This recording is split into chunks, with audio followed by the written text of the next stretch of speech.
honestly, truly say to yourself that our country has changed for the better? Are our children safe when they go to school? Are our parents safe when we leave them at home? Is the naira in your bank account of greater value today than it was 4 years ago? I, Muhammad Buhari, am urging you to have your PVC, and on election day, you go peacefully and vote and make sure your vote count. Turn the so-called Yahoo boys to experts in manufacturing and creation of chips that the internet cannot get.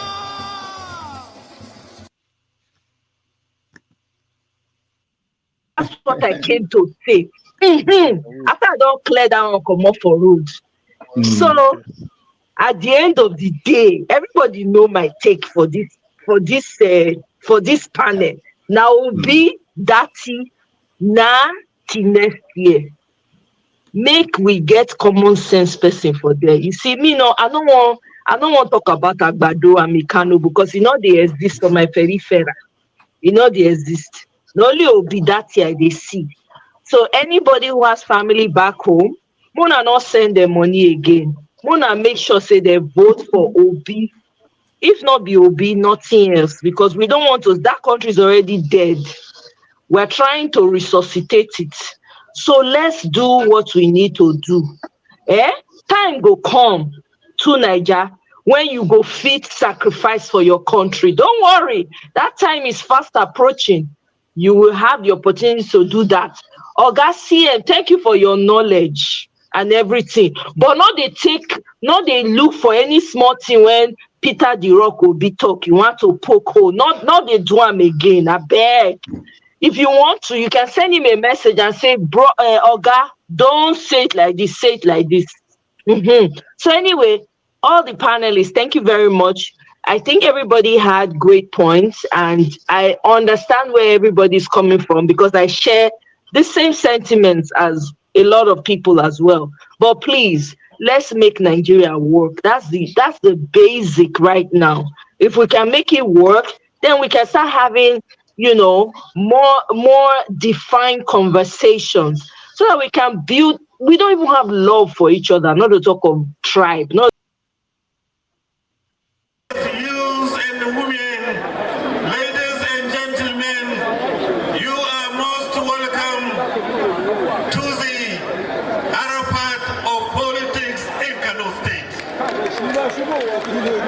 Arabat of politics in Kano today, it is today.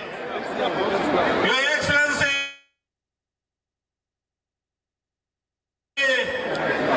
we are the largest democracy in Nigeria. We are the biggest because we have 44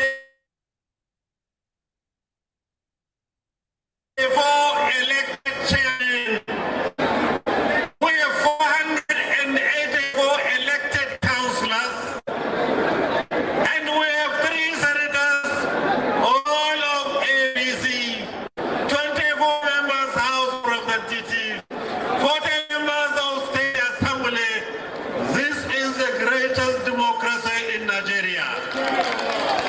Your Excellency, there are so many variables to be taken into consideration when you are planning to win an election. Here in Kano State, we have taken all the variables into consideration. But the most important is the credentials of our presidential candidate and the credentials of his running mate. That is the credibility, that is the capacity, that is the ability to endeavor to collect your PVC. The collection ends on the 22nd of January 2023. This election is a critical existential election for Nigeria, and all of us must endeavor to vote, elders and youth alike. A woman who represented the company, Lubrix, where is she? Where's that woman? The woman that spoke on behalf of the company. She's here, where is she? She has gone. Okay. Why have they not mobilized to Abua? They have collected the money, they've collected here, they have collected the, so why have they not mobilized there? Eh? What is preliminary works? Did they collect our money preliminarily?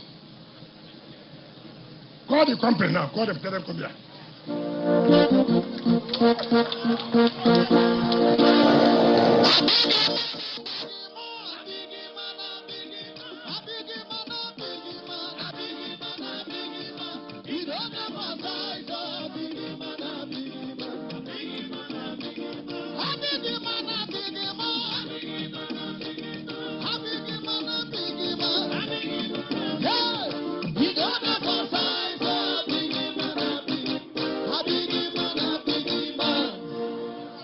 Do you understand English? Why have you not moved to site after you collected our money on the other road in Abua?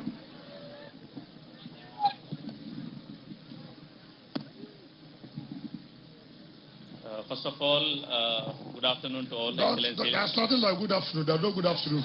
Why have you not moved to site? Sure, sir, sure. Soon we will try to move to that place. Commissioner of Works, I give you 24 hours. If you don't move to site, return our money immediately.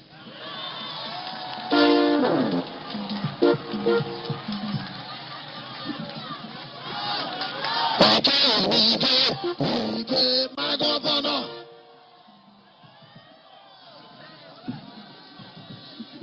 You see, part of the problem we have, that is why our problem is not only the company, even those who are supervising the job are part of the problems we have.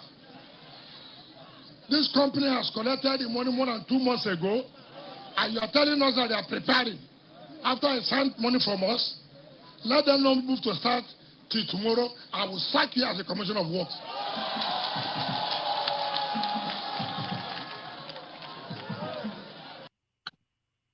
Wow.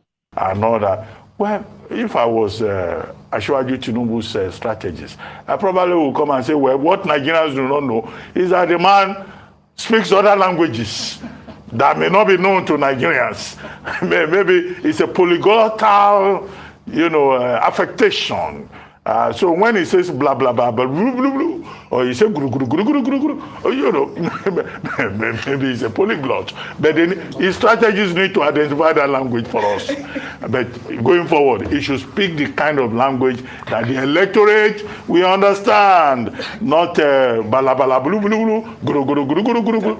No, I think that's the point there. But well, all right. The strategists can turn it around and say, he's a polyglot. He speaks in many tongues as the spirit moves him. That's exactly what I thought. Well, all right.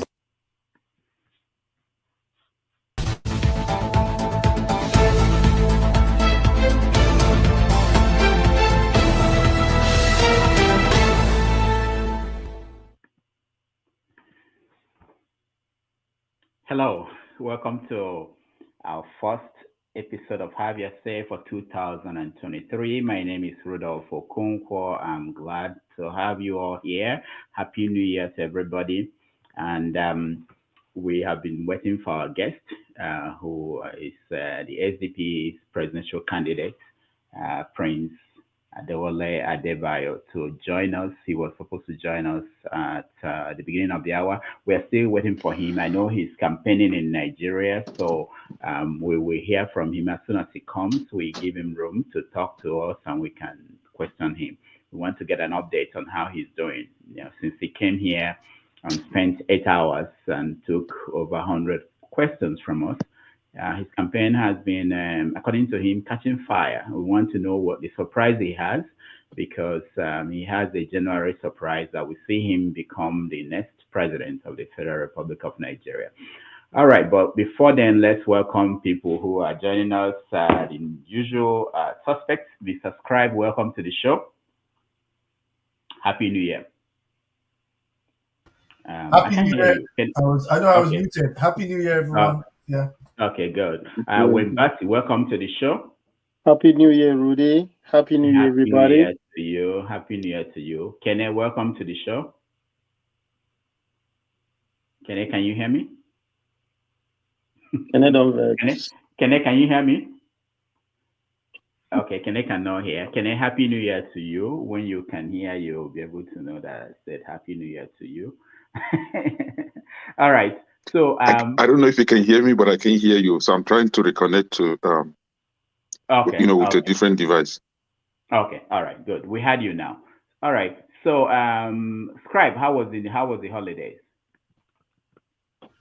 It was decent, family time as usual. Yeah, lots of cooking, friends around, going to people, visiting people, So yeah, it wasn't anything out of the ordinary, Just cool off period.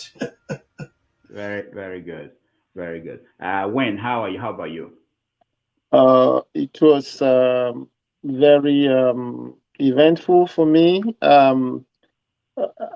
I think just only you, Rudy, know that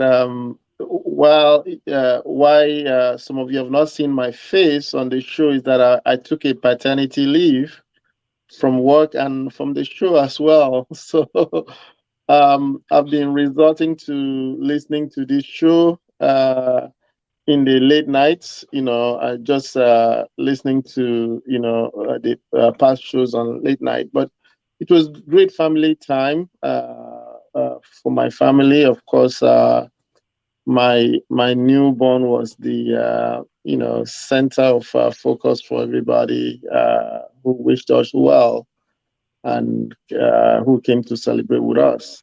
So it was good. Thank you. Very, very good. Thank you so much. Let's see. Eddie, welcome to the show. Eddie, we can't hear you. So I think I can hear you now. Oh, okay. Okay. Can you hear me now? So sorry. I didn't know what I did to my phone. I pressed some settings last time, and everything that has to do with my apps is having like a speaker issues or microphone problem. I don't know what that is. Stop paying for websites. It's good. It's good. So welcome. Happy New Year, Kene. Yeah, Happy New Year, Dr. Damages. Happy New Year, Mr. Scribe, Wayne, Basi, and Eddie. I salute all of you. Kene, did you go to Nigeria? Oh no, not even. That wouldn't even cross my mind this time. Okay. All right. Eddie, welcome to the show.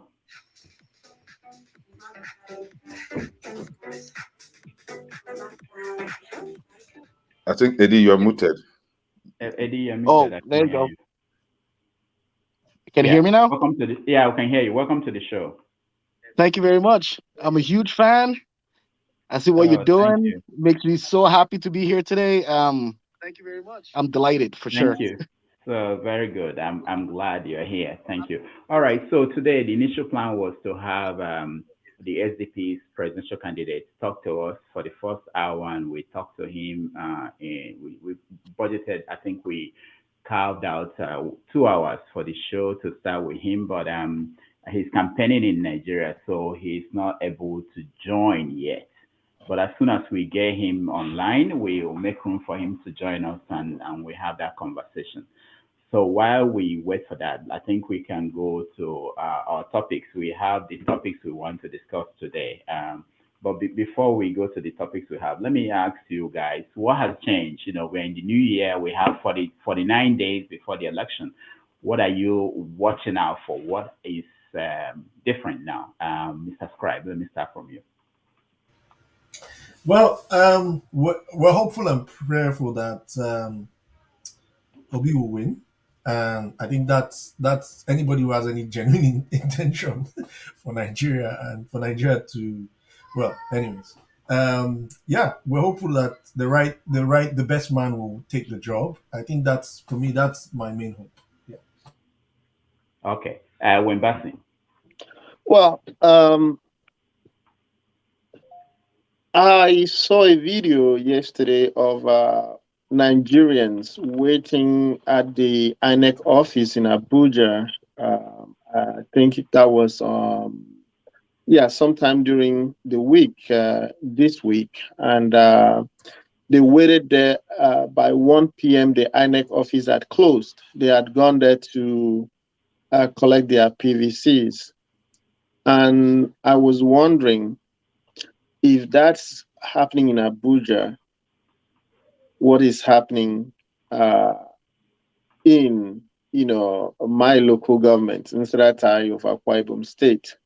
If INEC office is closing at 1 p.m. in the afternoon in Abuja, the workers are gone. There was nobody to address.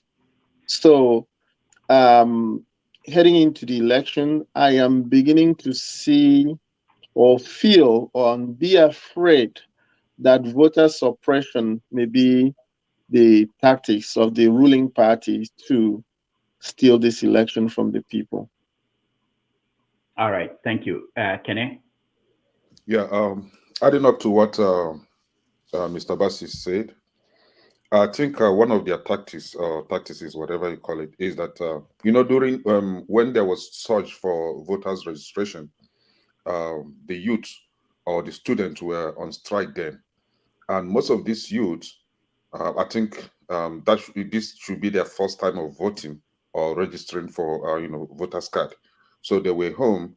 And from the way I understand the structure of the voters card or whatever, you have to, like, wherever you get your voters card will be where you will be casting your vote, right? So now they were home during the strike, and obviously most of them are registered in their place of domicile then. Now, I think one of the tactics is that the INEC is trying to use is that during the holidays the students were back home, so most of them will be struggling to get their voters card. Now INEC is trying to kind of play a delay tactics, such that they will prolong it until when they resume school, the students will all go back to school, and thereby nobody will be at the INEC office to collect their voters card. I think that is one of their um, um, tricks. Then on the other hand, what has changed? you know, um, it is quite laughable to still see the likes of NNPP still campaigning. After all that has been going on, while serious candidates are on the streets, stadiums conducting rallies, Kwankwaso is going from one governor's office to the other, campaigning to individual governor, one vote. So I don't even know. And still, this is the same person who will come out and be telling us that he cannot play the second fiddle.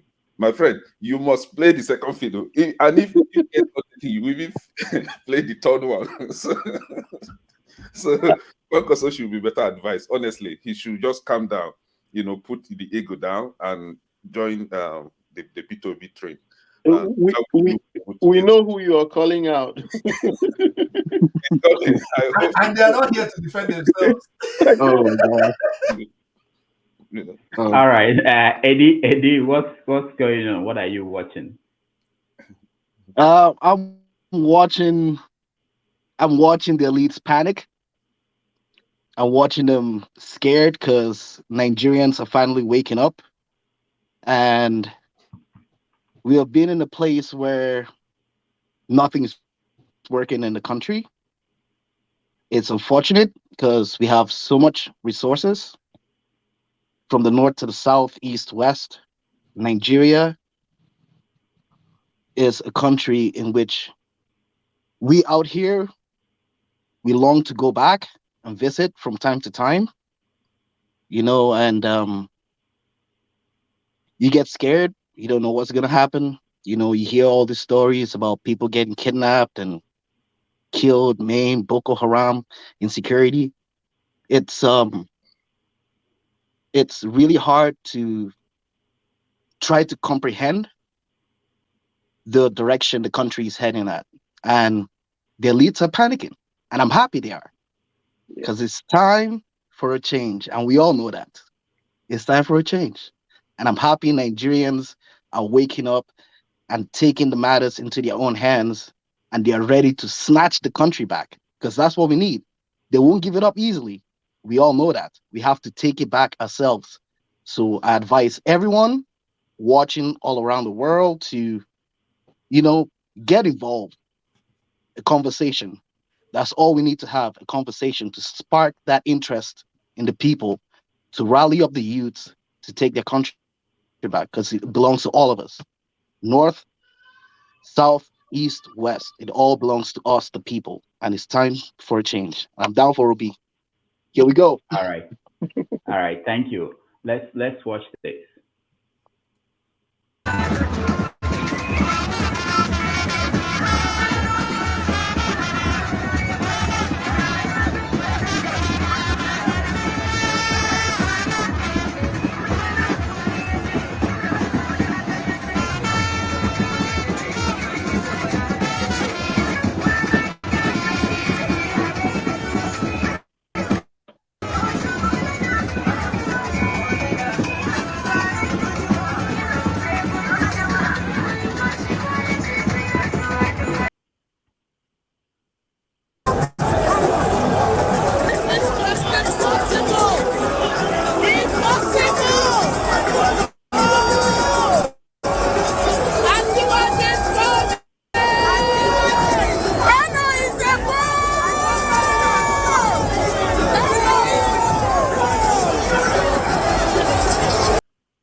These were videos from Tinubu's campaign in Kano. I played this for you because you said the elites are panicking. Does that show that they are panicking? They are. Can you hear me? They definitely are. And it's All right. They should be. Mm-mm. The governor of Kano said that Kano is the Arafat of Nigerian politics. I mean, they have large numbers of voters there, and we know that that number is important. But let's go back to, before we get to the first topic, which is Obasanjo's endorsement of P2B. Someone mentioned something about PVC. I think it was Mr. Scribe, and it's something that has been in the news. One is the number of PVCs have now been picked up by registered voters. I think I'll find the figures and share with everybody. The other one is the challenge of picking up these PVCs. Let's watch, see some of the videos.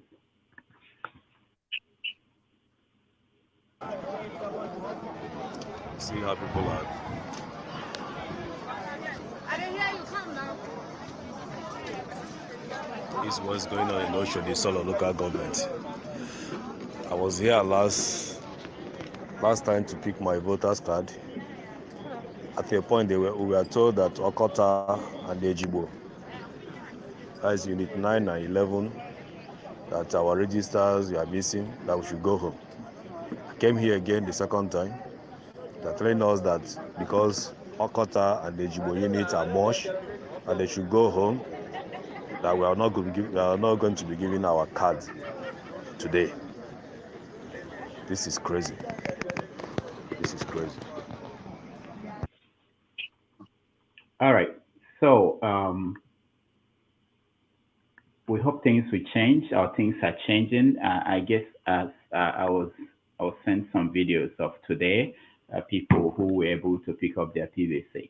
But the number of PVCs that are yet to be picked up are so much that what we thought would be gains in terms of more people voting may not actually happen if nothing changes. And this ends this month, picking up PVC ends this month.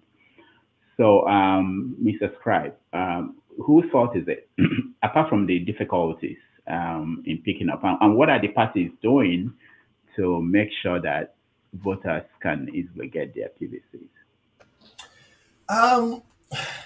It's not the fault of the people, clearly. Um, um, I've already talked about my very, very lack of confidence and the disparity between what I think is a convoluted database of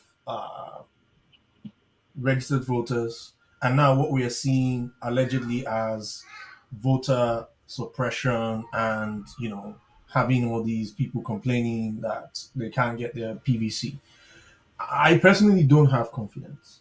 I'll be very honest, and people can prove me wrong. We can have a technical debate on this, and I can talk very broadly about my suspicions, and how things can actually go wrong, or how things have actually, or in my opinion, how things have actually gone, given the findings by several people in the media, and how I, when what they're saying, and how I try to make sense of it based on how these protocols and these databases work. So, to be honest, it's not the fault of the people. I would say the way forward should be civil disobedience, to be honest, and that people hold the elected people accountable, and we do not just sit back and just take what is given to us. But from a historical part, I would never say something without reference to history. This is not new. 1956, 1954 census. Look at it. That is why the likes of Gandhi will, rightly so, call Kanu the Arafat, or because this was handed to them constitutionally in 1954, and it has snowballed. Nobody has actually called the people of Nigeria to renegotiate Nigeria and evenly distribute these polling units, or these structures of democracy. Alex Okweme brilliantly tried. Many people have tried. Many people have advocated for it. And all those who have tried, what is the commonality? They've been kicked out. They've never been able to do it. So it's a very important area. The unseen hand, according to our Mustafa, is something that we shouldn't take lightly. That's all I have to say. Eddie? It just shows the incompetence of the whole system. It shows they are not ready.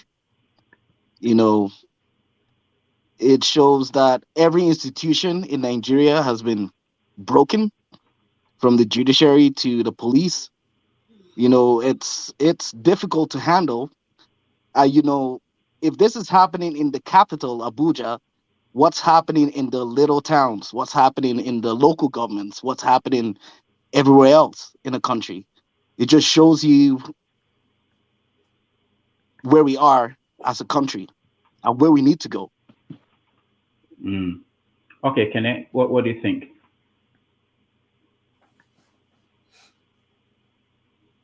Kene, you're muted.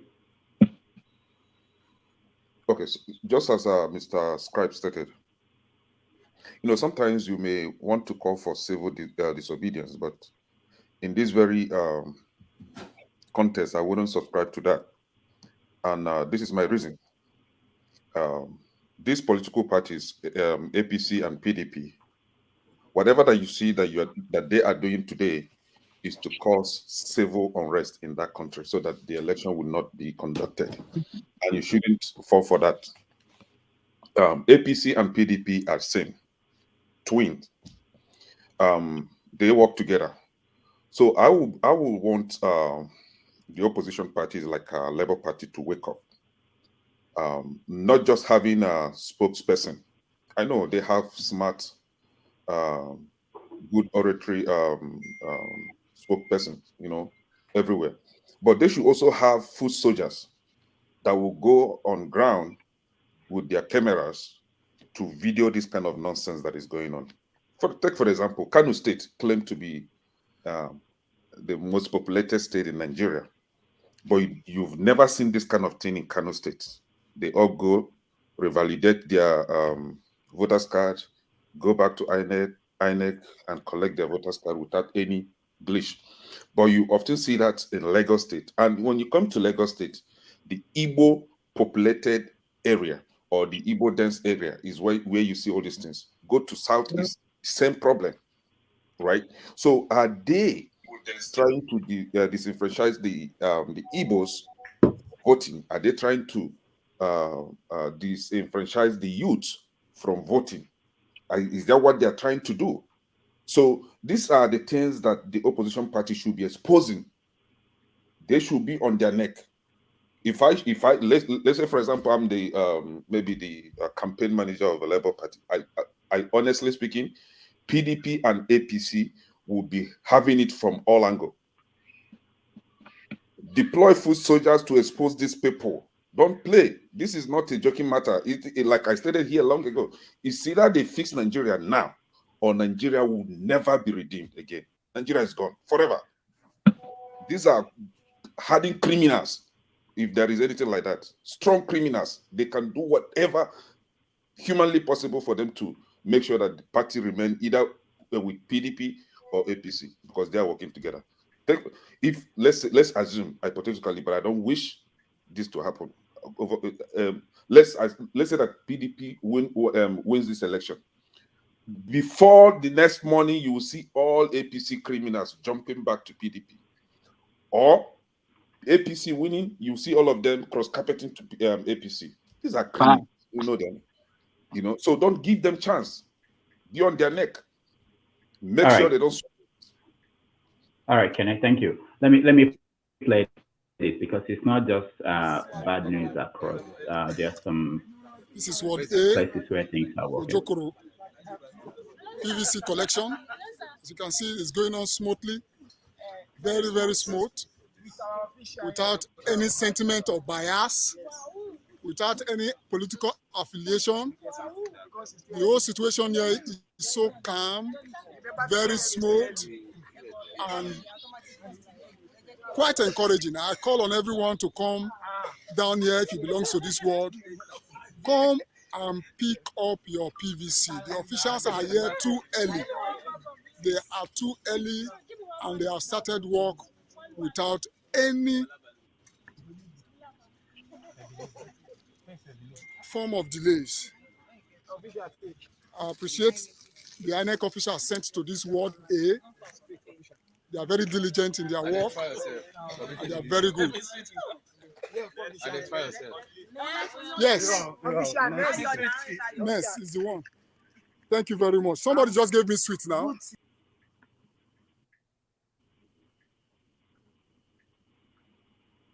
All right. So there are some places probably where things are going well. Wimbasi. Yes. There used to be a Bank of America commercial that used to run, and there was this black guy that will pick up a document. I think it was a check, and he said, "This is what we do, perfect one, and we replicate this 1 billion times." I would love what we see in the last video being replicated, in all the words. And the truth is that it is not happening. I appreciate you, my brother, Scribe. I'm going to go with Kene to say civil disobedience is what these guys are begging for. They are begging for when they say we're holding Nnamdi Kanu they're like, we hope Igbo land catches on fire so that, there's no voting happening there. And they do these things in these hot spots, hoping that the people overreact in a certain way that will disrupt the election, and they'll have their excuse. Rather than go after APC and PDP, I think Labour Party, the SDP, and the rest of the opposition should go after INEC. I'm not seeing INEC officers on channels. I'm not seeing them on Arise, telling people what to do. And I mean, I've had the last 12 weeks to myself that, I wake up with Nigerian news, I go to sleep with Nigerian news. I'm not seeing those people go out to say, this is the glitch. We have a glitch here. We've seen that video, and this is the problem we are having at that location, and this is how we are fixing it. I think the opposition should have INEC commit. I mean, we have postponed election in Nigeria for all kinds of frivolous reasons, but this is a good reason to postpone an election. Maybe Labour Party, SDP, and the rest should hold INEC to a commitment that if 80% of the voters in each state do not have, at least 80% have their PVCs, then there should be no election. I mean, what are we holding elections for? For people to vote. And if people are not going to vote, why do we hold election? So that would be what I would advise the opposition to do. Go after INEC, maybe come to an understanding with all the parties that this amount of PVCs, if they are going to agree on 60%, 90%, they have to be picked up. I was in Nigeria, I did my PVC, I saw the commitment of Nigerians. They were excited. They lined up. I waited about 3 hours to register for mine, and people were there even longer. So they are excited about voting. So nobody's going to say, yeah, they came and waited in line for 4 hours, 6 hours, and then they just walked away. They are not interested in picking up their PVCs. That's fallacy. So the opposition, do your work. Go after INEC. Let them come on TV. Let them go on all kinds of social media and explain to Nigerians what's happening and what solution they are offering. All right, thank you. Hecho, welcome to the show. Happy New Year. Happy New Year. Sorry, my brother. Okay, we're only. I'm on my 90s, so good morning to everybody. Good to see all of you, and hope you guys had a great first week of the year. The year has just started. Like Okri has told us, time and money. So we don't need to waste any single time this year. If we must change our country, if we must change the narrative, it has to start from our mindset. And it also start with the conversation we have around Nigeria, around us, and the conversation we have with them back home. So it starts now. We are sitting on a dangerous time bomb. This election means a lot. So whatever we can do from our voice to tell our people to choose the right person, competence, somebody will be accountable to us. This is not the time to play game anymore. The time to play game is 2022. 2023, we mean business. And if we know we need the person we are looking for is the person that will sit with us on the table to discuss and address the issue that has put us in this situation. That is the person we need. And any of una, when they think of PDP or APC, the breast when he feed una go fight against una. The wound when he carry una for belly go fight against una. And the blood of the innocent that have been spilled in the east will work against everything that gives you peace and comfort. So 2023, I know they play with anybody on this matter. So one of they do na conversation for home. If you don't want the breast when he feed you to fight against you, and the womb when he bet you to fight against you, and those blood of my brothers and sisters speed in the east, and their spirit will haunt you and your entire generation. Change your conversation outside APC and PDP, because they are the monster that put us where we are. And I will not take it with any of my brothers and sisters that will come to any platform to sing that nonsense song for me. Because me as a mother, I am angry. And my anger is not good. Because the breast, when they take feed me, now go take fight everybody. And all of them are suck breast too. So make we take the language. APC and PDP will never take that throne called Aso Rock anymore. Enough is enough. And I'm tired of this bloodshed, especially in the East. It won't happen again. And anyone that is encouraging it to happen, the breast when he feed down, he go walk against her. The womb when he carry her, he go disturb her. The element of the universe will not favor them this year. And I need business. Okay. Hecho, thank you. Thank you so much. Austin, welcome to the show. Happy New Year. Happy New Year, everyone. I greet everybody. For me, I want to start with Mr. Scribe. Really, I will not ever go for civil disobedience, because that is what the ruling party, the APC and the PDP want. They don't want the people to have their say. Look, everybody likes to be, let's say, for example, this is Mr. A. Mr. A, you are very evil. You will see Mr. A shout, why should you come evil? Everybody wants to be addressed as good. No matter even if they are the worst, even if they are the devil, they will still want to be addressed as good. What can make people to do the right thing is by bringing out all these things to the open. Can you remember when they were passing the bill of they wanted to remove electronic transmission? People shouted and they put it back. They talked of the water bill. People shouted and they dropped the bill. That is why sometimes when I hear people saying that if Obi wins and he doesn't have lawmakers, nothing will happen, it's a lie. Like, for example, I'll first start with being open. As people are now using their phones and videoing what is happening at the INEC center, the INEC will be under pressure to do the right thing. They will be under pressure. So the more we have people speaking out, it's because people, they don't used to talk out. They don't used to speak out. I remember when Buhari was saying that states should be held accountable for the underdevelopment in Nigeria. It's true. But when Buhari was giving the money to the state, who did he tell? He didn't tell anybody. He just give money to Okoa, give money to Wike, give money to these people. And he doesn't say anything. People don't even know that their governors have money. Then when the money has been mismanaged, now say it's your fault.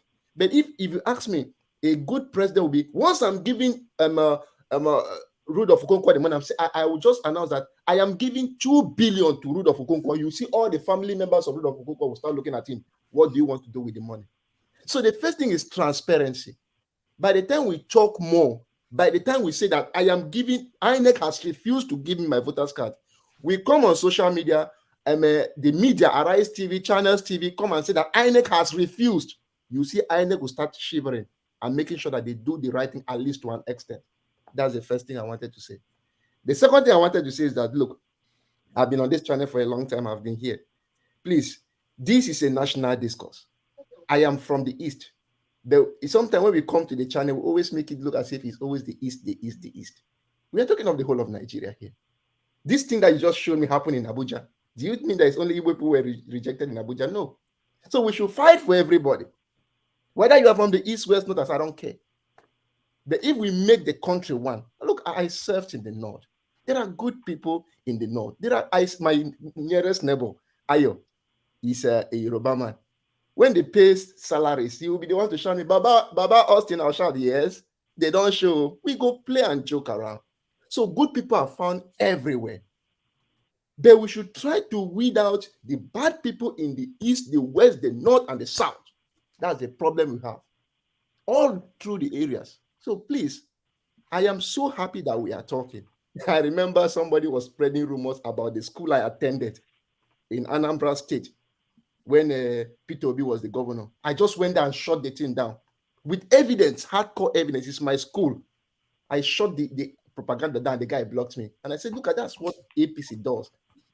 That's what they do. They just spread the propaganda and believe that people will accept it. So when I see things which are not logical, I just say, no, this is not logical. So I'm so happy the way that we are talking. That's number one. And I take it as a point of duty. I shout at my friends, my students I taught back then, and everybody, go and get your voters card. I even put on my WhatsApp status that, look, I started voting in 2009, 2010. It is your duty, go and do it. So once you work for your country, then you have the right to now say that, my country, what have you done for me? But if you refuse to go and collect your voters card, if you don't pressurize INEC to give you your voters card, you don't do anything, you sit at home, you don't work for your country, how do you expect your country to work for you? It's by forcing these leaders to do the right thing that you will see that the country is going to work. And maybe with time, I'll talk about OBJ's letter. Maybe I can comment on it. Yeah, that's the first topic of the day. We'll get to that next. I just want to get a feel when of that who time is here comes, there are some yeah. points that I have about that letter I would like us to outline, and even with the 2023 budget, because that's one important thing that I think we need to talk about, the budget. Because sometimes when you see a budget, even me who did not do economics, I am going mad. Okay, thank you. Vote wisely. Welcome to the show. Yeah, good evening. Can you hear me? Yeah, we can hear you. Can you all hear me? So, yes, Good evening, yes. Dr.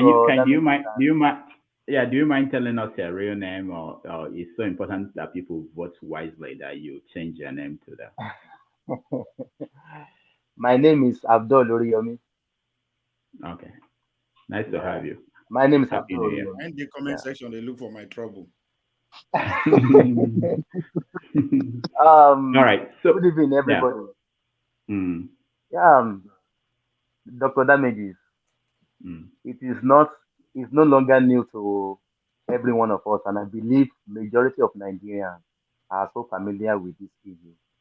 You see, there's one rat we call bush rats in the farm. Usually, it has one hole with two escape routes. So the same bush rat will have two entrances. It can escape through this way, and it can also escape through the other side. That is APC and PDP. So we rather could be calling them PDAPC. They never wanted us to vote in the first place. We should all be clear with this. All this voting apathy that has been on for it is, let's say, the last election or the two previous elections, that Nigerians mostly we are raising an high level of consciousness towards election. This one will be having in this February will be the highest among the one we have been having so far. They never wanted us to vote. That is why they have all their agents across all the institutions. APC has their agents in the INEC, the same thing, PDP. I was watching Arise News and Wazobia TV 2 days ago. Like 4 different people calling into the program that whenever they get to the INEC office, jokingly, the staff will be asking them, in Lagos State to be precise, that who are you? They'll be speaking in Yoruba, who are you voting for? If you mistakenly mention Labour Party or PDP, the next thing you will hear is the card is not yet ready.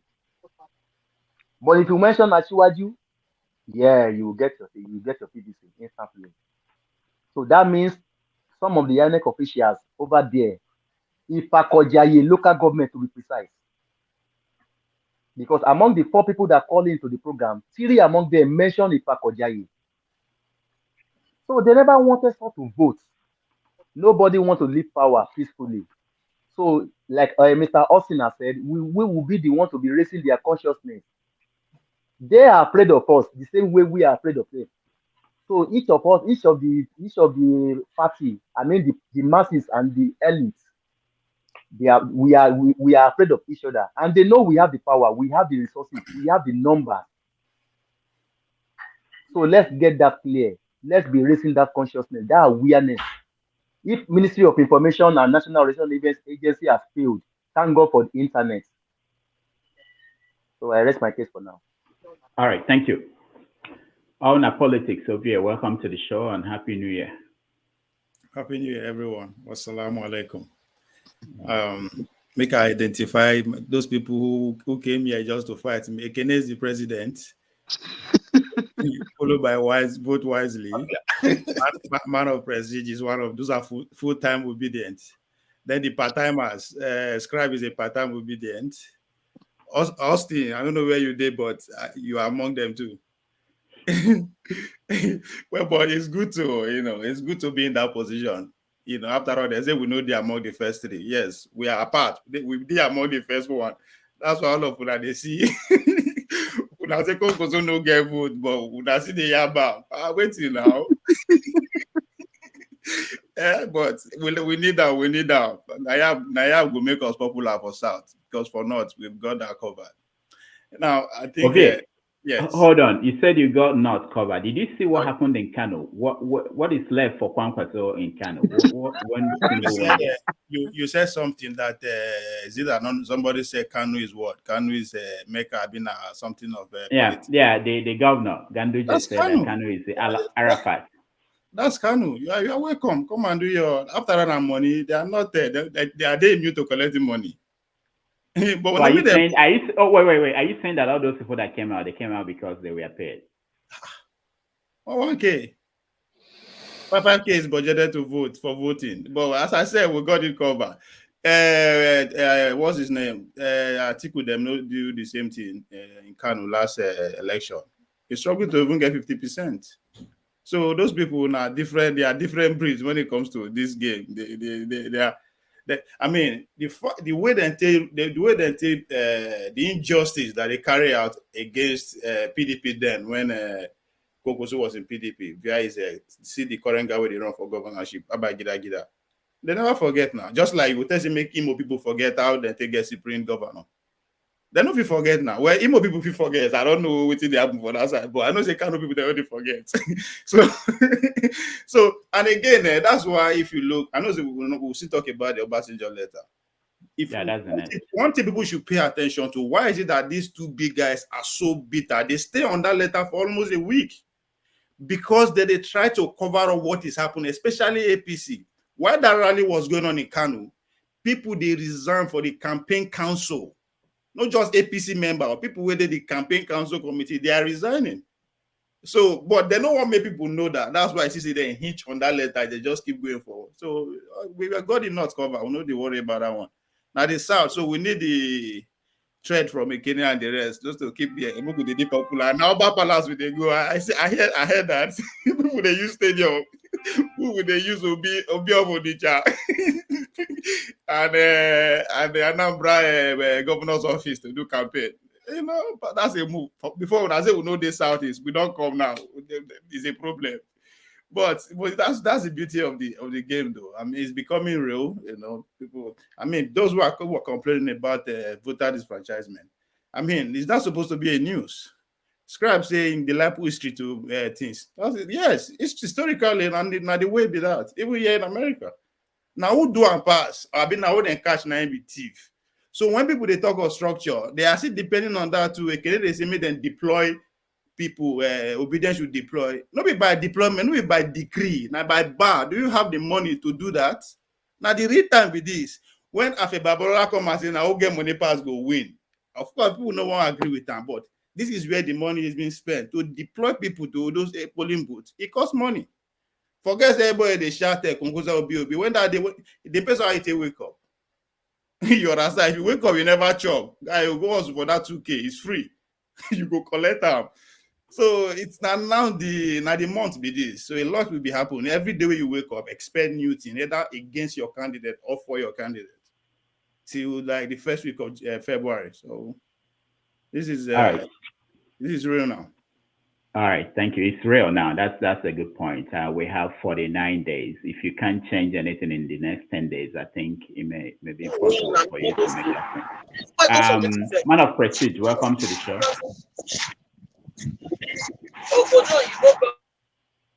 Man of Prestige, welcome to the show.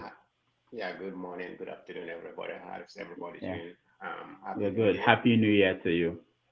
Belated Christmas. Yeah. Yeah, it's good to be on this platform. What are we talking about? Is that a general topic before we get into the... No, we're trying to see what has changed since we are now 49 days to the election. What are you looking at?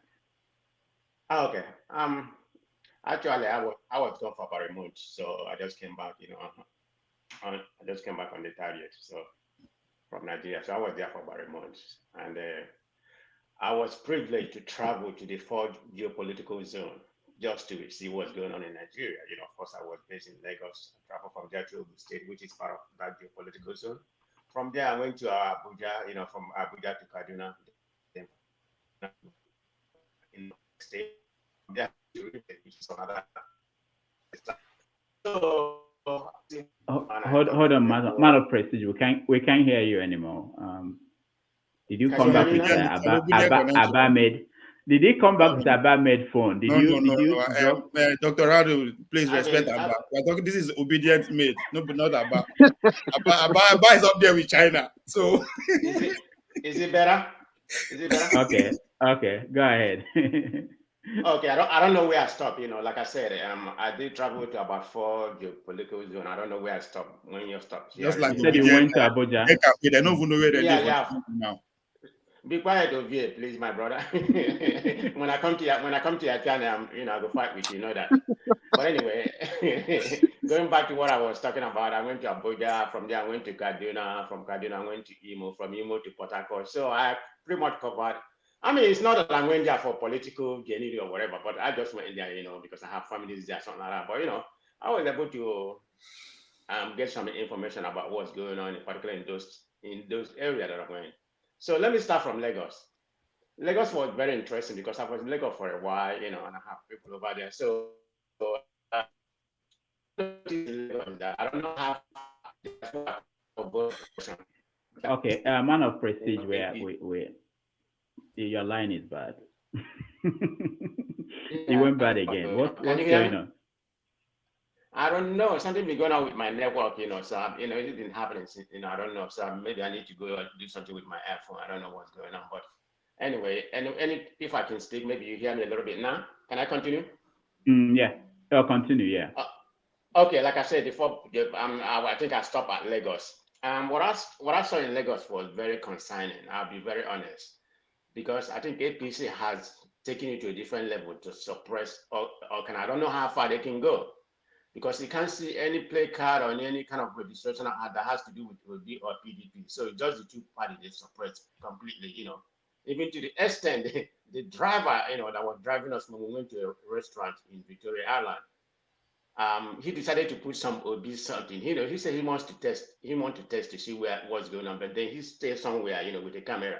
So he decided to put OB play card in the front, in the front of his glass. Some guy came there and took it and poured some ashes of cigarette. Can you hear me? Yeah, we can hear you. And poured some ashes of cigarette, on top of the car. So that's just a sign of what is going on. They are trying to intimidate. They are buying vote, like in the market. Particularly those women, they are buying their vote. I don't know what they're gonna do with it because they can't vote. With those votes they're buying, so they're probably gonna throw them away. But people can go with all right, man of Prestige. I'm sorry. We can't hear you. We went bad again. Okay. Try to reconnect. Okay. Figure out what's going on. Okay. Yeah. All right. Mr. Murray, welcome to the show. Good morning, Dr. Damages. Thank you for having me. It's always a delight to be here. Nice to have you. To my fellow panelists. Brother of you. I see your face. Same to you all. Happy New Year. Happy New Year, sir. So Omori, we have 49 days. 49 days to the election. Yeah, so far so good.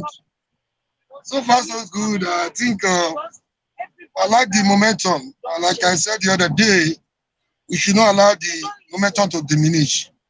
Whoever wins, I think there is a difference between what we have now and what we had in the past. The head of either PDP or APC is gone, and it's gone for good. And Nigeria should come together and send PDP and APC into political oblivion. They should send them into a journey of no return. They have committed so much atrocities against the people of Nigeria. This is not time for me to talk about particular candidates. I believe what is going on right now is the people's movement. Whichever way it goes, it's okay by me. It might not be a sufficient condition to lead us to where we want to be. At least a necessary condition to, from the evil past. It's not time for me to talk about my candidate, my beloved candidate, Showere. Whether it will be whoever it is right now, I don't really care. Provided it's not Tinubu, it's not Atiku. That's my stand for now. Whoever comes around, we can take it from there. At least we can deal with the lesser evil. Yeah, but from what I can see, I think a lot of them are calling for trouble. I hope it does not degenerate to unimaginable proportion. The calling for the old order does not want to quit, and the new order will not want to accept the old order. So there's going to be a conflict of interest. But I hope the authorities will be able to bring the situation under control so that we don't have another crisis in our hand. Somebody was talking about the oppression in Lagos. Tinubu goes nowhere. Tinubu is arrogant. He feels his money can take him everywhere. He thinks the Oluomos of this world can oppress every other person. But this is a national election. There's a limit to which Oluomo can go. If we could catch the lions and the tigers in Benin, Edo, the tabakas of this world in Edo, Oluomos in Lagos can be caged. So I like the movement so far, so good. I'm not looking for an angel. I'm not waiting for an angel. There's no angel among them, not even Obi. But then, if the momentum of the people is working behind Obi right now, I don't really care. I don't want to see Tinubu. I don't want to see Atiku. I like the way things are going. And from my calculation, I want to believe there may not be a clear winner in the first ballot. The way things are going, we might have a need for, the second ballot. I see Ekene. I have been trying to reach you. This is not personal. On one hand, you want a change. You're tired of the old order. On the other hand, you are busy recruiting boys saying there is no election. I don't know. Confusion. For me, that is tantamount to double standard. You don't want election on one hand, but you want to beat your match. How you guys going to try to manage that? Today is not time for Samantha. I wish I would have opportunity to deal with that guy, to engage with that guy. I don't want to deal with him. Engage with him on an intellectual level. I don't really know what they want. So, we are smarter than that in the Eastern region. We should not allow a referral on the social media to cause another confusion like Ojukwu did. A lot of people think Ojukwu was fighting for Igbo people. Ojukwu was fighting for himself. He wanted power like every other politician. So we should not repeat, we should not allow what happened in the past to happen again. It's a history or failure or mistake could be success. So the extent we can learn from it. Those who refuse to learn from history, we end up on the negative part of history. Can I agree to specially? Please call a Samantha to order. Let peace reign. We cannot be killing our people pretending to defend them. Thank you and God bless you. I'm heading for your job. I will be there very soon. I wish I could have time to engage with you. All right. I would love to quickly just rebut Omori on Ojukwu. If it's not your brother, the dance of a madman is funny if it's not your brother. I know you are somewhere abroad enjoying yourself. See how fresh you look. I know you will not send your brother, your cousin to such a suicide mission. Why are you the critical boy? Recruit for Obi, recruit for Showere, so that we can change from the old order and send them into political obedience. Thank you. I rest my case. Yes, sir. All right, Mr. Mori, thank you. I understand where you're coming from. We all share the same pain, But this is it. I'm someone that tolerates others' opinion, right? So if I've said this times without number on this platform, I support Obi. I want Obi to win the election. However, if Simon Ekpa and his group say that there won't be election, I can't force them to do otherwise. They have their own say, just as we have our own say here, right? So they are saying there won't be election. I can say you must allow the election. No, they have their own reasons. Now, what is left for you and others is to listen to them. Call them to order and call them on the table and ask them what is really your problem. So your political leaders are failing to do that. Just the same way, if you tell people to sit down at home, the same way, if you tell people to sit down at home, people have the right to go about their business. They don't want to sit down at home. You can't send people to kill them because they don't sit down at home. As the one that caused the civil unrest in Nigeria. I want to win the competition. You have no knowledge of history, right? So I want you to go check what Aburi agreement was all about, right? And I would like you to go and read history. What happened in 1966? What happened to the Igbos in the north in 1966, right? So who actually are the people that conducted that coup, that later that they later now claim that it was an Igbo coup, right? Who are the people who made up that coup? All right. What happened in 1966? That our people were being killed, loaded in the train, and sent to us back in the east. What happened? What happened in Aburi? So you leave all these things, and you are here to accuse Odumegwu. Doctor, please, please. There's very, very important. There's a junction here. Please, let me try and congregate Ekene and Omori. First of all, Omori, your submission brilliant and everything. But Ojukwu, there are 3 stages of Ojukwu. There's the Ojukwu of the Biafran War. There's the Ojukwu post-arrival, which is the era that produced Shagari, and then there's the Ojukwu of the Abga, and down to his demise. Please don't misconstrue these 3 stages of Ojukwu. Ojukwu in Biafra was absolutely brilliant. If it wasn't for him, lives would have been lost. Please get that clear. Ojukwu of the NNPP days, clearly he became a politician.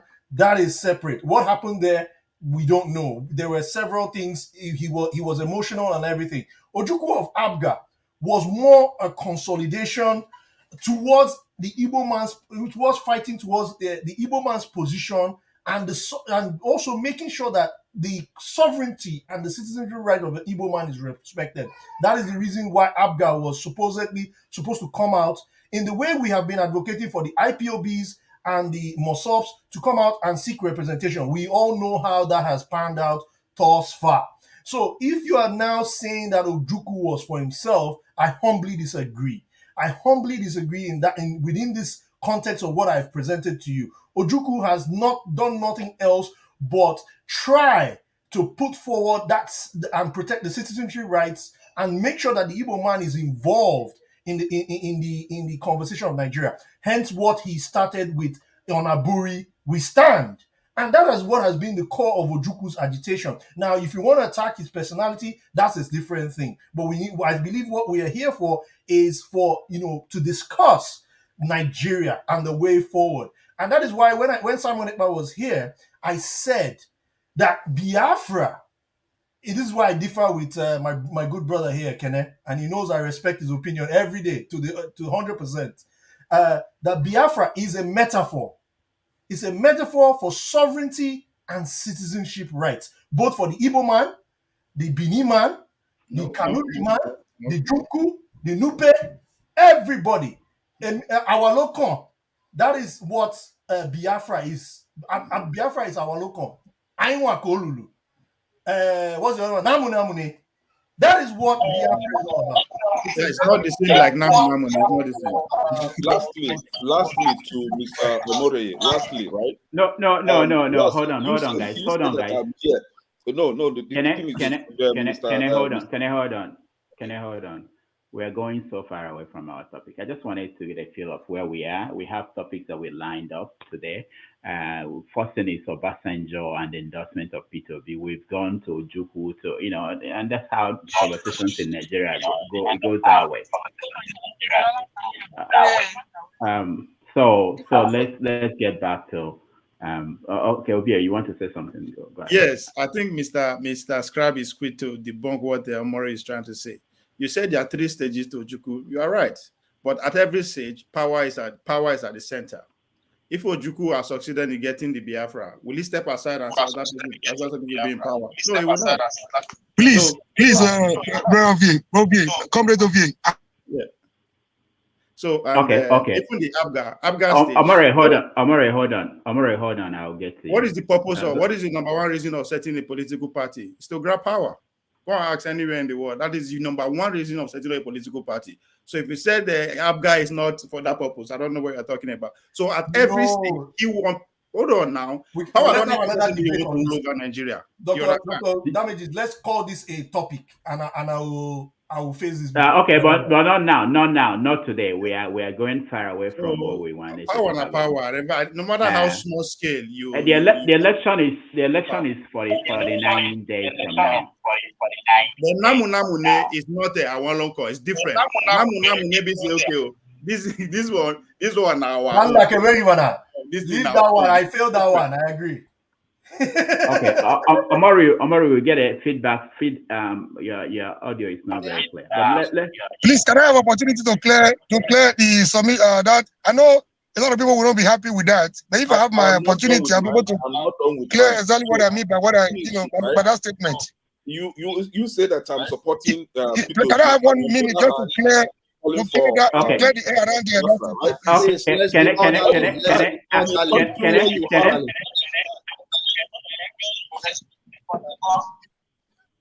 All right. So the first problem is that Omori, you have feed coming into your audio, so we get double feed. Fix that. Then when I come to you, I'll give you 1 minute to clear whatever you want to. I'll give you 1 minute also to clear what you have. Okay, 1 minute. Yeah, why supporting Obi and on the other hand supporting Simon Ekpa and his group, right? Why wouldn't I do that? Why wouldn't I do that in a country where you have more fools than the wise? Those fools are the one queuing up behind Tinubu, behind Atiku, right? Those fools are the ones killing themselves in the name of Boko Haram and all that nonsense. And the same, their stupid leaders are supporting them. So you have more fools in a country where you want me to come and killing myself for what? If they want to divide their country, let them share the country, let everybody go. If they want to fix the country, let them vote for a sensible person that can in a country where a human being is supporting Tinubu, and you want me to do what in that kind of useless country?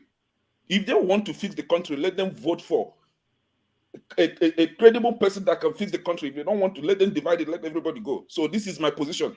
If Simon and his group are calling for secession, let there be secession. If they want to fix let them fix the country. I will stand on both sides with both legs. Okay, 1 minute is over. Thank you. Let me say why this is Javier say. We encourage people to be free to say anything they want to say, but it's also important to know that there are other better ways to say things. I won't call people who decided on their own that I want to support this person for whatever reason, that they are fools, but that's your own take. If you feel that's the best way, you want to express it. No, I'm not even talking about people here. I'm talking about people at home, old women, whoever, they didn't do anything to you or to me. I don't think I will call them fools for making their choice. I mean, it's their choice, but it's okay. Omori, I know we get this feed from you, but I'll give you just 1 minute. We can't make this the topic of today. We have things we want to say. Go ahead, Omori.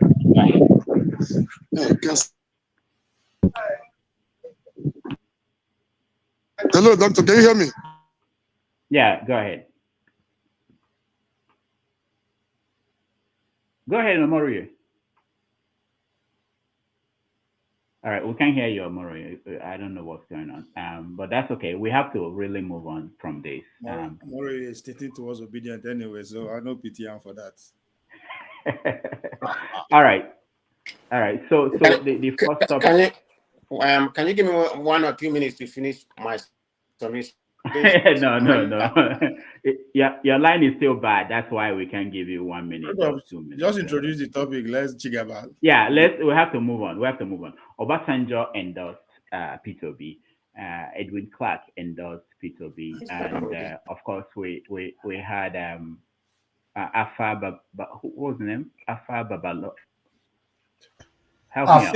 Afe Babalola. Yeah, Afe Babalola, yeah, and then also there's someone else. Of course, we know Adebanjo, you know. Autumn. So yeah, Autumn too. Okay, all right. So and the rest of the parties, they all went nuclear on Obasanjo for endorsing P2B. So I want to hear what you guys think about the reaction, not even about the endorsement, but the reaction. But you can start with the endorsement. So I'll give everybody 2 minutes to talk about that. If I come to you, you don't have anything to say, you can say pass. You know, it's okay. Mr. Scribe, let me start with you. Sorry, I was just muting. So the Obasanjo, the Obasanjo endorsement is just a reflection on the power structure of Nigeria, and it's also a reflection of how influential he is, and that is why the likes of Festus Keyamo and the Wrights spent the whole week working assiduously hard, and I commend them that they were there spinning. Obi clearly is checking all the boxes. He's doing everything. If he ends up not winning, which will be unfortunate, it will not be his fault because he has done all, in my opinion, watching him, he has done everything right. And for Obasanjo to come out and back you, you know that there is really something there. So it's, in my opinion, also from a historical perspective, it's just a reflection of the class of 66, the class of 74, the class of, the class, we know the class I'm talking about. These guys are the ones who understand better than us what the unseen hand wants. And I feel, in a way, when I try and look at the variables and I look at the way things are, the words, when I read meaning into some of the words, I begin to see Obasanjo sort of like, he's a guy who is taking bullets for Nigeria and he's desperate for Nigeria to be good. Okay. And he's the one coming out and saying, look, this is where, if we don't go this way, his letter was brilliant. He spoke passionately about Nigeria. And what I read in him is like, he is paying, according to my good friend, the guy who wrote the book, Do Not Die in Their War, Dele Farrow to me. Yeah. He's paying, I think Dele Farrow to me is the one who put it better than anyone else, that Obasanjo is paying penance for his past, and in the right way. In Igbo, we say, that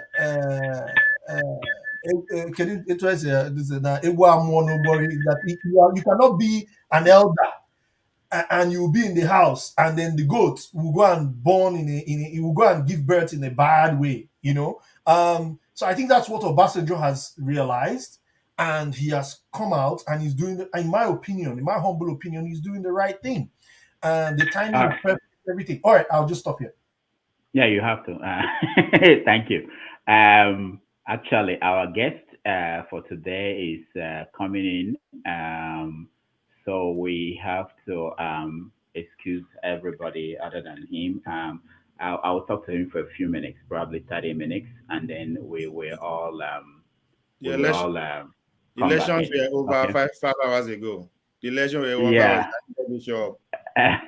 All right. So you guys hang in there. Let me just briefly talk to him, and then we will converge again and ask him questions, because this is like we have 40 something days to the election, and we want to know how he's doing. And all right. So I thank you, and we are going to continue the conversation on the budget, on Obasanjo's endorsement, and all the other things. Andrew, I'm sorry we didn't get a chance for you to speak. I think you are in and out. But let's all right. Hello, how are you, sir? I'm fine, thank you very much. Welcome to the show. And a lot of people have been asking what happened to you, and it's nice to see you, sir. Thank you. I was getting. Can you get me now? Yeah, we can get you now. Yeah. Is it a good frame, or anything like Yeah, that? it's a good frame. Maybe you move a little bit. Yeah, it's good. Yeah, I mean you're a politician, and it doesn't matter. You already yeah, it's good. Thank you so much for joining us. I know you are in the middle of a campaign, and this is really very serious. We have Yeah, only yes, 49 days. I should have joined you earlier, but due to a miscalculation of landing time, so you think you will land at 2 o'clock, and then whatever happens to you by 3:30, you are ready for. Then you don't take over until to 2, and you land at past 4. Then I try to join. It keeps saying the studio is full, and I say, okay. Yeah, yeah. It's always like that. I wanted you to let me know. I will get people out. But thank you so much for joining Yeah, us. so, Let's start from I was thinking that maybe Obasanjo was already in, and we don't want to take anybody again. a lot of people. When I said you were coming, a lot of people were saying the first thing. I saw some comments saying, it's too late for anybody now. At this point, there's no. It's all about the three main candidates. What do you say to those people? Let's start from there. 49 Well, days. I'll say to them that it is late after people have voted. So, but until you vote, it's not late. And even on your way to the polling booth, if you discover that you're about to make a mistake, you will change your mind. I'm assuming that people are rooting to make a choice that answers to their need, that they are not going for the coronation of the Queen or the coronation of the King of England, in which you have no choice, you just have to attend. But you are going for the engagement of the services of the person who is coming to meet you where your needs are. And what do you need? You don't need more drama. You have enough drama in Nigeria. You need someone who is going to straighten your economy, who is going to manage your finances better, who is going to secure you, who is going to engage all these young people. Because the election will soon be over. So those who are engaged as influencers, Twitter managers, and all of that will have to look for a real job. So politicians, Now things like that. Let's Those are the start things from that I think you will need. Let's start from the beginning. It's been 3 months you came here on what we call the longest bombardment. You spent almost 8 hours, took over 100 questions. And after that, people felt that when it comes to ideas and skill sets, that you probably have it more than most people running for president. How has it been in the campaign field when you went out there to campaign? It's been 3 months. What is your experience like? Well, my experience is like people say, well, I'm following you now because of Dr. Damages. So you're going to win this presidency because of Dr. Damages. So I thank you for that. So in addition to that, people still say, who the heck are you in many places? So it means that circulating around is very important to our people. I did this saying, and I've never liked that saying, but it's working, that the devil you know is better than the angel you don't know. I think people say, I don't know if they say it in your village, but in my village, I don't know, they like that proverb a lot. And it makes me very suspicious of them when they say that kind of thing. So why would you even like the devil at all? But I think it's a reality. But if you have been living with the devil for 40, 50 years, in 2 minutes of meeting an angel, you will know the difference. But you must know the angel first. You must meet the angel first. So I think going around circulating with the people is what I've learned is very important. And people also have lowered their expectation. The politician is supposed to be somebody who comes, dances, and brings a t-shirt, face cap, Ashwebi, and then goes away. If he's generous, he leaves some money behind. But when you tell them their problems, why they have the problem, solution to it, it takes them a while to look at you like, are you really a politician or you are from heaven? So once you discover you're a politician, then they start accusing you like, where have you been all this while? Where have you not come before now? And just like that. So then hopefully you leave somebody behind who follows up with them, and they can start to change the politics of the place. But many communities, the people associate their PVC with the current politicians that are there. They assume that the PVC is what you get to help the politician who is next to your house there. So when you tell them that they can actually use it the way they want, and they don't have to follow the politics of what is there. So I've learned a lot of lessons. So for me, we are going to get a lot of votes that will surprise us and surprise many people who traditionally think that there are no votes for you in certain places. But I think that the only drawback is the fact that everybody is a part-timer. So unless you are the candidate, every other person is engaged on the show. Like the people who were impressed with me on your show, I'm grateful to them. But the question is, they may just go back to their business or work and say, oh, I'm impressed with that guy, and that's it. But the politics requires that there will be so many people reinforcing the same thing to the community, to the voter, many times over, because you're also competing with your pastors who will tell them that this is where God says you should vote. You are competing with the traditional ruler who say, if you don't vote this way, I will be removed. You are competing with influencers who will say many things. So it's until election comes, one outing, people are impressed with you, is not enough. You follow up. Yeah. Follow up. So you are suggesting? Are you saying that if you have money, you can get permanent staff that will go out there and campaign for you? Is that a hindrance? So you can have, you see, you can have people, and I do have some people who campaign for you because they are paid to do it. But actually, that can only take you far. The most important campaign to use are those who are campaigning for you in order to make a change in society. Not that you are the first to hire them. Once people get committed to an idea that they try to change their society, you will see you need millions of people. We have 176,846 now, I'm told again. It used to be 188,446 polling units. You need at least 10 people being active. So already you need about 1.8 million people permanently active for you. So maybe I live about the 40 chiefs can pay those people, but the average person can't pay them. And those people are also not enough. You still need even additional people.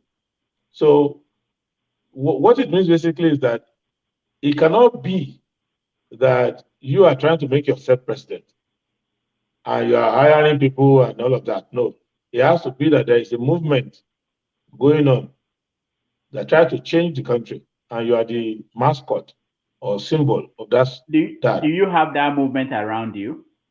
Well, I have that movement around me, but sometimes they get tired, they go to bed. So sometimes they have to move from place to place. Sometimes they also have a job to do. So what it means is that it's a continuous work. So there isn't anything you can do other than to turn the voter themselves into agents of change. That's basically, and then the mass media is lost, essentially. So morning shows, afternoon shows, evening shows, all they're all talking about is somebody that does somebody somebody abused somebody, somebody this and that. So, and then if you look at there are about 8,000 relevant, let me just put it, let me know, 800 relevant community radio and all of that are relevant across the country that you need to engage. Some cities have more. So those are anywhere information reaches the people. You have to attend church services. You have to have an appointment with a sheikh now.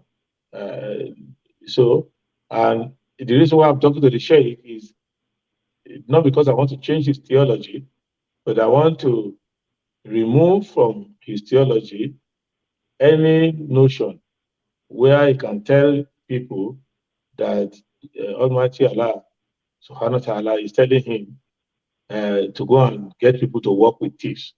We're trying to negotiate that aspect, that you can't do that. You just have to help your people. So we're discussing.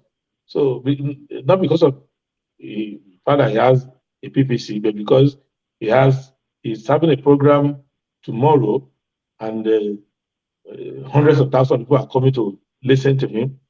And I've listened to the earlier ones he's had, and I'm trying to say, you cannot say that you're not concerned about the fact that people who are robbing people blind are going to ask your people to vote for them, and you can't afford to be part of a system that does not emphasize to the people the need to have a decent life, and to do that, they need to vote people who are honest, who are committed, who are competent. So, so the engagement goes across the line, youth groups, different groups. So we have all of those going on, but you need more of them, and you need people to be convinced to be doing it for the reasons why they are doing it, and to do it even more, so that everybody, because I get a bit worried when I get anywhere and somebody says, "Oh, I didn't know this. Why didn't you tell me?" And I said, "This person is as dangerous as the atomic bomb that exploded in Hiroshima, because this person is a voter. And if this person has this level of ignorance on issues that pertain to their lives, it means that the political education system has failed, the political party has failed, and this person is just hanging on. Some people are supporting a particular candidate. When you engage them, they will be talking about the candidate having built bridges where none was built, the candidate having paid this where it never happened. So they don't. We need more of letting people know the issue at stake and things like that. That's just for me. There was a platform you were in, and I came there and I asked you if more time would have been of help. I know the answer you gave, and I know that it's a political answer. But based on what you are seeing, there is more work to be done to be able to reach the voters, to be able to share these ideas you have. Do you think there is a way you can do that in the next 49 days? Yes, I remember that question. But more work doesn't necessarily mean more time. And I think that's the procrastination problem we have in African culture. More work can actually mean doing it better, doing it faster, and getting more people to do it. So I don't think that, and it's unrealistic to expect more time when we are bound by law. So when there's more work to be done, and you want it to be done within limited time, it is wishful thinking to expect more time. I think it's more realistic to get more people involved, to tell people, you need to get involved, you need to spend more time on it, and things like that. I understand that. Now, if you don't have more time, which we don't have, do you have the money? How are you getting the money to run the campaign? And also, answer the money question first. How are you getting the money to run your campaign? Okay, the first thing is this. I have made contribution to the campaign, and I've got contribution from different kinds of people. surprising confusion. What I eliminated, because it's my first time in politics, in running for office, what I eliminated the idea of people donating cash. You know, I thought that the reporting system, the accountability to do things the way I would love it to be done around me.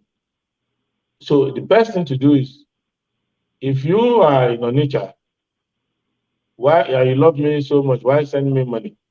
You can go to Onitsha and do a billboard, put it there. If you have Aguata Town Union, you can do T-shirts, my name and circulate among your community there. I try to run away from people gathering money together and sending to me or to my campaign. I try to say, because of the way I see a certain campaign collecting money from sources which, if I was a regulator, I would be very concerned. Also collecting money from places where you have ethical issues. But if you go around Adamawa now, you will see that of all the 18 presidential candidates, we have the best billboards, very creative, very cinematic, playing around there. We have some now being installed in Yobe State. So these are coming from volunteers, young people coming out, community people coming out. I just thought that if you volunteer your effort, people are volunteering to do work for me, which I will have had to pay for. So, like, to bring it home, I know you are doing this as your civic duty, but there are those who have your name, you're kind of rich, who thought themselves to influencer that need to be paid. So they will secretly collect 10 million somewhere and gather people together and say, we are trying to do interactive session with this candidate. Yours is clean and there's no condition attached and things like that. So I try to explore those ethical places. And because money is what money can buy. So why do you need to send me 10 million naira if you can volunteer to that volume by doing something in your community, by also putting publicity item and things like that, by hosting meeting on our behalf and things like that. So we've been dealing with in-kind contribution. So things like that. But one person says, oh, you can use my private jet. We try to run away from that because we don't know how you got it. I mean, with due respect to you, we don't know how you got it. The average person doesn't have it. And so we just try to say, hang on, maybe you can use it to carry somebody, and maybe if you can just do something simple for us that the average person can do. And at no point in time can you point the finger to their campaign and say, but what are they talking about? Are they not benefiting from so-and-so person who is part of this kind of problem? So those are the things we're trying to do. So we need more people, because in the end, what do you do with this money when you get it? You use it to do media work so that you can reach people. You use it to buy artifacts and import made in China, things like T-shirts and all of that to help Chinese economy, number one. And then kill our foreign exchange, number two. And then number three, to mesmerize the voters. So, but why don't I talk to the voters that it's not necessary? All of that is not necessary. If you want to vote for this person so that you can fix your road, you don't need the T-shirt to do that. So, and then you can do billboards and things that can be seen. So I'm sure if we send after this show, if you manage to send you some of the publicity material that we do, they look like a fine arts class at Yaba Tech or IMT Enugu. You will see people using their hand to do a signboard with a hammer and things like that. And things that when you are in the community, you get the message, but you don't get the feeling of extravagance that, okay, these people are being sponsored by some people who have excess money somewhere and try to post them on us. So those are the things. So we need more of such. And if you see anybody who is doing SDP, adequate, and all of that, you can give them assistance in any form. There are people who have hotels who say you can use my hotel to hold meetings. Somebody was telling me he was holding a meeting in, I think, Ebonyi State, and said, and on the Cross River. I said, a certain hotel allows us to. And I was once in Enugu to attend the CCM, Christian Council of Nigeria. And I was in a hotel, and we lodged in the hotel, and the manager of the hotel came down, saw me, and said, "Oh, you are the guy? I didn't know. Okay, no. Just leave him. I support you, and anytime you are in this area, make sure you come and stay with us at no charges." The only effect of that is that when I go to Enugu, I don't always tell him so that I don't continue to use it free all the time. We use it sometimes, we go elsewhere sometimes, so that we don't impose too much on him. But those are the things which I think if we collectivize our participation in politics. Because what I'm trying to do, I'm trying to lay a foundation for politics where somebody who is a classroom teacher teaching chemistry in Okunonu, in Enugu, can have an inspiration and say, I want to be governor of Enugu State, or I want to be president of Nigeria. And nobody will ask him, where have you paid this ton of money? He can easily just come out. And the PTA in his school system will say, oh, this man is a great man. And then they start volunteering. And then people in the community, I think that is what's going to save our politics in the final analysis. What's going to save our politics to give courage to ordinary people to come out and fare very well. It used to happen in this country. Even in First Republic, it even happened recently with Shekarau in Kano, who was just an educationist, frustrated in one corner there. And people said, oh, we need to rise against Kwakwas and all these people. And they brought him out. And for example, now we're going to Kano on Wednesday. It was supposed to be tomorrow. Now it's Wednesday to do our rally. Just take note of all the rallies done by PDP, APC, all of them, and come and see the one we are doing. You will know the difference between the one done by... What's the difference? Can you tell us the difference where you've been to? The difference is that many of them are involved in human trafficking. What do you mean by that? They carry buses, go places, looking for people who are trafficking them from one place to the other to show up their membership. But you will see the one in which people come out voluntarily on their own, coming to participate in it. You will see the one we did in Ogumosho. You would see the 8 hours of people trekking, joining the movement. I was there.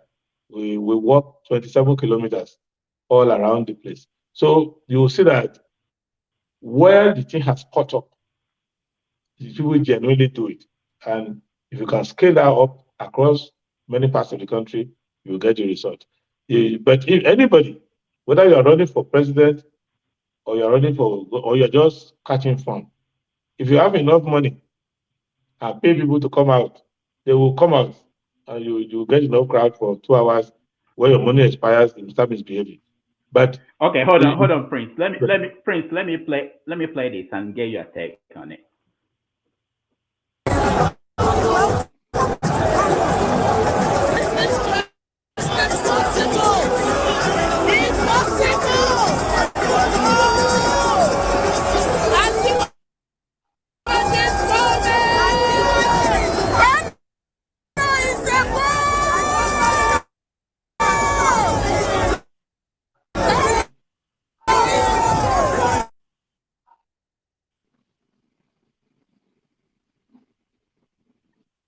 Voters who might see this. This is from Tinubu's campaign in Kano, and you're going to Kano on Wednesday. When they see this, they think it's a foregone conclusion that Kano is for Tinubu. How do you counter that? How do you tell people that, or your supporters, that there is hope that you can win Kano? The same way. By the way, all those who shouting your camera there, those who are closer to the camera there, none of them is from Kano. So they follow them there, the same private jet. So, but even if you see the common people that is there. You can go and ask Kano police, you will see that many of them came from different places. But even then, if you go to Kano on any ground, you have enough people to follow you. The key way is, let me answer this question after we have been to Kano. And you have two frames to compare. That's when I want to leave that. So leave that until when we are going to Kano, and you see our own people, you see their own people, and you see. But historically, right from Awolowo's time, Awolowo will go to Kano, and you will not have anywhere to. You wouldn't be able to come down to all power everywhere. And on election day, Awolowo will look like, where's Kano? So Kano is like that. So we, in building our own movement in the Kano area, we don't want to be a spectacle. We don't want to get crowd gathered. We want to actually grow organically from the people in a way that this is just you having a communion with those who are working for you already. Not like you gathering crowd to show to the camera. You could see that the aim that they have is not to bond with the crowd, it's not to interact with the crowd, it's just to show to the people that, see my people in Kano, see. But we are going actually to have things to do in Kano, to mix with the community. Tomorrow is my birthday. I'm going to blend with the community there. Oh, happy birthday to you. Oh, thank you. Now, we are also planning how to do the election, how to win it, how to get our people working together. And the crowd that you will find will be, you look at it too, you will see that this one is coming genuinely working for this person, and they are coming out. So, and I'm more interested in a buying by the community. You see, anybody who wants to solve Nigeria's electoral conundrum and does not address Kano, Kaduna, Niger, Oyo, Lagos is sorting itself out little by little because there's a lot of information circulating there. We need to be competitive. Ideas need to be competitive in these large voting centers. It should not be the case that there are bundlers of votes in these places. And the way the late Adedibu used to do it in Ibadan, where there was no dialogue of anywhere. If you just went to Chief Adedibu in those days, that ended the discussion. And it was like that in Kwara, when the late Oloye was there, Chief Olusola Saraki. Once you got him, that's the end of the debate. So we need to make these voting centers more ideas competitive. So you cannot say, for example, now, if I got one person in Anambra, I've got Anambra State. You're wasting your time. You have to negotiate with every voting block, tell them what you're doing. So we want to make it like that. And that is what we are trying to do. Yeah. Also, the other way, I want to know what you think about endorsements. So we know that this week we've been dealing with the endorsement of P2B by Olusegun Obasanjo, former president. There have been several reactions, and there was endorsement by Edwin Clark and people like that. Are you seeking endorsements? Have you gotten endorsements from people? Is that necessary for your campaign? To be honest, endorsement generally is not a bad thing at all, because you want people who to back up your message, because you saying it on your own often is self-serving. You can say, I'm good, I will do this for you, I will do that for you. So if there are people who have respect in the community, people know that they don't just do things whimsically, and that they do their things in the interest of the public, and that they reflect very well. And if they now endorse you on the basis that they have been paying attention to you, they've observed you, and they're recommending you, it's not a bad thing at all. But I don't know the one they're reacting to, because what Obasanjo did was not an endorsement. It was just an outing, a confirmation of what he's been doing over time. So there is nothing new. He's actually the Director General of the campaign. So the two people, the one that was there before, and the one who's there now, they are representing him. The candidate himself is holding the place for him in his own mind. The candidate is an extension of his own body. You know, the thing he tried to do with Adewole Adebayo, something like that. So it is not reasonable for anybody to pretend to be surprised that he will endorse a campaign which he himself set up. He himself is sustaining it. Himself is the one raising funds for them, is the one lobbying for them from time. So it's not I wasn't surprised at all that he did it. So, but there are people whose pastime is in engaging Obasanjo. And I think he enjoys the attention. They also enjoy following him over time on any issue.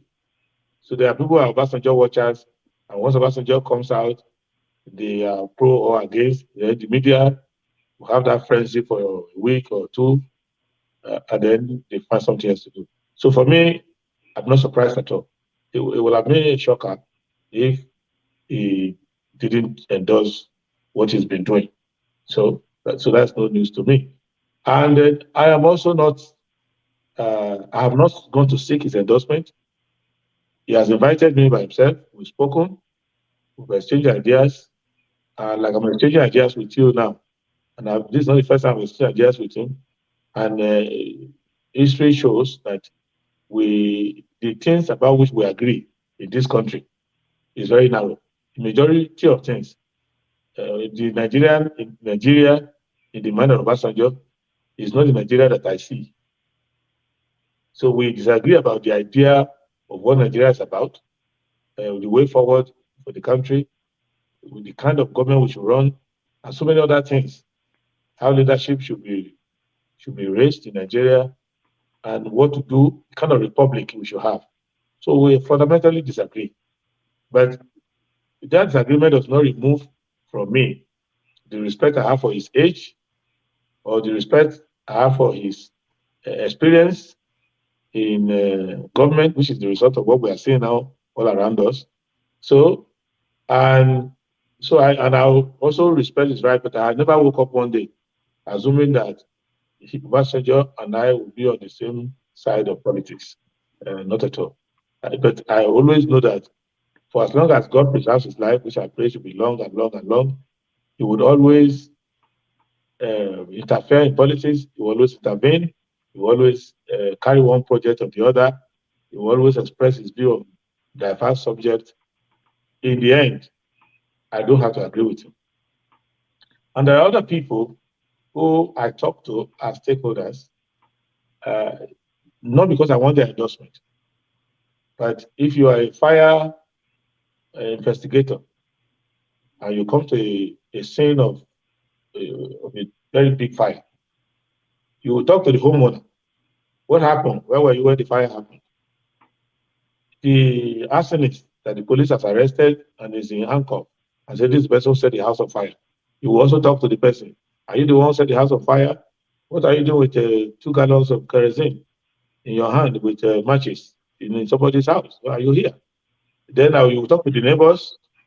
You talk to those who are doing first aid. You talk to the victim of burn, first degree burn, second degree burn, third degree burn. You talk to any other person who is on the scene. So that's how you can do Nigeria. You cannot say, I'm not talking to anybody. I'm not going to talk to this person. No, you talk to everybody.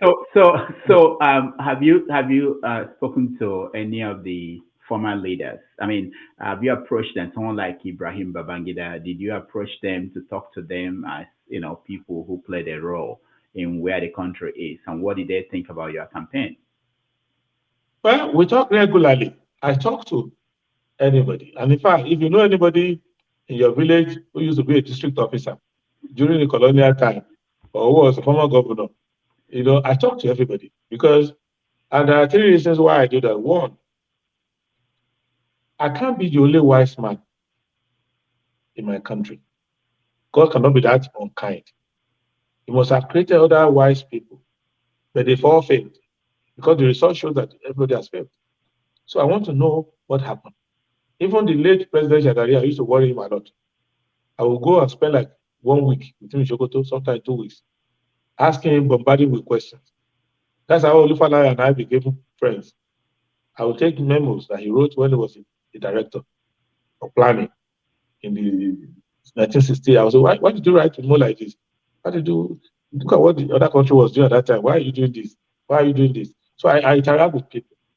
And President Babangida and I engage a lot on issues, policy, this. I disagree with you on this. Why did you do this? So I talk. Same thing with President Goodluck Jonathan. I talk. So anybody. The only person I'm leaving alone for now, because the old man is afraid of COVID and afraid of the General Gawan. He's afraid of COVID and he's afraid of politics. But I talk to him, I engage people, I talk to people. The person who used to finalize Awolowo's economic papers when he was Minister of Finance, Dr. Umoru, I go to him. I sit down with him. Sometimes he's not feeling too well. I'll come back again. We talk. How did you finance the Civil War? Why did you take this? What happened? So I talk to people. So I am almost a virtual member of the body of retired permanent secretaries. In fact, I took some of the executives to be on my campaign because they are the people driving policy. The other time I was with Chief Philip Asiodu. We went back to the 60s, the early 50s, reviewing policy, this housing policy issues. I discussed with him. I always disagree with Obasanjo about the management of the debt servicing that they did, where they practically took our money and gave to their foreign friends. And I was surprised that Asiodu agrees with me because he was a government economic advisor. And I was saying, how could you take all our money and throw it away in the name of debt settlement? Nobody does that kind of thing. So we look at the policy, talk, the role played by each person. So the idea is this, that if people came before you and they tackled this dragon and they fell off the wagon, you have to know what happened. Is it that they were not competent? Is it a character flaw? Is it that they were set up to fail ordinarily? What are the problems that they have? So you know that, and you don't feel too cocky. I say when I get there, the last time I was General Babangida, we're discussing Chu SP of Congo, Kalu Dikakalu, and the Falai. In fact, I spoke to Falai earlier and raised the issue with him, and he spoke to General Babangida, they raised the issue. When I went to General Babangida again, we started raising the issue, discussing the issue, and we're taking the advice he got from each person, why he took the decision, and everything. I looked at why did you hire Guardian Ezekwe, and how could you have a Guardian Ezekwe in your government, and you cannot have that industrial revolution you're looking for? What happened? And things like that. So we take these issues. So that's my level of engagement. I don't go to you and say, endorse me, assist me. No, I talk in terms of, so on their own, they can say, oh, wow, you're taking time to study this thing. So you have this new thought, oh, okay, I think you would do well in this area. I discussed fuel subsidy. Last time I was general with President Goodluck Jonathan. We discussed this issue of subsidy because he's the chairman, chief celebrant of subsidy. It was under him the thing went ballistic. So, and I sat down with him and I got a lot of insight from him. And he gave me advice on how I'm going to kill it, exactly what I need to do. And I got, so when people telling me policy, this or that, I spoke to the man who signed the most of it. And he's telling me, don't do what I did. this is exactly, you are right. Your analysis of it is right.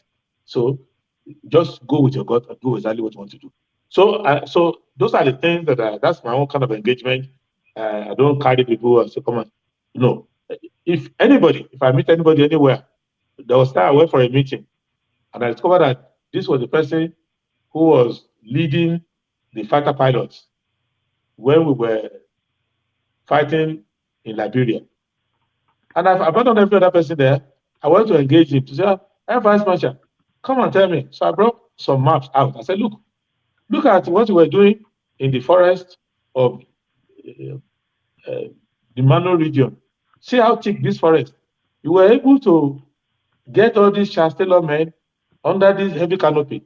Why is it that in our so-called Sambisa forest, all this around here, Binigwari, all these places, we can't get terrorists under shrubs?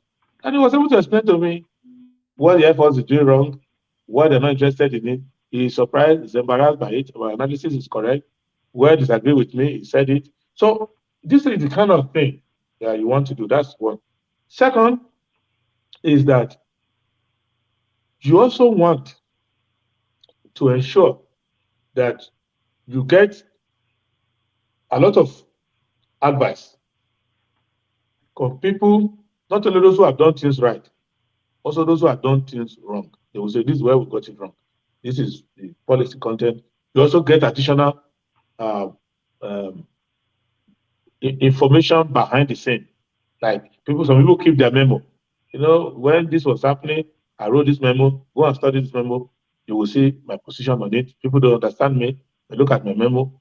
You study that. Then 3, a lot of people symbolize a lot of things in society. You need, one of my most beautiful engagement was with Chief Emeka Anyauku, because I've always been intrigued about Emeka Anyauku, who is, you don't know whether he's an Englishman or he's a Nigerian. So it's kind of hybrid between what you will be if you are an Englishman and you happen to have some Nigerian ancestry with it. And if Nigeria was to get it right with our relationship with the British, Anyauku should have gotten it right for us. And I kept asking the question. We were in the Commonwealth, you came back, South Shagari, you went back, you were there when you were even Secretary General, when Nigeria was expelled from Commonwealth, suspended. What are we getting wrong in our debate? We would discuss, and you can go and ask him what he thinks of me. But we came out with some understanding as to why we are the most English-loving but least beneficial of all the British colonies. And I understand why. And the kind of quality of the elite who has engaged the court of St. James, and why we can't get anything out of it up to now. So those are the things that take me to these places. I am not particularly enamored with the idea of endorsing me. I don't know if, but it's not a bad thing if on their own they go and endorse somebody. But I'm looking for a way to make my leadership of the country to avoid all these pitfalls, to run a government that's quite knowledgeable and give Nigerians a direction that avoids many of these problems that we're having now. And you also know that when you talk, when you pitch a policy point, it's because you've taken a comprehensive overview of what we've done so far, and you want to get it right. That's just for me, my engagement with. So, Obasanjo, we discussed policing issue, because essentially they destroyed the police. So I discussed with him. If you look at, it was his time we had some of the best policemen, MD Yusuf, and not the rest of them. And the dynamics between the role that the police is playing, the role the army is playing. So I was able to see all these dynamics and see so many of the root causes of why we have bad policing today, and how I can protect the police as a civilian president, while at the same time preserving the armed forces and letting them play their role to kind of rebalance that relationship, where if anything happens in the country and the police want to speak, the armed forces will wait first, let the police speak, and let police deal with it. If they can't, then they can say, okay, can we back you up in this area? So those are the things that I see. I don't see the fanfare that comes with it. All right, Prince, I know we didn't talk before you came on the show how long you have to stay with us, but I'm going to let our audience come in so that they can also join us. I've gotten used to this idea of spending 24 hours with you. So, we are open. I mean, if you are ready, we are good. I mean, I'm good. I have like tons of questions, but I wanted to make sure that this show will end on your terms, not me. I'm here for you. Oh, okay. Good. Yeah. Very good. Let me get our people in and they join the conversation. I will also ask you more questions as we go along. Thank you so much for coming on, and it's been wonderful. People have a lot of respect for what you stand and how you are carrying on with your politics. All right. So when I call you in, please just make it a question and be brief so that we can get more people involved. There are a lot of people who are interested in joining this conversation. Mr. Scribe, you're first.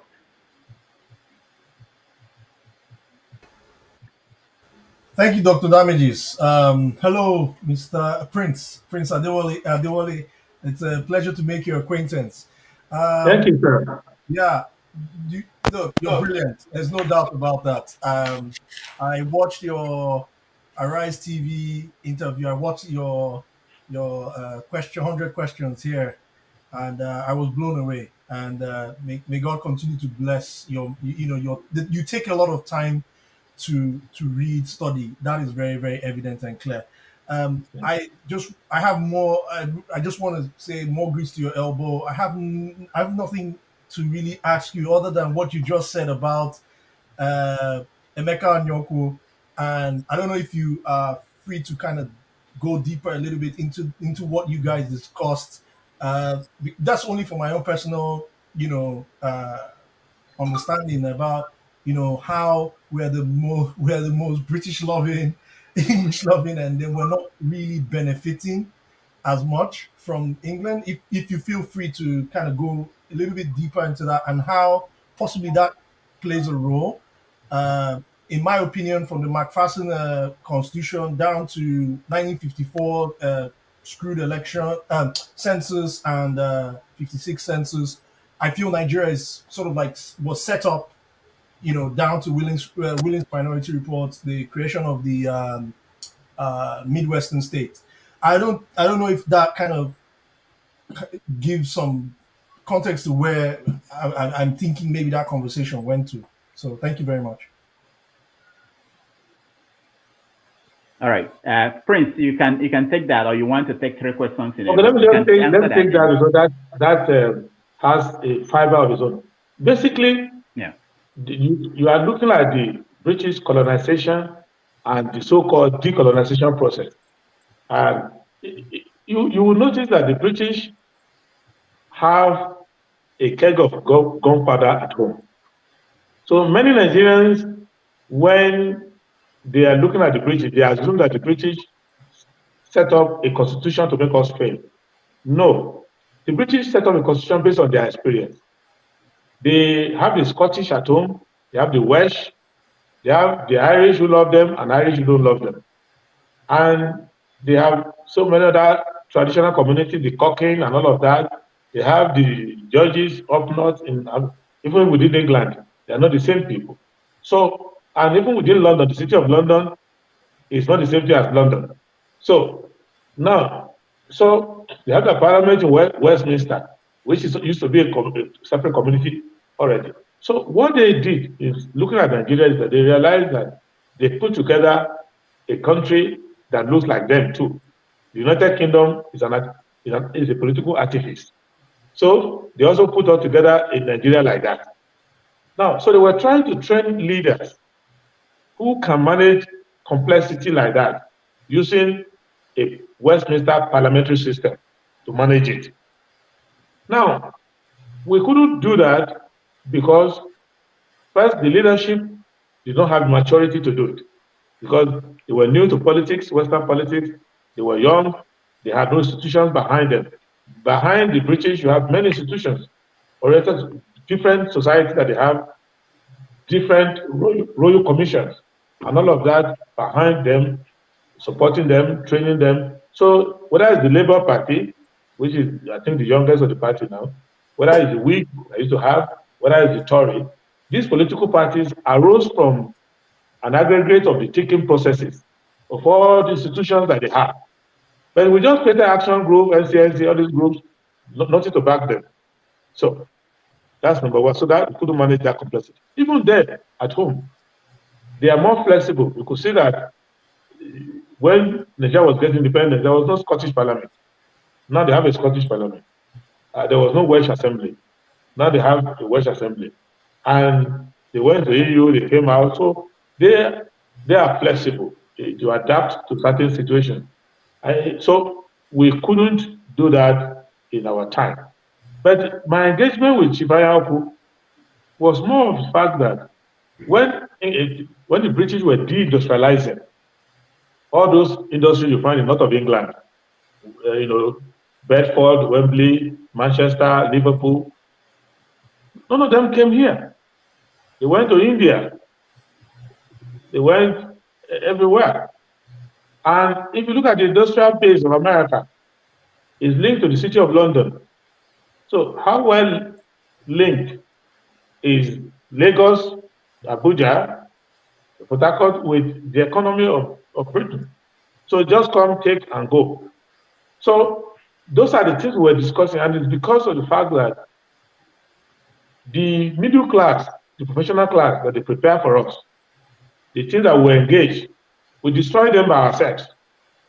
But we are still within their orbit in a way because they may not be responsible for our growth, but they are the guarantor of our good behaviors in the international community. That's why our leaders go there. They go there just to take instruction. That's why people want to go to Chatham House and talk to a hall full of majority of people they brought themselves from home. It's just like you are going to a holy ground, just the way our brothers gather together and go to Mecca to pray. So London is like a political Mecca to them. Some like Atiku and Co are trying to create a branch in Dubai now, and Wike created a branch in France and things like that. But the idea is that nothing comes back. There's no institutional backing. When I was engaging Obasanjo on basic issues like you had a relationship with Jimmy Carter. How is it better than the relationship I have with Jimmy Carter? Because you solved Jimmy Carter's problem. When Carter came to Nigeria was at the time when there were kilometer-long fuel queues in America. And Carter was looking for a replacement for the Middle East oil.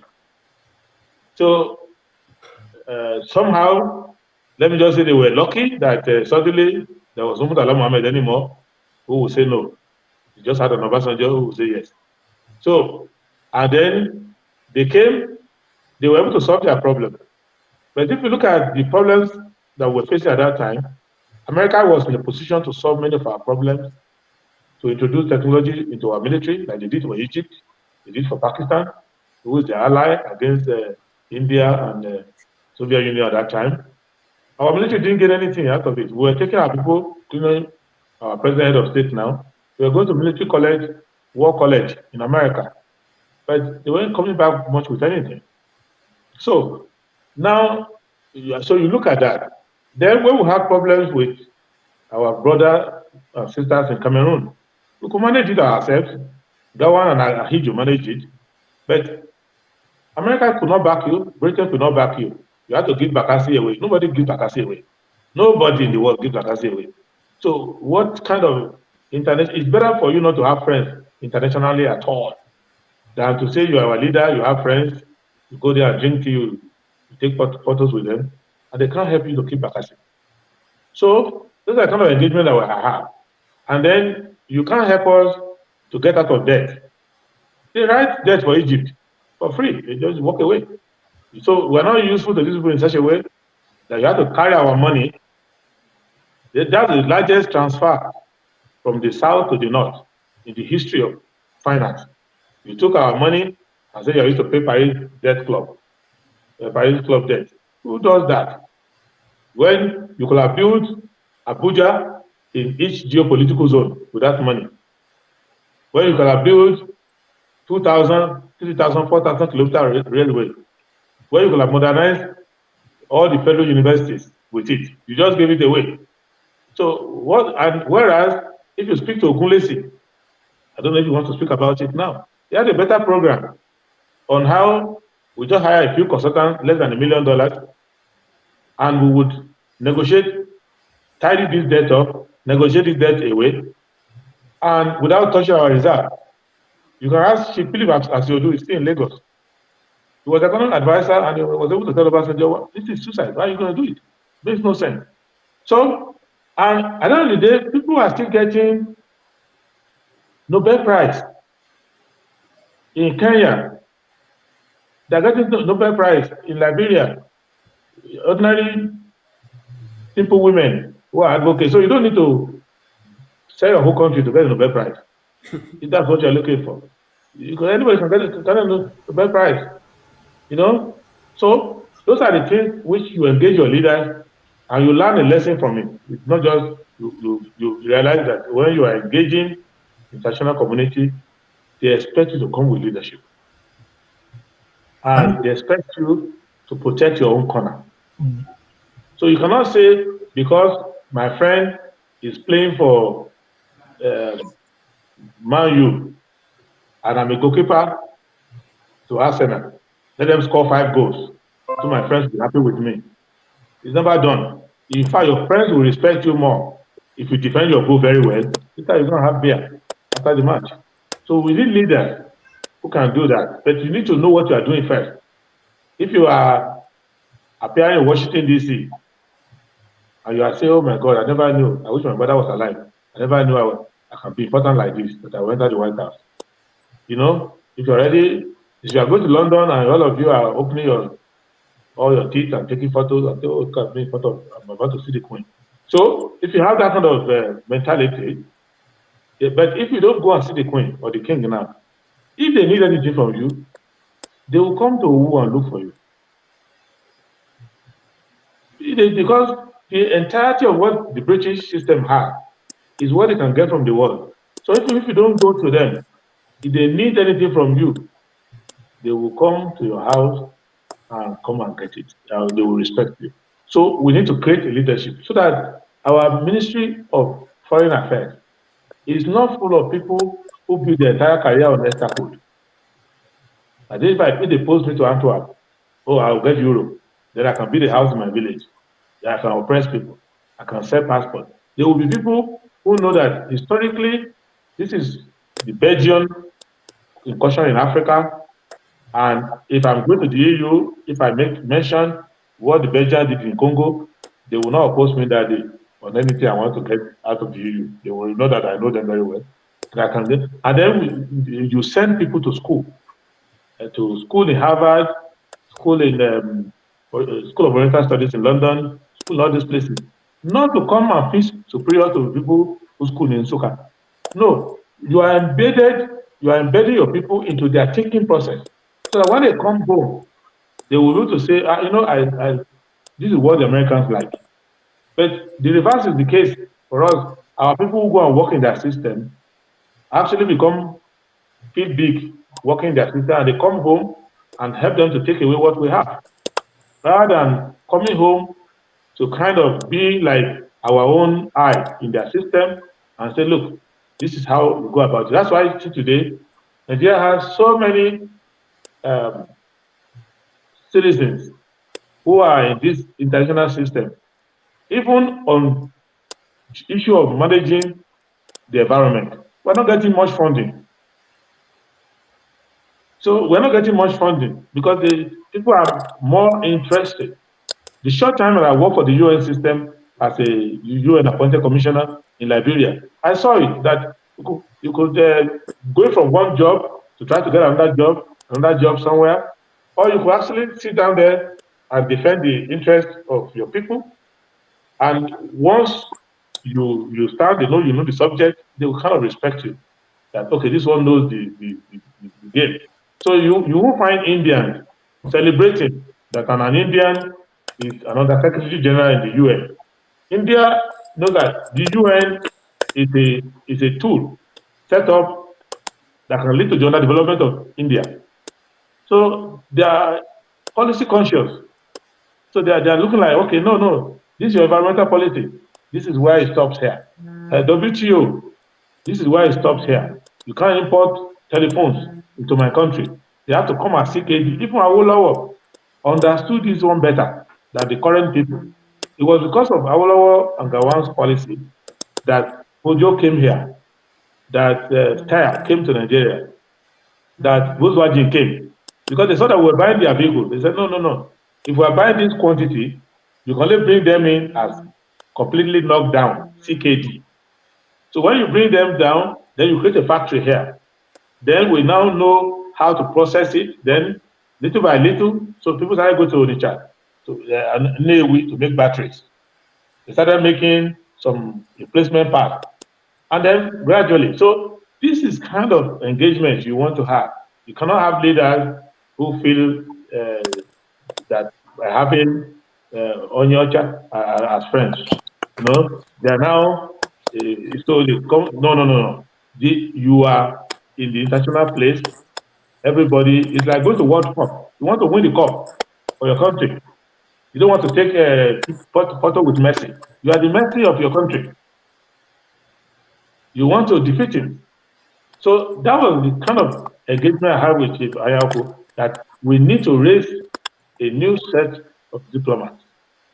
Many people you find now can't even speak the language of the headquarters where they're posted to. When I was in Washington, I'll say this, maybe I won't. I went to Washington, I have it on tape, to talk to people in the State Department when I was running for president after I won the primaries. I went to Washington to talk to people and sound people out. And there's an expression called doubting Abbey. So I went to this diplomat. That he talked about doubting Abbey. I went to the other person. I went to Peter Farr. I went. Even Pompeo knows doubting Abbey. I said, what the heck is doubting Abbey? I found out that. So it was when I was having lunch with the diplomats that they told me, doubting Abbey refers to Nigerian embassy. I said, well, why? Because the Nigerian ambassador, Justice Usofo, did not understand the American diplomatic scene. So when he's visiting an American diplomat, he will be in bow tie and everything, dressed like an Englishman. Whereas in Washington, you don't get anything like that. Usually you dress down, you mix with them. So anywhere they saw him, they will say, as Downton Abbey visited you, they start calling him Downton Abbey because he was dressing the way Americans used to dress 200 years ago or 250 years ago during the Civil War, and he's dressing as if he's somewhere in Europe. So nobody had the on that knowledge within the Nigerian mission there to tell him, no, you can't get anything out of Americans like this. You cool down, you dress down like them.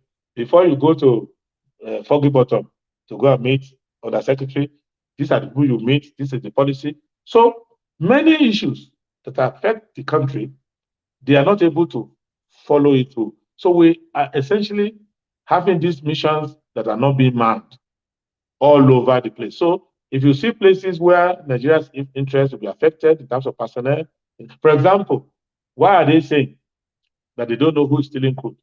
I was able to know what's happened to our crude because I interacted with the Dutch. You cannot steal anything without telling the Dutch who will help you carry it.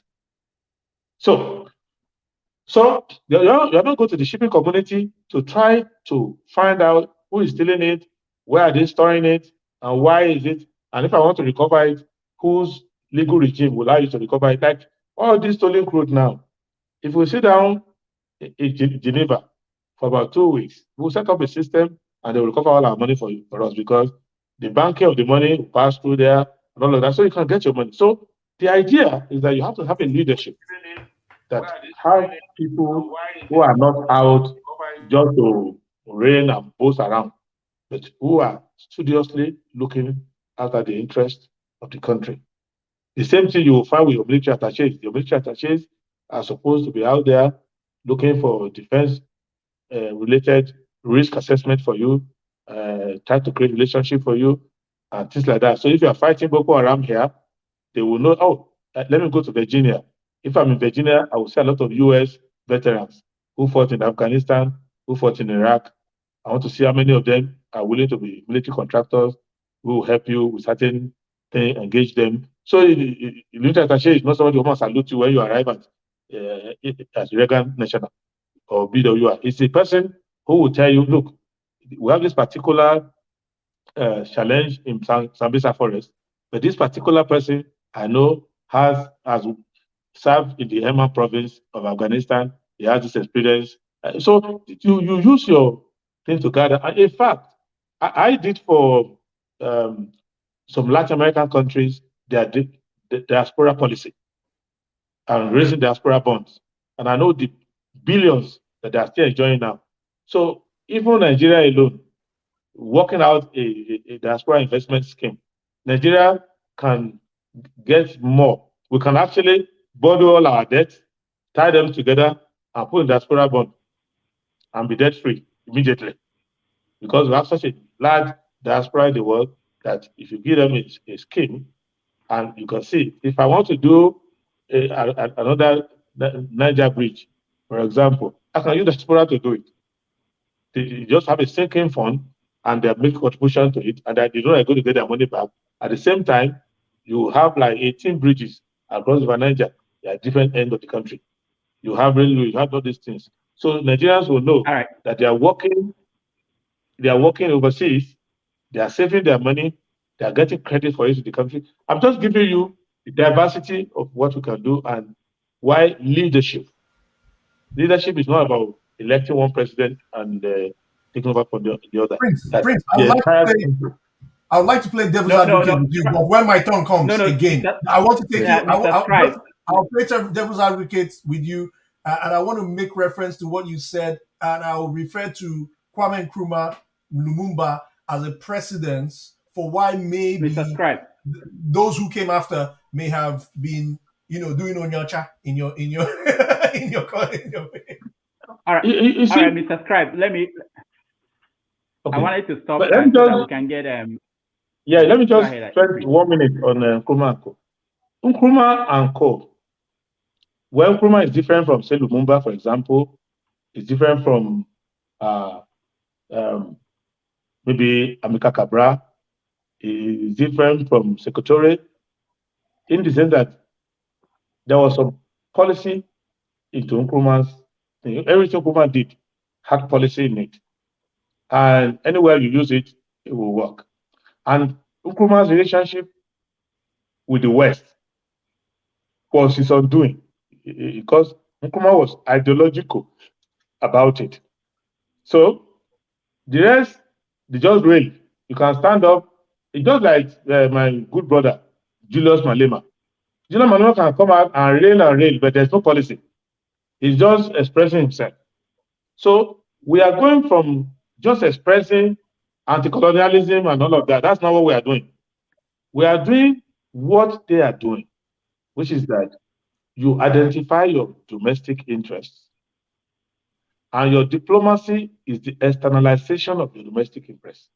So I want to take Ginger from Southern Kaduna, FCT, and Plateau State. I want Ginger to enter the US market. I don't need to rail at anybody, but you are coming to take gas and crude oil from me, but I want to make sure you take ginger from me as well. Otherwise, I won't give you the oil. So that kind of thing, you are not against anybody. I'm trying to get tomatoes to enter into Europe. And don't tell me about environmental this and that. No. Because when you are bringing your cars here, I too can talk about environmental this. So let us be sensible. So it is this getting right at the policy level. It's not about saying the white man should pay for slavery, the white man is a bad guy. No. That is to say, you know what you need. and you don't go to a 2 weeks conference taking photos. You know what you need sector by sector. Even as they are formulating the policy, you know where this policy is leading to. You know how many jobs you will lose in your place. You need, so those are the things that I'm talking about. This is the point where we give you a standing ovation. Thank you very much. That was brilliant. Thank you, sir. Okay. Right. Hold on, guys. Hold on. Okay.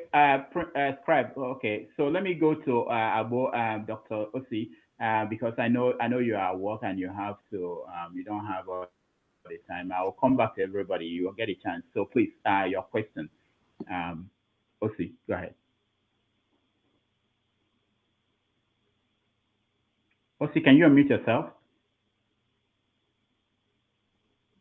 Okay. Osi, can you hear me? All right. Can you hear me? Yes, I can hear you. I can hear you. Okay. All right. Thank you, Dr. Damages. Thank you, Prince Adewole. It's a pleasure having you here. This is my first time listening to you. All this while that you've been speaking here, I kept wondering. So we have people like you in this country, in Nigeria, and they ended up giving us some ancestors, But this is it. I listen to you and I see a brilliant man, very smart, knowledgeable. I refer to you as a brilliant and knowledgeable man because I think you believe in good leadership. I will also add that you're a good man.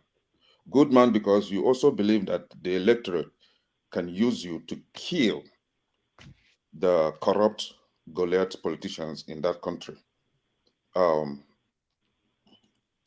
don't know how to put this, but I think Nigeria deserve people like you. I don't want to say it's unfortunate that they are not taking towards that angle. From what we know today, we have the three front runners, APC, PDP, and Labour Party. I, for one, among these three front runners, I'm rooting for P2B, and haven't heard your own views and policies today. I think you share similar, some ideas with P2B in terms of production and exportation economy. In that case, I want to plead with you if it is something that you may consider doing, and which is trying to have some sort of alliance with Labour Party in order to grab power from these miscreants. Not just having the alliance, but have some arrangement in such a way that you will still come back to lead that country. This is my humble submission. If that is possible. Thank you, Kene. Thank you, Kene. Prince, before you answer, let me just say that coming from Kene, commendation from Kene is big. If you I'm all right. Do you want to take this question or do you want to get three more? Let me just deal with this because this one is coming from Kene and is very simple to deal with. Because there are a lot of things that are put together there and I won't take time on it. I won't do deep analysis. I'll just give you a conclusion. What is this? There is no Peter Obi philosophy that you can follow. Production to consumption, all these things, these are just slogans. Because even in economics, it's not valid. Because production without consumption is incomplete in economics. But I understand what he's trying to say. What he's trying to say is that Nigeria should not be a net taker of something. We need to add value so that other people can take from us like China. And I don't want to criticize him personally because I've listened to Peter Obi. He has never criticized me before. And I need to give him that respect. Not that I'm perfect, but he doesn't criticize me. So I won't criticize him. But in reality, I haven't seen that he's a producer of anything, he's actually almost usually importing. He can change his mind. He imports chocolate, imports anything that can be imported. But you can say a businessman has to make money for his company. But a leader now can be different. That can be understood. But what you are getting is not even a Labour Party. Peter Obi is Obasanjo's faction of PDP. And Bukola Saraki used to be there. A few of them are there. So you will see that even when they are setting up their campaign council, whether take Donyo Okupe, who lays Obasanjo's bed, or you take Oshintoku, who has Obasanjo to write letters, wants to abuse people. So it is you cannot say all you can tell me is go and work with Obasanjo, and the country will be a good country. I can say, okay, go and ask those who worked with him before. So it's not that me, I'm arrogant or anything. No. It is that you must know what you are getting into. I can tell you today that if Obasanjo tells Peter Obi, go and work with Atiku tomorrow, it's yes, sir. If he says go and campaign there, it's yes, sir. Hire this person, yes, sir. Their relationship is built around that and is working for them. And I'm not coming there to disturb it. If I join Peter Obi today, the whole thing will collapse. Peter Obi will not even be candidate again. If they just are holding a meeting and Obasanjo say that I entered the place, that's the Obasanjo start looking for somebody else to support. Because maybe Peter Obi will change later when he gets there, but right now, it's a yes sir system. Even the Labour Party people who are there, they can feel it. They know that they are outside. I've been related with the Labour Party for a long time. So if you look at my 50th birthday, Labour Party is one of the parties that signed commendation and congratulations to me. I'm very close to them. The issue is that I don't want to, because when you're in competition with people, you have to be careful how you comment so that it doesn't look like you're taking cheap shots, especially if they're not here to answer. But that system cannot accommodate anybody who is trying to bring alternative politics. But Peter Obi I've come across where we, unlike people, we meet a lot. We meet in places, we sit down together for hours. We just two of us sitting down. Whether the program is about to start, we'll be in the green room together. I've studied him. He's a well-meaning person. But he's not running his own campaign. He's a mascot for a faction of PDP that wants to come to power and later take control of the PDP. And they tried to use Bukola Saraki for it. It didn't work. They tried to recruit Akiwumi Adesina. It didn't work. But it is possible that something good will come out of it. So I pray all the time for Peter Obi to be in good health, for his wishes, because he means well for the country. I have no doubt about that. But is he running a Peter Obi presidential campaign? I don't see any evidence of it. And it's not because he's foolish. The condition for being that adopted by that system, I was close to Yaradua. He was like a brother to me. And Yaradua had to endure that same thing when they came to suddenly recruit him. And the way Yaradua was recruited is the way you get recruited to the army. You're just walking on the grab you and say, hey, you are joining the army now.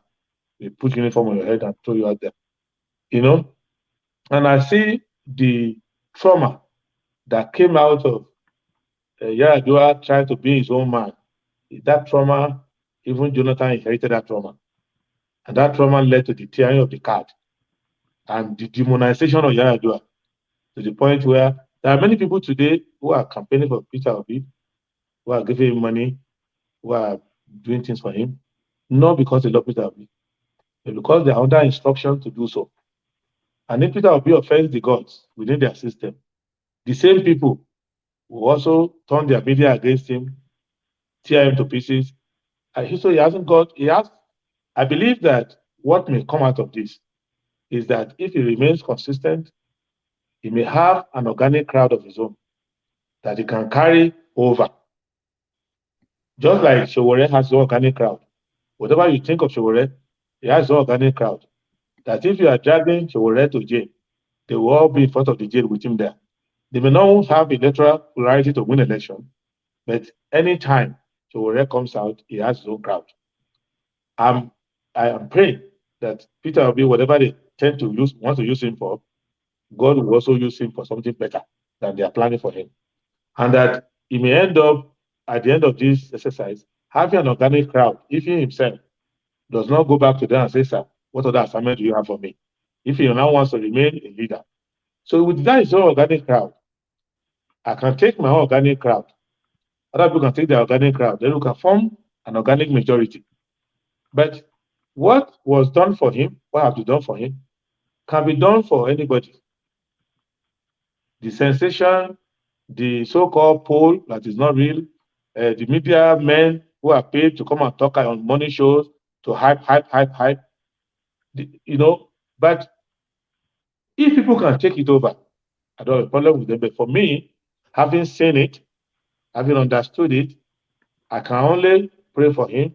And if an opportunity comes where I see something organic that is growing independent of what they are manipulating, you get my point, then I can support it. But I know what they are doing, and I don't think I want to waste my energy on it.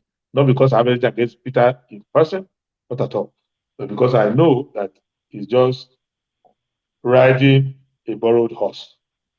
Okay, so I really appreciate how you All right, answered thank the you. question. So this is the No, P2P. can I, do you think, P2P can that I know. can I, The P2P So that I let's hear, do you think at it's least fair to I'm go back to sorry, you? Dr. Damage, I'm interested in it. the P2P that I know Okay, all right, can I isn't go ahead? someone, All right. isn't someone that can be controlled. Going by what is antecedent in Anambra State, when people presented him to the Anambra State, P2P governed Anambra State as an independent-minded governor. Actually, he was alone. He was all by himself at the house, the State House of Assembly in the other party. He was able to. When you look at what is happening in Anambra State today, a select few, I believe that they own Anambra State are not in P2B is not in their good book because of maybe independent nation.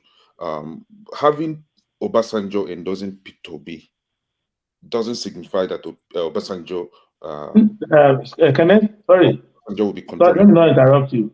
So let I'm me. not talking of endorsement. Yeah. The endorsement is not a problem. Yes. I'm not against endorsement. What I'm saying is this. And it is good if somebody endorses you in your own campaign. It's different than when somebody sets up a campaign and is recruiting people to put there.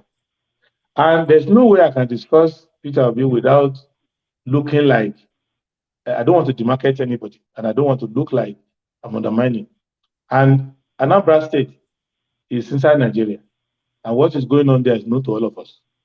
And Peter did not become governor of Anambra State before Esife or before Nwobodo.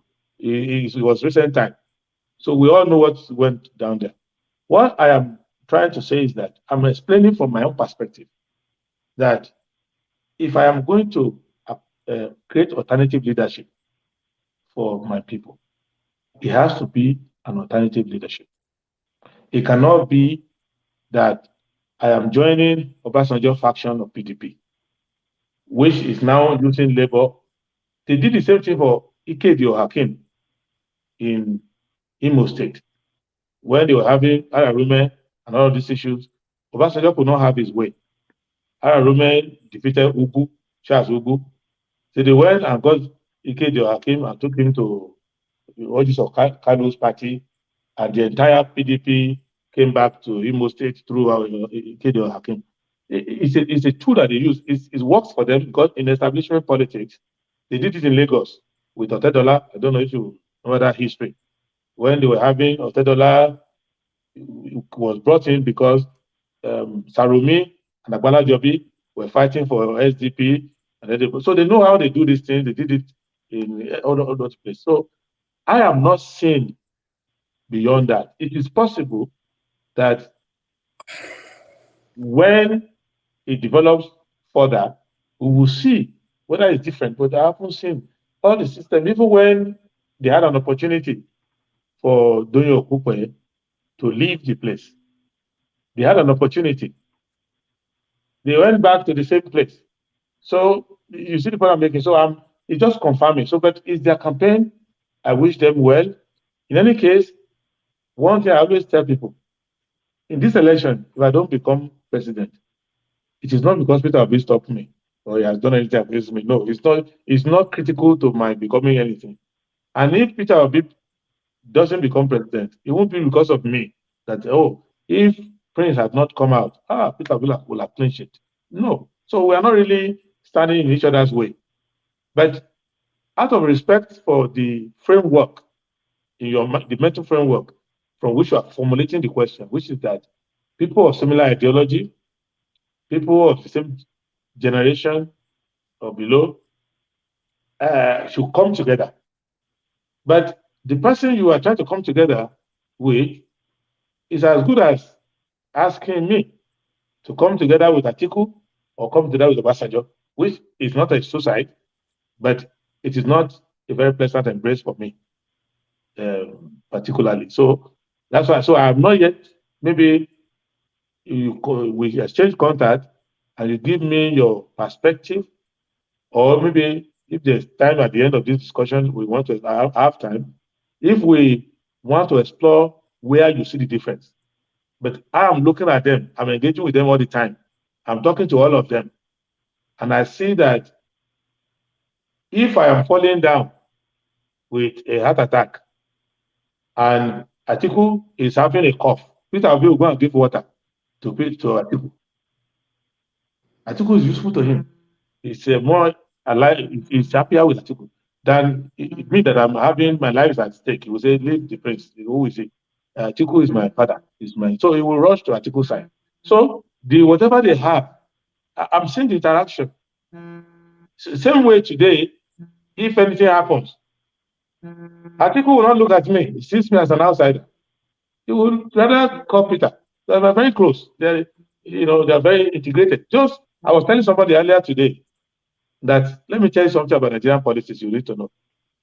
If today Atiku Abubakar wants to do a rally and is looking for money to do the rally, and his bank disappoints him, he can call Tinubu and say, I want to go to Kano and do a rally. Send me money. Tinubu will send it to him. They are that close. They don't see each other as opponents at all. It's just like two coaches, two brothers. One is a coach of Arsenal, one is a coach of Man U, and they are playing. They know the money is coming to the family both ways. So the day Atiku is abusing Tinubu, Tinubu's son will be at Atiku's house with Atiku's children eating, playing. They are not enemies at all. So don't do any deep analysis there. And I am saying to you that Peter Obi is not too far, like a junior brother to those two people. So, but now that the public may not want to hear that kind of thing, I won't say it now, but over time, they will see it. So this is a club. It is that club that I'm trying to find an alternative to. It's like a country club in town. And I am now trying to create a small get-together somewhere. You will now say I should go and join a member that. No. This establishment politics, that's how I see it. It's not because I particularly have a problem with Peter Obi at all. He's a fine gentleman, he's a pleasant person, and I like him personally. So, but the politics involving is still a branch of the establishment politics. And it's not because Obasanjo wrote a letter on January 1. No. Obasanjo is a greater stakeholder in their campaign than even Peter. Maybe Peter is number 5 in the pecking order of the Peter Obi campaign. Obasanjo is the largest shareholder there. They know what they are doing. And no problem with that at all. And as long as, and if Obasanjo is alive thank you, and healthy in the next election, Obasanjo will still bring another candidate. He always brings a candidate in every election. As long as he's president, he will bring a Dr. candidate. Rudolph, I've been on this Thank you. stage for a while now. Do you mind if I weigh in, please? Who is this? I can't see you. We can't see you. Is that Andrew? Yeah, this is Andrew. Sorry, I'm in the car, so it's a bit dark. Okay, go ahead, Andrew. Good afternoon, Prince Adewole. Good afternoon, Andrew. I hope you're not the Andrew that checked out. The Buhari said Andrew should not check out. Well, it's okay. I listened to you very well, and I'd like to ask you a few questions. No, make it one, please. Some of them are personal, so don't take offense in it, please, with due respect. No. I stopped taking offense long ago. Okay.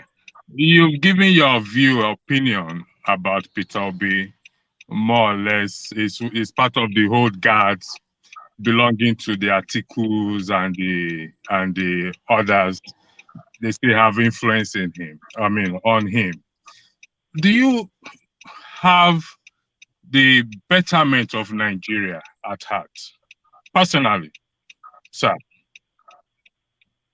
Yeah, if you look at the eye bags I've acquired, just talking to Andrews, Kene, you know that I can't be doing this for fun. I have the interest of Nigeria at heart. And I can define I can define the interest of Nigeria. Can you define it? If you ask Obasanjo to define interest of Nigeria, we define it in a way. I can define interest of Nigeria for you, the way I understand it. Okay, can you define it for me, please? The interest of Nigeria is basically for the average Nigerian to fulfill the manifest destiny God has for him. And how do you know it? You don't need to read Bible or Quran or anything. Just look at where in the world God put a Nigerian. God put him in a place full of resources, the best location in terms of sunshine, everything, rivers, everything. So people who have similar ecosystem in the world, they had a good leadership, the average Nigerian from cradle to the grave is made. He can realize all his potential in life. That is my mission in leadership. That's basically. So if you find a jobless man in Anambra, you know that it's a cause. The amount of gas around Omombala River alone, not talk of the fishery, not talk of other things, nothing. So same thing in Yobe, everywhere. So this is my idea. It's not that complex, that you have a leadership that can harness your resources together and get the people to reach their full potential. That's what brought me to politics. That's all. And that basically, you eradicate poverty rapidly and you keep the people secure. That's all. Anything complicated like that, I don't know. But this is what I know. Thank you very much. Your assertion that the Nigerians reach their full potential in the present context of Nigeria. If you become a president tomorrow, how do you intend to achieve this, please, in the present context of Nigeria? Well, okay, the way you achieve it, I'm sorry, there's a power. Each time I talk to Dr. Damages, I did it in Ibadan. It's happening as well now. There's always a power cut. So now, the issue is this. You have to be honest with the Nigerians. We have to tell them and tell ourselves the truth. We have to create a new leadership completely. That is to say, this post-colonial leadership, where a few people who are not well trained in leadership are representing foreign interests in Nigeria, and you benefit more from Nigeria if you came from Washington, Paris, London, or outside than you get in the country. That the leadership in Nigeria is not looking inward. So for me, that's what I will eradicate. Number one, I will make sure that I get an authentic leadership that wants to stay here, collect our revenue, use it to service the people, build institutions, schools, things that work, and leave the rest to the imagination of Nigerians. They will go elsewhere. Right now, what is happening in Nigeria is that just like it happened in our history, it's not the first time. If you know why Jaja Fopobo was taken from his land, if you know the reason why Nana of Shikiri was taken from his land, it's simple. That the system where foreign interest comes to exploit resources and trade here, and they will take middlemen. Go on, get the history of almost everybody. They are middlemen. Even our people who say they own oil block, they are middlemen in the sense that the oil exploited by foreign company, they are just the people who are the domestic end of it. And same thing with defense. To study defense, many people who are in it are just commission takers from foreign suppliers. So most of the money we spend on ammunition and everything in our defense spending recently is all going abroad. So everything like that. So you want to create the reverse of it, which is the kind of dream that we had. I think Gawan tried to do it with Awolowo and Mundukano influencing him and other people, that we need to have a way of retaining more here. So that's basically what I'm not anti-white. No, I'm just trying to create a system where we can raise our leadership here. We can retain a lot of our wealth here, even starting from the rent that we are collecting. Rent from petroleum, rent from overflight, rent from mining minerals, rent from using our seaport. We have enough from this rent-seeking part to actually build institutions that work for the people, not exporting the money overseas. So that's basically what I want to do. And then after that, value addition will now be added because a comfortable middle class is what produced Chimamanda Adichie. There was Zik established a university where the parents could settle down and raise a family. And the children are well raised, well brought up, and they interact with knowledge in that staff school. And then we now exported a literary genius to the world.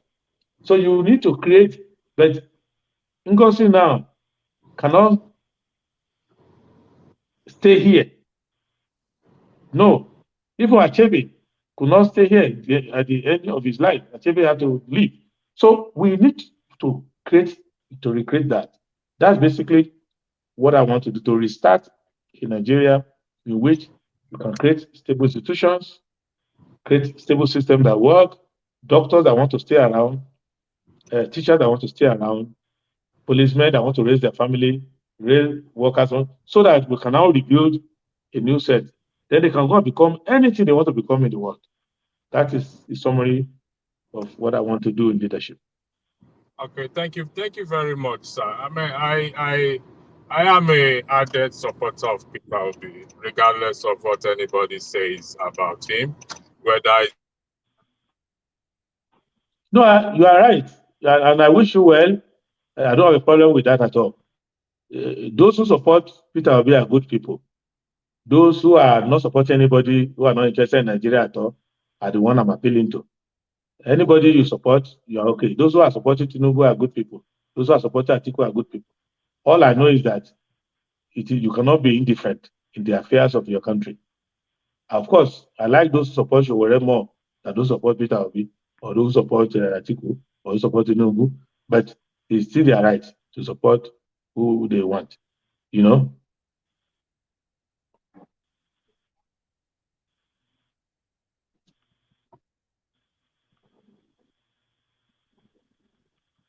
We lost content somehow. Okay, Andrew, hold on. Andrew.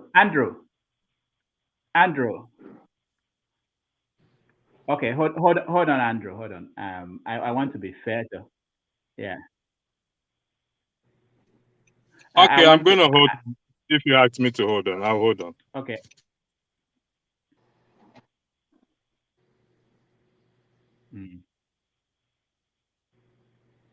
Dr. Ametis, we don't hear you sometimes. Is it only me? All right.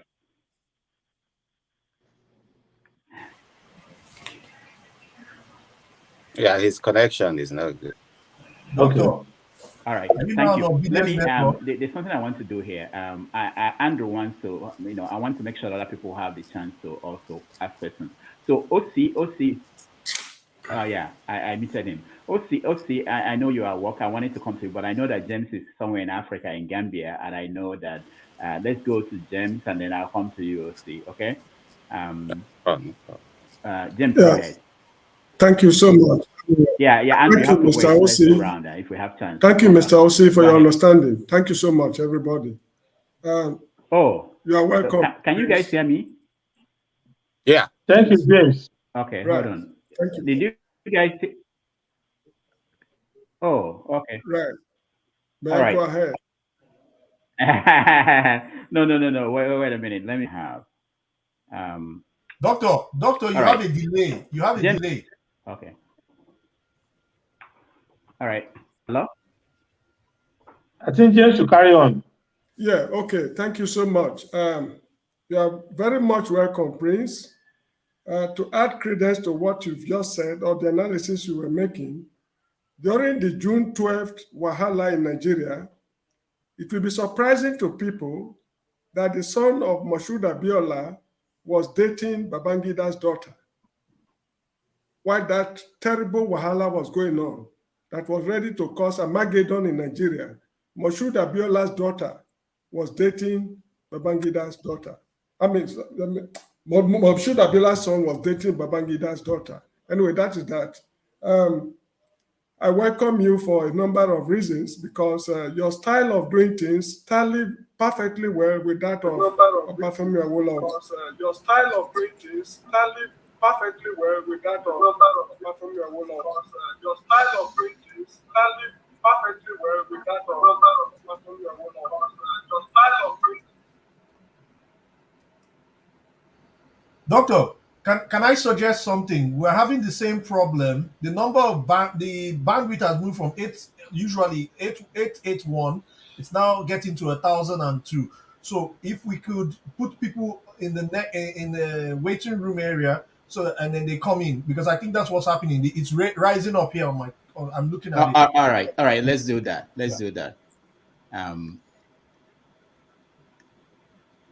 Okay, James, you can go ahead. I like to see Kenneth space. So please, whatever you do, leave Kenneth there.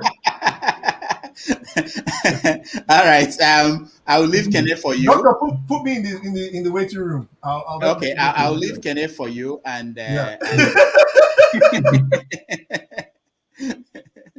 as I was saying, I think it's better now. Okay, go ahead, James. Yeah, thank you. As I was saying, your style of doing things tallies perfectly with that of Obafemi Awolowo. That man believes in breaking down everything to elementary level for the illiterates to understand what he's driving at.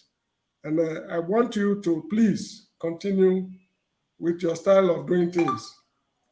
It's very pleasing to know that those who have been mismanaging the country right from independence till now, they're on their way out with people like you on the scene. It's just a question of time. We will get to the promised land, no matter how difficult it is. We will not only see it, we will get there. I don't want to waste your time because you have a lot of things to explain to people. I want to give you an opinion, not an advice, because I don't advise people. I only give opinions. While you were explaining how you will decongest Abuja, your analysis, I think you went straight to the point. I mean, that's what a manifesto should be. Your roadmap was contained in the analysis you were giving. Please, in your explanations to people concerning agriculture, education, and what have you, try by all means to go down to the elementary, to the basics, to enable them see the reasons you are, putting across. Because when we talk of manifesto these days, most people always say, oh, we will do this, we will do that. But how will you do it? They don't go into it. We move from consumption to production. We give you free education. Tell us precisely how many children do we have in our schools? local government by local government. Where will the money come from? Where will the teachers come from? How will you build the schools? When you produce the children, the educated children, where will they get jobs? I know you have the capability to break down things to elementary level, and that is what I want. I want it for one reason. My father benefited from your free education program because I went to school during Action Group and UPN era. Since my mother gave birth to me, I've only paid 100 naira for my education. That was when I was at the University of Lagos, master's degree level, 100 naira accommodation. All the others was absolutely free because Awolowo, through Ebenezer Babatokbe, broke down everything to find details, and my father got the message. I sincerely wish you well. Even if you don't get what you are looking for now, it's a question of time. You surely take us to the promised land. Dr. Damages, I think I better sign out so that other people will come in. I join you on YouTube. All right, thank you. Thank you so much. Thank you. Thank you, sir. Please say hello to Ebenezer Babatokwe whenever you see him. Thank you. Part of the job of the candidate is to carry messages. I will do it. Tell him one of his children, one of his children, one of his educational children living in the Gambia. Tell him I owe him gratitude. No, the only thing I can say to you is that I don't think it was the dream of Awolowo to spend all Nigerian money as the president runs of Gambia. So I don't think so. We need to. No. See, something brought me here. The kind of education I receive in Nigeria, I'm unable to use it there. But you see here in the Gambia, for example, the children I taught, even in secondary schools, they are excelling in the military because of the geography I taught them. Some went to, some military schools in Turkey.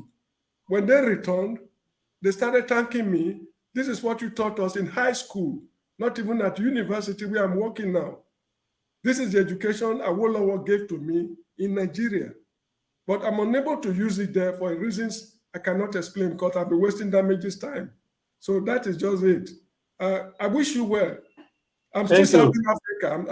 I'm still of use to Africans. I'm a member of the human race. Instead of me to go to the white man's country to give them my knowledge, which I acquired in Africa, if I can't use it in Nigeria, why should I not give it to an African country? And the people here are very grateful to me. They respect. That's true. And Dawda Jawara was a very good friend of Nigeria as well. So we're happy that you're working there. They respect me. They have regard for Nigerians in this country. To crown it all, at the university where I work, if you're a Nigerian child born in this country, you are attending your primary, secondary school here. When you get to the University of the Gambia where I work, they admit you as a Gambian national. You pay in their local currency. It's a mark of appreciation. Yes. So that so is just I think we've got some useful information. If you can be born in the Gambia of Nigerian parentage and with a few dollars, you can become a student there and graduate. I think the dream of the founding fathers, Nkrumah and Dawda Jawara, Azikwe, still working. So we're grateful. That if I wanted to change my nationality, I would have done it long ago. And if I change my nationality, of course, I cannot win elections, but I surely get some votes in this country. So that is Thank you very much. Thank you. I owe him gratitude, even in death. In my grave, I still owe him gratitude because he did the groundwork. So goodbye. Right. Thank you. Thank you, James. Thank you so much. Okay, OC, you are next. Okay. Thank you, Prince Adewole. You made a very good presentation, and I commend you for that. We also have to recognize that you're one of the men in the arena, which is not easy, especially given all the things that we are facing. Now, I just wanted to remind us one or two things. One is the fact that in 1999, when Obasanjo finally emerged, we remember he was in prison. He served in the prison, but there was what they were calling a military conspiracy of the old military leaders led by Babangida that brought him, and of course pushed Kwame by the side and finally made him the president. Now, what's in the street at the time was that, Obasanjo shouldn't be, because at the end of the day, he's going just to end up doing the biddings of Babangida and the rest of them. Now, we all know what happened. And I don't think there's any one of us here who could sit down and say that Obasanjo was anybody's stooge just because Babangida and the rest of them supported him and made him the president at the time. Now, it's Obi that you talked about. I don't know if you know how he emerged as the Anambra State governor. It was actually people like Professor ABC Nwosu that went on a drive because they were trying to actually get a technocrat they feel like would be good for Anambra State, having struggled over the years trying to get an effective leader. And Obi at the time was a businessman, managing his Fidelity Bank and all those things. And they actually went and brought him and convinced him to run. Again, people thought that, this guy was brought in by all these guys. They're going to end up doing his bidding. I could tell you that was not the experience, So Obi has a way of, very, very soft-spoken. I know we're living in an environment where braggadocio is always taken to mean strength. But I could tell you that in Anambra State, as the governor, people still talk about him up until these days. And if he's experiencing any success at this point in time, part of it was because of what people felt that he did in Anambra State. If you really follow politics in Anambra State, you know that it's like fighting with the lions. If anybody can successfully be a governor in Anambra State, he can rule the world, not just Nigeria. I can assure you that. I'm from Enugu, where Anambra State before then. So what I'm trying to say in essence is that I can understand your fear. I can understand where you're coming from. You're a politician also. So I can understand when you, I don't want to call it throwing shades, but I just want to tell you that, what you have posited about Obi in this case, prior history doesn't just support it in any way. Okay, let me just say something. Let me finish. Now, but again, I commend you so much. You're in my age bracket, so for doing what some of us couldn't do, I give you all the props. Now, the problem, I think you're a very good candidate.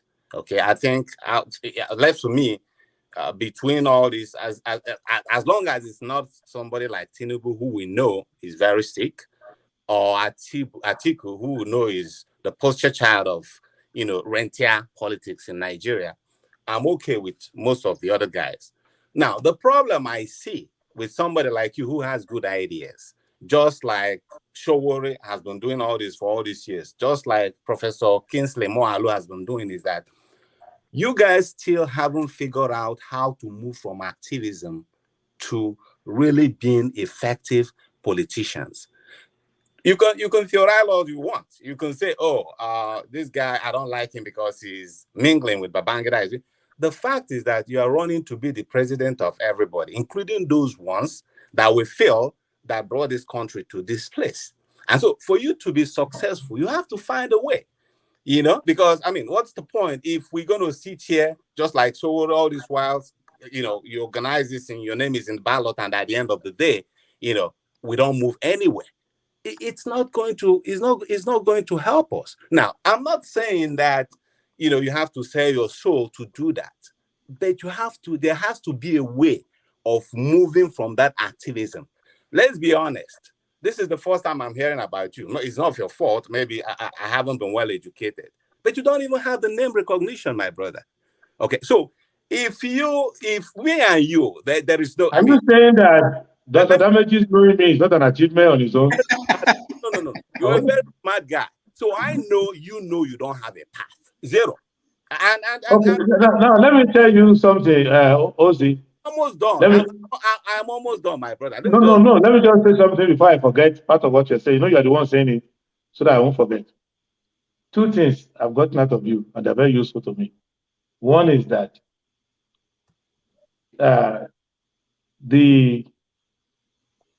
you have very good logic for who you are supporting, which I respect tremendously. I haven't said that I'm supporting Obio. I have. No. I'm just saying it's not an offense. No. You can see that. You can see that Kenneth Space doesn't look guilty, even though he's supporting Obio. He doesn't look guilty at all. It's very. is an innocent face and is very happy. He's very proud of it.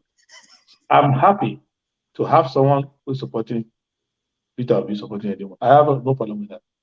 We are all explaining our perspective, how we see Nigerian politics.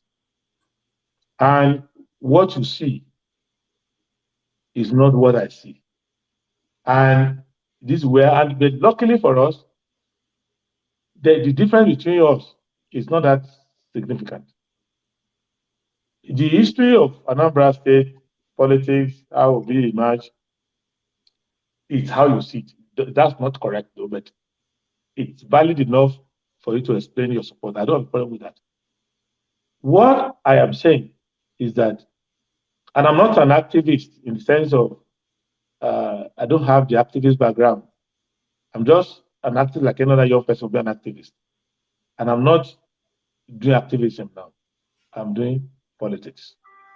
What I am saying is that you have two ways to do politics, the way I understand it. You can join the establishment and you can go as far as they let you go. I don't have a problem with it. If you just let me finish, because I think you're okay, finish. That will be finish. Yes. So now, just to make it clear, like I told you earlier, even in my preface, that I don't have a problem if you or any other person. The only people I have problem with is Tinubu and Atiku for good reasons. Which I'm hoping that two of us might even agree on that. But what I'm saying is that the problem, with people like you who has all the good ideas and people like Shore and people like Kinsey is that we're still playing retail politics. Retail politics is when you come out every time and then maybe you're able to convince a few thousands of people. Half of the country don't even know your name. And then you keep doing it over and over and over again. There is, I think it was Shakespeare that talked about, you see, the problem I also see, the problem I see, and I like it that because Nigerians were very brilliant people. We go from passing comment to deep analysis. And you see, if you have been in politics and you have studied those who have run up for offices before, you would, some of the latter part of your comments, you would review them. So say you go around the country or you come out, I can tell you a few things you may not know. That I have no doubt. There are a few things. That the most hardworking candidates are some of the candidates you don't give credit to. It will shock you that Al Mustafa has gone around the country more than Peter Obi, for example, but you don't know. Showore has done more engagement than Atiku, but you will not know. There is a political infrastructure that has been built. And I can take somebody who works in that your office, who happens to be a Nigerian, who has never entered Nigeria before, who is working in your office right here. And I can pick the person's name and throw it into the Lagos media and throw it to Abuja media and give them enough resources. They will popularize the person's name all across the country. They have the megaphone. You won't know the person. You don't know about the person. That is why people sit down in America and ministerial appointment is being prepared for them at home. So they do all the profile for them. So don't criticize those who don't have that establishment framework behind them. They have to build it one by one. What I'm breaking out is this. Winning election is the ultimate aim of a politician. But you have to let people know you for who you are. And you have to know the people's problems. I don't want to run another person's race. Don't assume that Kingsley Moghalu, for example, would not have been the person who's sitting in their position or person being paraded. These people interview people from time to time, and they decide, there's a basket list of people, names they put in the basket. Okay, you can try this, you can try that. This, I don't want to come here now and start to criticize establishment politics because they know what they are doing. I know these people. I'm not looking at them from outside. I'm looking from inside. I know them. They are trying to say, starting with Obasanjo, who is the captain of the club, to the rest of them, they are saying that the status quo is comfortable and don't rock the boat in politics. Don't use politics to rock the boat. Don't ask difficult questions. Unfortunately, without asking these difficult questions, Nigeria will be where it is for a long time. Now, because they cannot be in government all the time, every generation, they will find, every election cycle, they will find somebody they can recruit and push there. Anybody who is pushed there, I don't have a problem with it. You mentioned something about 1999.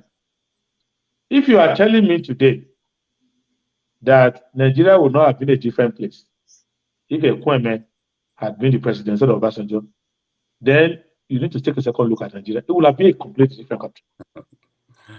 1999, if we had had a Kwame, Nigeria, the problem we are having now will have been history long ago. Nigeria will be at another level. So to say that there is no effect of Obasanjo being brought in 1999, we are still suffering the effect now. And it's not about Obasanjo coming out to abuse, openly fight the Nigeria for no. There is a status quo that needed to be changed. That status quo remains unchanged. Everybody has that is what we are saying. So those who edge out the Kwame and push Obasanjo in, they know what they are doing. And these things have consequences. So the people who went to Jos to vote in the PDP primaries, they could not see much difference between Obasanjo and Kwame. But those who were running the system know that Obasanjo was the opposite of Kwame. So that is what we face in every election. And I want you to understand that now you may not see much difference between one candidate or the other. But those who are running the system know that there's a world of difference. Because there are certain, you don't have investment in the status quo that you want to keep. So a little change that I want to make, a little change that somebody else wants to make, doesn't look harmful to you. But those who have their entire existence in the status quo, they see the difference. And we who are reluctant to engage, it's not because we don't like people. It's that I don't like to have my name, my picture hung on the wall, but I cannot make a difference in the office. That is what we are looking ahead of. It's not that we cannot enjoy the easy ride. I know somebody who injected about 3.something billion into one person's campaign in one day and sent money to all their state branches. It's not as if such is injected in Jowore's campaign or Amusaba's campaign, it will not blow up too. You will have people marching on the street too. But everybody has their purpose in life. And if your purpose is to lead your people until they get it, it's their problem. Our job is to keep coming until the people get it. Not to go and take that easy ride that leads nowhere.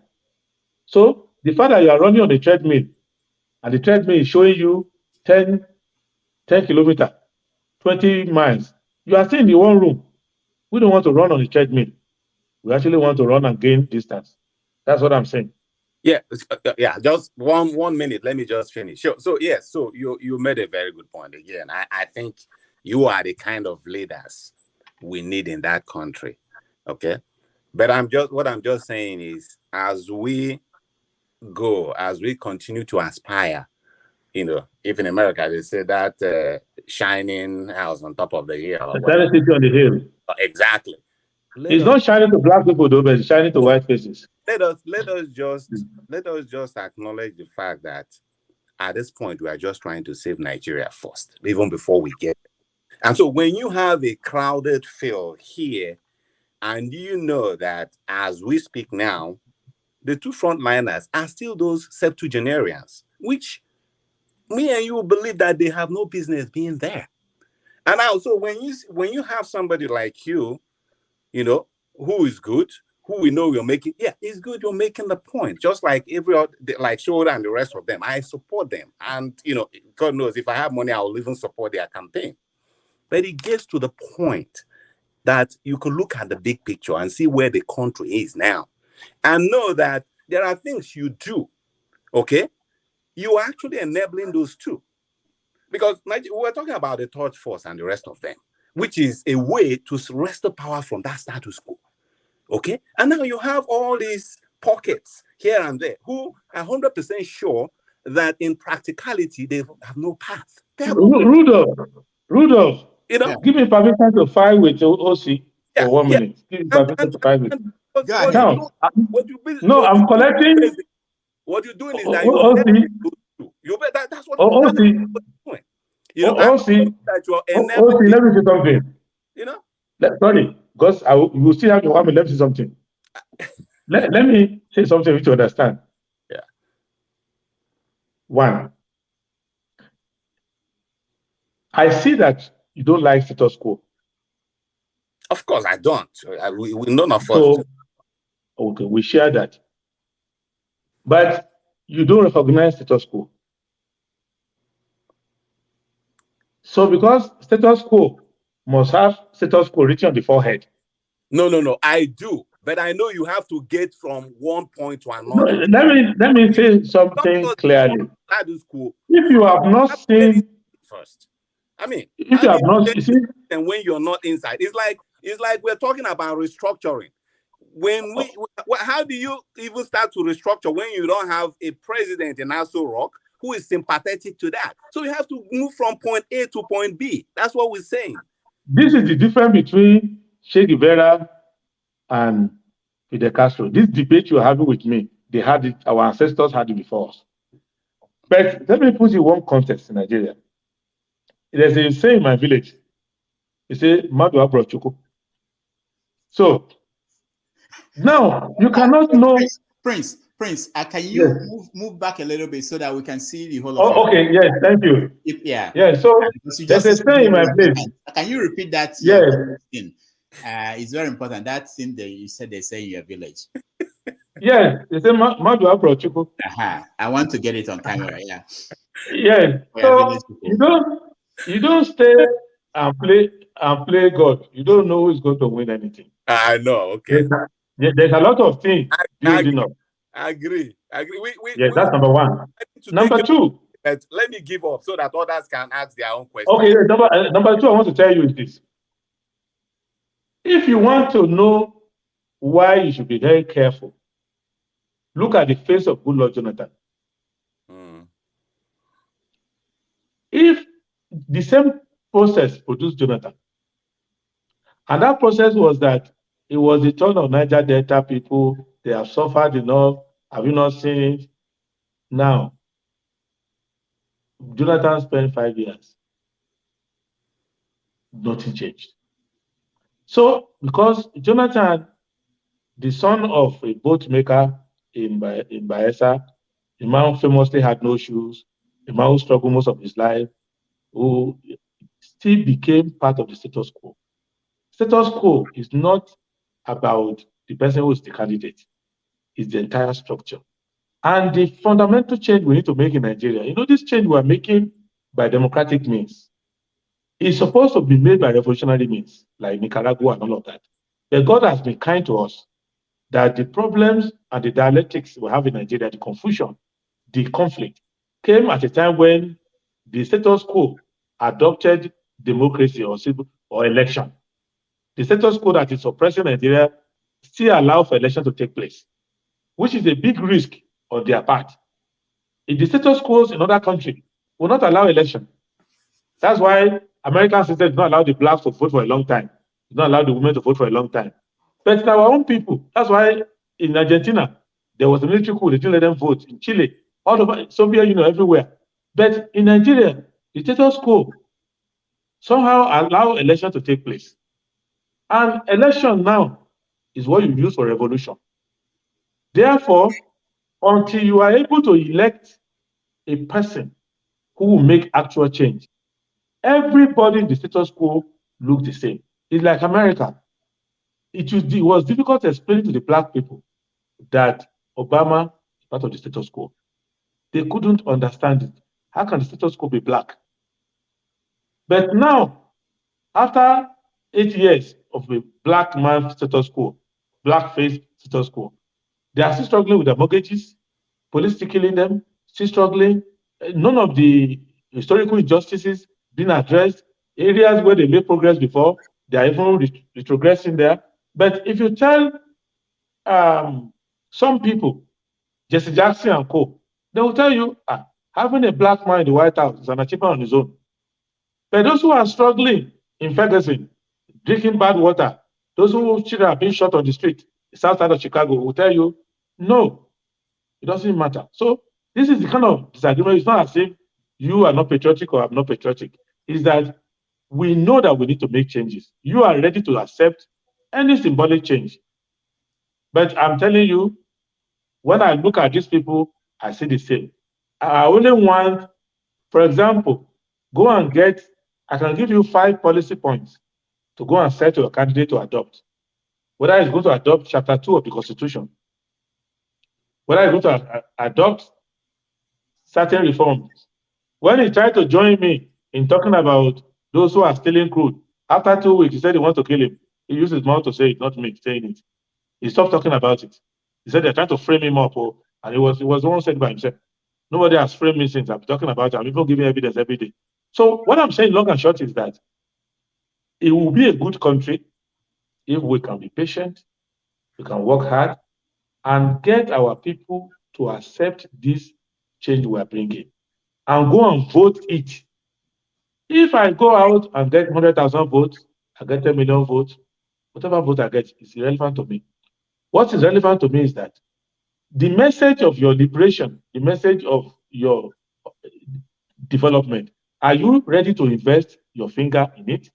If you don't, when Trinity Braithwaite, all these people were talking in the past, we're laughing at them. Oh, how many votes did they get?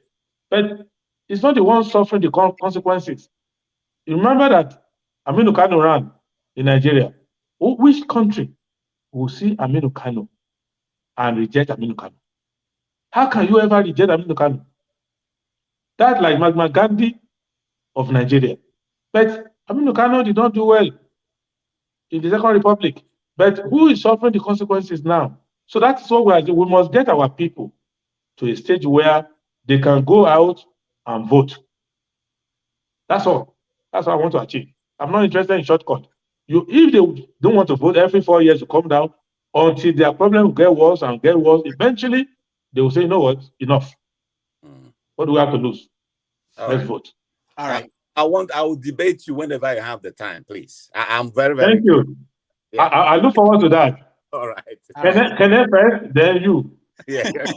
Also, thank you. Thank you. Yes. You are next. Hello, good evening, everyone. And good evening, Prince Adewole Adebayo. Nice having you on the show. It's wonderful to have you, and I've listened to you for a while. You seem a very knowledgeable man in your quest and determined at the same time. But I think you have said enough about this, but it's just that I'm not convinced. You see, you have painted a club-like scenario of Peter Obi and this other band of clubs, and you know how they know each other.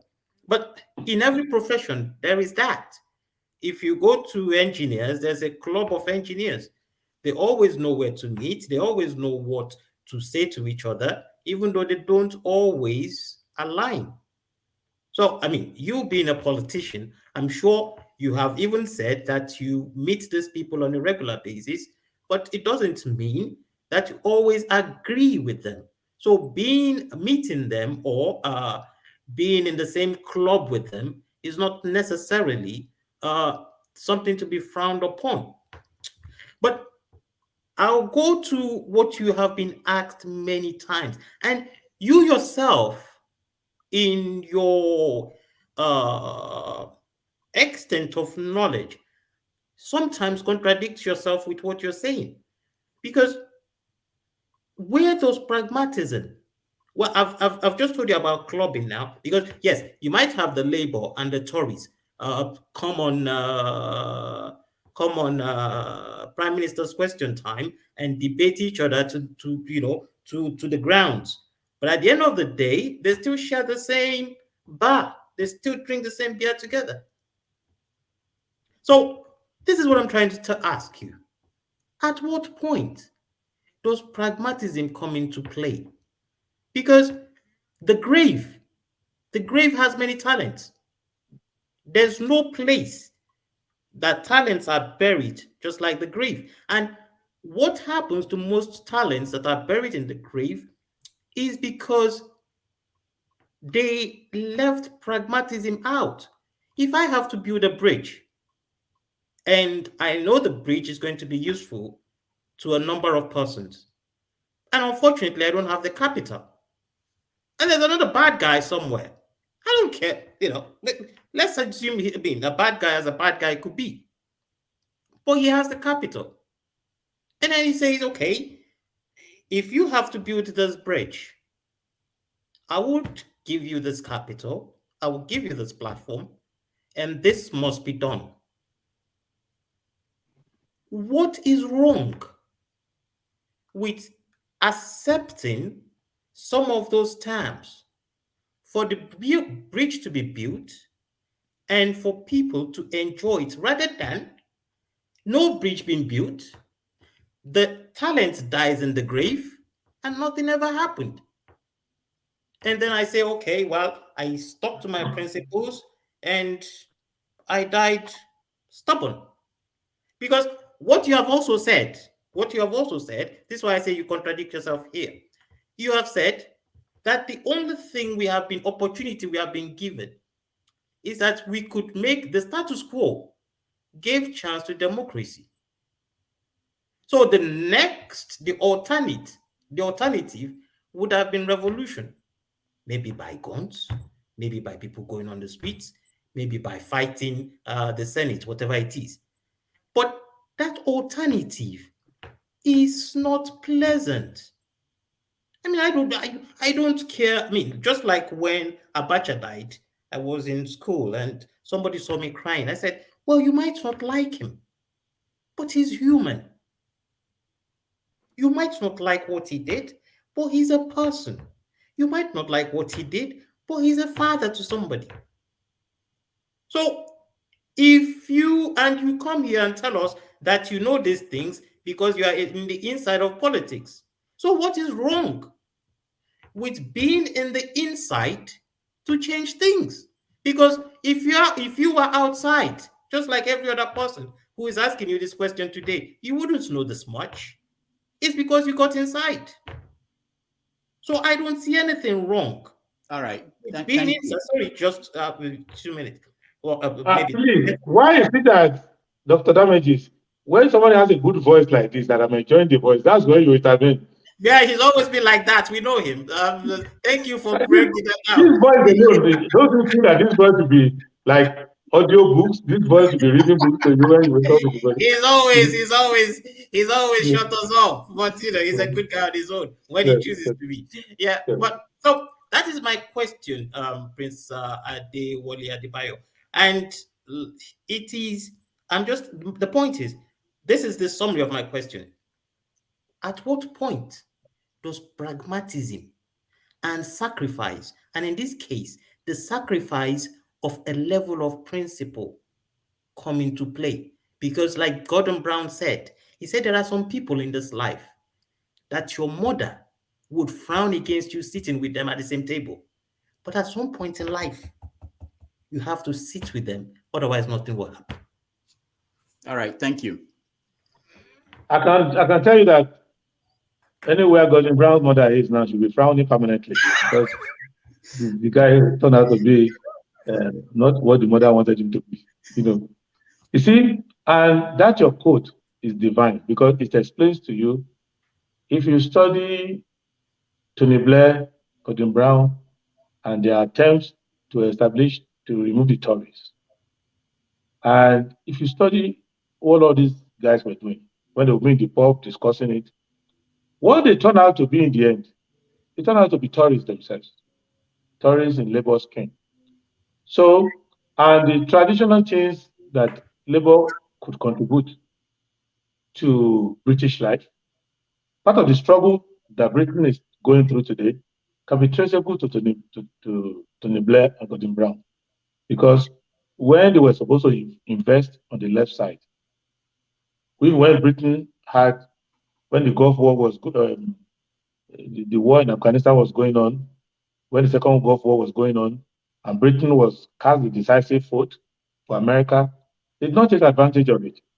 And they did not invest on the left side. With all the leverage America gave to them, they did not invest on the left side. In order to win the election of the day, they were adopting more and more of the Tory policies. At the end of the day, you see, anybody who is in England, I don't know whether you're in the UK, but anybody who is in the UK today is not happy. Because, you see, pragmatism towards winning election, it's a self-serving pragmatism. And if you look to people like Bono Ojike, for example, I don't know if you know Bono Ojike. If you look at Bono Ojike, compare Bono Ojike to Ozumba Mbadiwe. Ozumba Mbadiwe is your #1 pragmatist in Nigeria with MT Umbu. They were pragmatists of the highest order. Their purpose in life is that you should always be part of the federal government. Even if the devil is to be made prime minister, just be there. But people like Bono Ojike and God realize that, or Kenan Zimiro, I don't think they realize that of what use if you are participating in politics. And if you don't know Bono Ojike, if you don't know this, you will know a phenomenon called Festus Keyamo. So, and you can actually do a complete debate by taking a tape of Festus Keyamo from 2014 backward and take his same Keyamo 2015 and you keep playing it. They will be debating each other for several hours. The pre-2014 Keyamo and the post-2015 Keyamo. What I'm bringing out is that my aim in public life is very simple: to bring a change to our politics. I don't have any other thing. There are enough people to maintain the status quo today. There are enough people. If today the aim is to form a government national unity to assist a Peter Obi presidency, to help him manage Obasanjo, there are enough people. Some of us have come into politics basically to make changes. So we don't serve any purpose if we don't make these changes. We are not useful. There are enough people there that will join them. But so that's my own. So the pragmatism that I can be involved in is the pragmatism of a governing platform. And in interacting with these people in back channel discussion, I see that there is no platform change. So if you are Martin Luther King, if you follow Martin Luther King Jr., you follow Kennedy, President Kennedy, you follow Attorney General Kennedy, and then you follow Johnson after both of them died, and Johnson. The things which Kennedy refused to do for Martin Luther King were the things which Johnson did. Because if you follow their exchange, you will see that Kennedy was always asking Martin Luther King to be pragmatic. But the pragmatism required him giving Kennedy more time. So the Civil Rights Act was not passed. None of this thing was done. And relationship was becoming useless to Kennedy, to Martin Luther King Jr. That, what am I? Okay, I'm waiting the White House, you're talking. But when both of them died, Lyndon Johnson came out and said, to hell with this. Let me sacrifice the status quo. Democrats are going to lose election for some time, but this is the right thing to do. Let me sign the Civil Rights Act. Let me do everything I need to do. So I don't want the pragmatism to be against the people. I want the pragmatism to be against the system. So the pragmatism that Kennedy was preaching was a pragmatism where he would look pro-black, and Kennedy will keep talking, and he will finish second term, and he will not pass the Civil Rights Act.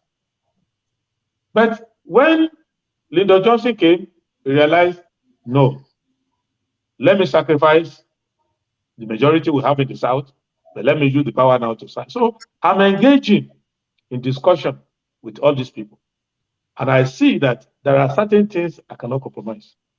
If you are not ready to invest to execute Chapter 2 of the Constitution, you are not ready to make this social investment that people need, you're not ready to, you still want to continue to have your friends selling cement at the price that is half the salary of a human being. So you work in Nigeria and your salary can only buy 2 bags of cement and things like that. And you know that it is trade policy that is keeping it there.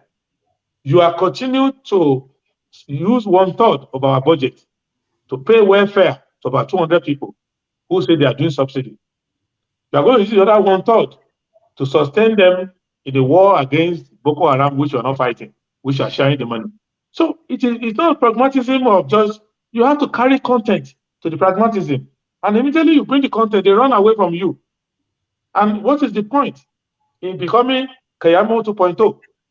In which case, you go there and the man is not able to make any change. Even the person who you are negotiating with, who are you going to negotiate with? The person who is put as a mascot, go and find out in 2015 and 2019, those who negotiated with Buhari, they could not get it enforced because the man himself was just a face for a cheaper system that wanted to use it. So he has agreement with you, he can't fulfill the agreement because the establishment that put Buhari there is not giving that power. So I can tell you today that somebody is running a campaign, he can't even select director general of campaign, he can't select director of campaign, he can't do basic things.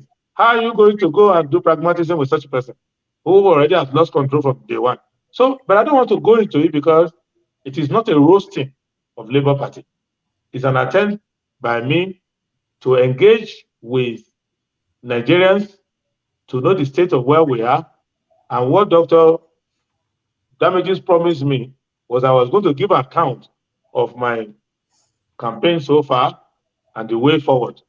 But he has organized a Labour firing squad, which I have survived up to now because they're using rubber bullets. You know? But, so, all right. Please, Dr. Me. Let him put a rebuttal because there's a chance for rebuttal. Yeah. Right. Okay. Now, this is it. You have carefully stated why you don't need to be pragmatic in their own terms, and you have carefully stated why you shouldn't sacrifice your principles. But now, this leads me to this question. Let's assume, because like you said, no man should play God. But let's assume, this is an assumption, that you don't win this election. Because there's every chance that you can win. But let's assume that you don't win. And these ideas, which I'm sure you have carried enough people around here, even those who don't seem to support you, and you have assumed that I don't support you, but I might be. No, I'm not assuming so. I mean, I'm not assuming so. I know Dr. Dameki also supports me because supporter doesn't give. But this is it. Where those, so that all these ideas, all these changes, all these moves, all this agitation does not end in the grave. Let's assume you don't win. What would be your next move in order to ensure that these things come to fall? Or, I mean, it might just end up in the air like everything else. Okay, what I can say, I've learned a few lessons. One, I've understood that things that I assume that people knew, I just assume that if you see potholes, you should know that his government is irresponsible. If you see wages disappearing and inflation is eating your salary, you will. But when I started going out, I realized that no, it's not, people don't understand. People can, yeah, the country has no money now, the country is broke now. So I've now learned that you need to be in continuous engagement with people. You need to break this thing down. You need to let people understand these issues. So that's to continue that conversation for a long time. Secondly, I also know that many people are just acquiring government offices. They don't even know how they can make a change from it. So you can also still help people to direct them, advise them, and give them leeways by which they can be useful if they happen to find an office fall into their laps. Then, thirdly, to try to reform our politics.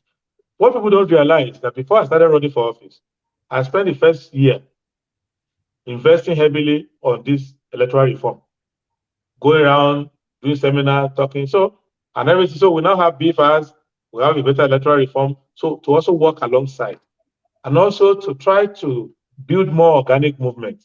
Many of the so-called movements we are building, they are being sponsored by people of the status quo, the same thing. So youth will tell you, we are youth, we are this, but the money to hold meeting, the money to print literature, all this, they come from the same system they say they are fighting. So we need to build that, and the manner in which the NSAS movement, for example, became an amoeba that started floating on the surface of water without any unibody, and there's no NSAS candidate. In fact, the few NSAS candidates, they are inside labor SDP. I brought them. I had to go and identify them and say run for office and things like that. Many of them are content by gathering Twitter followers and being influencers and things like that. So we need to now advance it beyond that. So those are the conversation continues. And then to also bring some technical competence into our civil administration, to get civil servants to even know their work, to improve the police, for example, and so many things we need to do.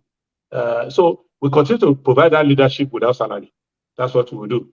So if you want to provide leadership with a salary and an oath of office, you can actually still provide that leadership without salary, without oath of office, and then you can become the president. If the president is not me, and is not one of those who want to make radical changes, the next president will not have much work to do because he won't be allowed to touch much. It will just be raining like Buhari is raining. He's likely to spend a lot of time checking his health and his body mass index, check his heartbeat, enjoy himself, and do stretches and therapies in London, taking care of him. So people like us will have presidency of the streets to do, to try to direct things in the country. But what we will not do is go and join a train wreck and be the one explaining to you why the train wrecked. No, we won't do that. We will start showing you the alternative to say, don't lose hope. This is the alternative. And if it happens, because God cannot forget Nigeria, that's why I go back to Madu Abrochiko. Man is not God. It can happen that there's a spark of genius in whoever becomes president. And maybe somebody in his house, maybe somebody working for me in the state house, decide to wake him up. And he wants to do what is good. We will assist them from outside to do what is good. We don't have to take a job, we just assist them and interact with them to make sure that they do the work well for the people. But I can tell you, this pragmatism, poverty is not pragmatic. Insecurity is not pragmatic. Unemployment is not pragmatic. Inflation is not pragmatic. Suffocated debt is not pragmatic. So Corruption is not pragmatic. They go whole hog. So how are you going to be pragmatic with them? You have to have the power. And unlike other systems, ours has a singularity of power. The presidency is a singularity. That is one person. And many people who are dancing around now, they will not be able to see the president if you continue with the status quo. That president you say you are following, you will not be able to see him for 6 months. There are ministers serving in government who are looking for audience with the president, and 9 months, 1 year, they have not. I know 2 ministers who spent 4 years in government looking for appointment with the president, they couldn't get it. Would that be Mr. Festus Keyamo? Well, maybe he's not the one, but there are people who fare worse than him there. All right, Ovie, you're next. Ovie, your audio, we can't hear you. Ovie is muted. Yes. I said good day, Prince, but I said no, I take it back because if I call you a prince, that means I'm calling you my son because my name is Ovie, which means king. So I won't call you I know. Prince. But I'm happy to be your son anyway. I want you to father like this. Yes. I will call you His Excellency. But again, don't be intimidated by my background. I put it up because of I put it up to have a solidarity with you because of what you said about Dr. Rudolph, who assembled soldiers with rubber bullets. And I am happy that the bullet is not doing anything. But again, I put the background up because I am supporting Konko. So based on what you mentioned earlier in the course of this conversation, Aminu Kano, the man called Aminu Kano, that you don't understand why Nigeria rejects that man. And I'm following Konkoso because Konkoso is carrying on what Aminu Kano could not achieve during his lifetime. So that's why I put the background. Now, other than that, I have 3 things to say. One is commendation, number 2 is to request, and 3 is the question. Now, my request is based on, I run a platform called Honor Politics. It's not just about Konkoso. And I'm inviting you to my platform based on 3 reasons. One is what you said. Talk to my manager, Dr. Rudolph. Dr. Ramesh is my manager. Talk to my manager. Okay. And I'm his prodigy, so I'm not my coach. He's my teacher, so that means I'm covered there if that's the case. Yes, you said one thing at earlier of when Rudolph was actually having a conversation with you one-on-one, which is that you went to a place and the people are asking you, where have you been? And I see why they are asking that. Where have you been? That is because it is a competition. That means the people you are competing with, get to them before you. That could be one reason. I'm inviting you based on that one so that you can reach more people. 2, you said something about you going to Kano, right? Yes. That's why I'm inviting you to my platform because the majority of the people who listen to me either from Kano, Maiduguri, from the core north. So that's one I'm inviting you based on that. 3, why I'm actually also inviting you is you said something that fascinates me, that you said in this game it's not how far but how well. You are trying to justify the fact that you've not been on ground for a very long time, and you are saying that there's an effective way to actually get to people within a short period of time, to which I kind of disagree with, but that's a conversation I would like to have with you on my platform. Now, my question is based on a sport. As somebody, as an ex-international track and field athlete who has represented Nigeria, I see a pattern here going on within the Nigerian school system and the sport of track and field, which is the mother of all sport, by the way. There was a deliberate attempt to take history out of our school classrooms, and we are seeing the effect within our young folks, including me, by the way. We are seeing the effect already. And there's that deliberate attempt to actually take sport of track and field off our school. And the effect also we are seeing a lot of obese kids. We don't even see, in terms of international, how to engage international, in terms of sport-wise, we are nowhere to be found. Thanks to Toby Amusa, who was discovered in the school system anyway, the likes of Mary Onyali and Eko. So my question is, what are you going to do for the, doing our sports sector in collaboration with our education system.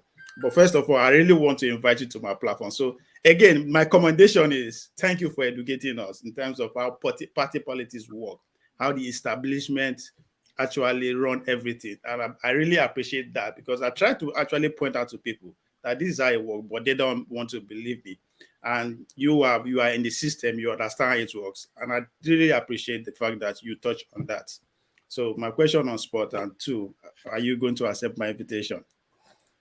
So your invitation is accepted. Dr. Dameji has been winking at me like, accept. So there's nothing I can do. So thank you very secondly, much. The icon at the back of your background is a very good friend of mine, like a senior brother to me, Rabbi Musa Kwankwaso. We talk a lot. We are of the same Aminu Kano school of thought. It's just that Kwankwaso is Aminu Kano Obasanjo branch. So he has come back from the Obasanjo branch now. But we are moving and it's part of what I'm saying, that pragmatism, learning, is the same pragmatism that made Kwankwaso to go and serve in the PDP government. And you can't be happy there. You can see. So people tell you, go and do this thing. It's not about you. I am satisfied. In fact, if I had died last year on my 50th birthday, I've lived a good life. I don't have to hold office, public office. The important thing is that this public office is the most effective way for you to help people. So I'm been helping people all my life in what I'm doing. So it's not, I don't need the office. I don't want to be former minister, former anything. You will see my campaign. My campaign is full of former ministers, former Ds. Many people on my campaign council. The people have gone to serve and learn their lesson. The DG of my campaign almost committed class suicide. Was part of those who were talking of, hey, say Buhari. And he served as Buhari's minister. Every day he was in Sun, arguing with them in the council there, fighting them every day, confronting the president. You know, when the minister is asking president, sir, have you lost your mind? Are you not the same human being as before? What is happening to you? So it wasn't long before they changed cabinet and say, bye-bye, yeah, go. So you don't have to put your hand in the same fire as others. You can learn from the effect of it. So what we are putting together is that we'll do our best, we'll come out. But let me tell you something that maybe I haven't said clearly. That's why there's low turnout in Nigerian election. The status quo don't control the electorate, but they control enough that they can finance and win. So our job is not to go and convert Tinubu's followers to become Adebayo followers. It is to go outside and get more people into the voting thing. And I don't want to be a consultant to another person, but some of the people who say they are doing well now, they only got a noisy version of the establishment to be working for them. They've not even penetrated the real electorate. And when they try to make effort with all the money they are giving to them, with all the sponsorship, all the fundraising they are doing, each time they try to go and get the real electorate, they don't get any traction there. But if it is to go back to the establishment politics and get the young element among them and bring them to it's easy for them. But the real vote changer for the next election and the election next week are the people who don't come out at all, who have given up on the system. And we will do enough to bring them out. And we will win the election if we succeed in doing that. On sports. Yes, sport. You see, sports is part of education. It's part of growing up. What kills sport is what killed the school system. Because no school system was complete without the sport element. I remember when I started school, the first we do is physical education before they apply it to any specific sport. So they will bring you out in the morning, you will do exercises, then they will start with sports club. I think I was in Blue House when I was in secondary school. So then they will try you on athletics, they will try it. And when I was in university, I was not famous for my knowledge of the law or student unionism. In fact, I was famous for being the university soccer coach. I was a football coach while I was on campus. So if you see anybody who went to Ife and you are trying to describe me, if you just say, oh, Westerhoff, because that was the name they were using at that time, they would remember. So, but if I hear this on any Dr. Damage's show, we are going to court. So now, so what I'm bringing out of this is that you to keep the school system running. Right now, young people don't want to study physical and health education. When I was at Ife, there was a whole hall built for sports club, sports hall. So is that investment we need to make? It's the same gene that produced Odegbami, produced Chairman Christian Chukwu. The same gene is still producing all our people. So we haven't lost anything. It's just for us to make that investment. But it must in a state where they don't pay teacher salary at all, where the school doesn't work, how will sport work? And then the way we build our communities, our city planning is bad. We're not creating sports field and all those things. So those are the changes we're going to make. Once we make it, then you have to wait for a 16-year delay before you can see the abundance of it. You know, you remember those days in Midwest, later became Bender. There was a major investment. That's what led to Bender Insurance, led to all these clubs, Ogbe Stadium. Bermuda made a lot of investment in sports development. And that's what produced Stephen Kechi, produced Pepper, and so many other people. So it's just an investment we need to make. And that's why if you go to chapter 2 of our constitution, all these things are laid out there. I can tell you, get any person, however crazy they are, however weak they are, if they can implement chapter 2 of our constitution faithfully, you'll have a good government. All right. Thank you. Can I give a rebuttal, Dr. Rudolph? No, yeah, no. He said, I think he gave that rebuttal. I'm not Okay. rebutting, but it's just a one question more. Okay, well, yes, you can. Half a second, let's do it. You see, I totally agree with you when you take that. When you say that it will take a space of 16 years when you invest before you start getting the benefit. I always, draw a parallel line between running for a presidency and going to the Olympics. It is very, especially track and field, it is very hard for you to just wake up within the Olympic cycle, which is 4 years that you want to win Olympic. I see it like that as politics. There's no way you can just wake up within the 4 years of and you want to win a presidential election. That's why I say I disagree with you that is not how far. Now, the question is that how long have you been investing in these rates to see that you stand a chance come 2023? Because people like the Bola Tinubu of today's, the Atiku of they will tell you that they've been in this for the past 30 years. Right? Koko also will also tell you that it's been in the service for as long for almost that time stretch. But that is to me that is responsible for what the reception you receive at what section of the country where they're asking you where have you been. So my question is that if you believe that to invest in sport to get the benefit takes 16 years, why is that different from running a okay, let me explain to you. When you are investing in sports, it's not everything you do inside the Olympic Stadium. Some will start from community play field. Somebody goes and start giving glucose for children, organize 5-a-side. It's part of the investment. So the same thing in politics. It's not the day you start running for office that investment starts. All these things you are contributing, all these interaction we'll be having, have dated over the years. So it's not only today that you are running for office. That's the public side of it. That's when you are showcasing yourself. Is that when you see women go to church in the morning and they land and they are all well dressed and made up, that's after 3 hours of standing in front of the mirror at home. So the investment did not start now. All this knowing policy issue, knowing the issue of the country, getting all these things, you don't even, let me tell you something you need to understand. The Social Democratic Party is not an easy party to win the primaries because it's the United Nations of political parties.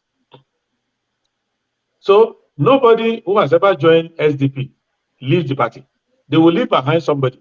So you will see Jerry Ghana people there, Babangida people there, Tinubu's people there, Kwankwaso people there, everybody's people there, Atiku's people there, even later Adua's people there. So you need to be able to wield a kind of consensus together to be able to become SDP presidential candidate. Jerry Ghana tried to do it, it didn't work for him. He went all the way to Supreme Court. Donald Duke, the fiasco that came out of it. So it's not an easy party to just, it's not like party, one man party, you go into one hotel somewhere and you become the candidate. No, it's a party, everything you do is negotiated. So, but we will do it. But what I'm letting you know is that the reason why I am in politics, victory is not the day I win election. Victory is the day I'm able to run a government that implements Chapter 2 of the Constitution. And if I am not in government and Dr. Damages is president and is implementing that Chapter 2 of the Constitution, I already got victory. Because what I want is to remove potholes from the street, is to invest in children and education and healthcare, to give adequate housing. Whether I'm the one doing it or my presence is forcing somebody else to do it, the result is the same. But if you elect me into office and you have my picture in every office, and there are still potholes everywhere, there is still other development. Inside Obasanjo's compound, there are people who cannot afford 3 square meters. Forget about letter writing he's writing. Inside his compound, there are people who cannot afford 3 square meters. Inside his family, there are people who cannot afford 3 square meters. He still has family members with the same name who beg around for their children's school fees. So put that in mind when you are reading that letter. You get my point? So when you are going to visit him, you have to pass through 10,000 potholes to get to visit him. And that's not only true of him, it's true of so many of the greats. So that is what we're trying to change. There's nothing new about me being sworn in solemnly where I take oath of office and soldiers are marching in front of me. What is new is to come to Nigeria right from the airport. You know that it's a new country. Nobody asking for your bribe. You go on the street. You want to go to Onitsha this night from Abuja. Your wife say bye-bye to you as you enter your car at past 8 o'clock. Nobody's going to say, are you committing suicide? What are you doing? Things like that. You are in your office in Washington, D.C., and your friends are planning their holiday. They say, where they are going? Where are you going? So I'm going to Obudu Ranch in Nigeria. That is when you have a country. It's not when I'm sworn in. So people are looking at me, sympathizing with me, suppose you don't win. Let me tell you, life is like that. What is important is for you to stand for something and be sure that when you get the power, you will exactly use it for that something to make a difference in your life, the life of your people, in history. Not just he also ran, he was also there. No. All right. Appreciate Thank you so much, Ovie. Thank you. We go to HO, and after that, we'll take a break, a little break, like 3 minutes, and then we'll continue with people who are already in here, and then we'll let new people in who want to ask questions. So, HO, you're next. Thank you, HO. HO means head of house. So, Dr. Damages, I think you are now in secondary position. Thank you. We are greeting you from Aurora, Colorado. Oh, thank you. How is the cold? I'm sure you're happy. If all outside, we put heat for everywhere. I've never seen a person smiling so much inside snow. Snow is mine. All right. My name is Mada H.O. And H.O. stands for Hannah Obukoho. I am born in Delta State. I'm a correct Urobo lady. I am the convener of Anti-Diamond Charitable Organization in Nigeria and Anti-Mongo Charity Organization in US. I am currently the CEO of ADG Sports Academy Limited. I heard you partially because I was busy trying to become fine woman to come and do this. Then I have heard you before when they call you people for debate, that first debate, I heard you. And I understand where you are coming from. Your words interest me because you have make up something. And that question they ask, if you don't win, what next? According to what I hear, you have been on the street educating people because I come to find out that the people did not know a lot. And that interests me because we'll be working together if that happens. I am a strong advocate of the African child. I'm a strong advocate of the African teenager. I'm a strong advocate of the Nigerian youth. I'm of the belief that the Nigerian child, the Nigerian youth and teenager, their future, their destiny has been stolen from them, and they gave them poverty, lack, and hopelessness. Having given them that because they want to survive, they now have to survive by all means, and they become Yahoo boys and girls. They become hook up. They become Boko Haram. They become Fulani herdsmen. They become the unknown government we have on the street today. And that breaks my heart.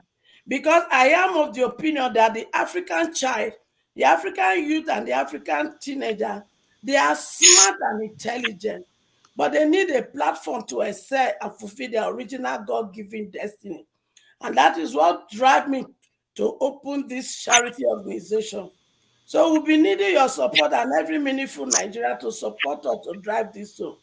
We have the opinion that that African child, especially in Nigeria, that is in the street, under the bridge in Oshodi and other places, that is not where they belong, because that is not God-given destiny for them.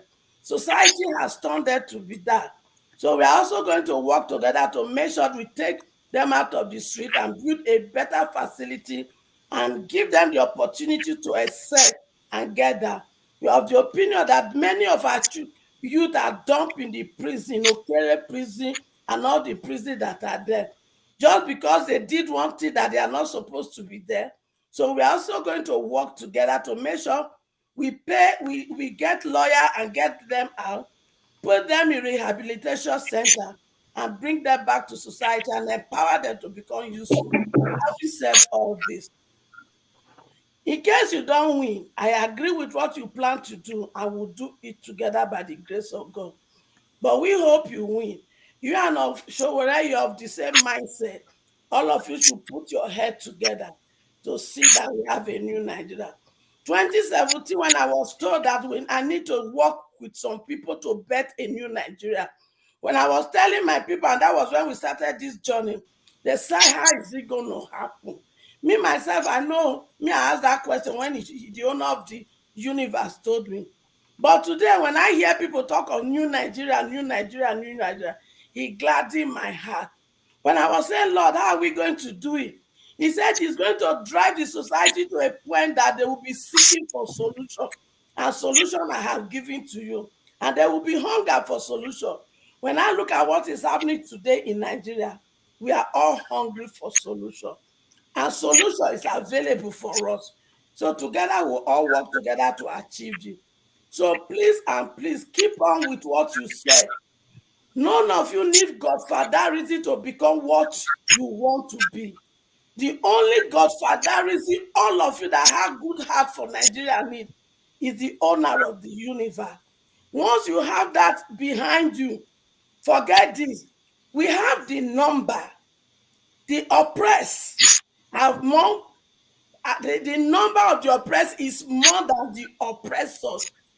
What we don't have right now is the economic empowerment.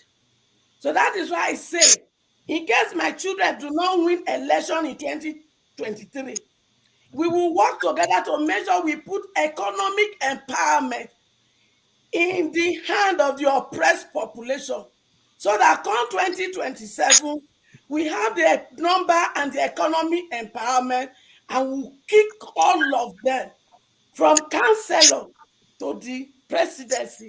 Like I say, all my children will occupy it by the grace of God. So if you don't win my son, let us work together and prepare for 2027. Together, we will take this nonsense out of the system. That All is right. what I have to say. Thank you. All right. Thank you so much. Prince, you want to respond to her? Any comment before we go? Just to speak that properly and say, me go, man, me go. All right. Okay. Yeah. So what we are going to do now, we are going to take a little break, like 3 minutes. When we come back, we will continue the conversation. If you have asked your question, we will let you go and let other people in. But we are going to right now take a 3-minute break, and then we'll be right back. Thank you.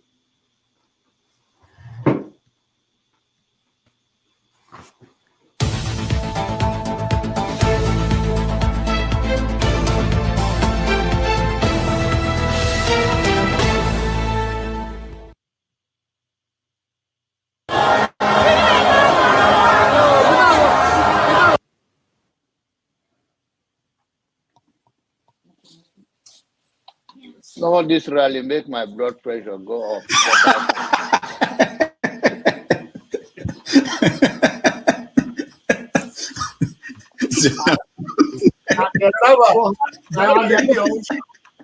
the people are a platform for him who are supporting him. So you should get a filter sometimes, filter your thoughts before you say. I'll continue to take blood pressure medication until the election is over.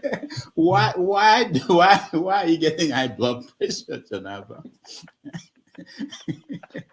Now, I'm not taking medication for myself. I'm taking it for people like Paul and some of you guys that after the February something, and then people like Soludo, that is a good spoiler. I thank God for his life. He's working for my godfather.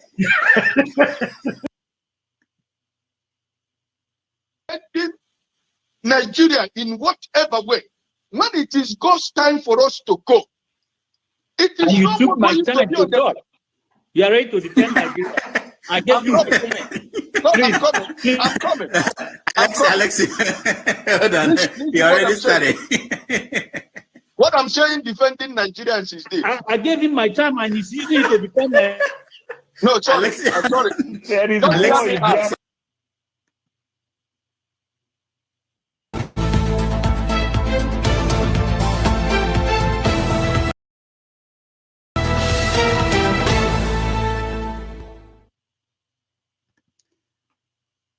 Hello.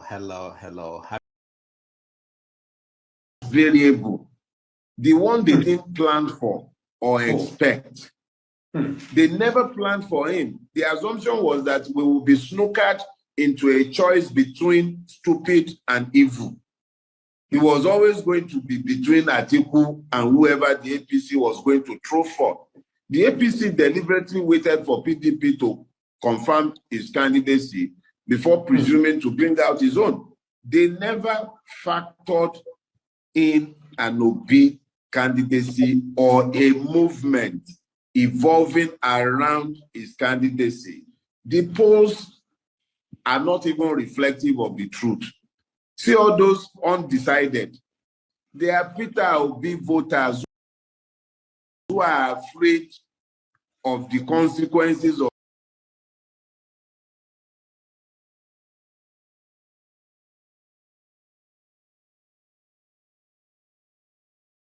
confessing who they will vote for. They are Peter Obi supporters. What people do you expect a Danfo driver in Lagos to tell you he will vote for Peter Obi? How? You expect a civil servant in Lagos to tell you he will vote for Peter Obi? Do you want a market store owner in Lagos State to tell you he will vote for Peter Obi? He can't. The intimidation is real. So people will tell you they are undecided because they don't want to holler. They don't know who you are. You say you are a pollster, no problem. We don't know yet. So what you are seeing are people who are hiding their voting intention because of fear and intimidation. But nobody will follow them into the polling booth on that day. I am telling you without equivocation, I expect a Peter Obi landslide.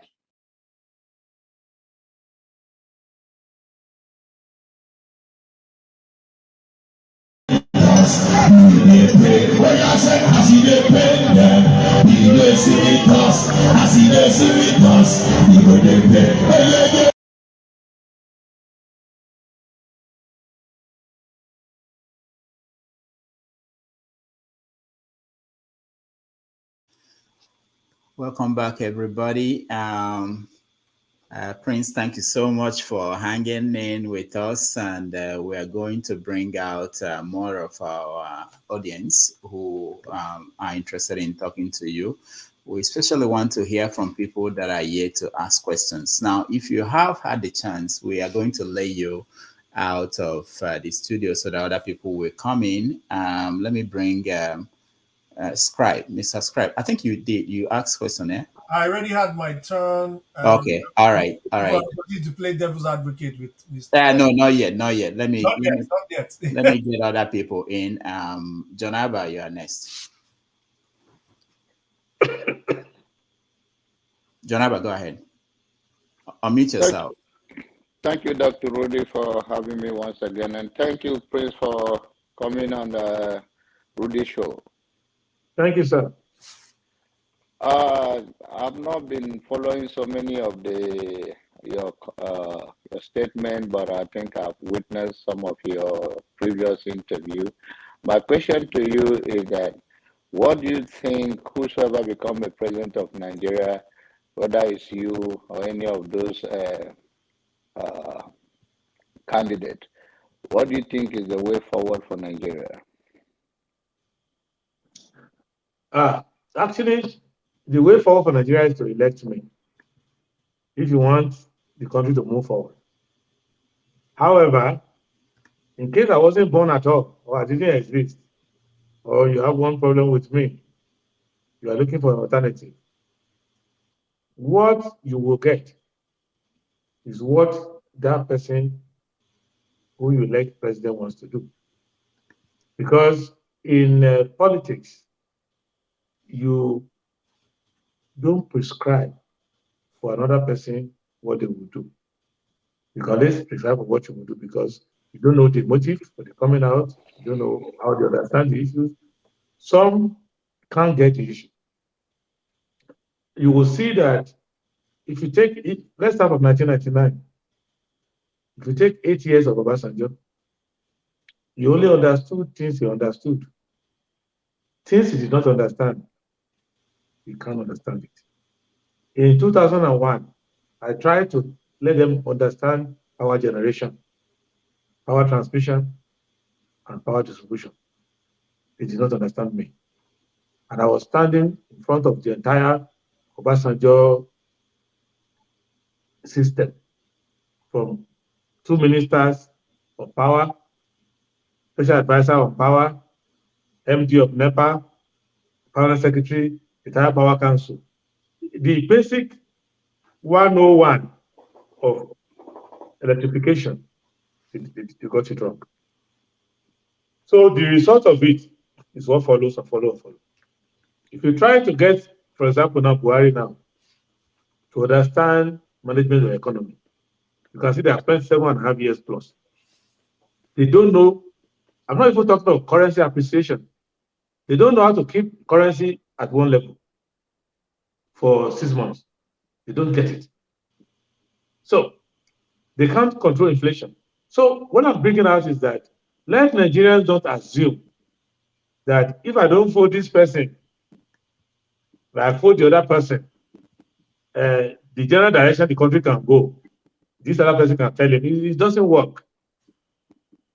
I've been doing, apart from campaigning, I've been doing a lot of intelligence work for the current government, telling them, look at how you're stealing your crude. I'm not just using it to campaign. I'm going to the places where these things are happening. I'm making communication. I'm giving hints. Who's following it?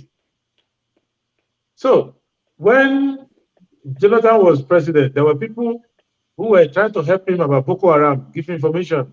This is what's happening. Even sitting in front of him, telling him, look at intelligence. He was within a system of how to manage Boko Haram, and it became a particular way. So the essence, what I'm saying is that you cannot tell, say, if you elect Trump, then Democrats will go and tell Trump how to manage the economy. It doesn't work that way. Everybody has their own way. So, but for me, let me say, first thing we need to understand is that you need to first form a proper government. Since 1999 to today, we've not had a proper government. Which is what happens. You elect somebody, he comes in. Then he goes to all his political contributors. Bring name. In Obasanjo's time, he will call state governors, nominate ministers, give me 3 names. Even if you are the best in your state, if you are not in the 3 names sent by the governor, you are out. In Yar'Adua's time, because I knew Yar'Adua quite well, whoever the governor of the state sent automatically became a minister because he was one of the governors. So Bukola Saraki, with a few of the governors who are with Ibori and all of them who are surrounding him. So if any of the governors He nominated you. You can become Attorney General. You can become this. You can become that. And after that, you go to your ministry and fill out the agencies and whatever. You bring it to the president. He signs. So there is no cohesive government set up in one place. So first thing we need to do is form a government. And I'm saying this, you remember that when Buhari came in, he couldn't form a government.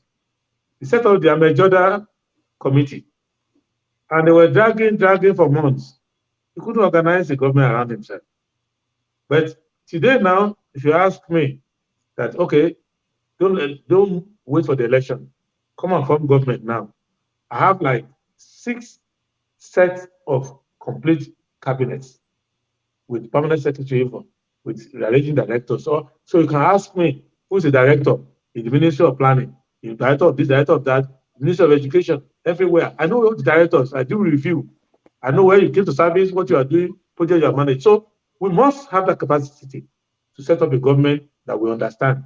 That way, you know where revenue is due to you, the Ministry of Mining, you know where revenue is due to you in aviation, you know who is director of home finance in the ministry, you know who is advisor at General when they are going to FAC to allocate money. So you understand the government properly.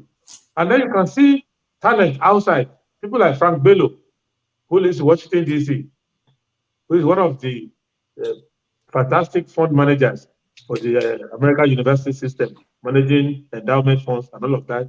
Different Nigerians all over the world that I know, I can snap my finger and put you in this place. We know. So you need to form that government, number one. After that, you need to form a system to make the government not to work against themselves. So that this one's success is not the other person's failure. You will notice that the DGSSS and the entire SSS, they hate EFCC.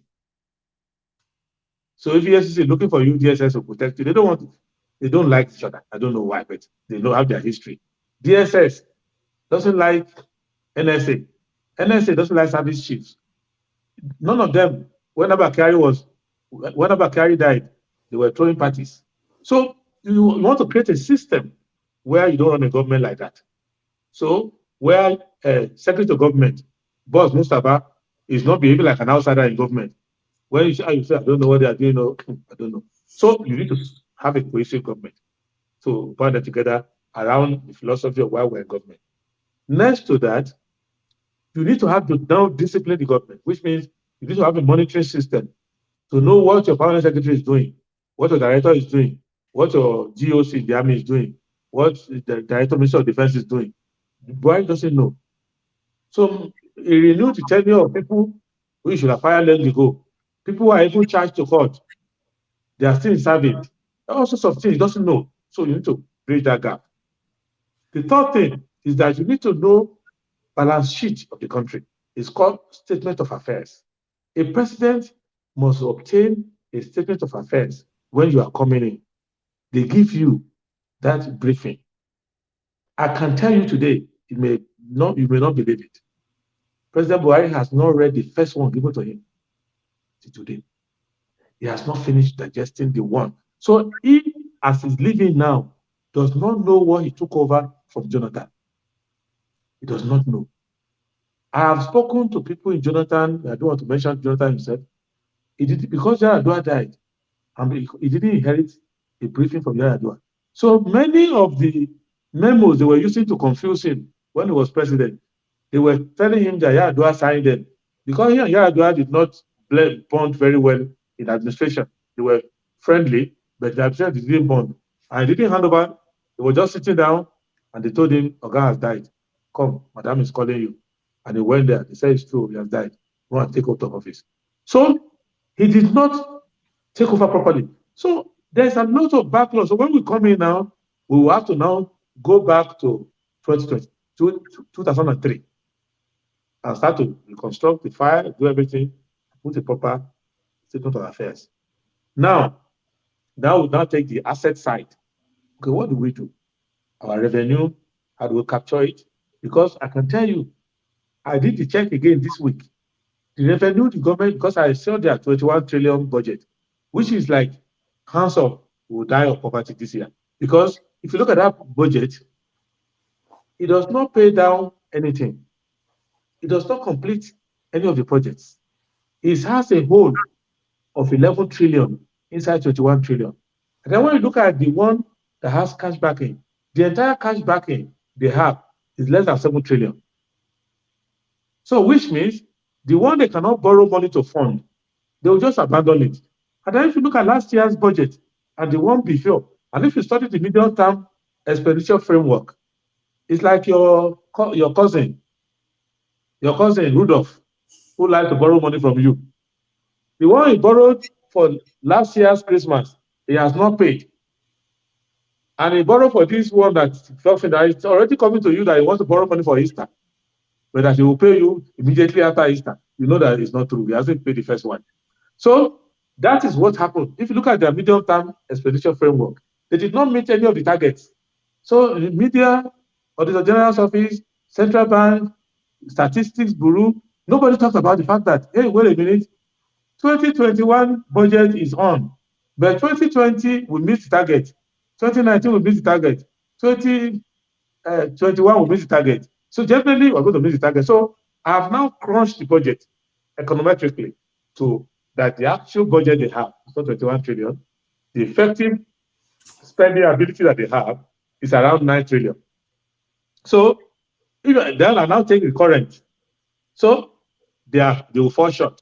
So in their capital project, they can't succeed. So why am I paying attention to it? Because once we take that oath on May 29, it is now my budget. So the first thing I have to do is go and confess and say, hey, National Assembly, you are coming in before they come in at all. Gentlemen, we don't have a budget. So we have to go back and do another budget. So we will do another budget. Maybe if we can't change our financial year, we will now do a supplementary budget. But the supplementary budget will be so contradictory to the existing budget because the existing budget won't give you employment, it won't control inflation, it would take your naira to around 960. If they manage well, it will take naira to around 960. If they use loose methods and they free it, dollar will come to around 1,100. Now, if we don't intervene in food pricing, we don't intervene in some other sector, workers will go on strike and ask for salary increment. If we do salary increment, the budget is busted. So this is where we are. So this is how you take it. But if you expand the revenue side immediately, which means many people who are spending money to sponsor candidates now, many of the reasons why they are doing it is that they don't want you to expand the revenue capture because it means that somebody who is a billionaire and made additional 220 billion in the economy is spending 2 billion on politicians so that you will not go to him and say, you have made 220 billion in this economy. Can you give me 70 billion? Because that's what I'm entitled to in taxation. You are still the richest man on the planet. But this 70 billion you owe the public, I need to collect it because I need to run schools.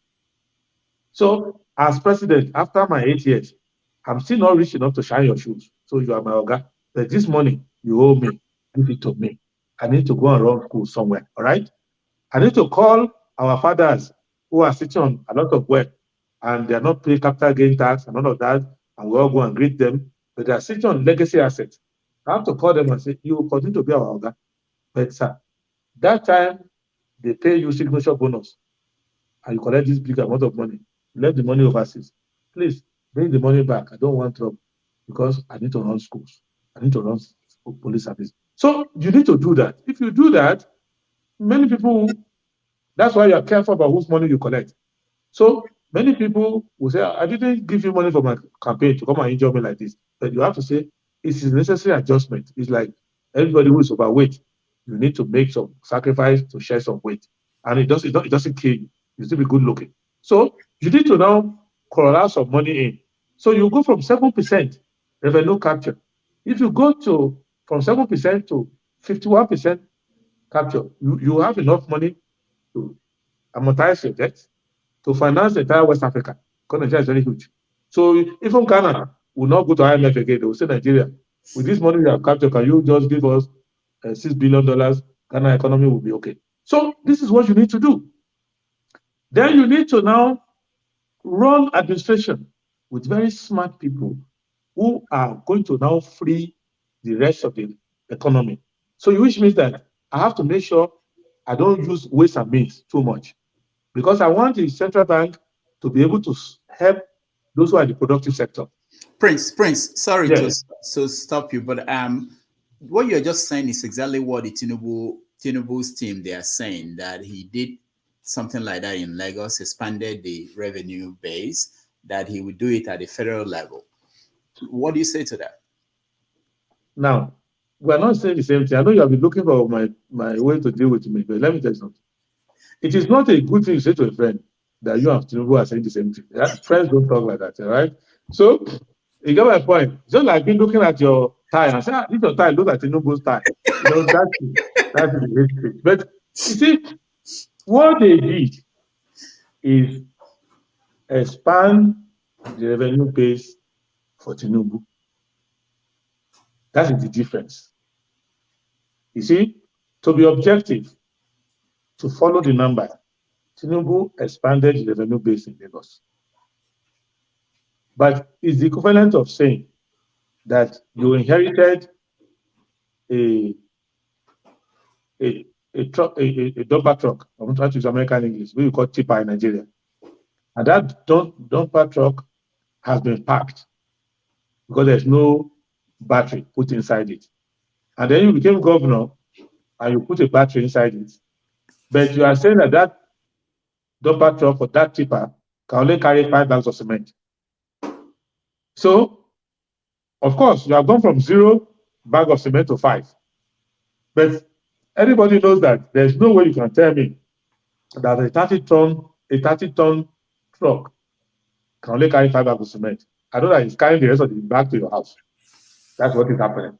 So, but it's better than the person who left it there. For example, Tinubu is better than Ibori, because Ibori could have made more money from IDR in Delta. Delta has a capacity too. It's better than Okowa, for example. You won't have to borrow 70 billion to be following somebody up and down. So it did better than many of states that have the potential. Better than Ogun State, because Ogun should be able to pull almost half of the capacity of Lagos, given the proximity and all of that. It's better than many of them. So, but it became more about himself than that system. So that is the one I can say we will not do. In our own, we will do a lot of disclosure. We will make sure that the revenue is not coming to private pockets.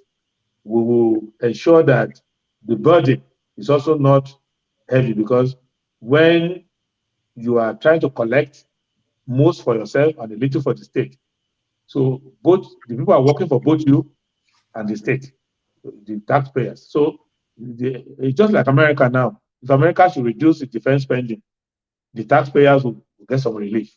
But America cannot reduce defense spending because there are a lot of people in Virginia and all those places who determine whether you become president or not. And if you reduce defense spending, they won't like you at all because their stock will fall. So every system has some people. So all that we need to do is to develop a system where it is the people who push for social services that will be putting pressure on our fiscal side.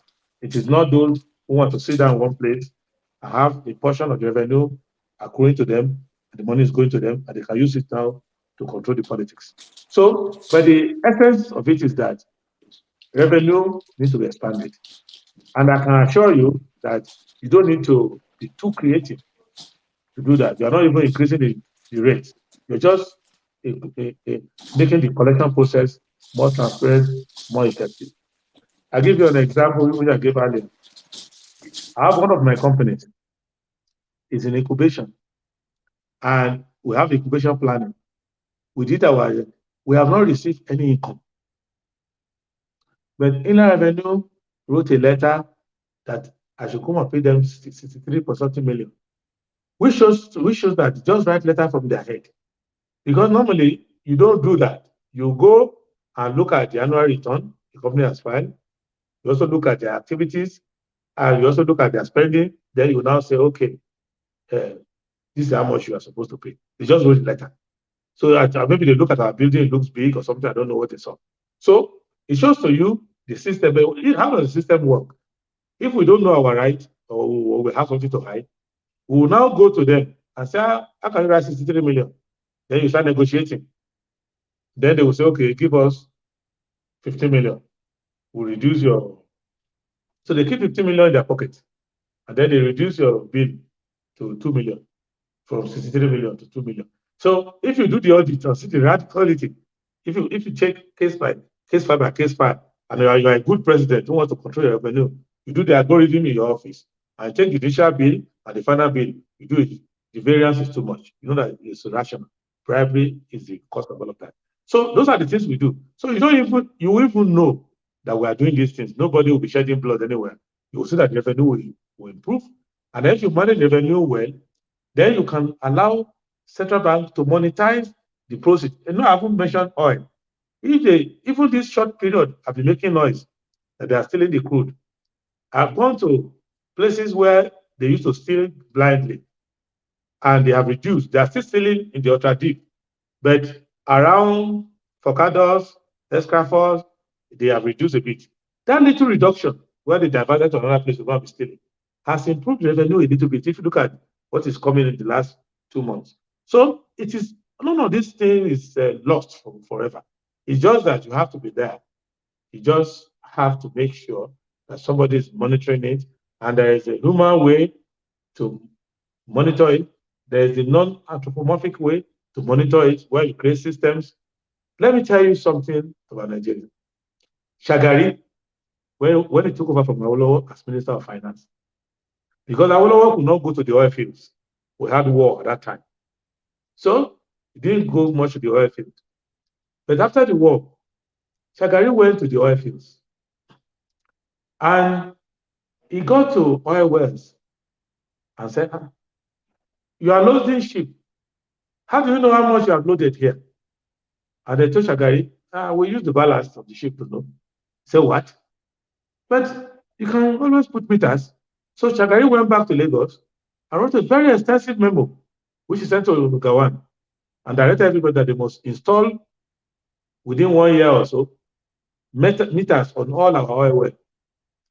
Many of the oil wells are still not metered up to now. Shagari has died. You get my point? Shagari was minister in the 60s. So what I'm letting you know is that in the 70s, what I'm letting you know is that the solutions are there. You just have to have people. And if you have another day, I can tell you why they're not doing it. And you can see it all around you why they're not doing it. Because for our own people in government to be able to have somebody deposit $12 million in their account in Switzerland or in New York or in Dubai, they will let you get away with 1.2 billion, 2 billion of theft. So that you can pay $12 million in their account. That is where the problem lies. But if he doesn't need the $12 million, $100 million you pay to his account, he will make you accountable. The people who are stealing our revenue, they are doing oil in other places. They are paying. That was how I was telling the Dutch when I was talking with them. I said, listen, you are everywhere, you are paying. Why are you not paying in Nigeria? You even have the money. You don't lose anything. If you take this crude and you pay. All these people coming to take our crude and pay. They take crude from Saudi Arabia, they pay. They pay in Kuwait. They pay to Russia. They pay everywhere. It's just our people say don't pay. Just keep the money there and give my own cut. So we can change all of those things if I know we have. So when you do that, then the economy will have some help. Then we now go into the other side, because this is the revenue side. The other side is the expedition side. Procurement is a major problem because you will see our people procure 1 kilometer of capital project, what elsewhere we will do 20 kilometers. So procurement is also a problem. So we waste a lot of money in the area of poor procurement. So those are the things you'll be busy doing in government. And once you do that, little money will go in long mileage and the economy will have some stabilization. All right, Dr. Rudy, I'm going to leave. I didn't have my glasses on, so I saw Pastor Adewole Adebayo. So is this man is a sons of Adeboye? My name is Adebayo. Yeah, I put on my other glasses now. So when you were talking, Yes. so Yes. It's just that the only connection and two of us are in the preaching business. So I'm preaching politics and okay. So Baba is I say, preaching. why should you come and run for president when your Baba already captured the whole world mind of many millions of Nigerian pay tithe that you don't have to worry for the rest of your life? All right, But thank now you. I see your name very well. Thank you. Thank you. Femi, you are next. Good afternoon, Prince Adebayo. Yeah, so yes, sir. Laudable a lot of what you've mentioned. However, and without wanting to sound cynical, I was wondering whether you're also considering going to make a presentation at Chatham House and when you're going to be going there. And the reason why I say this is because apparently that seems to be the way to go. It's been like that for some years, several election cycles now. Now, I just want you to juxtapose that side by side with my own thinking of how dire the need is for us to restructure, plus the debt profile situation that we find ourselves in, the hole that we've dug ourselves into, and just generally just the general corruption situation and how you think we can get ourselves out of this doomsday situation that we set ourselves up for. Okay, now I'd rather go to Okonkwo House than go to Chatham House. But if I receive a letter from any organization to go and talk, I'll go and talk. What I will not do is take my Nigerian money, go and rent a hall in London. I use my money to buy tickets for my supporters and enter the place, and then pay a British man as a moderator. And they'll be asking me a question. I say I'm Chatham House. No. In the Chatham House, if you want to hear from me, any other institution in the world, domestic and foreign, want to hear from me, if it doesn't conflict with any assignment, I will go there and make a case. But I don't have that inferiority complex where I think that if I say something on foreign land, it's going to sound more with more gravitas. But I've heard from my campaign that there are some indication from Chatham House people that they want to talk to us. I'll let them follow that up. If it works within the campaign period, Chatham House is always there. So if it works, but I don't think that the road to the villa should pass through London.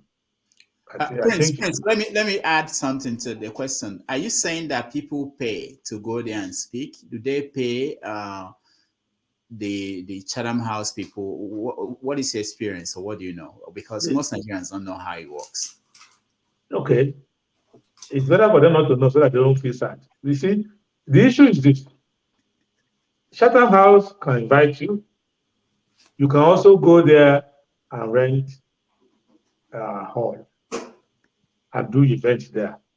And then there are people who they know as the resource persons who come there regularly. So if you pay them enough pounds, they will ride bicycle from their,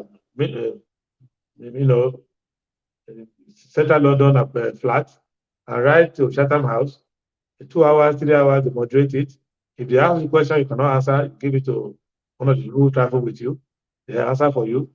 Then you finish it. You leave the place. If on the other hand, they call you in Chatham House on their own, they are now calling you for British interest.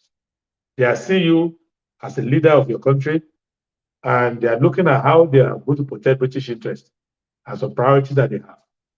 So when people call me State Department, I go there with respect, but I know that they are calling me in trying to protect American interests. They're not calling me because they are particularly concerned with the welfare of people of Mbise, in Imo State. They are calling me because they see that this person is a rising leader in the country. He has a potential of leading the country. Let him understand where we have interest. Let us gauge him and things like that. So even we too, if we organize our affairs very well, we're supposed to do that. Anybody who is rising in the politics of any other country where we think their policy affects us, we should be interacting with them. But it's not like you're going there and the stamp of approval is given. And if you look at some of them look at the quality of people that they meet there. I've interacted with higher level people in British Parliament and all of that, who are even closer to the policy making issue. But we are never in doubt that I am running to the president of Nigeria to protect the interests of Nigeria, and any friend or ally or counterpart of Nigeria outside that is interrogating me, interviewing me, talking to me, I'm not in doubt that they're trying to protect the interests of their people and their government. And all I need to do is to assure them that I'm not a danger to their interests. But I'm also not willing to sell out my people. I need to do my job. So that interaction that's what I shut them out. Thank you so much, Femi. Thank you for the question. Let's go to Austin. Austin, you're next. It's nice to hear from you, Prince Adewole. I think you are a very intelligent person. And I think I do appreciate it a lot seeing you to come out and talk. I think I've listened to you once. I think you should be on Channel TV or Arise TV, but that's not a problem. I wish to ask, let's say you are given a clean slate. Everything you have, you put it on paper. Do you think it's going to work 100%? Nothing works 100%. In fact, the law of efficiency is that even your heart is not working 100%, but you are still talking to me. You are saying me well. Your sight is not working 100%. Apart from the gentleman whose one is working 40% because he only saw my name as Adeboye, but he used glasses to enhance it to about 60%. So nothing works 100%. The whole idea is that you should set up a development plan that even if you succeed by half, your people will be leaps and bounds away from where they are. And it is a question of whether you want to be a consolidating presidency, where, for example, Trump was running to make America great again. What did he mean? He was trying to go back to the past. He was looking at America of the past, possibly America where the white man didn't have much problem like they have now. So then you can run a president that's revolutionary. You can run a president that's transformational. So when Dr. Michael Opara took over from Zeke as premier, he could not have run a government consolidation because he didn't meet much on the ground. So he ran a transformational, created other palms, did so many of these projects, rebuilt Port Harcourt, built Port Harcourt to the modern city, did so many things, invested heavily in the social sector, healthcare improved mightily in the eastern region, education increased mightily in the eastern region, and the eastern region became the fastest growing, took over from the western region, took over from many of the Commonwealth communities, and became the fastest growing, one of the fastest growing economy for the East. So it's all about the time. The time you need now in Nigeria is reconstruction. We need reconstruction. And to do reconstruction, you have to plan like a structural engineer. So even when you have a building or you have a plane, none of them is working as designed. But the tolerance level is that an airplane must be able to work at least at 90-something% efficiency. So basically that's so the plan that I'm having for Nigeria, because we have 3 problems I want us to understand. We have reconstruction to do in terms of lost time. So we are still where we should have left in 1975. Second, we have institutional damage. So it's not like you just becoming a president. At least we know you have to build institutions one by one, rebuild the police, judiciary, see whether you want to continue the FCC or manage it, rebuild the university, you are rebuilding. Thirdly, you need to rebuild psychology of the people. So you have to run a plan that even at 25% efficiency, which is a failure, but at 25% efficiency, you are able to grow the economy, do everything 300%. So you have to have a plan that sounds crazy to people, But so that if in fact 25% success, you have erased the history of poverty and other development.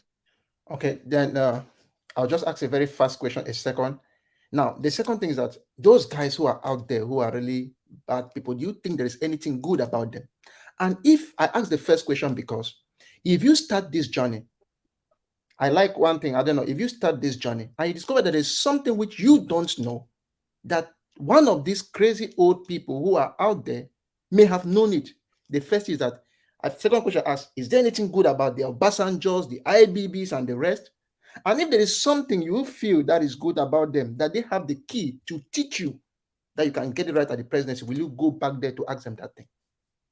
Okay, now let me say something clearly. There's something good about everybody. Otherwise, God would not have created them. You get my point? God will not have created a person just to make the person a caricature, useless. So if you watch The Godfather, that will answer your question. The man was a good family man. He protected his children and everything. But if you are a crime-fighting policeman, is that what you're looking for? You just want to get the drugs off the street. You want to get the criminality off the street. You want to get the mugging off the street. But you can say, oh, the man is a good family man, and he gathered all his children together during Christmas, and they have, that's okay. But it is good outside the scope of my assignment. My assignment is that this person is the one distributing drugs here, is the one responsible for most of the muggings. So I need to engage from that point of view. You get the point I'm making. So what brought me to politics is not to evaluate and employ. These people have already done their part. I'm interrogating why it is difficult for a rich country to feed children. I went to Kano last month. I saw people going to hotels run by Lebanese and other people, gathering the back of watermelon, the peeled back of watermelon. Why are you doing that? They said they put salt in it and boil it and use it to feed their children. That is why I'm in politics. I'm not in politics to say this man is good, that one is not good. And when I reach these people, the question I ask them, I have met a person, we didn't slap each other. He gave me a bat to eat. I ate the bat. I didn't think he was going to poison me. So you don't eat a bat in the house of your enemy. But the question I'm asking is, what is greatness if people are still struggling for food now? Do you think your time in government, what did you not remember? Did you not think about this one? Or is it that is it an aspect you didn't think about? If I'm going to see, you needed to see the letter General Babangida wrote to me on my 50th birthday last year.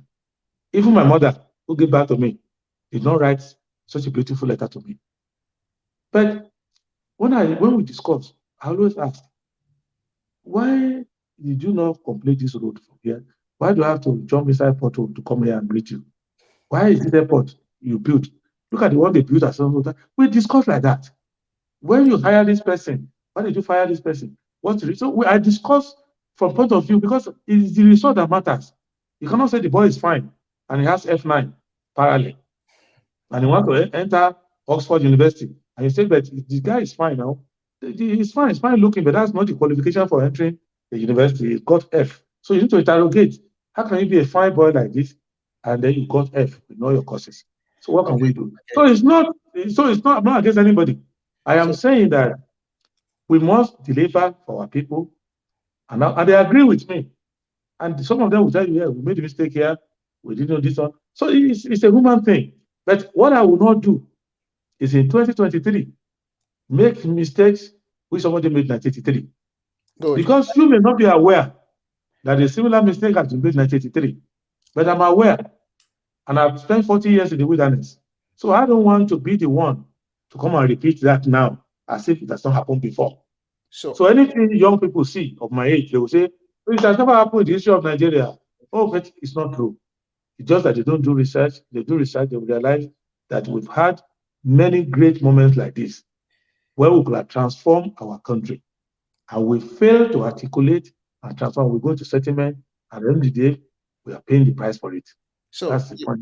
So I think I appreciate one thing about you. You're a person who learns, and that's what I appreciate about you. I want to say one thing.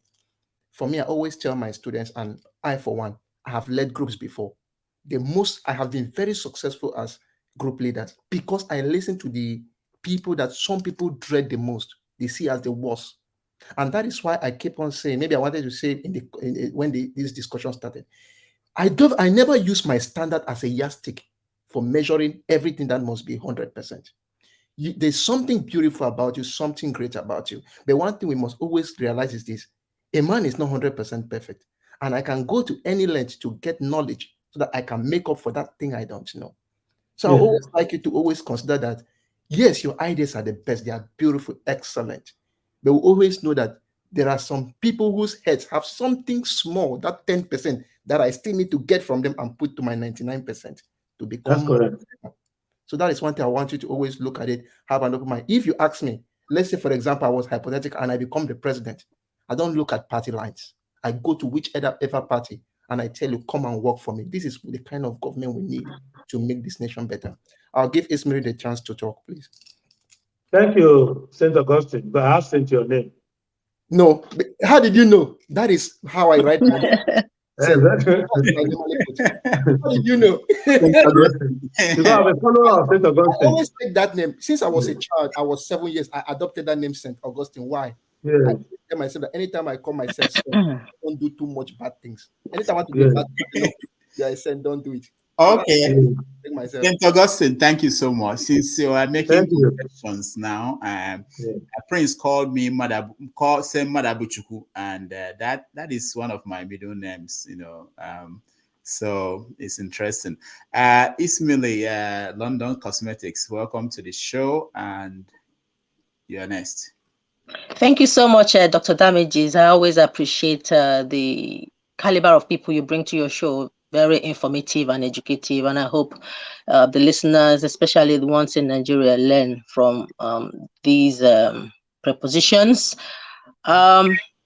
Welcome, and thank you so much, Prince Adebayo. I really appreciate your knowledge. You're very knowledgeable, and the things you say are on point. I've spoken to you here before regarding inclusivity about women into politics. I would like to challenge you to come along with a political lady in your party for question and answer so that it will feel inclusive, and I will feel complete as well. We would like to hear opinions of the women in your party that would contribute as well positively to make Nigeria a better place. I'm sure you have beautiful, intelligent ladies. We want you to showcase them for inclusivity and equality in politics, as you promised me before. Remember? Yes, please. Okay. Okay. 1 minute. I'm just going to give it to you all in one go, sir. Okay, go ahead. All right. Thank you so much. As well, I totally agree and love the contribution by the last speaker. No man is an island. What alliances are you willing to make to reach your 2023 presidential goal? That is second. Third and final, you talked about reconstruction without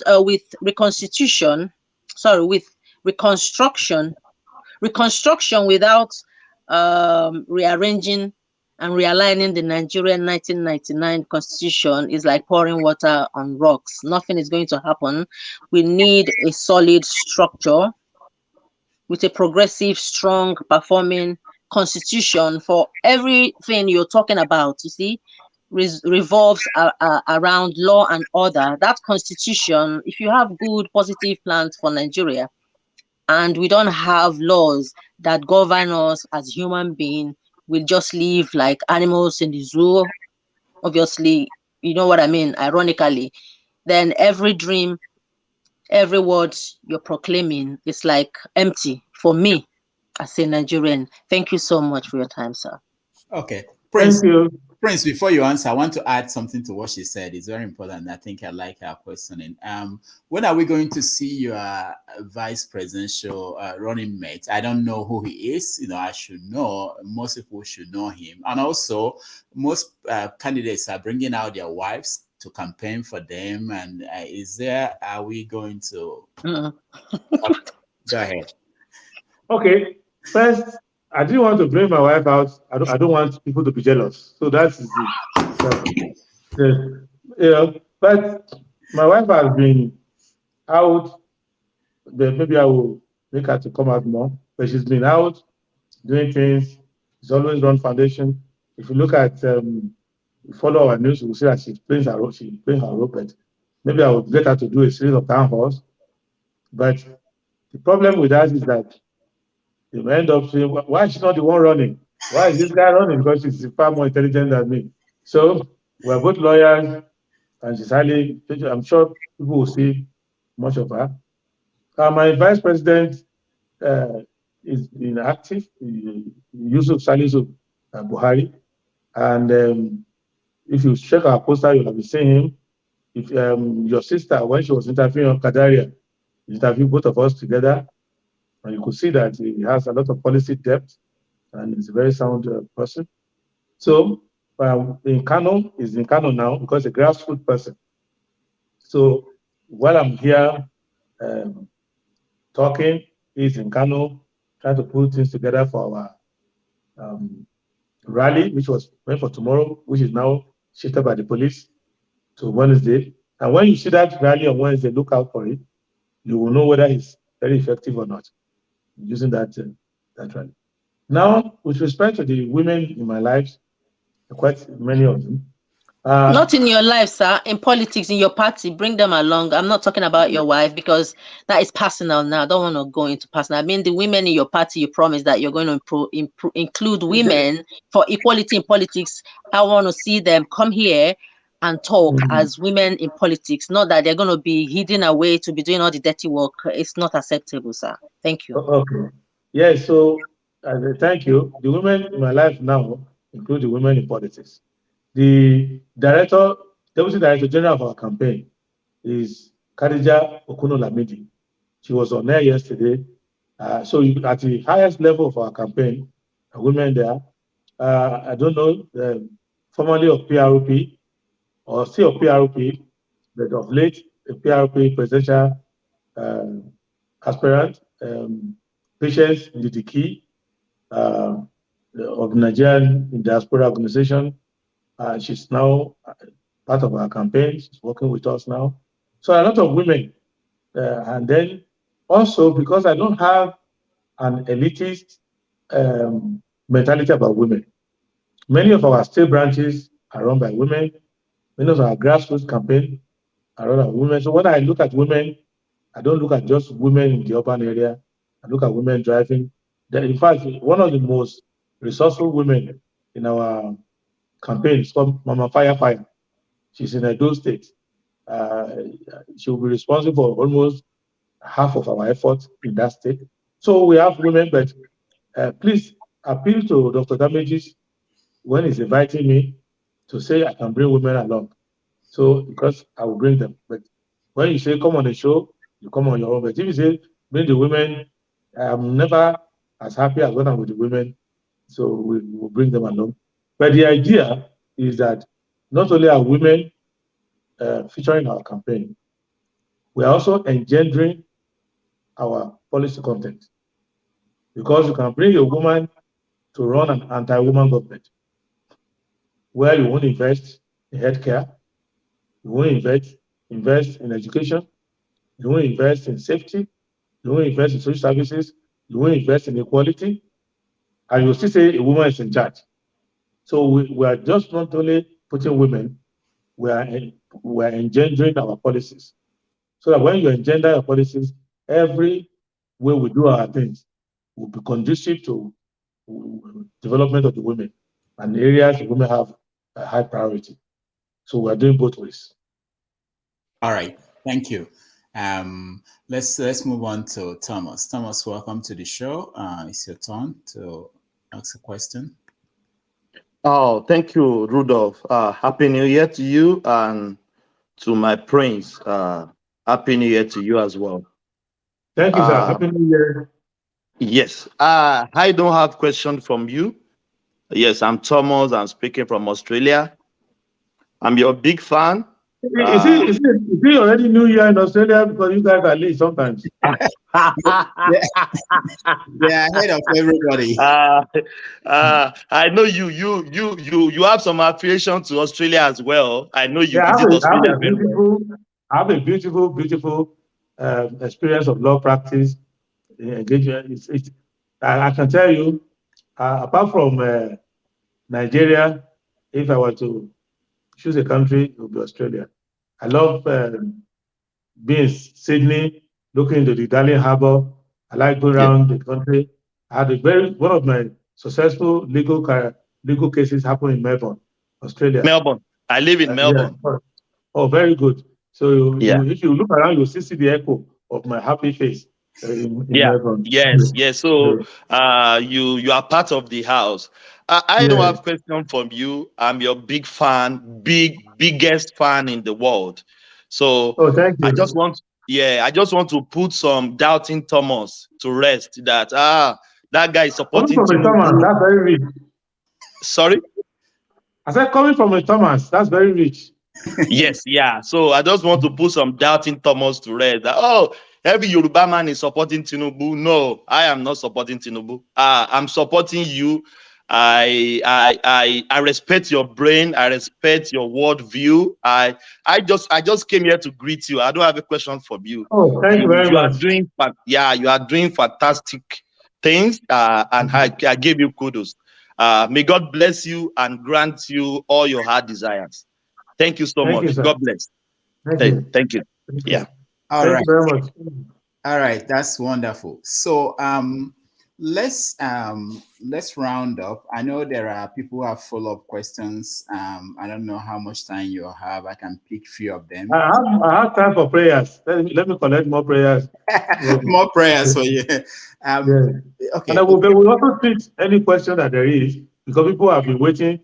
If there's anybody who has been waiting in the waiting room, let's just take them. Okay. So that All right. people's work. Okay, so follow-up questions. Let me see. I know, Mr. Scribe, are you there? Okay, let me. Okay, that's the famous devil's advocate. Yeah.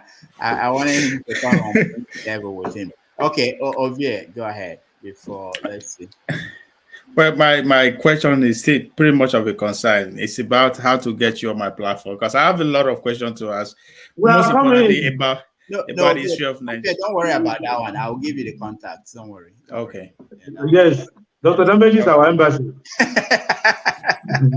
Don't worry, I'll give you the contact. Now, my question is that, I mean, you are very categorical about the kind of leaders we have in terms of the past and those who are in your class. I mean, it's a class thing.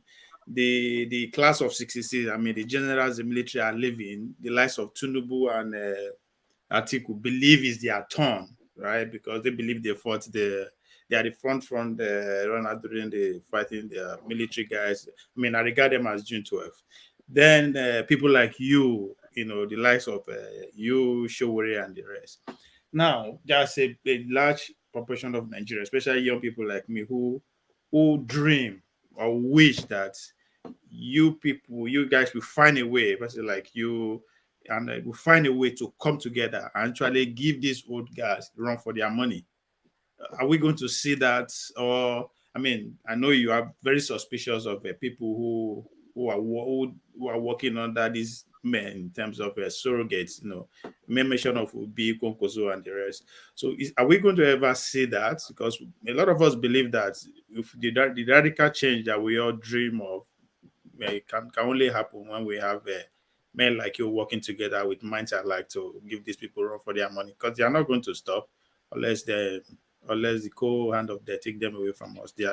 Now, as far as they are alive, 90 in their 100, they're still looking for a way to have their surrogate in power. Are we going to ever see that come true from minds like you?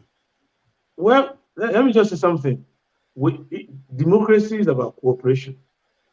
It's about participation, because you cannot clap with one hand and you cannot elect yourself. Even the purity of your ideas can't get you there. The issue is that a person must have a purpose in life. And anything I want to achieve in life, I must see poverty removed in this country. That's all. And you don't know if you know how close Engineer Kwakwaso and I are. We're quite close. So we agree on many issues. So I don't have a problem with others. I don't need to tell him much about poverty, and he understands that from whatever he remembers still from Aminu Kano's background, you know.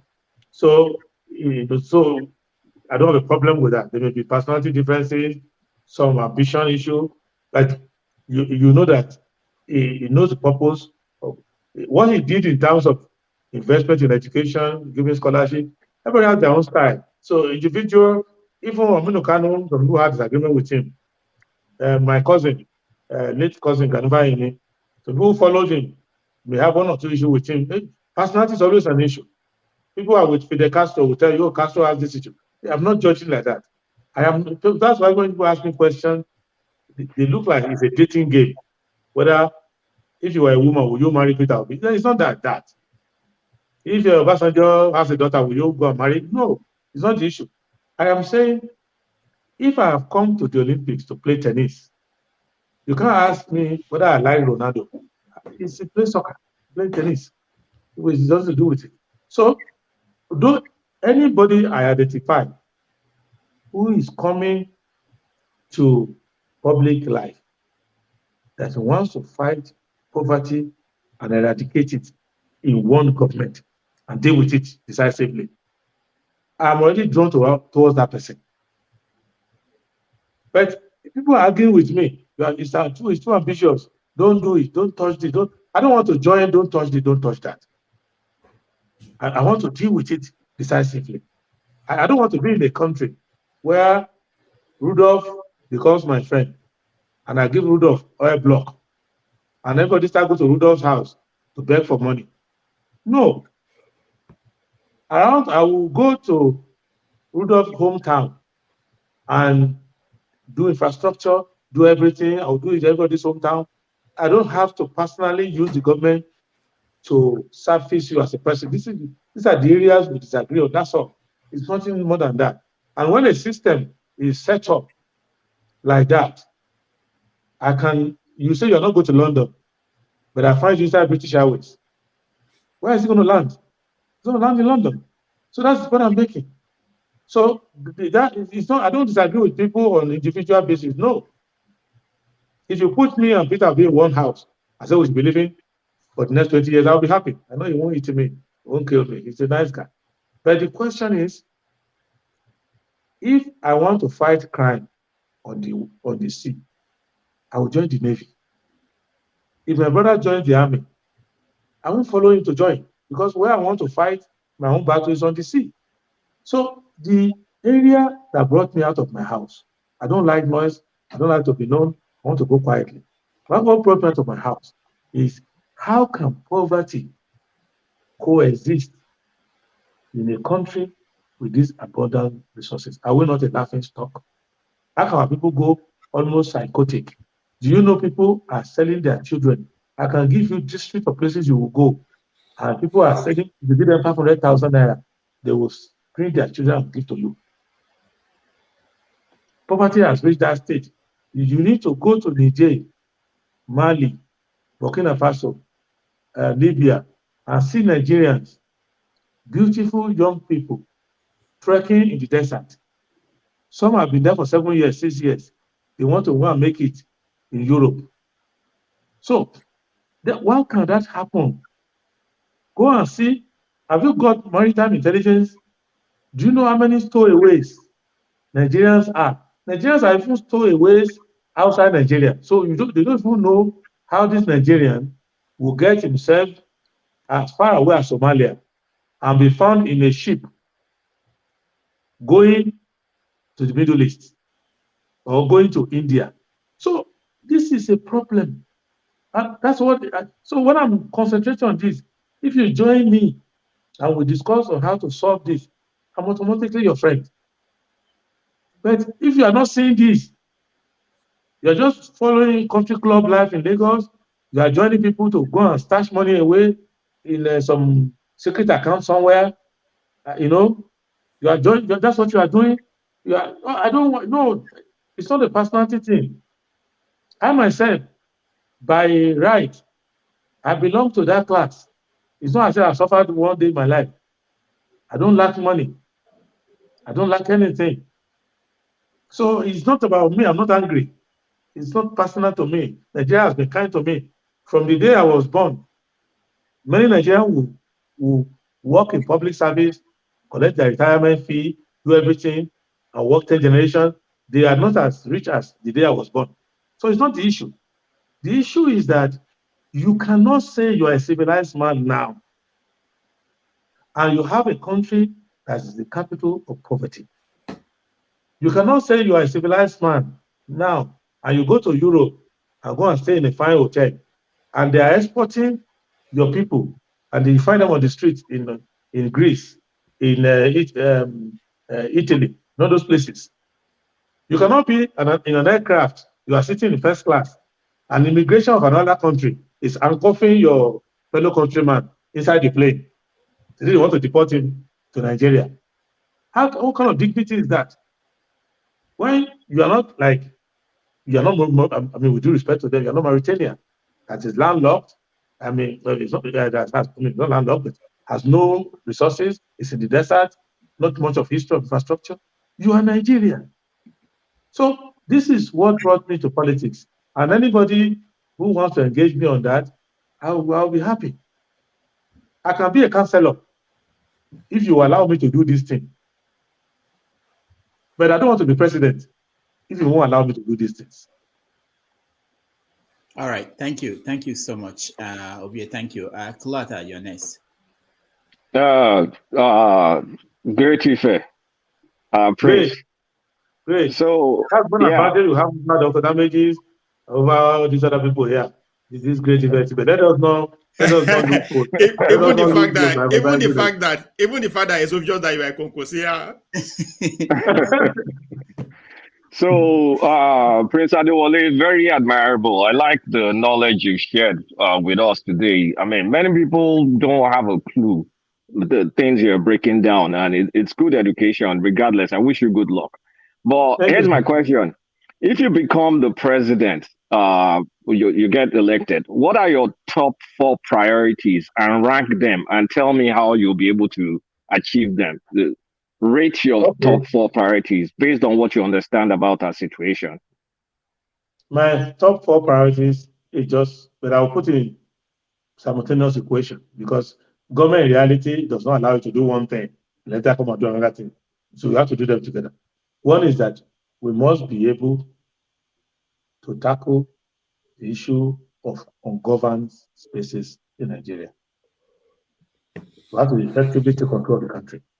I can tell you today, if you say, you see President Buhari and say, President, Commander-in-Chief of the Armed Forces, Federal Republic of Nigeria, he has some exceptions. There are some places where he's not Commander-in-Chief or anything, and he knows that.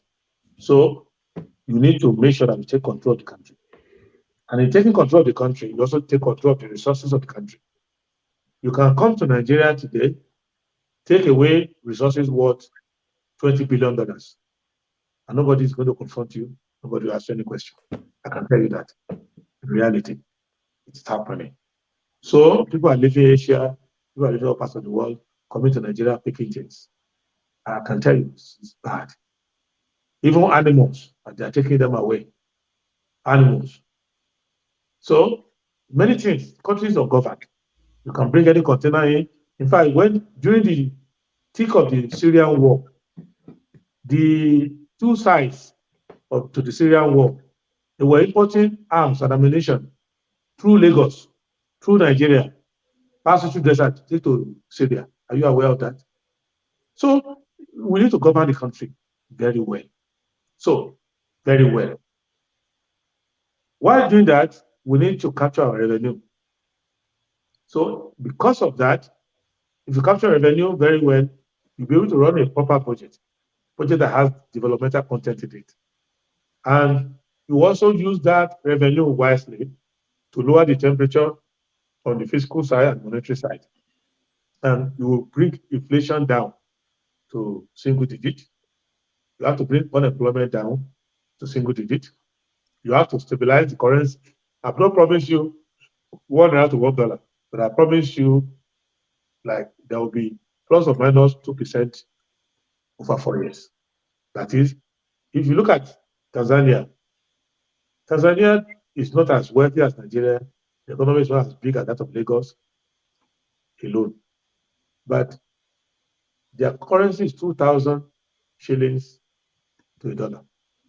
It was like that when Magufuli was there. He was there before Magufuli. Magufuli has died. The deputy has taken over. It's still the same price. So you can plan the stability. And there are many macroeconomic benefits of stability that we don't have time for. So you need that stability. You can make investment. Then that will also help you chase away speculators from the Nigerian economy, because you can't flip your money. So you can't say you have to make money, you have to be productive. So you can't be in New York and say, oh, if I manage to buy Naira, I hold it, then I offload it. The same thing they're doing on our stock exchange. They're making money off creating instability. And it's because the central bank is not competent to handle that. So I'll deal with that. The third thing I'm going to deal with is the idea of dealing with all these challenges of inclusivity in Nigeria. There are parts of Nigeria today that if they need water and you go and dig a well there, they will not drink it. They will say, the Fulani man dug the well, he wants to kill me. The Igbo man dug the well, he wants to kill me. So the Benue man. So we need to deal with that. And that is why the president is also the head of state. So he needs to weed people together. Right now, they are using it to divide. In fact, it's one of the things I disagree with the PDP candidate. He's doing quiet whisper campaign in the north, saying he's the northern storm, which is not how he has projected his national image. But he's doing that whisper campaign. When I go around, I see that is what Atiku is pushing, and that's a bad sign as well. Maybe he's reacting to those who were criticizing him and saying that he's the son of the South. I said that's why I never engage in such conversation, because the reverse side of it is that the other person will go and say, see, they don't want me because I'm from the north. So I plead with anybody who is campaigning that if you don't want Atiku, there are 3,000 things you can use, but never say because of the north, because he's using that word now to win sympathy in some places. So leave that out of it. So that unification is important. Then structural efficiency is the fourth thing I'm going to do, which means that we need to shift certain items that are in the exclusive list in our constitution. We need to move them to the concurrent. So people should be able to set up police forces. So Anambra State may say, I want to set up Anambra State Police. Is within their right. Enugu may say, I don't need it. It's their choice. But we must allow for every level of government that has law-making powers must be able to set up a service to enforce that law for them. That's why you won't have a policeman in Lagos, because apparently claiming that he's enforcing Lagos State traffic rules enacted by Lagos State. So stop a woman who lives in Lagos State, and in violation of Lagos State homicide law, kill that woman. But the governor of Lagos State has to abandon his sovereignty and fly to Abuja to go and talk with the general of police who works for another person. That is not how to run an efficient government. The Lagos State can pass a law against on traffic, and police can enforce that law. If that policeman kills somebody in the process, Lagos should be able to control that process. It's just common sense. And the same thing applies to certain resources within the state. We must enable that. So I will carry many of those things and put in concurrent list. So all this story of constitution restructuring can be answered mainly if we just do that. But as president, I can't do that alone. So I need to have that conversation. And that's why I put this unification process. That's number 3. That number 4 will follow automatically. Once people don't think, let me tell you something. One of the things that people are shouting against state police is that some people believe that if a governor like Autumn were to have police in Benue, Fulani people cannot pass. They won't let their cattle pass and things like that. And people have pockets of things like that. Whereas it is the benefit of the people of Benue, so the benefit of every cattle herders or anybody for there to be law and order. Because both sides need that law and order to work. You cannot rear cattle in an atmosphere of warfare where only your gun is preventing your cattle from being taken from you or you being killed. Because you cannot have that continuous advantage. What if the government changes and the new government comes that is not a cattle herder government? Are you going to leave the country? So you need to get that system. So if we do those 4 things, but don't forget that the first part, the second part, will enable me to build 100,000 housing units, to modernize the cities, to fund the universities, fund the school system, because I've already got revenue to do that. But those are the 4 things that I will take as priority, and we are changing. It's not as if I do one on Monday, do one on Tuesday. So sometimes 2 or 3 of them can be fused together into one policy measure. But you are taking care of all the tension points in the country. Okay, so does your number 2 involve removal of subsidy, which is, I believe your number 2 deals with revenue, because we need the resources that we're spending, especially the dollars we're spending on subsidy removal, we could reinvest it in areas that will generate additional revenues. So does your number 2, increasing revenue generation, assume you're going to remove subsidy? You started with security on governed spaces. That's what you started with. No, yeah, I started with I also talk about that's also not allowed to govern our revenue. Because if you are not in control, if Buhari has to salute Tompolo before he can monitor the creeks. So why is Tompolo not the president? You get the point I'm making? If you cannot control areas where your resources are, if the Navy is bowing to local militia, then we might as well just make the local militia run the Navy. So you need to create a balance. So because without governing these spaces, you cannot control the resources in those spaces. And without governing your government, you can also control the revenue flow inside your government. A lot of it will be missing. Accountant General of Federation will, Auditor General of Accountant General of Federation will take 109 billion in one afternoon, and nobody will know. But there's a sharing. Accountant General will take 109 billion in one afternoon. Or they had a sharing formula problem with somebody, we wouldn't have known. It is that person has covered him, and a lot of that is missing everywhere. So you saw the guy that the security said they intercepted in outside Nigeria, and they brought back for trial. Suddenly they said they have released him. It's because people are saying you can't run away with ransom money when we are all part of the racket. We bring it down, settle us. So all those things have to take care of it. Now, So you deal with that, but the issue of subsidy is a meat pie that, I don't know whether you have gone to this Chinese restaurant that Rudolph likes to go to. After you finish eating, they give you cookies. You don't know what is inside it. They will say, open the cookie. Yeah, that's how they made the subsidy look. So people are afraid that suppose I open it, I say go and die inside it. So they don't want to open the cookies. You see, subsidy is not what they are doing. They only call it subsidy. It's racketeering. It's rent seeking, basically. Yes, and it's racketeering. Subset of rent seeking. Racketeering. Racketeering is that the first step you do made the refineries not to work. So you create a feeling that we have to import. So then when you are importing, you inflate the landing cost. 3, you inflate the quantity that you are importing. Then you inflate the quantity that is the differential that you're subsidizing. So if we are consuming everything they say we are consuming, it means that what we Nigerians do every day is wake up at 5 a.m., enter our car, and keep driving till midnight. We drive 24 hours. I know the math. It doesn't make sense.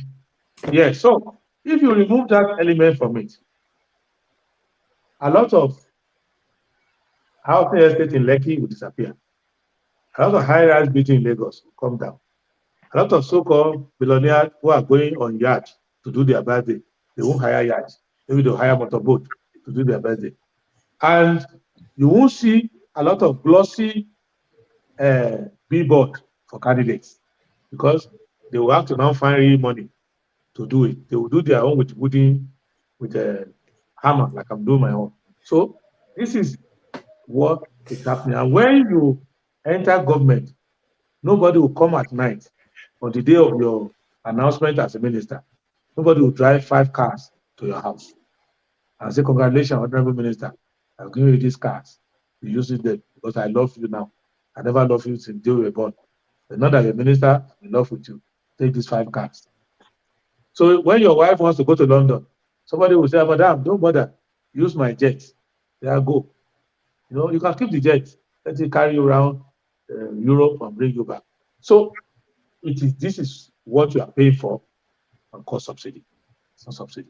It's the same thing. That's why they are not able to find school children to teach. But they are able to find millions of school children to feed in this school feeding. Because that is why the Ministry of Disaster Management is disastrous. So it's the most aptly named ministry in Nigeria. It's a ministry of disaster. Because if you study the way they are spending money, the way they are sharing money, it's a reflection, it's a feasible version of what you could not see in the physical side of that subsidy. So the idea of school feeding, they can find 4 million kids to feed in Kano, but you cannot find 30,000 kids to pass WAEC, but you can find 4 million kids that they have fed. Even when the schools are closed, they are still feeding the children. If you ask them, they say, we know their address, we go to their houses and feed them. And you can never see, and you find children on the street of Kano begging for food. If you know how to find invisible children to feed, why don't you feed those children that we see on the street? So this is the magic that made a lot of big men in politics. So this is what we need to deal with. It's not so when they now pose the question to you, do you love subsidy or you don't love subsidy? Is that like that dangerous question when the wife wakes up in the morning and say, Rudolph, do you really love me? What do you do? You ask yourself, okay, baby, this is my last day on earth. Why is this woman in this house asking if I still love you? Because if you say, you can't say no. If you say yes, you say, okay, now you need to buy me a new car. See, you are committed. So that is why they say, you want to remove subsidy? No, I want to remove the fraud they call subsidy. However, I believe that in a country that is petrol producing and that the law of physics still works in our country, we should be able to refine petroleum products and get it to our people at reasonable cost. Secondly, in this period where technology has advanced, we need to be able to reduce carbon consumption in terms of reliance on catalyzing petrol to drive cars all over the place.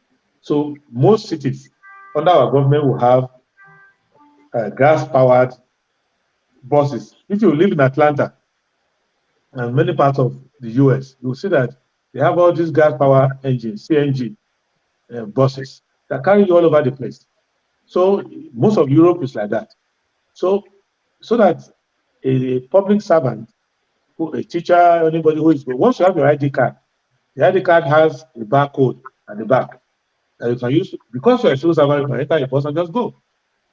Because being able to get to work should be part of the condition of service.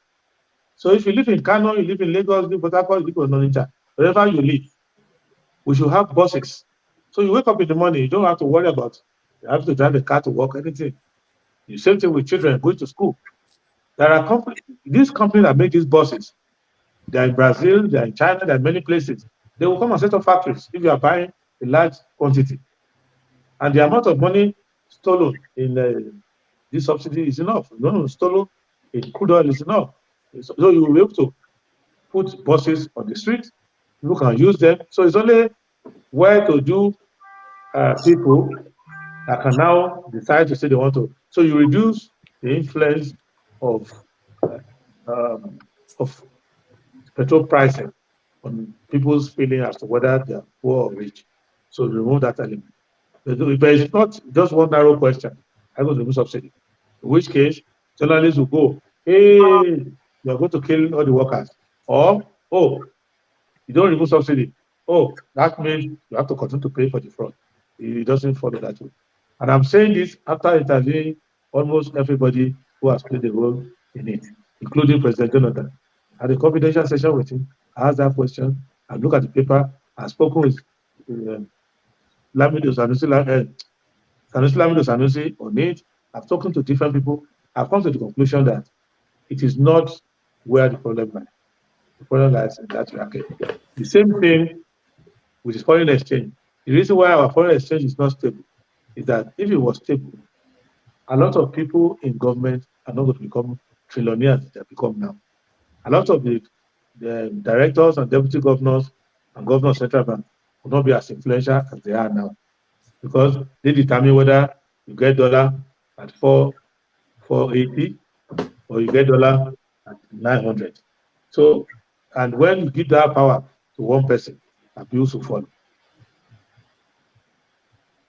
All right, thank you. Thank you, Kulata. Sorry, I just want to make a quick suggestion. I see you mentioned state police, and I feel for a country that is very heterogeneous, especially there are some states that has multiple tribes. The more heterogeneous you are, the more the policing needs to be more community-based.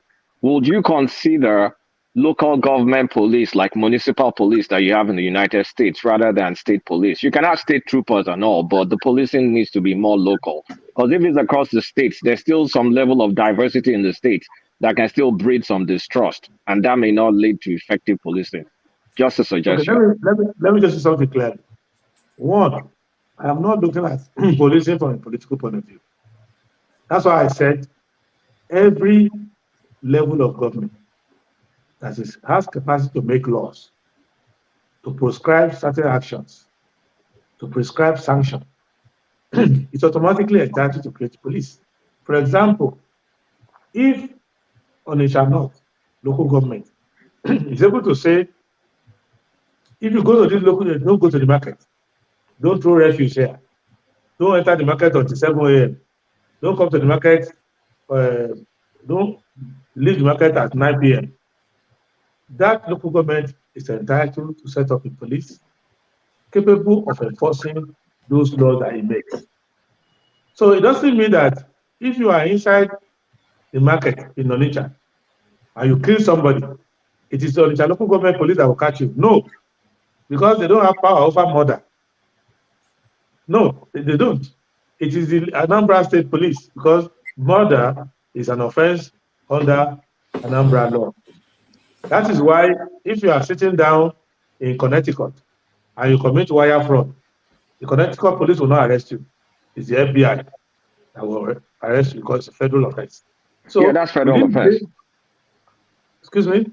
I said that's federal offense, but within Connecticut, the law enforcement in Connecticut is mostly for the state or local law, is mostly at the municipal level. Yes, that's what I'm saying to you, is that the law that creates the offense has to be the same law-making body that creates the police. So that is part of the confusion we need to clear.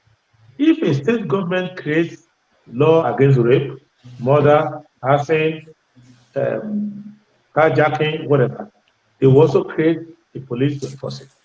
The federal government creates offenses at the federal level. They will also create EFCC, police, whatever to enforce it. So, same thing with local government. So that answers all the questions.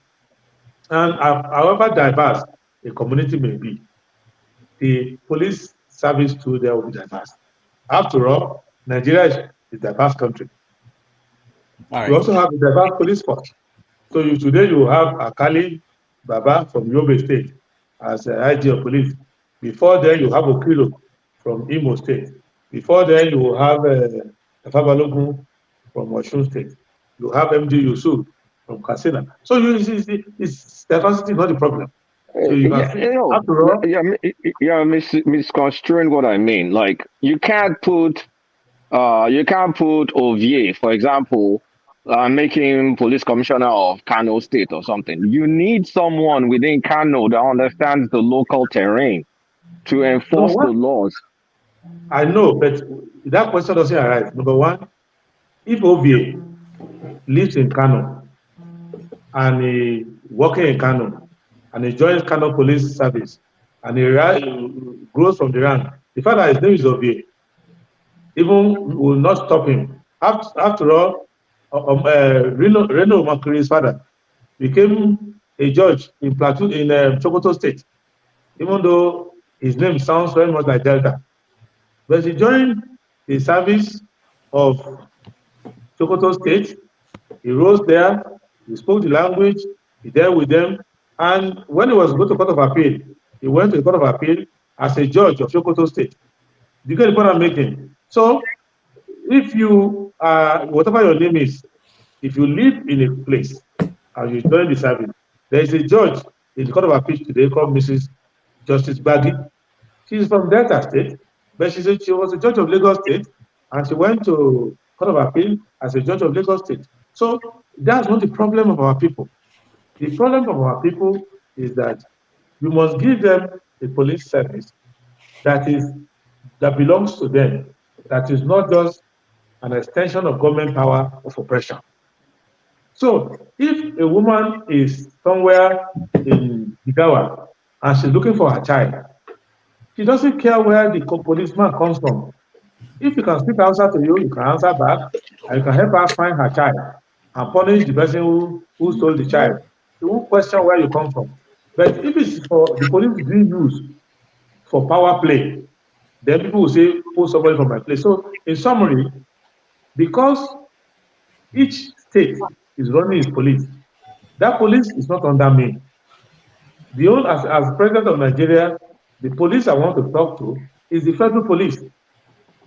So the EFCC office, if EFCC is still there in Enugu, is working for me.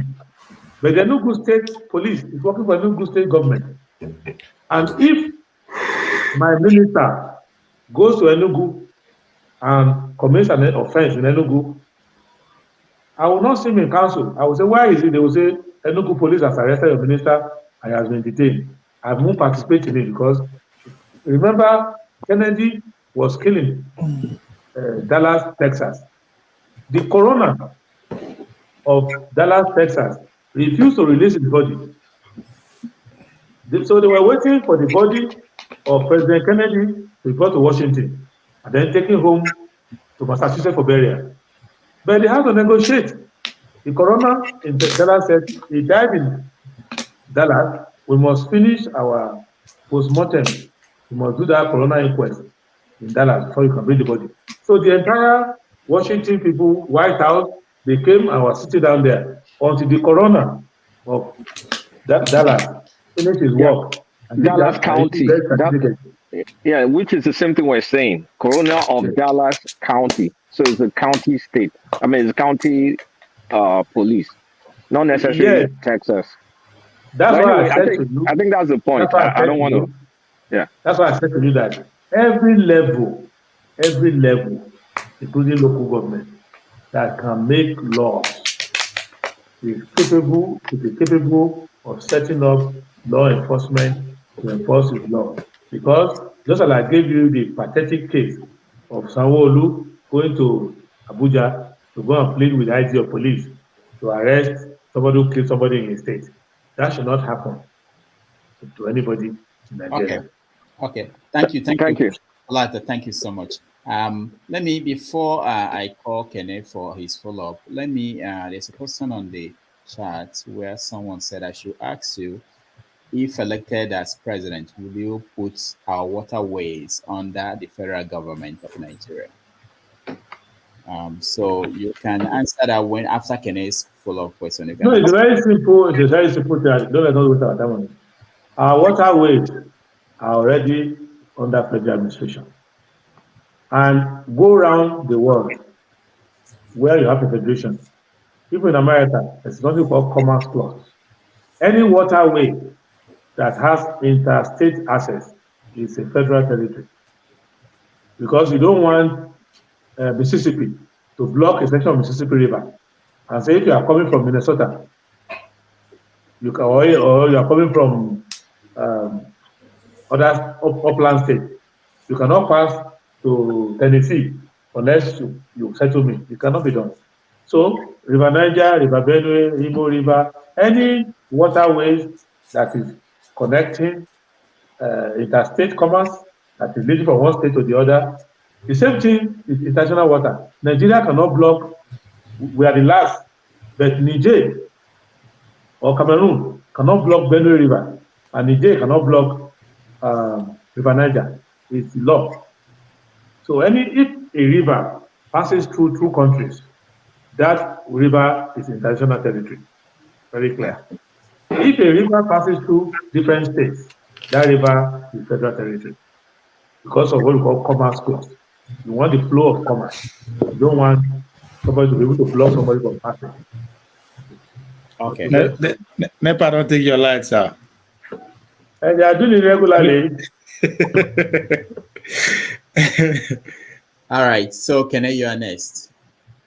Can they shoot your rubber bullets? Thank you, Dr. Zomegis. Thank you, Prince Adewole.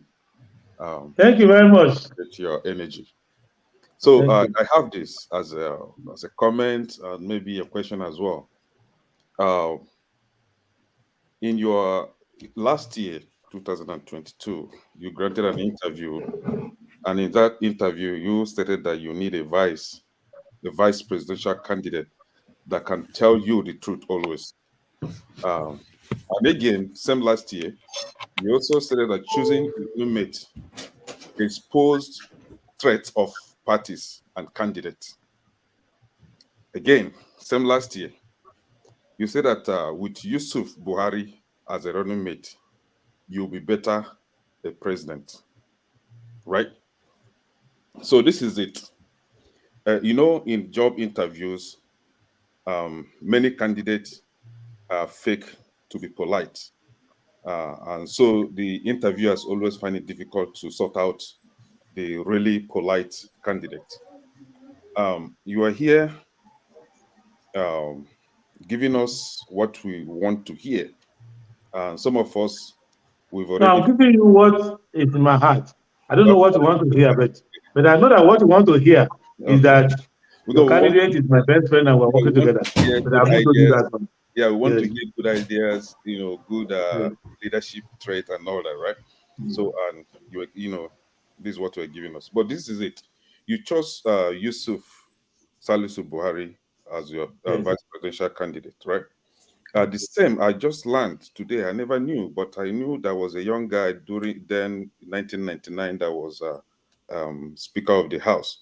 I just find out today that the same Yusuf pulled out the I will call it the most scandalous fraud in the Nigerian system. He was a speaker. That's not correct. That's not correct. I just want to save you from apologizing later. No, that's a different person. No,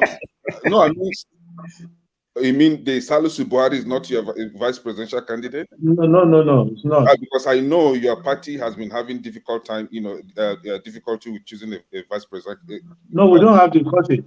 Let me just say, you can say it, but I don't want you to say something and say, "Oh, I'm sorry." Okay. If I have a chance to be your friend, if I'm wrong. Yes. So it's not him at all. So who is your vice presidential candidate now? My presidential candidate is Yusuf Salisu Buhari. Okay. And it's not Buhari. One time House Speaker? No. He has never been in politics before. Okay, in that and case. if you look at his age, could have been the one. So it's not him. Okay. And some people have told us to call him Yusuf Salisu and leave the Buhari out because of the offender that is in the villa now. Salisu and Buhari, and who is Yusuf Salisu Buhari? Yeah, Yusuf Salisu Buhari is an engineer. The one that you mentioned is not even an engineer at all. This was an engineer. This one went to King's College in Lagos. Yeah. He went to University of Maiduguri. He did a master's degree in the UK. He's a member of Korean. He was in the banking sector. Worked with Guarantee Trust Bank. You can see from that profile, you can know that it can't be that one at all. He was never Speaker of the House of Representatives for. He's not the Speaker of the Student Union. Okay. He was even Speaker in. So it's not at in all. this case, I pull back. You know what I want. Yes, no problem. That's why I'm your friend. That's why I saved you from. All right, H.O., you're next. Hey, my very prince. I have some questions. That I know. I just tell you what you want to do together. So now, no problem. If you become president of Nigeria, make I go to language when everybody do understand. What are you going to do about the illegal mining of the Chinese in our land? I mentioned it. I did with you earlier. I sleep. I not hear you. Okay. That is one. Then to the Chinese. Maybe my memory not correct too, but if it correct, I want me answer. For China, they know they allow my brothers and sisters to own land, to own company, without their own being number one. So that in case if our own payment, they go take over. But they call Nigeria. And for China, they know they let my brothers and sisters, if they get all these big company, they know they let them, they buga, they get cook, all these things. But when they come for our Nigeria, we go belittle ourselves. We go give the gardeners. We go give them laundry men and all this. We go call them, what did they call? Whether an escort koto, or be escort. Then we go call they treat that, and for their side, they don't even feel clean their nyach with water. Then we go come belittle my children when they intelligent and smart. We go turn them to their body guy. They go come make us to become slaves in our own land. What do you go do about that one? And that is also applicable to the useless Lebanese when they never brush their teeth. Oteri. What do you go do? Because this nonsense must stop. Because the African child is a prince and is a princess and is a queen and is a king. So the way that they treat us for our land is a no. If you become president, what do you go do to reverse this so that we get our dignity back? All right. Thank you. How could they reach you after this? Because we get some talk and plan. You go collect from Oteri. Yes, sir. Make I tell you now. That African prince and princess don't become Kunta Kinte for another country. And my brother can't sell them. So before you come the best for Chinese person, make you ask myself, our people, where they here? How do they treat our people? Who gives Chinese man visa? Make it come here. No jump inside here. If you want to go America, you want to go China, you want to go anywhere, you want to go Europe, even with your money for your pocket, you want to book hotel, don't do everything. How many day visa they go give you? Our people, they carry their money, put it for them pocket, say they want to go Dubai, come take photos in front of the house where it all pass Igunu. They will deny them visa. Some they don't even give transit visa. They can stay inside the airport. So now how you do your house? Now the visitor could enter there. Me, I know they worry about Chinese, I know they worry about Japanese, I don't worry about anything. I they worry about my government. How government they treat people. People don't complain to me, say, India, they don't treat them fine. China, don't treat them fine. I said, police for Lagos treat you fine. Police for Abuja treat you fine. If you carry your motor, they go from Lagos, they go on the chat. How many, say custom, they treat you fine for the road? How many people don't lose their life for Shagamu? Say custom, they stop, check paper. The first thing we will go do is say, make we be human being to ourselves first. So when you enter here, come see how we treat ourselves. Fear go catch you. If you go to your friend's house and know they slapping wife, know they abusing children, how you go try them? You go try them. So now that's thing where I want to do first. Make we know they worry about Chinese. Chinese, they get their own problem. Second, if we run our government well, Chinese no go even see Nigerians.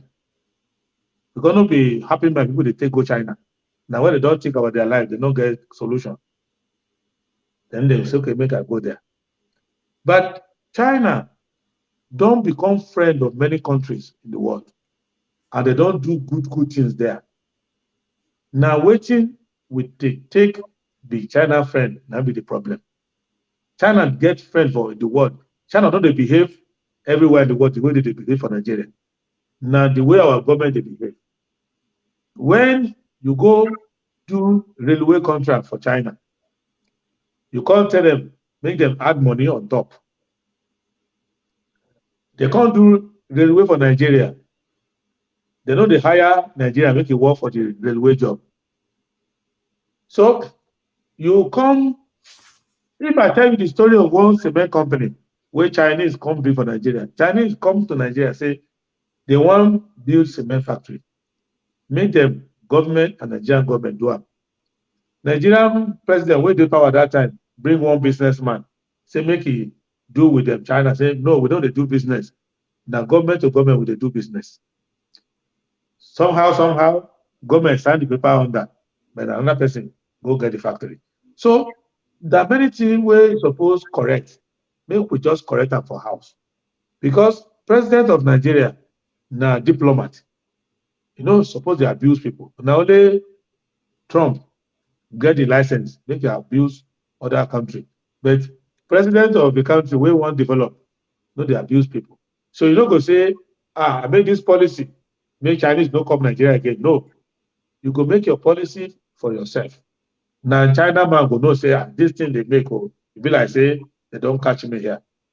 So what it concern me be say, make Nigerian man take care of Nigerian people. Make our people get quality for house. When you say you are a prince, now people of your kingdom, you go tell you, say you be prince. Not be outsider. Anywhere I go in the world, they don't know me as prince. But the day I enter Ondo, from the border, you go see women, they command their headgear, they put on the floor. You go see everybody, oh, this person is prince here. So make we value our people at home.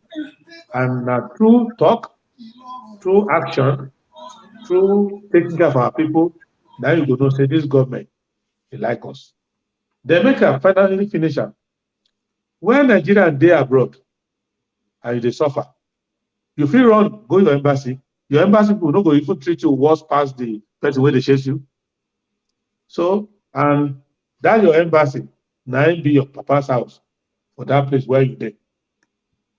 So now I want correct. Okay. Hold on, guys. Make I. So you be on the Katie? Hold on. I said. I grew up in Ondo. No, we don't wonder you are radiant and you are cool when you're not like the troublemaker like Rudolph. I went to school in Ondo, if you don't know. I was told that that's what actually someone told me that I should have known you before you went to Ondo. That this can improve. My father has farm. My father has farm in Ondo. Does that count? It sounds a lot. All right. All right. Yeah. Let's welcome Ndubisi. Welcome to the show. Ndubisi is in Boston. Thank you, Dr. Damages. Thank you. Thank you, everybody. Welcome our prince and candidates.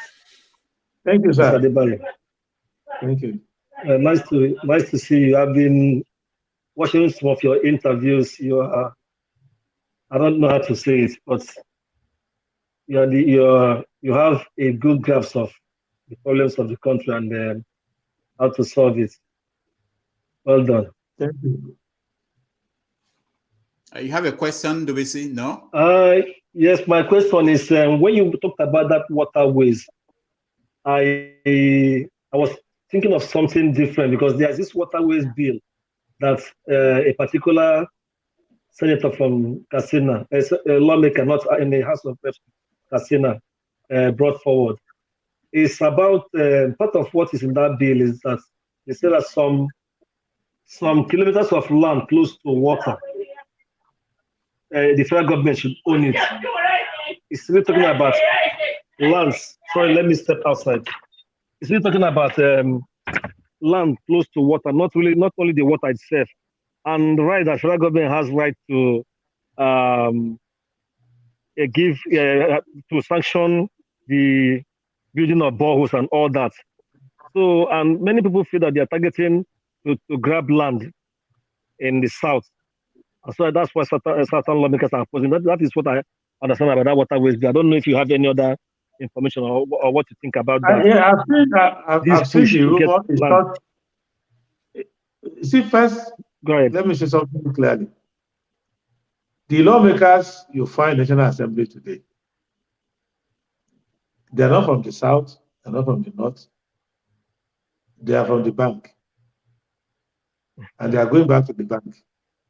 So there is no north-south division National Assembly. They are just there for themselves. And any water bill that government used to take land, it will be unconstitutional. So don't even waste your time on that one. It will be unconstitutional. But in our time, like I said to you, most of the things that are on the exclusive list will be on the concurrent. And even the waterways, there are many ways to interact with water. There's the surface use of water, there's navigational use of water, there's hydrological use of water, there's water for irrigation, agriculture. So interaction, the one the government controls. If you look at the Tennessee River Valley Authority, if you study the American system, you will see that Georgia, Tennessee, and the adjoining states, they're always negotiating. Sometimes they go to Supreme Court in the US. The only we lawyers will know, other people will not know. It's always a question, they're fighting over management. So how much fish can you catch inside the water? If you are navigating over the water, you're under federal law, you can't stop you. But if you stop to catch fish in the area that belongs to Georgia, is Georgia allowed to catch all the fish and go away? No. So there are complicated management of these things. So the federal government cannot just take with no, it's not so. And anybody talking to you about that bill, they usually don't attach the bill. And if you go and look at go to rules of business, look at other paper, you don't see that bill listed anywhere, but it's circulating around, so like that. But I've asked people in my office to go and check, go to rules of business, the bill is not anywhere. Nobody has given a copy of the bill or anywhere to see the content of the bill. I have drafted so many bills. I'm a draftsman for bills. I know bills very well. In fact, my wife is a specialist in drafting bills. That's her specialty as a lawyer, drafting bills. And she's the director level in drafting bills in the National Assembly. So I don't see any of that. And if you interact, the lawmaker from Ondo, the National Assembly, the 3 senators They're not representing Ondo at all. Once they go there, they form committee, they go around looking for how to put something in their pocket. The man representing Haji Egbema, the National Assembly, will not raise any issue. He will make friends with somebody from Sokoto, they'll come back together, go harass one person, one ministry, and collect money. If National Assembly was even fighting north, south, east, west, we will make more progress. Because a lot of the things we are fighting on the streets, there will have been no Nnamdi Kanu or Igboho or this. Because all these issues we are litigating outside the National Assembly are supposed to be litigated inside the National Assembly, so that they will not help us to reach a consensus and the country will become united. But they abandon all the issues. So somebody even says there should be state police. It will never go inside the National Assembly and initiate a bill for state police. It will be National Assembly, go and see their picture. They're always smiling, laughing, no serious issue. But once they leave and come out, they start to complain about the other person. So it's like that. The only person I can give some credit to is Abaribe. And recently I've gone quiet. I don't know whether the election is taking its time, but Abaribe is one person I can say that whatever he says outside the parliament is what he says inside the parliament. I don't know very many of them like that. Okay, sorry. Before let me ask one more question before I go. In this vein, since from what you're saying now, it appears that probably they had a lot of time to play around. Don't you not think it's necessary we cut down this bicameral legislation and make it to unicameral legislation? One arm alone, maybe House of Reps alone, and the money they are gulping is too much. The problem there, the same problem America has, only that they're not telling you. If you make it unicameral and you have only House of Representatives, Bayelsa will be at a loss, because Bayelsa may produce maybe 3 House of Representative members. It means that Kano alone will veto the entire South. So it means that Oyo State alone and Lagos State alone can veto the entire Southeast. So you need so the create is a constitutional balance. So one is based on population, the other is based on equality. So that small states will not feel like, oh, I'm marginalized, because the Senate is there where all of you are equal, 3 per state. That is why in the Electoral College, California and New York can determine who become president. But in the US Congress, each state has 2 senators. So the senator from, for example, look at Joe Manchin. Who will listen to Joe Manchin from West Virginia? Who gives the hell about West Virginia? But because he's from there, sometimes he's the one holding the bill. He used to be John McCain from Arizona. Who cares about Arizona? But it is that equality that allows these small states go and find out. States that produce notable senators are usually small states, because they will use that equality to become to way to negotiate.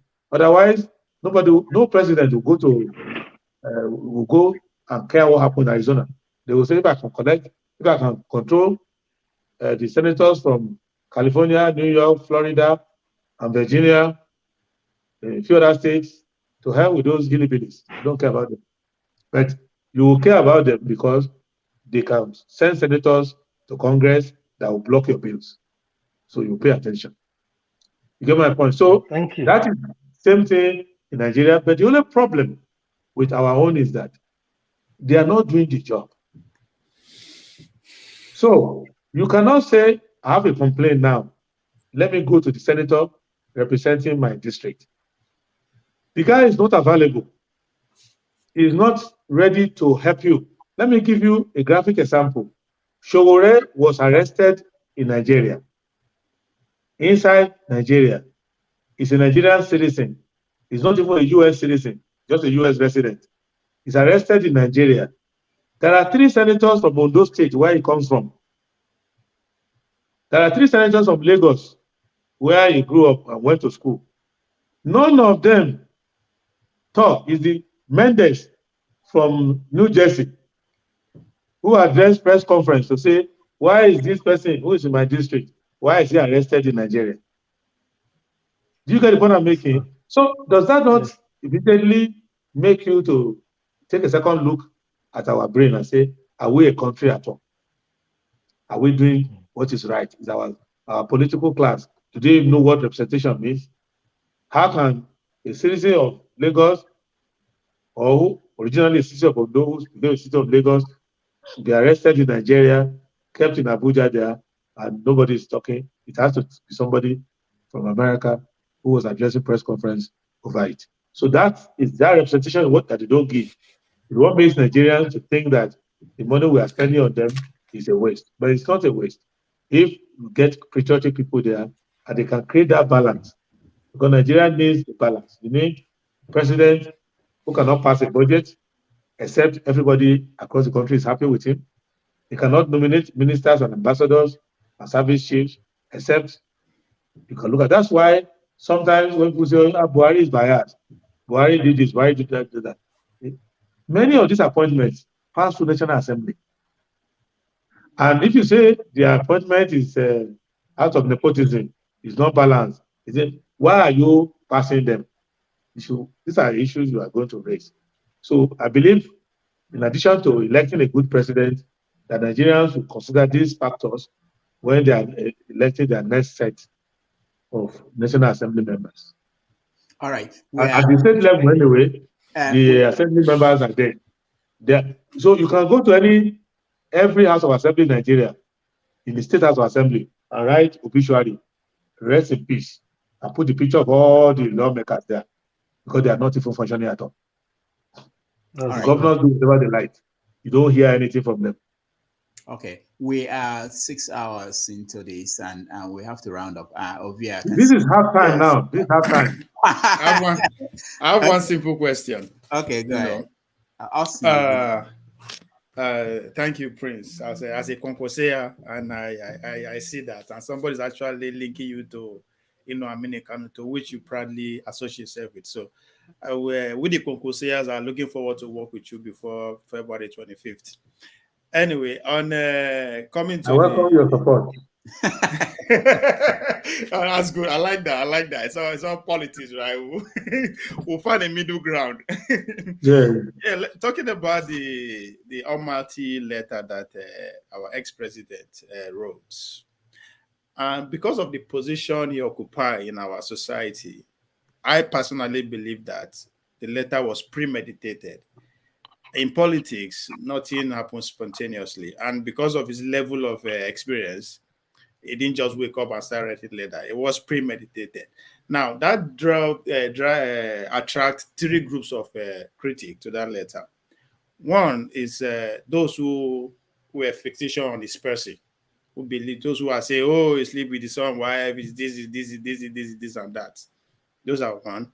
Then the other group of people who pay more attention to the content of the letter, and they started criticizing him that, among all the regime, he excluded his own, but he found way to criticize those before him and those after him. But to me, most importantly, just the last group of people who saw right through between what he's trying to do, in the sense that a lot of us believe that 2023 election is going to be determined by identity politics. And the players, a few of the players are actually training their parts. We have the Muslim tickets. We have Tinubu article is going around saying that, yes, if the South are saying they are done based on what happened before then, why am I paying for the crime that all of us were collective? It's a collective decision that is the North now to go that route. But there are also who are paying attention that Obasanjo, one, is a Christian and is from the South. Again, there's a criticism of Obi that is going from church to church. So a lot of these people are towing that line of our fourth line. So people who pay attention that Obasanjo is a Christian and is from the South and is supporting Obi. And I'm driving this from Konkoso response when he was in Benin, when they asked him about the letter. And he said that the elite should tread very carefully. but not a lot of people actually see that. Do you see that as a problem? And do you think, yes, identity politics will have a say in come 2023? Well, I don't know. You know, I'm in the game. So it's like asking Ronaldo, who is on the field, to also come and run commentary on the side. How is he going to? How would this score a goal at all? No, I mean, I understand that you and the likes of Konkoso are towing the line of the Talakawa, the masses, the poor. That's what I can say to you, you have said a number of things there, which are matters of opinion. And you have also said something radical, which I didn't know before. That Obasanjo is a Christian. You know, I don't know that his name is in the Bible, but you know, so I'm learning a lot of things that Obasanjo is now a Christian. You see, what I can say basically is that any person has a right to endorse somebody. And if Obasanjo had endorsed any of these other people, they will say, Obasanjo, they will find something to bring out that Mr. Obasanjo looks good. So I'm not interested in Obasanjo's endorsement. He has done more in terms of action than that letter writing. It's gone all everywhere. It was no good the other time at one of those events. It's kind of be everywhere. Just the way he was shouting, Umoru, Umoru, are you dead? Are you dead? In 2007. So it's not new. And it's not a problem to me. And to be honest, I am yet to meet anybody who will say, before I vote, I want to know where Obasanjo is going. So really, it's just another celebrity. But I even seen Daniel Mokati branding his Rolls Royce in favor of another person.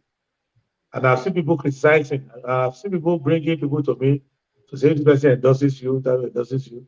In reality, I don't take. Sorry to interject. I think the question is: do you see that letter towing the light of identity based on who is it? No, you see, if you want to read Obasanjo's letters, there's something called epistolary literature, because I study things in context. There's something called epistolary literature. So take Obasanjo's letters from all the letters he's been writing, combine them together. You know, take the letter he wrote to Shagari, take the letter he wrote to Buhari, the letter he wrote to Babangida on SAP. SAP must have a human face. See the letter he wrote to Abacha, that Abacha used that letter to transport him to prison. See all the other letters he's writing to subordinate under him. Obasanjo writes his letters. Letter writing is one of his tools of engagement. And whatever he writes in that letter is what is valid for that thing he wants to achieve that day. It doesn't mean that that is what he believes. So he writes that thing to achieve. So for me, all I got out of the letter after reading it, I still have memory of all the other letters is written is that this iconic leader is brought out the last tool in his bag, is writing of letter. So it is now clear that this is the project he's working on. I can guarantee you that next year you'll be writing a different letter in opposite direction. So don't worry yourself too much about it. It's not a very important subject. But Obasanjo is a media star. The media like to make an issue out of him. And there are people who are Obasanjo watchers, that anything he says, if Obasanjo says water is liquid, some people come out of the woodwork and start criticizing him. Some will come out, start pushing him. So generally speaking, my evaluation of Obasanjo is basically that Obasanjo was a former leader. He's tried civilian, he's tried military, and that, as far as I'm concerned, the man is a man of, he loves Nigeria. And he has used all his talent because he knows he loves Nigeria. In these years he has been in government, if there are other talent and quality left in him, he will have brought them out. So that everything he has used it for Nigeria. And when I meet with him and engage with him, I always emphasize that you have served in the military. He has been a minister. What people don't remember, that Obasanjo was Minister of Works. Obasanjo has served as minister. He has served as a number 2. He has served as number 1. He has come back, served again. He has used all his talents. He doesn't have any talent left. And he has used all his talent, and Nigeria is still like this. So we need to let him be. He has no talent left. So now let's now focus on the 18 people who are running for office. You can focus on the few, because some have gone away. After nomination, they're not talking again. So you can look at those who are going around the country, who are engaging people, who are answering questions, and focus on them. And many people who are criticizing Obasanjo, if Obasanjo had not spoken in favor of Obi, they were not going to vote for Obi anyway. So nobody will say, oh, I was almost going towards Obi. The one Obasanjo brought that letter, I withdrew. It's not like that. So it's just what the French call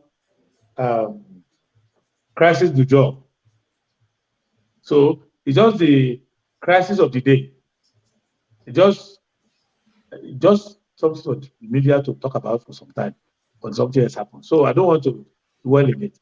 But Obasanjo has certain things, he has a certain way he sees himself that may make it difficult for him and the mirror to agree.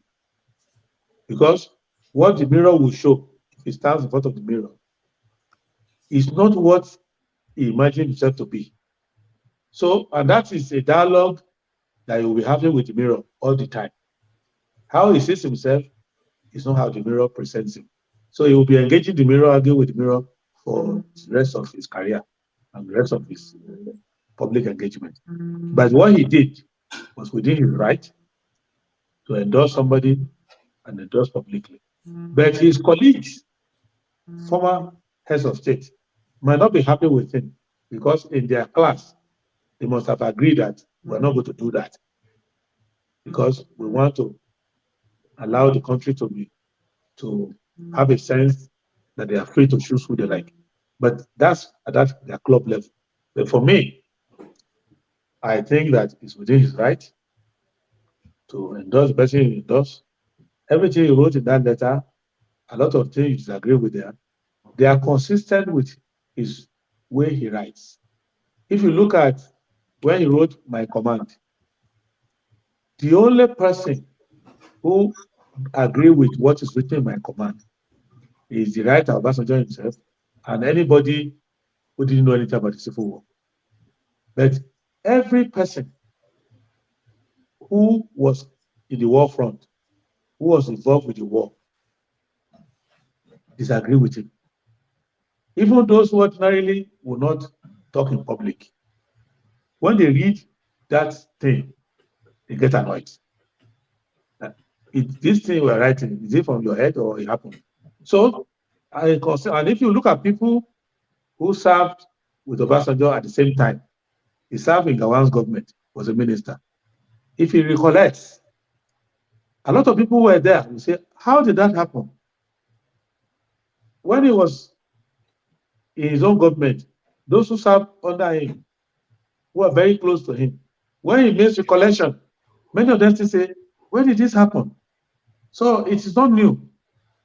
And if you consider the argument between him and El-Rufai, who served as minister and one of his, kitchen cabinet people, their recollection differs from each other. Between him and his vice president, their recollection of their government differs. Between him and every Senate president, that served at the same time he was president. Their recollection is different between him and Adewole, Solomon La, Awoniyi, and all those people who were in charge of the party is also different. So there's nothing new. So that is how he writes his writing. So I don't want to waste my time on that one. Okay, hold on, everyone. Prince, let me play this video, and I'll ask you a question. I know, Austin, I know you are next, but let me just play this video. There's something that I think we need to get him to respond to. Well, if I was Asiwaju Tinubu's strategist, I probably would come and say, well, what Nigerians do not know is that the man speaks other languages that may not be known to Nigerians. Maybe it's a polyglottal, affectation. So when he says blah, blah, blah, blah, blah, blah, blah, or he says guru, guru, guru, guru, guru, guru, or, maybe he's a polyglot. But then his strategists need to identify that language for us. But going forward, he should speak the kind of language that the electorate will understand, not bala, bala, blu, blu, blu, guru, guru, guru, guru, guru, guru. No, I think that's the point there. But well, all right. The strategists can turn it around and say, he's a polyglot. He speaks in many tongues as the spirit moves him. That's exactly what. All right, Prince, I play this because a lot of people think that, do you think that the political space is dominated by comments and things like this, that people like you don't get hurt by, I don't think the mainstream media will give 6 hours or 3 hours for you to air your views, and most of the time people are more interested in responding to whatever thing that Tinubu came up with, whatever thing that article. What do you think about that? What I can tell you is this: one, it's called distraction, because every election season, the status quo is afraid that valid questions will be asked. And if valid questions are asked, they have no answer. So they have these 25 or 28 people that you know them. They are the rabble rousers in Nigerian politics. They will be on this person's side one day. They will abuse the other person one day. In every election, they are the one who dominate the power. So they will hire them, pay them money. So they will, whoever pays the highest amount of money, that's where they go. So they will unleash them on the mainstream media. So they will be raising issues, this and that. This one is a drug addict. This one is a tree. They will talking the things they can prove. They will distract you. Before you know it, election in 54 days, let's say 32 days, you will never ask, what happened to my money? How am I going to feed my children? Why are we having ASO strike? None of these issues. That's number one. Number two is that the media owners, many of them are part of the status quo system. Many of them, they give them the money from the system to go and set up these media houses. Many of them are set up directly by the media owners. So many of them, they are all part of the hangers on. So sometimes they start criticizing somebody because they want to get his attention. They will be frustrated with him because they've already been settled on this side. They also want to come and collect something from that side. So you will see that they will be frustrated. So if you bring anything to them, any policy content, they are not going to mention it. Thirdly, there is this status quo coming together to shut out certain people. You may disagree with Al-Mustafa, I do, but he has enough following to be hard. You may disagree with Kwankwaso, there are some areas that disagree with him, very narrow areas though, but it deserves to be hard. I disagree with you on many issues, including temperament, language, whatever, but it deserves to be hard because he makes very valid points that if you use them, the country will be better. But he shut out these people. So they come out and say, front runner, they do fake polls. People who forge banking records, who run their entire career on forging banking records, financial records, how would they not forge polls? So they do all sorts of these things. So the sum total of it is that they turned the whole thing to a comedy show. To be fair to Abati, whom you have just, that section of their show is the comic relief section of it. So, of course, but I just want to underscore that once they bring Ojineka out, they are now trying to sign out. They're now doing their comedy portion of it. So let's give them credit for that. But even in the serious side, they don't ask serious questions. And they feel like hatchet men trying to draw attention. So what you will not hear from me is, I will not tell you that Tinubu is 80 years old, because he's not. I will not tell you that he was a drug dealer, because he was not. I will not tell you any of those things. But I will tell you that this man is not fit to be president now. And I'll give you cogent reasons why he's not fit to be president. But that's after I've already exposed why I'm supposed to be president.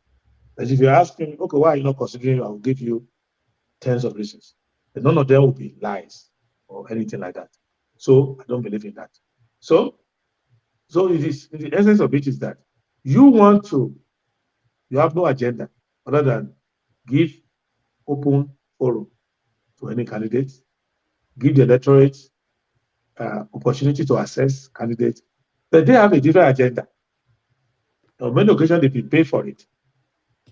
On many occasions, they are auditioning to be chief press secretary and whatever when somebody wins. On many occasions, they are asking so that the money they owe AMCON, when you come to government, you're not going to collect it from them. So they have so many things that they are implicated in. So they are not there as journalists. They are there as a branch of the political class holding the media hostage. So they are not in the same profession as you are. So don't use the same standard. And that is why we decided that, luckily for us, they don't penetrate more than 20% of the electorate. So let us go to the grassroots where the people are, talk to them and everything. It's only people in the elite who listen to these morning shows that occasionally miss out, because when they're not showing all the quality that the country has in terms of leadership. In fact, the reason why the media highlights leadership is not just because that person may win, but because that idea may be useful to the country, and that a new leadership cadre may be built. When Obama gave his speech at the DNC convention, when Kerry in Boston was bidding for president, Obama was not to be elected that day. But they knew that, okay, the country has another leader on the way. And there are many others like that. So that's how you build. So, but they don't understand these things. But if you listen to Abati, for example, when he's outside that hatchet job contract, which he has signed, when you see him running his radio show, the other thing, he behaves like a normal human being who loves the country and who has basic intelligence to ask questions. But immediately he enters that arise thing, a lot of things arise from within him, which shows to you that he has a contract to play that role there, and he's playing it for them. So I think that one area we are going to pay attention to is for many to have diversity in the media, and for the media to spread very well across the country, so that the way the political class have hijacked the banking system, hijack law enforcement, they almost hijack my profession, the judiciary. If you allow them to hijack the media and the public space, then you have a dystopian setting, which is not good for them or even good for us at all. All right. Thank you. We are rounding up. I can't keep him. He's running for president. He has places to go and things to do. But let me just take Austin question, man of prestige question, and maybe we just call it a day with him. And then, we can have our talk after he's gone. Austin, go ahead. Yeah, I don't really have a question, just to commend him for what he has been doing. And I always want to say one thing, Prince Adewale, I try to be realistic. Even if you don't make it this time, keep on doing your good works. That's what I know. I go to my If I don't make it, I blame you because I've repeated it 3 times. Don't blame me. I'm just trying to say that keep on doing your good work and going ahead. There will be a time where some of us, sometimes I always say, my father used to tell me this: if a child keeps on putting his hand in fire and keep on dragging him, he will not know. Allow it sometime when it burns him, he will know fire is difficult, it's dangerous. So keep on doing your things and going. There will be a time when it will be worse. They will still come and drag you again and say, no, let's go and bring that person, because it has happened to some of us over and over. If you allow them do it, they get to a point where you can't go up, you can't come down. They will now call you, hey, Prince, there is something we need. You are the one to do it. I know that will happen. Just do your thing and keep on going. That's what I'll say. Thank you very much. All right, man of prestige. Yeah, can you hear me?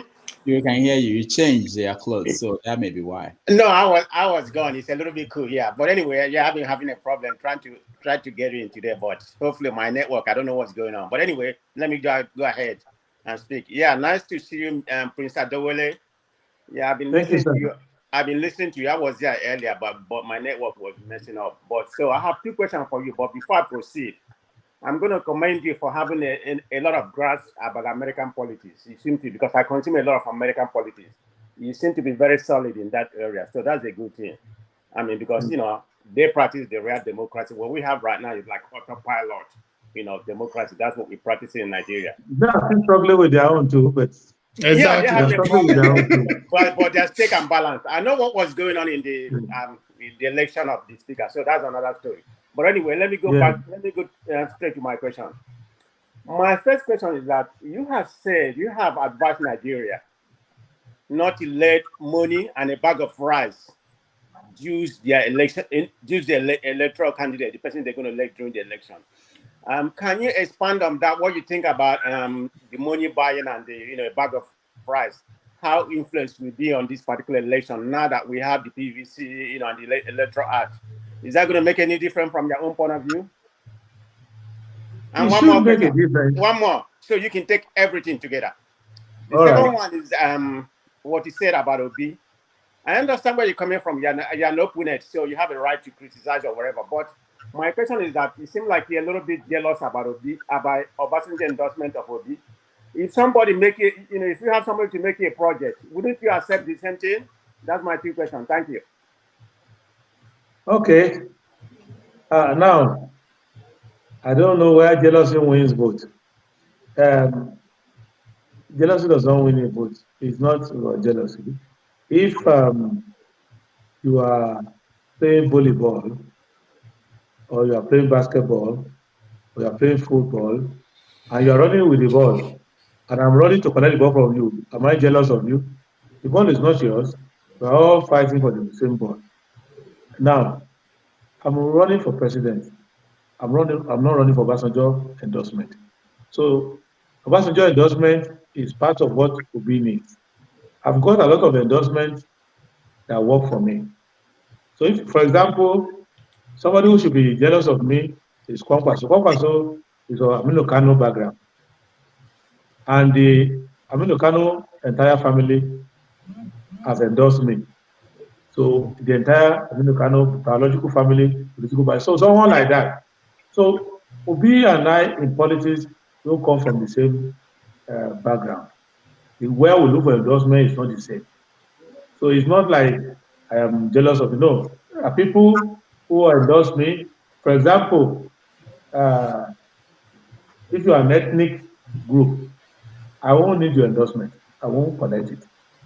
If you are a religious group, I won't collect it. If you are an ideological group, I'll collect it. So I'm not. It's many of the people are talking from outside, but when I talk with Peter Obi, we talk like brothers. We discuss. We sit down. So that time when Enugu was asking me how you coping, he was genuinely concerned. He wasn't asking me, no camera there. Then he saw me. How are you coping? How you are here again? How is it? I saw genuinely that. So, and And you cannot tempt me. But Peter Obi will tell you that this is not the first time he and I have had anything to do with each other. So you will be surprised if you raise comments or some of the so people say they are his supporters. If you read their comments, they'll just shake their head. That maybe they don't know the press. They don't know our relationship. I'm not against him at all. You get my point. So, and nothing I do can stop him from getting to where he's going. What we should understand, as I said, you don't know. God has plan for everybody. So, all I'm concerned about is that one thing is very clear. The president come from one of few of us who are running out of 220 million people. I'm only concerned that at the end of that exercise, we can form a government that people will be happy. That look at Buhari today. Buhari was close to God in 2015. Now, if your name is Buhari, people will start laughing at you. And you are an innocent man who, when I go with my vice president anywhere and I introduce him, Salisu, Yusuf Buhari, they say Buhari again. We have to say, no, our own hasn't committed any offense. So, this is the perspective. And so, when you shout Obi, Obi, Obi, or you shout Adebayo, Adebayo, I'm concerned that the same people who are shouting Obi, Obi today, if Peter should get there, they should not be using his name as a cause. So the same people who were celebrating when Jonathan, people were naming their children good luck everywhere. But that was in 2010. In 2015, they were calling Mr. Clueless, this and that. So you learn lessons from that to see that the system of government you set in place, and if you are in politics, if people are pushing you up and down, you want to make sure you don't push it to a point where you lose your essence. Because at the end of the day, we are going to elect a president, he's going to be sworn in this year, May 29, and he's going to govern. And in 2 years from now, the conversation will be different. So people who oppose me now, who argue with me now, who accuse me, give notice. When, look at 2015, they were saying, say Buhari. People say, I'm not a good person. I don't like this. I have many friends from the north who say, are you against Buhari because of the north? I said to them, say what? Do you know Buhari at all? Nothing good will come out of this office. But they were looking at me, why are you like this? Why? I said, I packed my bag and went and sat down one place. Now, many of them ask me, how did you know? Even my friends who became minister, they come and ask, how did you know exactly this is how this is going to be like this? So that's what I'm saying. So let us change the story for once. Let us use this period to select a president who will not regret. That's all. I'm tired of the cycle of Hosanna today, then crucify him tomorrow. Hosanna today, crucify him tomorrow. Let's take our time. Let's calm down. Can you answer the last question? Can you answer the last question? It's very important to me. What question was that, sir? Bag of rice and money. Yeah, because you made a statement about using a bag of rice and money to choose the election. People should not say their destiny. You see, bag of rice is the last mile in the corruption. Journalists are collecting money before they will report stories. If you want to do rally, police is a place to collect money before you will come and go attend to the rally. So money is already playing a lot of role already. A lot of people give a lot of money before they won the primaries in their party. Some people are giving money to young people to march. They are giving money to influencers to tweet on their behalf. So money is already playing an outsized role already. So when I started my media publicity, I got a bill of 1.8 billion for billboards only. Billboards. 1.8 billion. And I'm told that is the most modest they can do for me. Seeing just looking at my face, they know the money is not there. So they did a budget of 1.8 billion for me. So you can imagine so money is already traveling around if you look at so all of this, so the last money is that one they give to somebody to vote. That's the only one I'm talking about now to say, don't do it. But INEC is the paper tiger. INEC is not even complying with INEC laws. So INEC is not going to enforce anything. And the police are not there to enforce anything either. So what we can do is the moral suasion, to talk to people, to plead with them, to do. And even some of the political parties that said they're not going to give rights, I've seen them doing rights now. If I mention their name, you will say I'm jealous of them because I don't have rights. But but they're also giving rights now. So they are also copying it. So in the end, you can only appeal to the higher angels in people to say, don't let these things influence you because they don't go far. But beyond that, I personally will not give you any rights. I don't even give t-shirts. If you print t-shirts in my name, thank you. Some people printed t-shirts and cap and brought them to me. I okay, give it to them. But I will not print t-shirts. I will not print anything.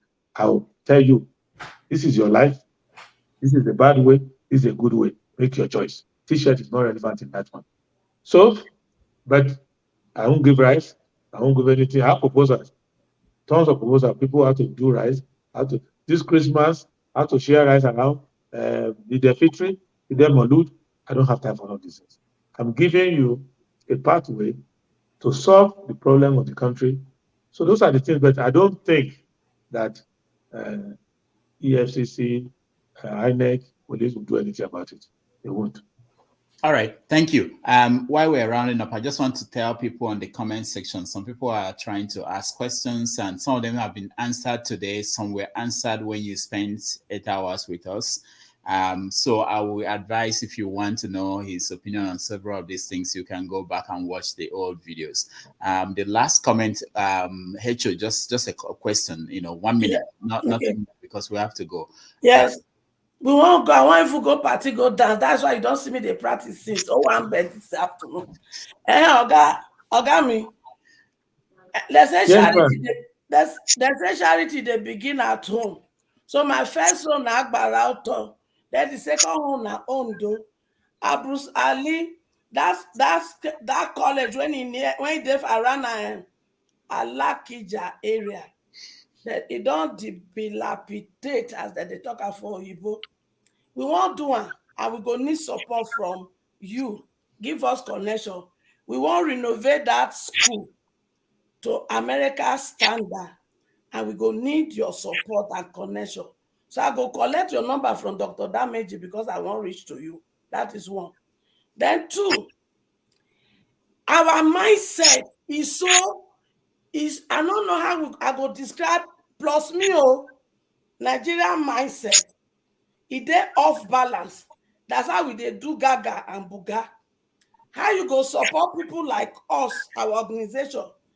May we begin to do symposium, they do classroom, they do village meeting. May we go reset our mindset so that if this election not favor you, my Pikin and Showore, we go prepare our children for mindset so that 2027 we go don't set this mindset correct. We go to understand our constitution, our constitutional right of voting people, and our constitutional right to demand. Say when they go buga do not say, we go evacuate them, come the kitchen when we take them come out. How you go support us to get all these things done? Now be my question. Make I say my own. Make you start that education now. Make the election favor us. Because if you don't favor us, what are the come? Because we suppose wrong government wey fit solve people's problem. So make you know they postpone your problem all the time. If this one not solve for you, now the people they take do religion. If you suffer for earth, you go enjoy for heaven. Why not enjoy here? The people where they Spain, not be Christian. People where they Norway, not be Christian. Why you want suffer? Jesus saying you make suffer. So tell people now, make them go vote. They never vote. Nobody don't lose. Nobody don't win. And this thing, now, one person won't vote. Obasanjo will be man of prestige, senior brother, get one vote. Even the way they work out, that man don't lose in PVC, that person don't lose in PVC. The way they work out and down. So he and another person they get same vote. So make sure say people go vote. Every time somebody come out, say, if you lose now, we go educate Nigeria. And every time new problem will come. Tell people now. Go collect your PVC, you go vote. If they vote SDP, that White House vote for me, then they don't put their signature for how Nigeria go work out forward. They don't vote, they don't blame me. But maybe they do charity, they do small thing, I don't mind. But how many if you do? We go to Aboroto, called the Corridor One School. You know how many schools did Delta State? You know how many schools did Nigeria? So why not get government? The same way they use vote Ambrose Kolonjo Ali, come establish that school. Now that same vote, they can't bring the people who come out all the good sense for government, scatter that one. So make them use that vote, come vote Kennedy Bagi, make him come governor of Delta State. He go do that school. He go do better school. So make people know, say, charity no fit replace government. I don't do charity all my life. I give my first scholarship when I did 14 years old. Now I don't give scholarship to people from age of 14. I don't train people over 6,000. I don't train not less than 800 medical doctors for inside Nigeria for abroad. But a local government chairman go do better pass me than that one. If you see Kwankwaso, the number of pilots you don't train for Kano, the number of doctors you don't train for Kano, the number of universities don't establish just for being governor. So people will do what is good. So make your money there for inside government. Why you can't make cheap go cash your money? It be like somebody will get money for bank. You don't allow armed robber enter that bank, commot the money, then they outside they beg for money. So make we go vote correct government there now. So if you put me for Villa as president, all the problems don't solve with that. All right. Thank you so much. We really appreciate your time today. It's been 7 hours, and we know you have to keep moving. People will call us lazy that we're reducing the number of hours, but it's your fault. If you want to continue, to go, I'm here. I can take. Let's just do 1 hour more, and then we can go, so that they won't say we are declining productivity. Very good. So we are going to. I love this. Okay. I hope that's not my time you are taking, Rudolph. Don't be saying at the time we will come spend for my platform, they give them. No. I really like this. Let me play a video. You know what? Let me play a video and then we continue. There are so many questions that people have and I have, and I just thought that it would not be fair. So let's take the question. My next assignment is to take a flight to Kano in the morning. So I have no other job other than that. Oh, okay. Kokosoyas are waiting. Don't keep Kokosoya waiting. We are on ground waiting for him to land. Okay. That's very good. And okay, Ndubisi, you can ask your question while I find the video. Ndubisi, go ahead. Okay. Mr. Adewole, the question I want to ask now is about INEC's distribution of PVCs. There have been reports lately that people are finding it difficult to get their PVCs, and Nigeria, with everything going on, people are saying that some people are deliberately preventing people from getting their PVC, particularly in some parts of the country. So I don't know if you have been getting the same reports. I saw one video recently where people lined up outside an INEC office. They were saying that they spent some hours there, and then the office have already closed. That was about by the time the person was shooting that video, it was about 3 p.m. there, and they stopped distributing PVCs. And reports are abound everywhere that people can't get their PVCs easily. Though INEC has now moved it to what? I don't know if it is deliberate to disenfranchise some people. All right. So I don't know why you are getting that report and why your party is doing something about it. All right. Thank you. Let me. I actually was looking for that video. This is what's going on in Oshodi Solo local government. I was here last time to pick my voter's card. At a point, we were told that Okota and Ejigbo, that is Unit 9 and 11, that our registers were missing, that we should go home. I came here again the second time. They're telling us that because Okota and Ejigbo units are much, and they should go home, that we are not going to be giving our card today. This is crazy. All right. So, as a candidate, oh, what happened? All right. So, as a candidate, what are you hearing from your supporters, and is there any solution to this problem? What I'm hearing is not far from what you are hearing. There are 4 categories of the problem that I see. One is that there's not one INEC, or like what people think. INEC has levels. So at national level, where Professor Mahmoud will be talking, Professor Okoye will be talking, that's at the policy level. Implementation level is the resident electoral commissioner in the state that's in charge of that. Then you have them at local government. In the process, a lot goes wrong. And that's a problem of administration. So sometimes it is not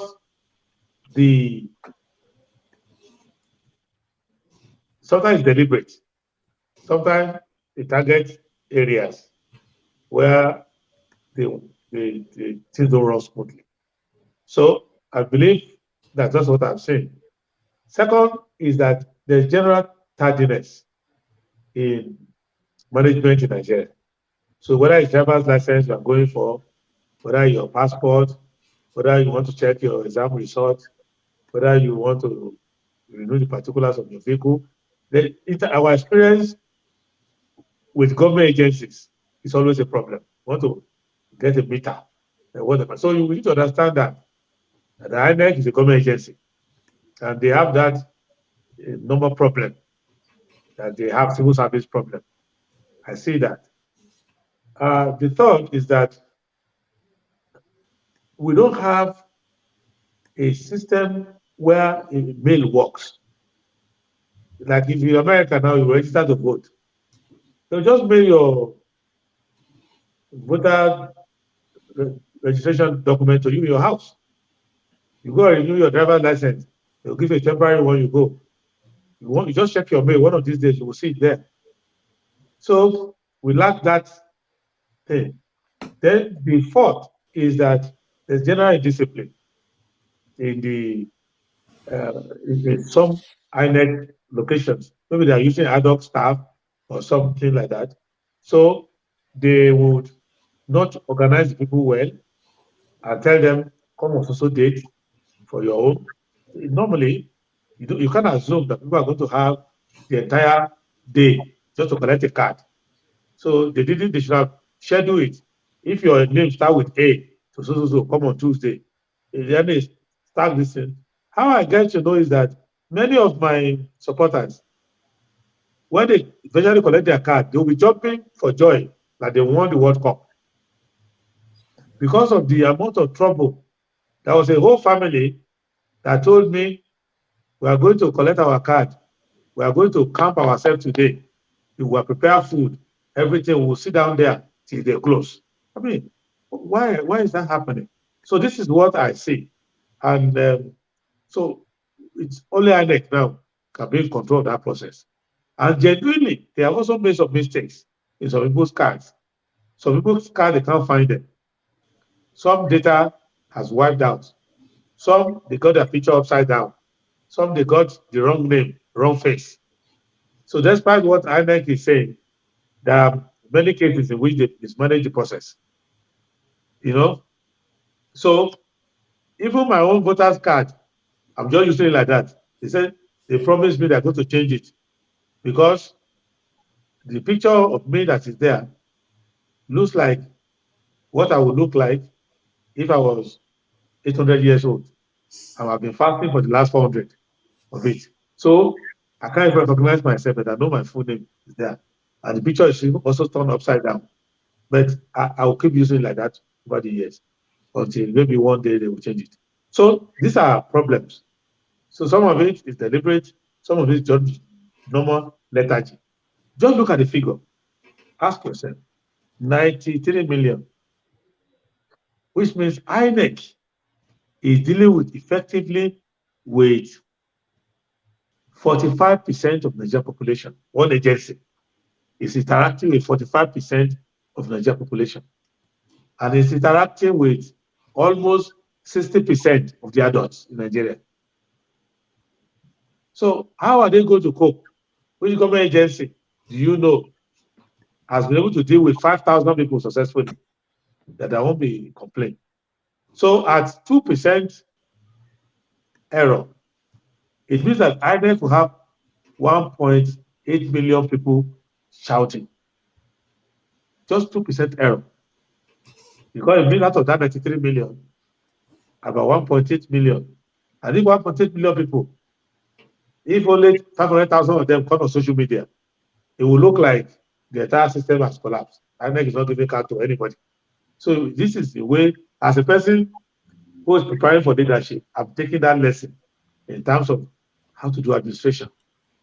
Because I believe that if you are to mark INEC now, the number of people who go to INEC, collect their card without drama, without complaint, will be like 95%. But the 5% is still a large number of people. And that's where the problem lies. Okay, thank you. Ovie, do you have any question? Yes. It's about the family that I just discovered. I just begin to realize that we belong to the same school of thought when it comes to politics. From 1 to 10, Prince Adebayo, what is the probability that before February 25, we are going to see the NNPP and SDP working together? From 1 to 5, what's the probability? It's in the hand of Galadima and the authorities in the NNPP. Between Governor Kwankwaso and me, we don't have a problem. But each person is trying to manage their party.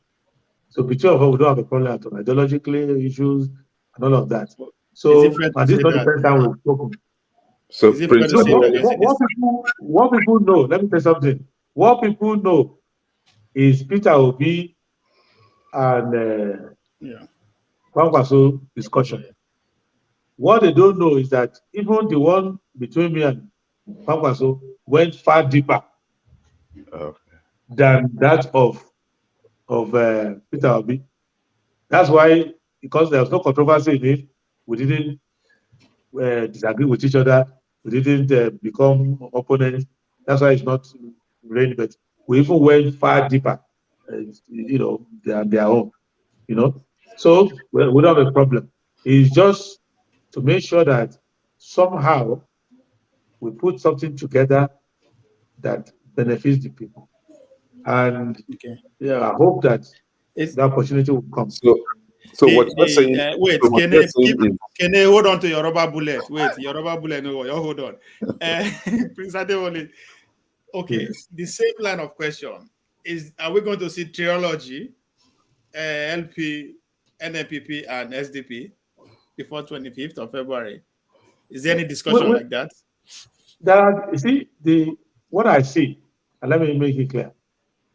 There's nothing to discuss. It's just a matter of somebody wake up and make up his mind. What do I want to do now? Because everything that has been done that needs to be discussed has been discussed. And so whether it is PRP, AAC, ADC, NNPP, SDP, there's nothing there. There's nothing to discuss. Every discussion has been exhausted. Even ABGA. I was with the ABGA person yesterday. We extensively, both of us got tired. So the issue has been narrowed. It's not complicated. So the issue is that you just have to make up your mind at one point. Okay, this is what I want to do. You know, so the time given for each person to go and carry his people along, that time now has been overused. It's becoming procrastination now, as far as I'm concerned. But somebody has to bite the bullet and say, you know what, this is what I want to do. You know, but a lot of people who are in politics, they are taking long time.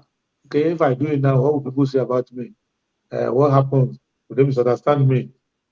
Will the party people, some who are not satisfied, will they rush to the other side? So there are many things they are considering. What do I do with the candidates that are under me?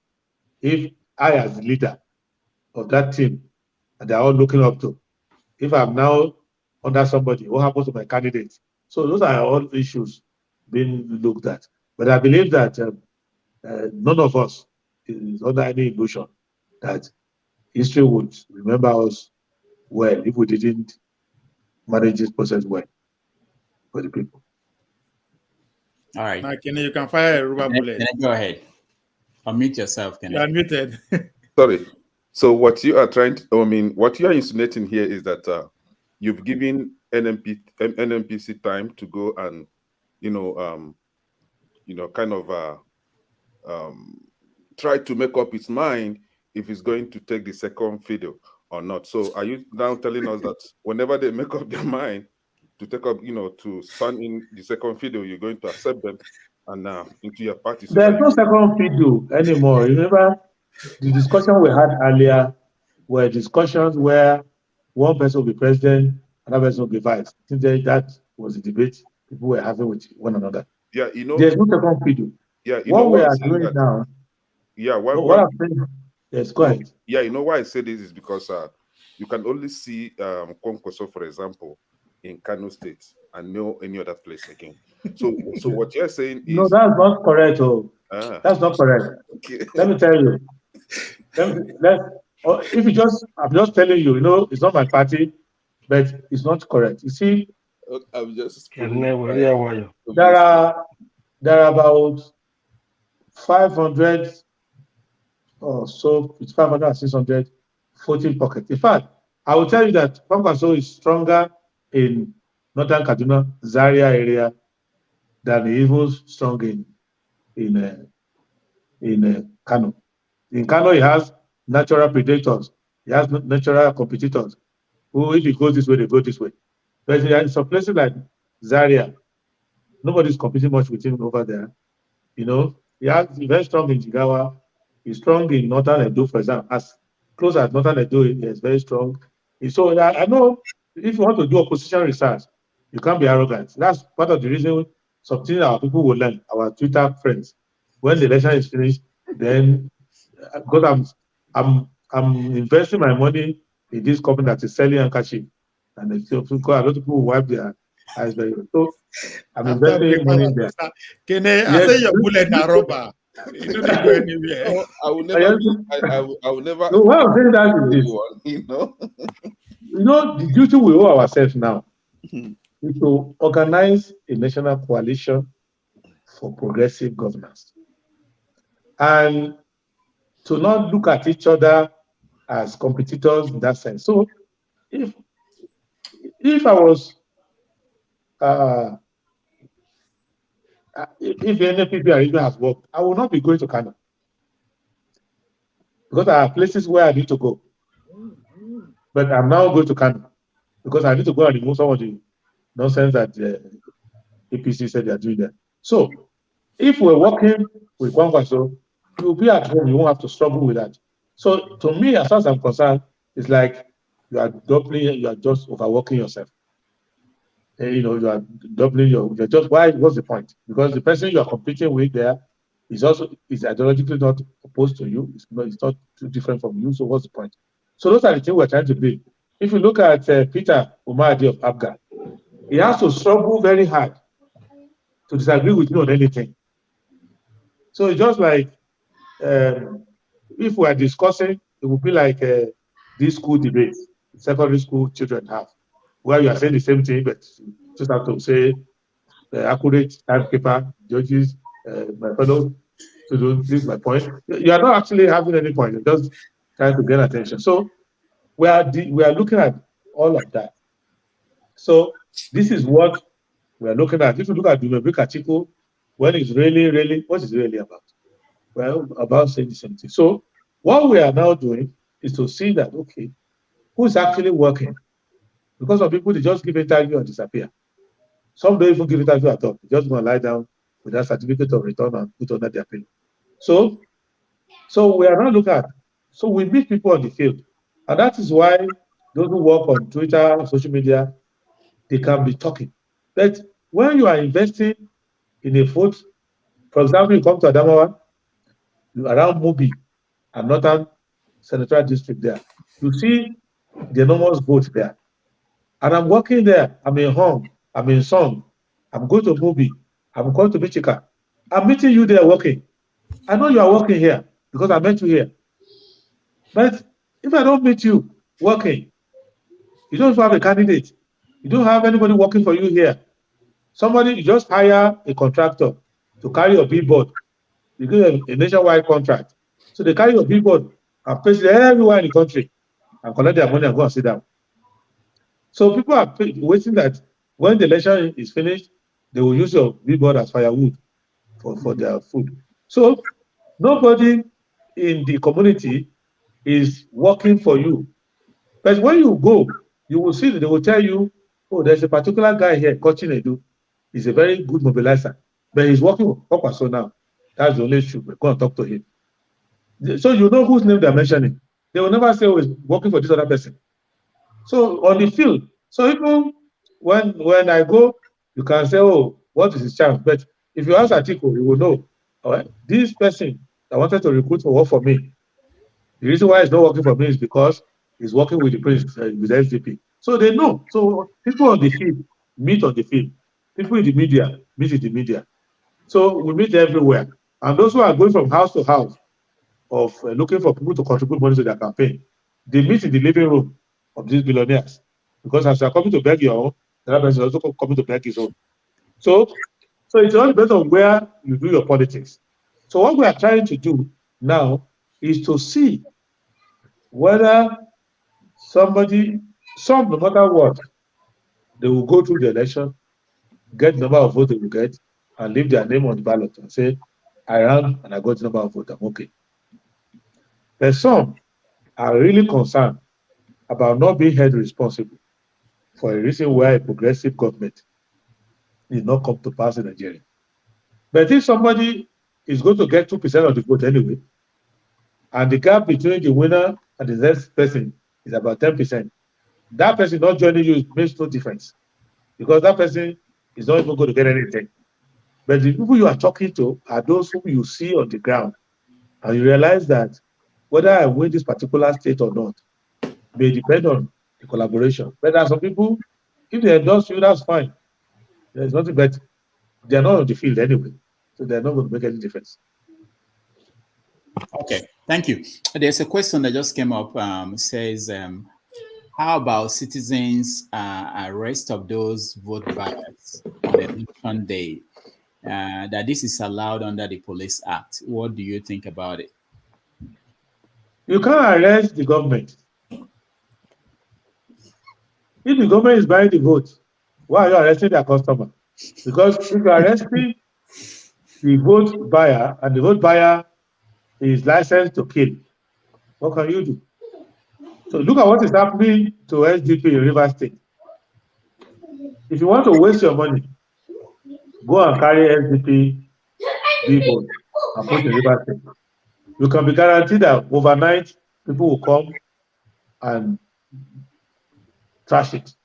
If you want to waste your money, go and set up an office for SDP in Rivers State.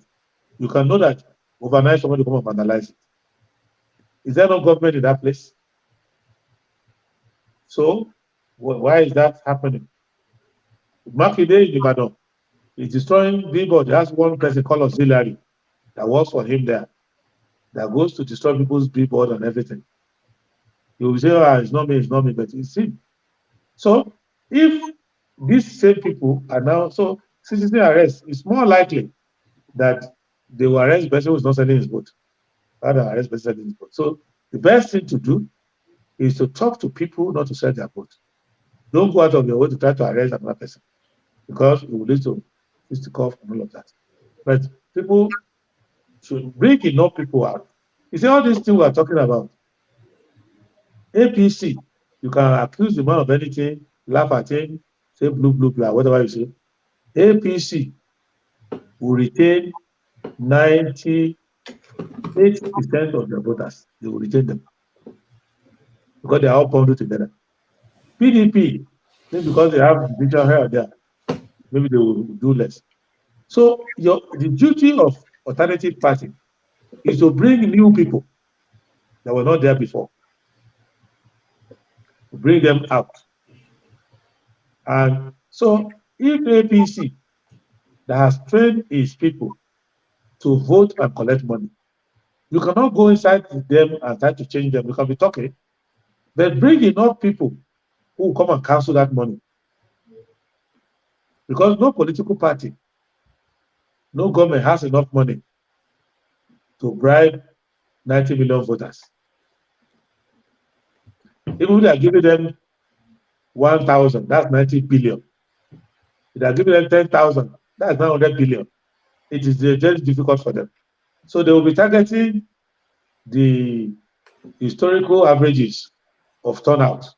So the only way we can beat them is to bring people out who will come and vote. So the vote they buy, if they see anybody trying to sell the vote to them, the vote they buy will not make a difference. And I can guarantee you, with my experience in Ekiti, when we did our governorship, I was there monitoring. Anywhere we had large turnout, they just carry their money away. They just forget it. Sometimes they buy a few just to say we don't want to get zero here. But it is where there's low turnout that the money makes a difference. If you have 600 registered voters and 540 show up, and they will say, how can we buy? It's too much. So that we need to bring people out. Okay, thank you. Austin, you have a question? No? Okay. Who else? Can I know? I think. Huh? Who is what? You said Indobese. Okay. Another question I have is about the efforts to get the people at the grassroots level to know what is really going on in the country generally, to enlighten them about the need for this change, this progressive change.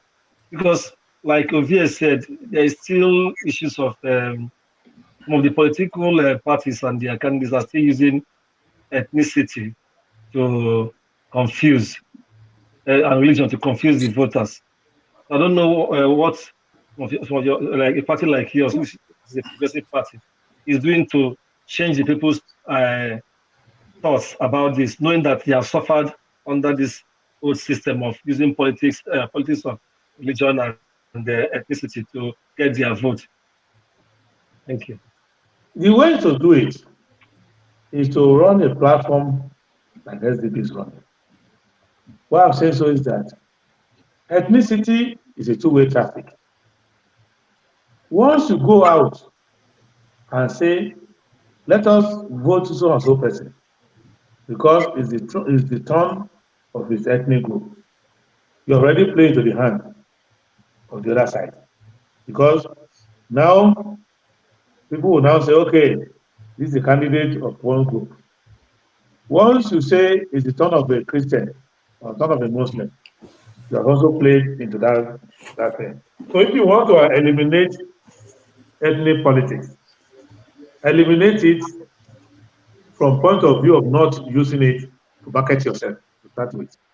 And don't let anybody who is supporting you use it as one of the reasons why they're supporting you. So that is the beginning, because it is difficult for some people who are ethnic jingoists to use it as an opening statement, but they can use it as a rebuttal. If you yourself open the door by saying it's the turn of my group, it's the turn of my, then they will say your group is this, is that, this and that. So that is number one. Number two is that the people themselves are not as clueless as we think. The voters that I've interacted with are very smart. It's just the same problem that we have as a country. We understand Islam, we understand Christianity. We're preaching to, going to Ondo and telling people to give their life to Christ. You're wasting your time. They are already Christians, but can they live under Christian principles? So Nigerians already know that selling your vote is bad. You just go anywhere. If you want to do an experiment, go to any community. Don't preach. Don't say, is it good to sell your vote? No, no, no. Just go out and say, list to me 5 bad habits on election day. They themselves will say vote selling is bad. But they will still end up selling the vote. So it's not as if they don't know. It's just temptation. It's like going to the police collect and setting an exam for police and say, is it good to collect bribe? Every police cadet will write, it is not good to collect bribe. But when the policeman is at the checkpoint, will he still not collect bribe? So we should go beyond just the precept of it, because that is already known. We should not deal with it. Why do people sell their vote? And how do you deal with that? So it's just to deal with that directly. And take it from me, we tried in Ekiti. And now we're talking to our party people, they said, no, if people have seen it all. They cannot, no, it will not work. I said, how? He said, I'm telling you, at the end of the day, what happened? They were dancing with the money in front of us. Sorry, SDP, we love you, but this is 10,000, you know? So things like that. So what I'm now saying is that you have to now take measures. And the measure you can take as follows. One, in the polling unit area, don't allow canvassers to interact too much with the voters. Even our party, people are already planning canvassers. Let us go. And canvassers are the last minute people who will say, please, vote this way, vote this way.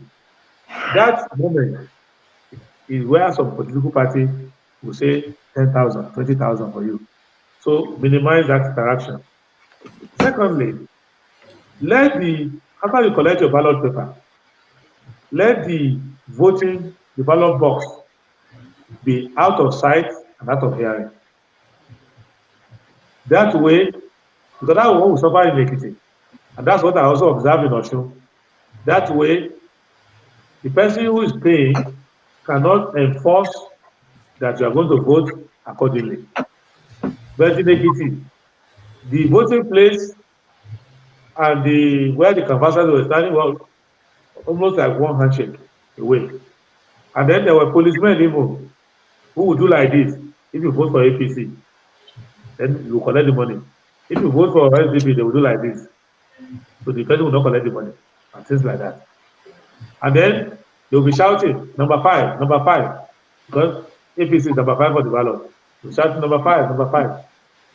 So PDP brought some money to try to buy, but they were outbidden. They just wasted their money on thought. So we came second. With all the austerity, we've not giving them money. So we learned from that. So just telling people that it's like telling, well, let me not use that illustration, you can make me lose some votes. But it's like telling your cat, don't eat fish. It's a different thing when the cat sees fish. So you have to make sure that you are talking to people in the context of somebody who has a child in the hospital, who has some beer he wants to buy also, and somebody is telling him 20,000. So that moment, you may suspend belief and collect the money. So what you may do is to make sure that the mechanism of the voting protocol makes the man who is giving the money to be in doubt whether he just throw his money away or not. Okay. And that is within the political party and INEC to enforce that one. Okay, talking about what is going to happen, there is this story today in the papers. The General Overseer of the Redeemed Christian Church of God, Pastor Adewole Adebayo, said today at the Redemption City along Lagos-Ibadan Expressway that God has not said anything to him about the next president of Nigeria. Are you surprised? Because usually I'm not surprised. God has the sovereignty and autonomy to do his thing without telling a human being. You know? So if God wants to tell you something, he can tell you, he may not tell you. And I don't know what he told others, but in private conversation with me, what what Pastor Adeboye told me was that he didn't feel entitled to be told by God. That people keep asking him that question, and he cannot lie. So God has not told him, and that God can do whatever he likes without telling him. So God doesn't need his permission to do what he wants to do in Nigeria.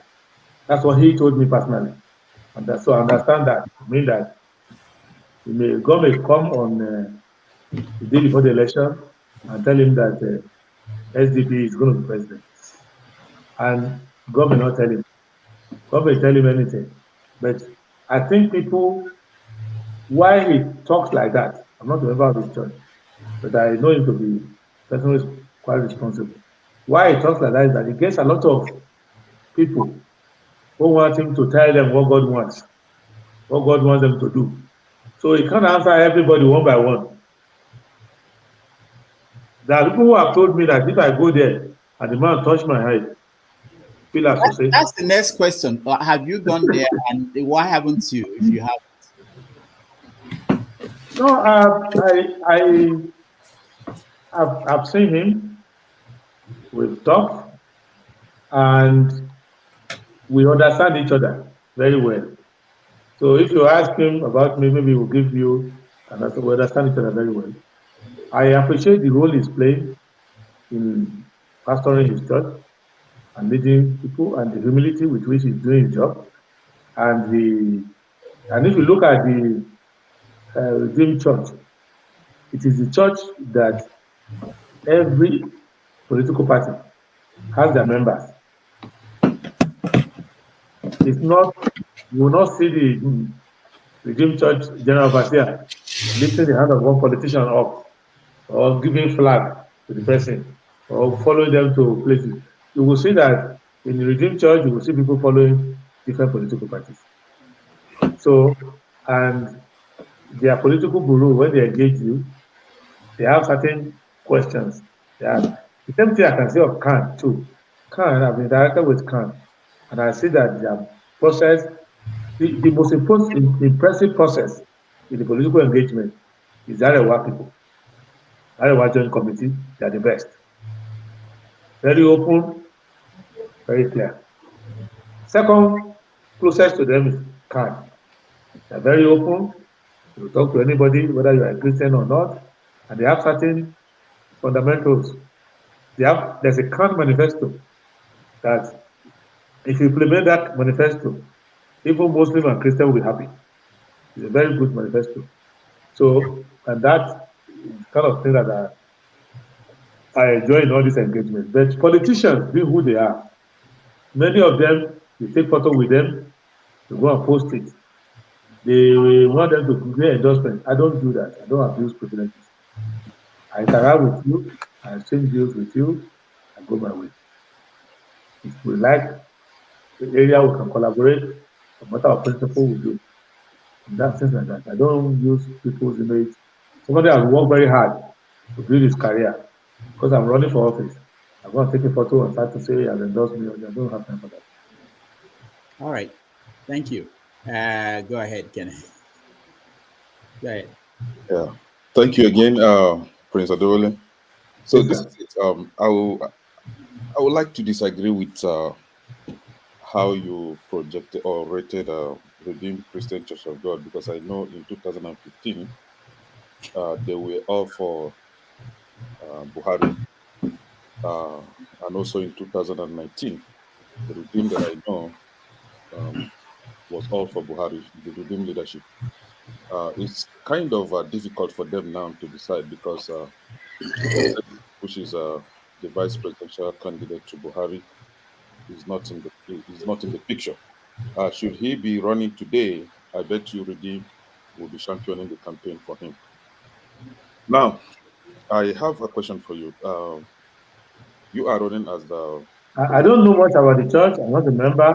yes. I'm only talking about my interaction with them in Okay. this dispensation. Yeah. So you are running for the presidency, and we all know that from the polls and from the projections, your party is not close to any of these three major political parties. That's APC. You all know. Labour What Party. do you know? I don't know what you know. Okay, now this is it. From the polls and the projections, right? Which of the polls now? Because everybody is doing their own poll. Yeah, the polls from You the have to mention the particular poll. this day. Because before I came online, as I was boarding the flight, I was reading polls that was being done, and I've studied the poll. There are many polls being done. So which poll are you talking about? In the whole of the polls, SDP is not. Have you read every poll? Because I So am a candidate. is there any of the polls where SDP comes second or third, please? Can you let Third, me? where? First and foremost, let me say something to you. Yeah. I've not even In asked many of yet. no, in many. Let me just say something to you. Just for conversation's sake, because we're not discussing.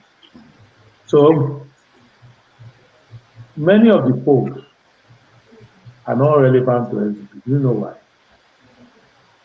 I think I don't know whether Dr. Damages has seen it, but I've sent it. I've had polls. I don't know if I've sent it to you. Yeah, I have it. I have it. I have the audio. Just play the audio if you can find it.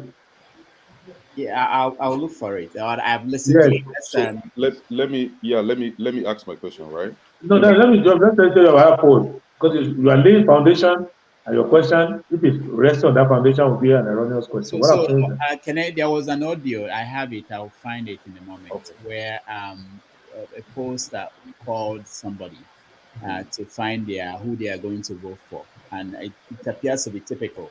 So they basically asked him, amongst these three candidates, who are you going to vote for? They didn't say, there's an election coming up in Nigeria, who are you voting for? Or these are the 18 candidates who are running, who are you voting for? So for those who are not the three candidates they mentioned, so they basically don't factor them in the polls, if that is what's going across the board. But that's yes, like what ANAP did.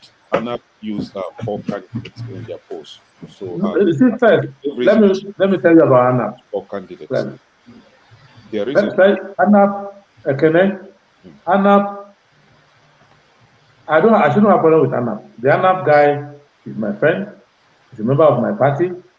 He was the first person to buy nomination for president in my party. So I don't have anything against him. Still a member of my party until now. ANAP, just monitor ANAP. But we are not using ANAP because of methodological problem. And the reason why we're not using ANAP is that if you invest your money, and I don't even want to go further, let these people who are relying on ANAP at the end of the election, with all of us, we pray to God of their life, you look at the results and look at ANAP, whether you are going to buy ANAP for 10 naira anywhere. So, but what I can tell you is that when somebody comes and says, between A, B, and C, who are you going to vote for? And the other person goes all over, between A, B, and C, who are you going to vote for? And then when they do the analysis and say D, E, F didn't feature, you were asking people questions between A, B, and C, who are you going to vote for? So it's only a few people who say, why are you limiting me to A, B, and C? There's a G. Yes, I understand what you're trying to say, but this is it. You know, the polls the ANAP conducted, they used 4 candidates and they gave reasons for that, which I understand their reason. These 4 candidates are seen. Actually, it was 3 before. They now added the 4th guy. They were seen. Listen to me. I don't know your background. Yeah. If you were a teacher teaching statistics or sociology or anthropology and humanities, and you ask your students to go out into the market and find out from people what kind of fish they like to eat, and give you the report back because you want to go into fish selling business. And then your students raise this question methodology like this: between salmon, tuna, and mackerel, which fish do you eat? Will you pass the student? You will not pass the student. You will say, that's not a valid question. You should go ask people simple, what kind of fish do you eat? You cannot rule out that they're not going to eat croaker and automatically write your question between tuna, salmon, and mackerel. Which fish do you eat? Your house? No, you can actually conduct your survey on a specific species of fish. And then don't use that. You can now say what I'm saying is this. Can I come in? Yeah, hold on, yes, sir. No, hold on, guys. Hold on. Let me put my question very forward. No, can I hold on? Simple. Can I hold on? It's very simple and straightforward. Can you hear me? If I am not included in your poll, then you cannot use the poll to question me. That's just a simple answer to that. Hold on, guys. Let me ask the question. So if it can you hear me? Can anybody hear me? Invalidate it. Yes. Right? Yes, I can. Just allow me to. Can you hear me? I have to. Yes, I can hear you. Okay. So Kene cannot hear me. Can I you can hear you? I can hear you. Okay, hold on. Hold on. I want to make sure. Let me play this. I found the audio. So let me play it, and then we can then continue with your question. All right. Oh. Okay. Well, it's not a video file, so it won't play. I'll figure out. I wanted to give the reason why they restricted to four contestants. Can I go? Go ahead. Now, the first poll that was conducted in September of last year, 2022, had the 18 candidates. So they had all the candidates, they were there. So when this poll was conducted, they noticed that 99% of the voters were either going for the APC, the PDP, or the Labour Party. And Kwankwaso was coming fourth. So that was what they had. So because of that, I think they had a sample size of about 1,000 to 2,000 people in that poll. So according to the last poll, the Sean asked the coordinator of the ANAP Foundation, why didn't you put all the other candidates? So his response was that 99.5% of the respondents last time were going for these 4 people, while less than 1% was going for the remaining 12 to 18 people that were not there. So because of that, they now concentrated on the 4 main candidates in the next poll, which was released, I think that should be November, December. So that was the reason they gave, because they have done for the 18 and less than 1% was favoring about the remaining people, while the remaining 99.5% were favoring just 4 candidates. So that's okay. You see, first and foremost, it's not my business. How? Let me just tell Augustine. As a person who is running, I'm just having like evening discussion. It's not relevant to me. Why? In that, in systems that want to have accurate poll, if you poll before debate, you poll before anything, before people have to hear people, they know that you are historically polling for those who have initial name recognition, assuming your system is even honest. But since they are using the poll to also determine who they are going to invite to debate, they are using the poll. So the whole thing, to me, I'm not even bothering myself about it. All I know is that all you need to do, for example, they said a poll in Niger State. Recently, there was an election in Niger State. My people were calling me, come, let us come and push the election in Niger State. In our party, we said, the state government is conducting the election because it's a local government election. Why should we waste our money there? Some people said, no. You guys are so popular here. So we went and started doing it. We put local government candidate for local government chairman, the chairman, we put candidate for councillor. We won so many councilorships, we even won a whole local government to ourselves. You get the point I'm making. So what I can let you know is that just go to a community and work. That's our philosophy. Maybe at the end of that this election period, we will compare the poll. I know places where I've been trying to work, I've not successfully been able to work because I've not been able to get a stable local team to work very well. So I know how I will do in those places. But in places where I'm working, they're not beating me there. I can guarantee you that. So as a politician and as a candidate, what is my duty? My duty is to go and work. It's for political scientists and media to read poll. At the end of the day, when the election comes out, if I'm intelligent at all, enough to want to be president, I should be able to estimate the amount of vote I will get just by the eve of the election, based on how we have worked and what we're able to mobilize. Thank you, sir. Because you can fool yourself now. Election day is there. So what's the point? Thank you, sir. You know, politicians are always very optimistic until the last whistle is blown. But this is it, right? Let's assume that you are not running for any political post this time.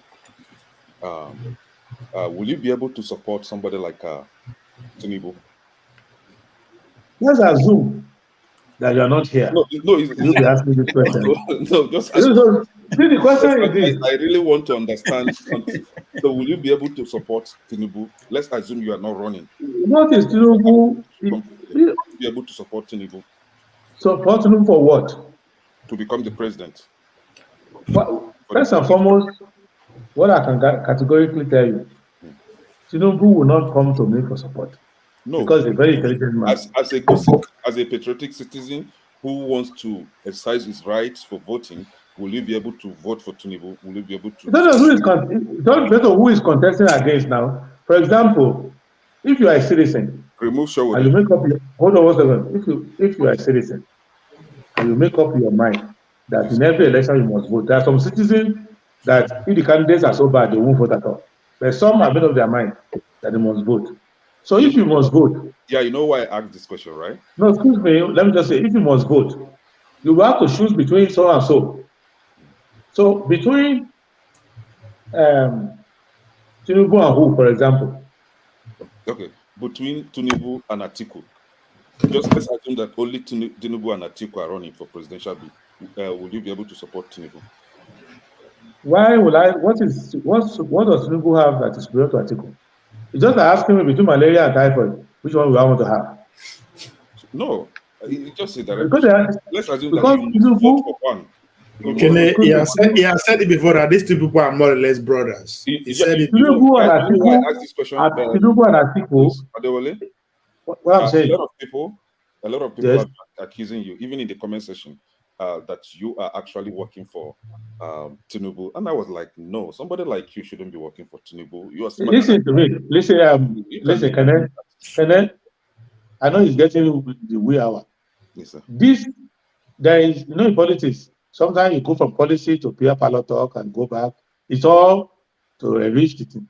The level of discourse in this kind of discussion is not for that I do talk there. You get my point. So, and we need to use this time to elevate it, to enlighten people, so that we don't bring idle gossip into level of discourse where we can find solutions to Nigeria's problem.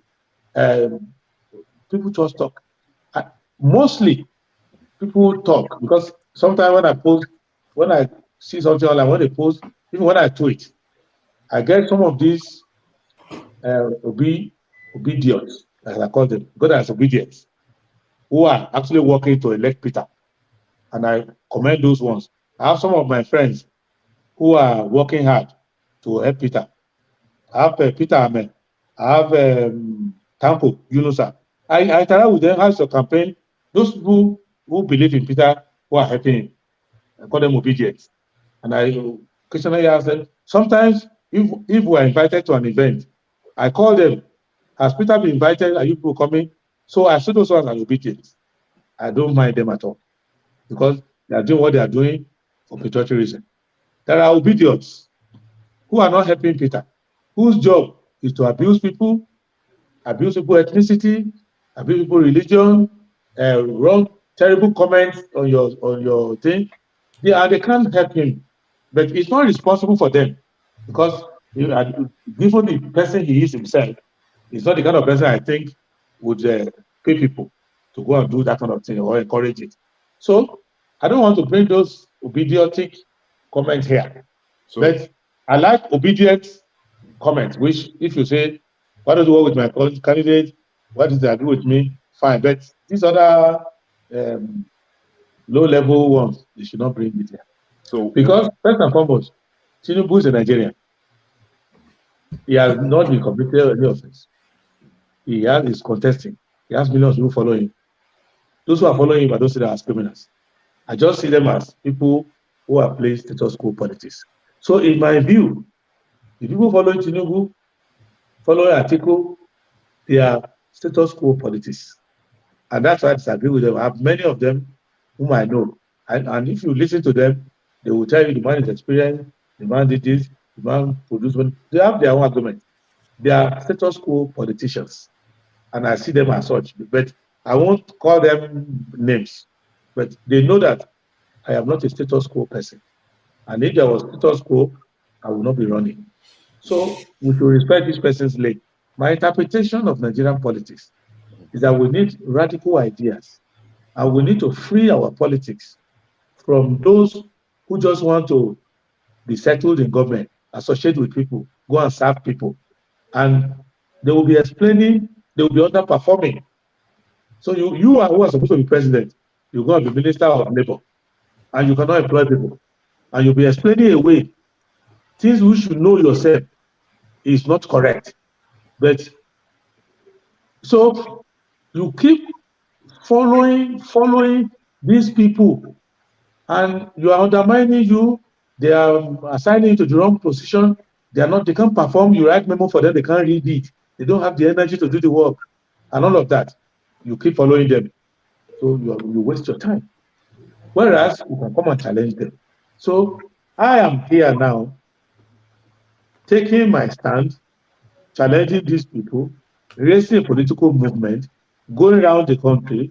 I'm a professional. I suspended my law practice, both home and abroad. I'm spending my own money that I didn't collect from contract. I'm mobilizing my friends. I'm taking my time. And somebody who has not risked anything one day is telling me that I'm working for Tinubu. If I want to work for Tinubu, will I not go out and join his campaign? Will you kill me? Is it not my right? And why will I be competing with him in his hometown, challenging him, taking people away from him, working with me, throwing people out of my party, collect his mandate from them, pushing it? So why? But because I'm not joining you in abusing somebody, I'm not joining you in lying against him, I'm not joining you in any of those shady things that I know. If they unleash their own people on you, all of you will be dirty together. Because if you come out, they sit on the stage and you raise policy issues, you come with facts, they know that you are better than them.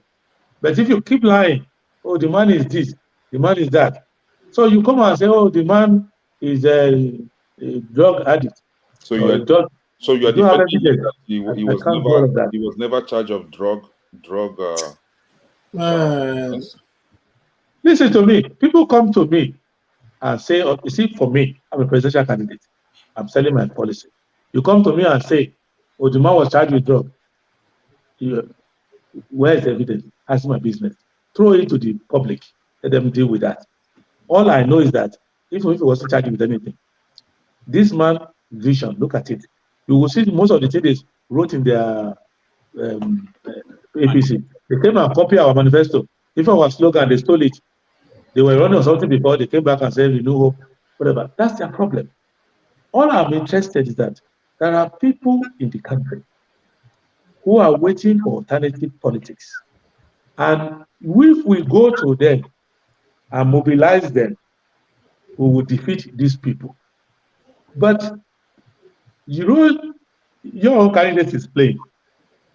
He's not consistent with that, but that's his own choice. Because it's one section of the establishment. But that's no problem. I don't have a problem with it. But I am working with people who want a total break from the past. And even if Tinubu was not running, even if he withdraws today, it still doesn't mean that I will consider your candidate. I may still consider another person. For example, now, what rationale will I have? Let's say today, my doctor tells me, I say, don't run for president again. Stop running. Why will I jump to jump Pampaso, jump and come to your candidate? There's no ideological line is too wide. You're not my first choice, second choice, third choice. I still have options. So the same way, if Tinubu wants to step down, he won't consider me. He will just go to Atiku's house and embrace him.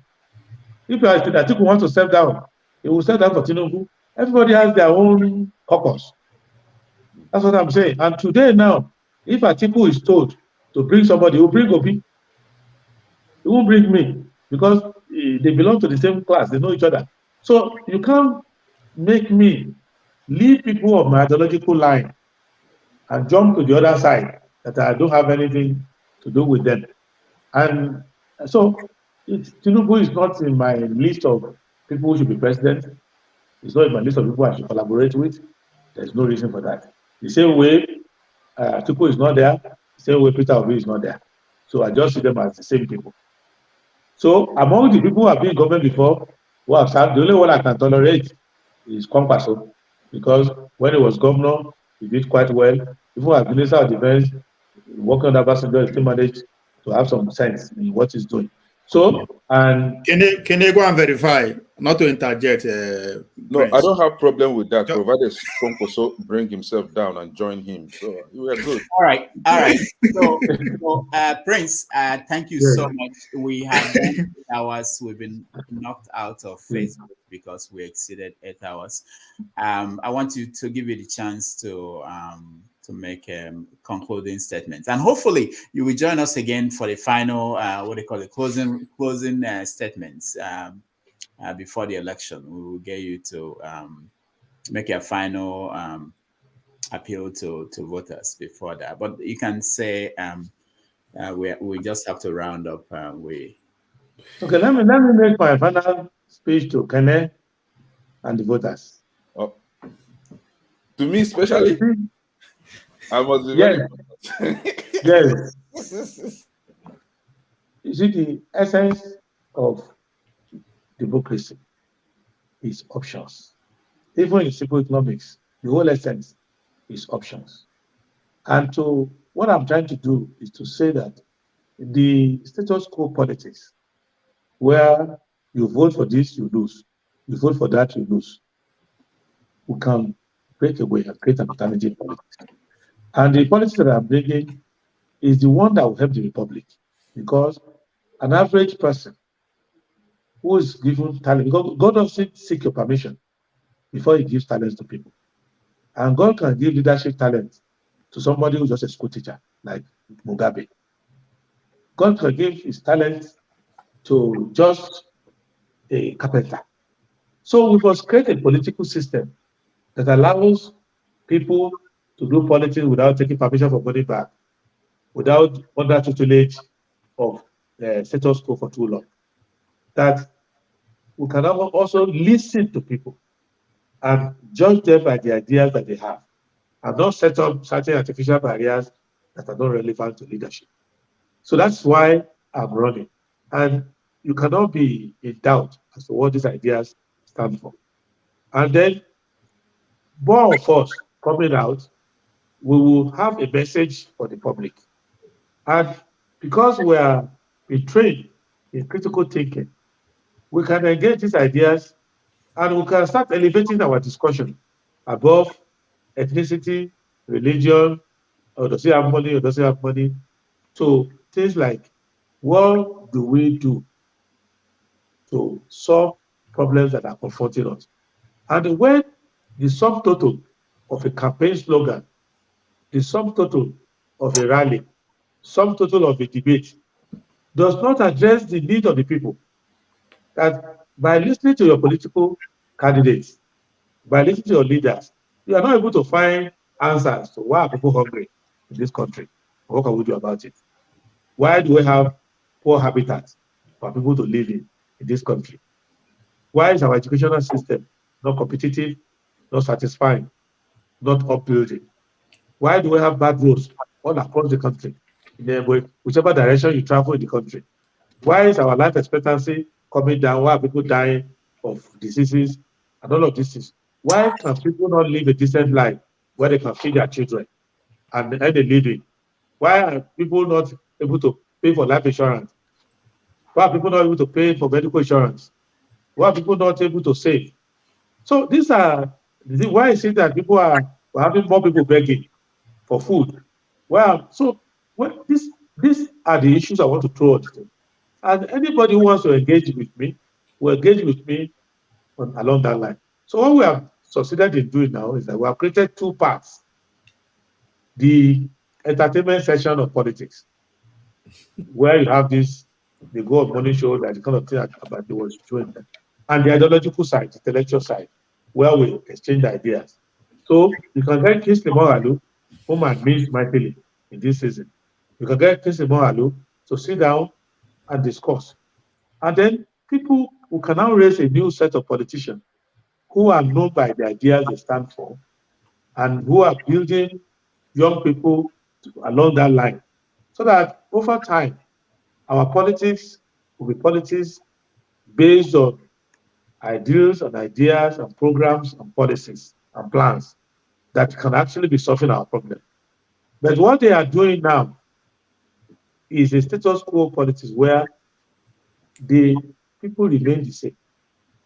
But by law, every 4 years, they must hold election. So what they do is just find one of their lieutenants or politics and impose it. In Obasanjo's PDP, all of them will gather together and go to him in the villa. Sir, who do you want? He will say, I want this person. All of them will queue up there. In Tinubu's Lagos, they go to him. Who do you want? I want this person. They queue up there. So they are not competing. They are not exposing talent. They are not comparing this person's character, skill, anything. So, but they have mastered that. We now should not be bound by that. We should now create an alternative system where people in the same political party can start competing for ideas. People from different political parties can compete with ideas. And that is what I'm interested in. I want to be elected, but I want to be elected by people who understand what I stand for. I want to be elected on that basis. And if I go for any election and I don't win the election, and it means that people have not understood what I vote for, which means I haven't done my job yet.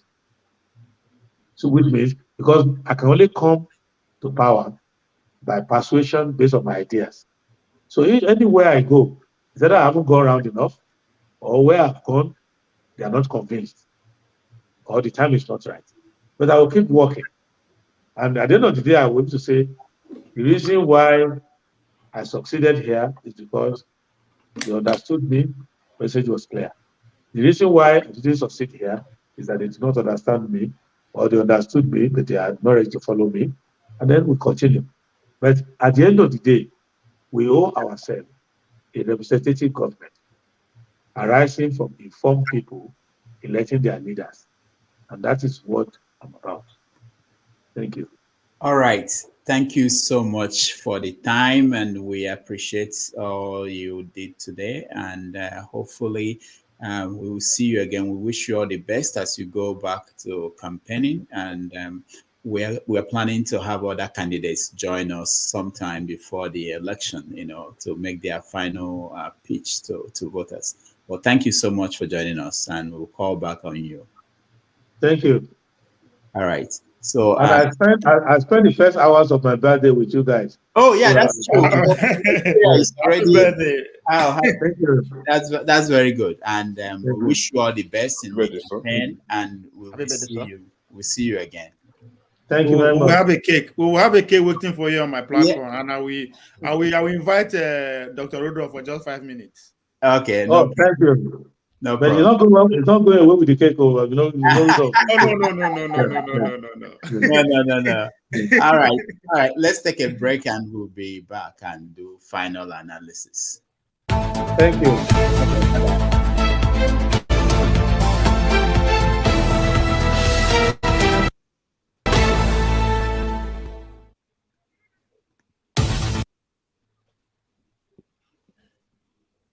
People look here, face me like Facebook. I go see Lisa, and I go see a chameleon. Time don't come for us to wake up. My people, it's not time for action. Yeah. No more talk. We know how. Yeah, leaders, we don't tire. This situation, we don't get you. Them say the way you now so you go lie on top. When you sell your votes, not poverty, you dey invite to make you shine your eye. Make you don't sell your vote, no shishi for bribe. If you talk, we say, and I talk, we say, no shishi for bribe. If you talk and I talk, and we all the talk, we say, no shishi for bribe. We say, no shishi for bribe. We say, no shishi for bribe. If you sell your vote, sell opportunity, sell your tomorrow. You say good roads, good health, and education. Them say the way you lay your bed, that's how you go lie on top. They go try to bribe you with chichi, make you know say your future for chichi. Then go surely take them back with profit, now you go suffer. Suffer, Naija. Monkey go the walk, bamboo go the shop. Say that's how we go there. Make you not sell your vote, no shishi for bribe. If I do my part and you do your part, no shishi for bribe. Make we play our part and we build this land. No shishi for bribe. We say no shishi for bribe. We say no shishi for bribe. Nigeria go better. Corruption kill us, bribery finish us. Last, you could still got us. Who won't change Nigeria but us? Let's make it work again, everybody rise again. Tire for the talk, nobody want do the work. Nobody want die there, I speak with no fear. Change out for them, you can't buy my soul. No shishi for your votes, this not the new oats. How much is your vote really worth? How much they want to give you for the pain? If we choose wrong, then wait till we gain. My brother, waiting we get. Don't go sell your future to some criminals we don't get the conscience. Don't be say we go just did the fun vex and still allow nonsense for another 4 years. Cause my people still dead jobless. Every day my people still they die in hundreds. So make we shine our eye, cause no be only 2 bad choices where they the contest. Give me one more verse, please. I'm talking to you precisely. You day school office or they do NYC. With your PVC, you can vote wisely. Even when the offer they bringing is so spicy. No shishi for bribe. If you talk, we say, and I talk, we say. No shishi for bribe. Make we play our part and we build this land. No shishi for bribe. You say no shishi for bribe. You say no shishi for bribe. Nigeria go better. No shishi for bribe. if I do my part and you do your part. No shishi for bribe. You talk and you talk, we all the talk. No shishi for bribe. No shishi for bribe. No shishi for bribe. Don't say your vote. Mixing Foster. All right. Thank you, everyone, it's been a long day. I didn't plan that this year we'll be doing 8 hours show, but I think we have to prepare for that because this election is very important. So until the election, we try to do everything to get this conversation going. We had a whole show planned today. I was thinking that initially when I spoke to him, I thought he would do 2 hours. I didn't know he would be here for 8 hours. So I had some subjects that we were going to talk about, but I think that could wait. Ovie, there was something that you brought up about Kwankwaso's response to this letter that Obasanjo wrote. Let me see if I can play that video. There's something I wanted to get to. Let's see. Okay.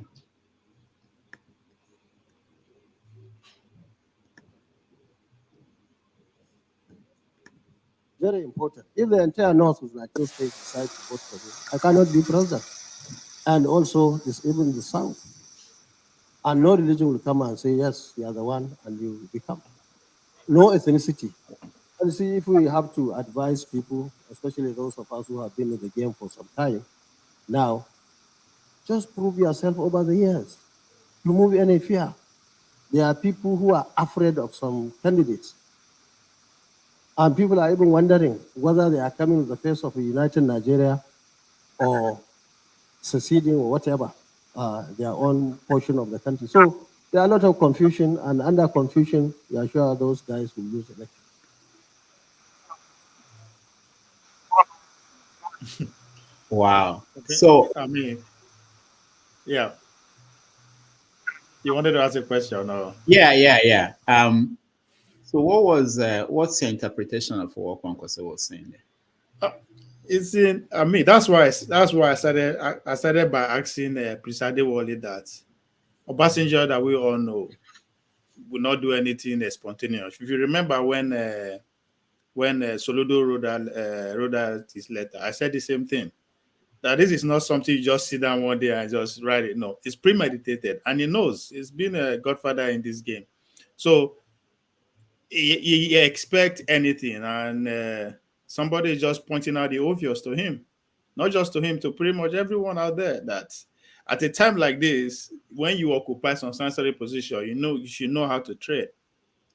He's just pointing out because that is how some people are interpreting it. So it's a good move. Nobody's going to actually doubt that. But again, at this point, whatever you say, especially when you occupy that kind of space, interpretation will go to it. So what that man is clearly saying is that... Was he talking about Obasanjo, or was he talking about Obi? He was talking about, pretty much the question was about the letter. The video is a little bit... Yeah, but he went from that to talk about that. He said that some people will have to prove that they are not trying to secede from the country. Was it? I don't think he was talking about Obasanjo. Of course. I mean, how many people want to succeed? The Yorubas want to succeed. The Igbos want to succeed. That is the fact. We feel beat around down. But that is the fact that at this point in our country, there's a discussion like that. Does the Northerners want to succeed? Araba, does the Boko Haram, the Northerners, do they want to succeed as well? Well, if you say Boko Haram want to succeed, nobody will argue with you on that. He's from the same region as they are, right? If you can see, that's why I said at this point, advise himself. Hold on. We will talk now when they reach your time. Okay. If you want to fly with that message, nobody is holding you. That's exactly what he's telling Obasanjo about that letter. You can decide to go any message you want, but the question is that this has already been in talk from even before the primaries. Yeah, the card. I mean, before primary, when we begin to talk, I think that's the first thing I said here. When as the issue of identity politics, people are then Lexi and everybody, they won't eat me raw, as if what I said is a taboo. Then nobody, it's new. It's not new. It's politics. Everything you do from the day the next president take over power will be recorded. Guess what? Will be used against you. Either not true or not be true. Will be used against you. In this country today, some people want to succeed. Either you call them 3 ways or 4 ways. It is a fact. And that is not go you. It is a fact. So when person like some Obasanjo come out, of course everybody will read meaning to it. You understand? And everybody will sing to his base. Okay. That's apart from that, there is what's his name? Professor Yusuf also make an interview on AIT. He said the same thing, that we don't know Obi. He hasn't come over there yet, but he's been to many churches. Now, am I saying this because I'm being biased? But it is a fact. And that is the discussion you are having. So whatever you do on this side, it has the opposite reaction. And that is what people like Atiku are banking on. Whatever, even though if you say good morning for Abba, they are going to interpret with different languages. The Yoruba will interpret just a milocom. There's different interpretation to it. You understand? So when people are focusing on Obasanjo personality, the letter, no, there's the obvious fact. This man is coming from somewhere and he belongs to Sodi. So some people will run away with that. And that is the question Congress is driving at. Okay, hold on. Austin, can I come to you? So look, there is one thing we need to know here. Have we forgotten that all these people were going to Otterfarm to be endorsed? Have you forgotten that the Tinubu, the articles, and the rest were still moving to that same Otterfarm to be endorsed? Now that somebody has been, okay, this is, I am a person, this is a person that I think can do the job. Everybody who was not in that clique suddenly backfires and starts telling me, like Tinubu claimed that Obasanjo was blind. But why did you go to Otterfarm to get that blind man approval? Now, apart from this, there is one thing I don't know. I always tell my students when it comes to mathematics, when you say that everybody, we call it proof by induction. If you believe that everybody does this kind of thing, once one of that rule is being broken, then that rule becomes null and void. Why must we always associate anything with Obi as secession? Why? Why can't we accuse those in the Yoruba land or those in the Hausa land as secession? Let's not always try to be put our mind in one direction. Do you think it's every Igbo man out there wants to secede? We keep on just putting the drums of war over nothing. Come on, Obi, okay, from the beginning. I don't know, there was a time where even those of IPOP were accusing Obi that he was hard on them. So why don't we talk about that? Then now he's an Igbo man. Because he's an Igbo man, he belongs to the IPOP family. Come on. Let's just try to be civil and try to do the right thing. The fact that the firewood I need to cook is in my enemy's house does not mean I need to do something crazy. No, you can plead with him and get the firewood and use it to cook.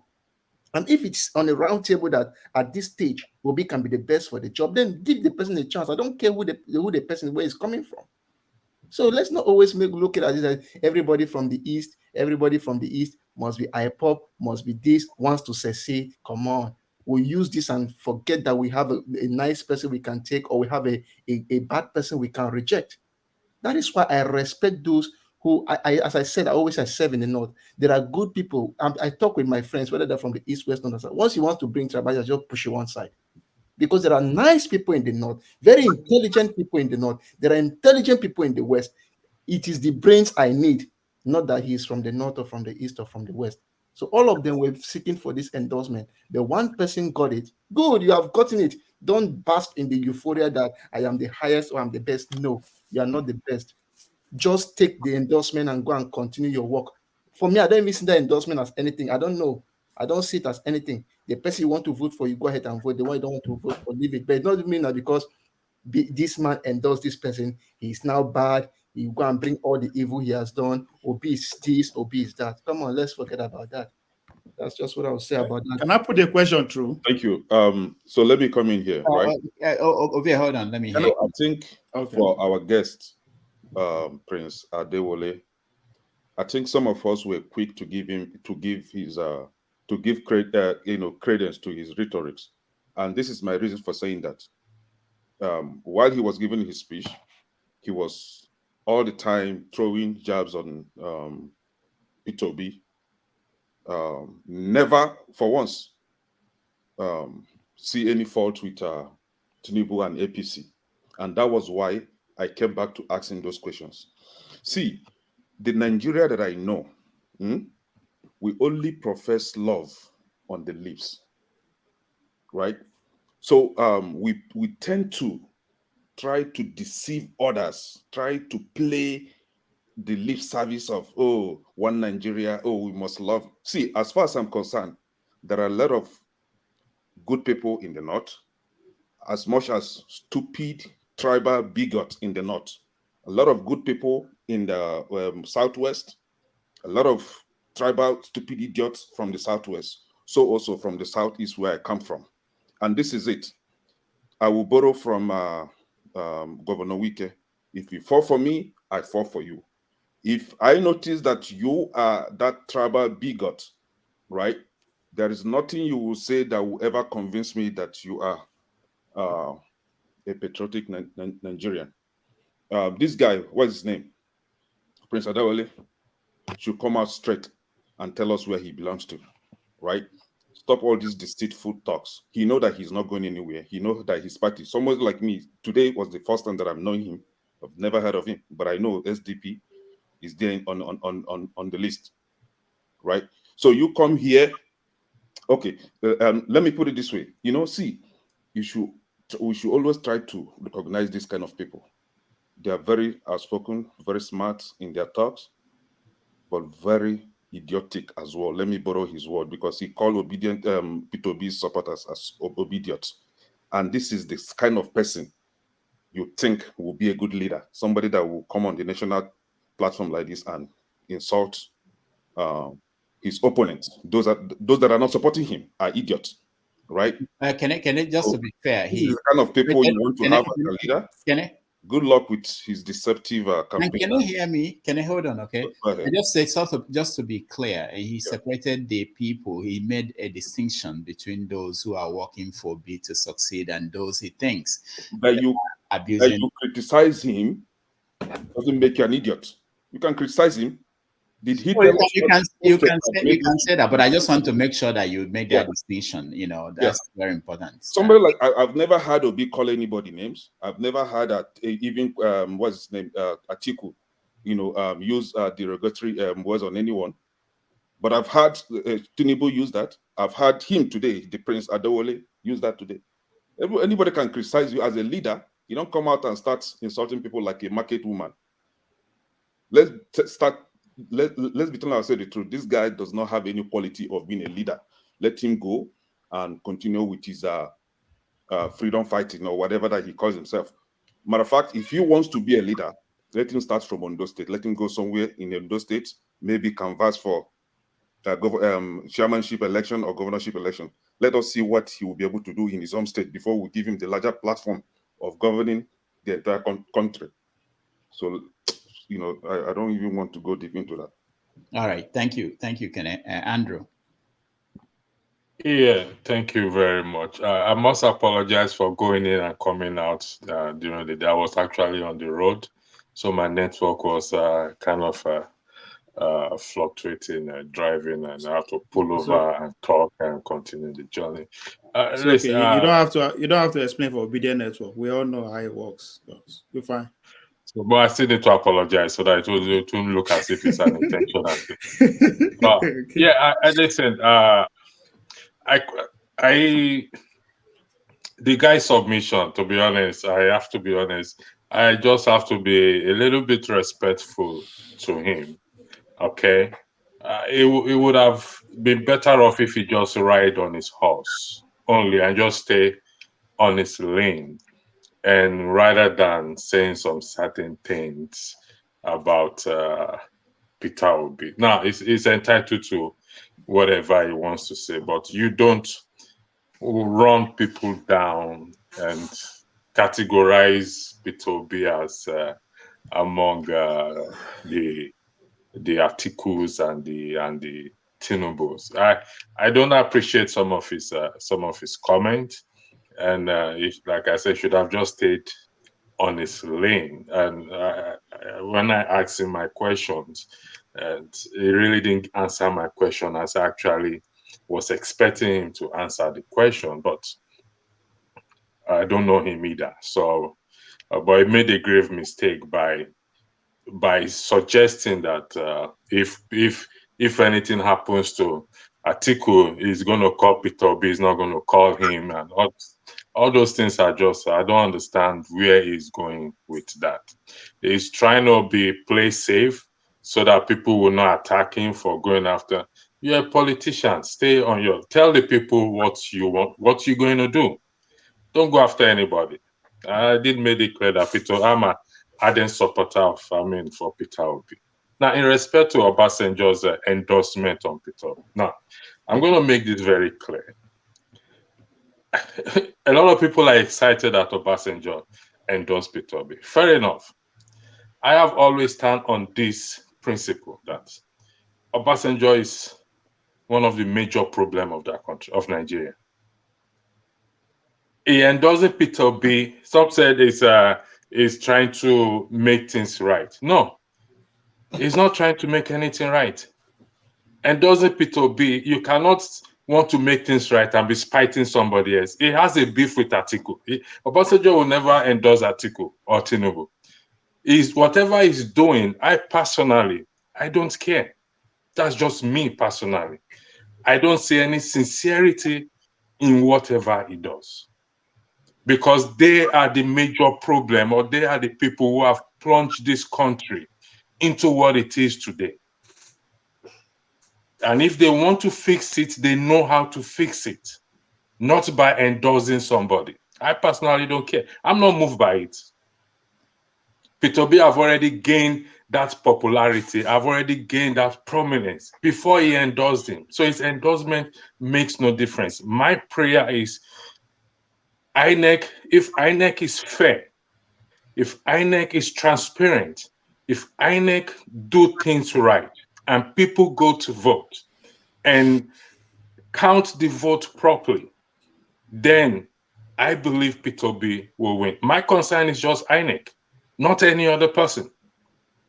If they follow if INEC follow the principles of law and respect the voting system, then things will go right. Not endorsement. We know the problem of this country. I keep saying it, and I won't be talking about the problem every time again. It's the solution that will, and the solution is to elect a good leader, an alternative leader to this bad government we've had over the years. And the alternative one that we have right now is Peter Obi, regardless of what anybody says. It's not about party. It's not about party.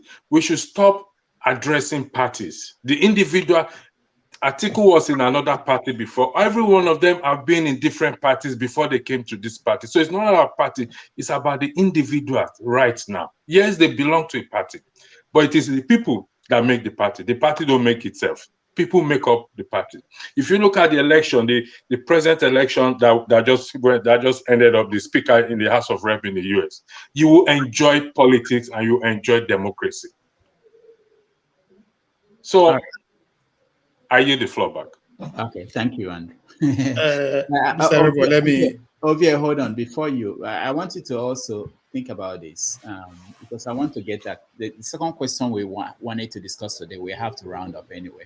But I want you to weigh in this. This singer, I don't know him, but it appears he was popular. Brimo, who is he? But anyway, he said, yeah, this is a tweet from him. He said, well, no other tribe seems to have a new country yet. As long as there are talks by prominent people from Igbo land about Biafra, an Igbo presidency will be a pipe dream. Do you agree? I'm talking to Ovie, and Kene is raising his hand. I'll come to you, Kene. Can you please read it again, Dr. Rudolph? Can you read it again, please? Okay, this is what he said. Well, no other tribe seems to have a new country yet. As long as there are, this is what I think he meant, there are talks by prominent Igbo people from Igbo land about Biafra, an Igbo presidency will be a pipe dream. So, Ovie, do you agree with this guy? 100%. Okay, so this is my question. No other tribe seems to have a new country yet. Which country and who has the country? No, I mean, it is very plain now. It's directly speaking to those who are chanting succession, the Oduduwas and the Biafrans. That's, I mean, there's no but way he said to no. that. What he said, I understand that. I wish that's what he said. You know, that would have been okay. But he said no other tribe seems to have a new country yet. As long as, referring to that, the people who have one, it's only one tribe that has the country. He said that he mentioned. As long as there are talks by prominent people from Igbo land about Biafra, and Igbo, who are the prominent people who are talking about Biafra? Well, And at this point, that only you know who is prominent. No, but I mean, you're a political analyst. I'm but the people, the prominence are the people who that well, when I use the word matters, people who actually run the elite. Who are the elites that are talking about? That's what I'm saying now. He put up an open statement. If the guy had said that, as long as Simon Ekpa, the government, let me bring it down. The elites are people. First of all, people that you elect to speak for you, either the governor, the senators, and all that. Then we now go to the traditional rulers. Because the fact is that if anything... wait. Ovie, hold on. I want us to really break this down. As long as there are prominent people from Igbo land, talking about Biafra, that Igbo presidency will be a pipe dream. So I'm saying, who are the prominent people who are talking about Biafra? And that's what I'm saying. I'm explaining from what I understand by what he mean by that. Yeah. Right? Since he did not put out name, I'm just saying the way there is no official discussion about Biafra and the National Assembly. There's only one country as we speak, which is Nigeria. There's only one country, is Nigeria, under the law as we speak. Now, every other person that is chanting he wants to live, as I speak, that part of region have not achieved that yet. So we still have one country. Now, if you say prominent people are having that discussion, well, that means it's under the table or it's underground. It has not been heard at the National Assembly yet. So that's why I say I totally agree with what he's saying. Now, talking about the letter. Wait. Okay, you are confusing me. Are you saying that there are prominent people discussing Biafra? That's not what I'm saying. That's what he is saying. That's what he's saying. Yeah. Okay, so that's what he's saying. Can you agree with him? Can you agree with him? Agree with him. So I'm saying. So that's why I'm confused now. Because I agree with him. Now this is it. So you see, now you will come to your turn, Ekene. Calm down. You are still here. I want to understand. You are still here. We'll come to your turn. When I say I agree with that, right? Is it a rumor or a fact that there's a discussion about Biafra in the southeast and there's a discussion about Oduduwa in the southwest? Is that a rumor or is it a fact? Well, there are people who are pushing for that in those areas. Yeah, exactly. So no, wait. But I have no issue with that. We understand that that's not the issue. There are people discussing that. The issue is this: prominent people from Igbo land who are talking about Biafra. So can you say there are prominent people in the northeast who are talking about caliphate, the Boko Haram caliphate? Can you say that? Can I say? No, I will not say that. Yeah, okay, yeah. Right? So why will this musician... Hold on. You know why I will not say why I will not say that? Yeah. Because maybe I don't have any I've not seen any reason to say that. But they have a flag. Wait. They have a flag. They've claimed territories before. They governed territories before. You can't say that it was a place that Nnamdi governed in the southeast. So there was a place that Simon is governing. So, but this Nnamdi is not even Simon. Nnamdi is not even a prominent. You can't say Nnamdi is a prominent Igbo man, prominent, because he said prominent Igbo people. That's why I said the word prominent there. I don't know who is going to regard as prominent, right? If I want to put my own little knowledge to what prominent is, are the people that they choose to either speak for them. Those are the elite from that region. Right now, he's saying they are having discussion. It could be from their house or their street, or because, as far as I'm concerned, that discussion has not been held at the National Assembly. So every discussion around that place now under the table discussion. That's what I understand about what Brahmo is saying. Who is this man? Who is he actually? It's a musician, just like musician. Why you know weights now? Organize him, his brain. Why your bloody hot like this, Ekene? You calm down. You will reach your turn now. You will reach your turn. Calm down. Unless you're never ever. I wonder if you where they fight for two sides. I don't even know how you want to win. So calm down. Let me finish. When it comes to your turn, you talk. I just hate people that will just wake up one morning. I'll get to you. Let Ovie finish now. I'll get to you. Go ahead, Ovie. You say now let you get the monopoly to hate. Everybody if you hate. So calm down. I just Okay. So yes, but I think the whole point is that there's a talk within that, and as we speak, as in put down, well, there's only one country as we speak. So that's how much I extended about that. Now talking about the letter, Dr. Rudolph, do you know me serve the right letter for national dailies regarding national matters? You don't know because I'm not important. Nobody knows me, right? That's why anytime I write letter to national days, nobody cares. Nobody, maybe now 100 people will know about them. But in case of Obasanjo, he is different because of the position he's occupying in our society. Now, very few people they were in there. So even if they mess, people will interpret that mess and it smell Yoruba-ish or it smell Igbo-ish. And again, why I say it's premeditated, Obasanjo is not a novice. He understands exactly what he's doing, the timing and everything. He knows. He knows that reaction are going to throw it out later. He knows that. So it's not somebody, maybe he made a mistake, somebody leak him. No, he exactly knows what he's doing. So every reaction that you are seeing that is thrown into his person, into his administration, into whatever, he expected it.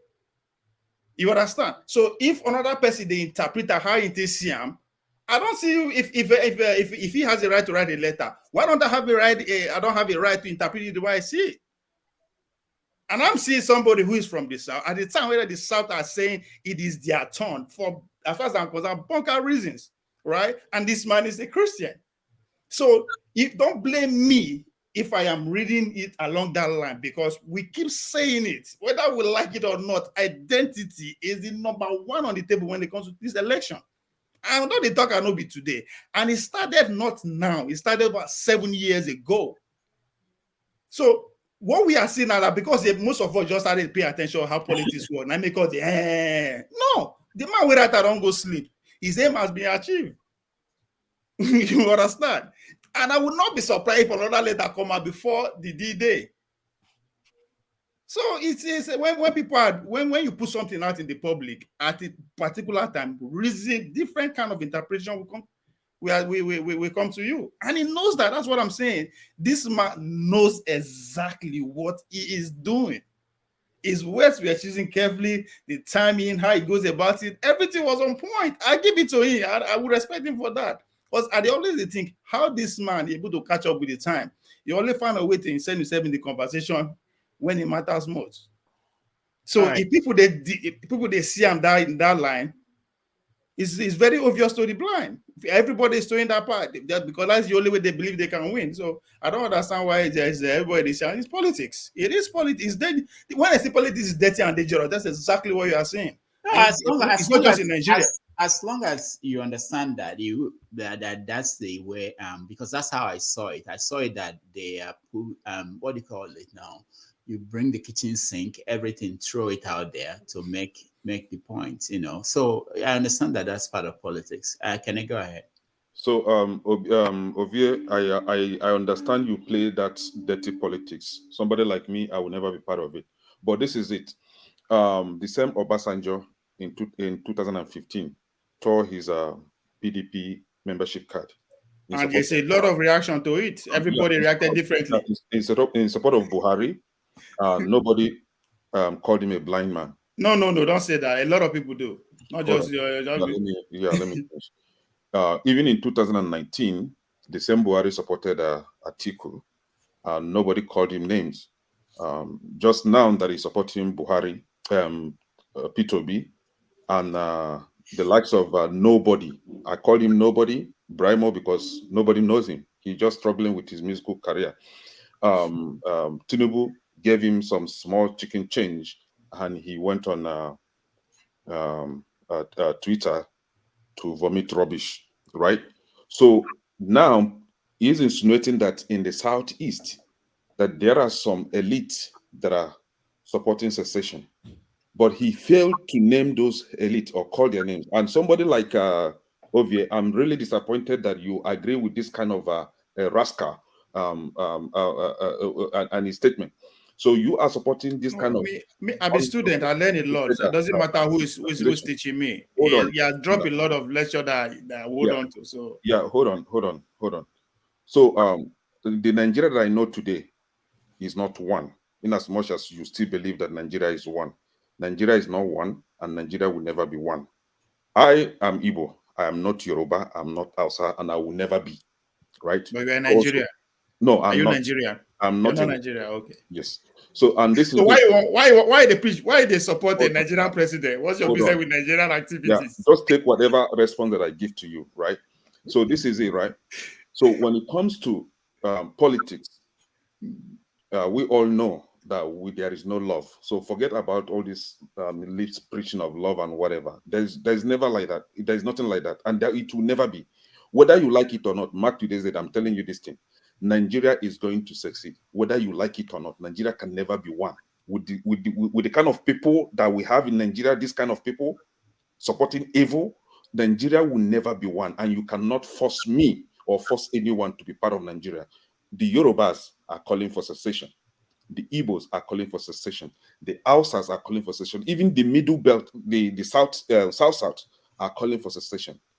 And people are not asking questions. People are not even trying to discuss that. All they want is Nigeria is one. Nigeria, the other time, one clown from Kano State, what's his name? Is it Kano? Shetima said that Borno State, that Nigeria is non-negotiable, talking rubbish all the time. See, let me tell you, whether you like it or not, people are not happy with that country.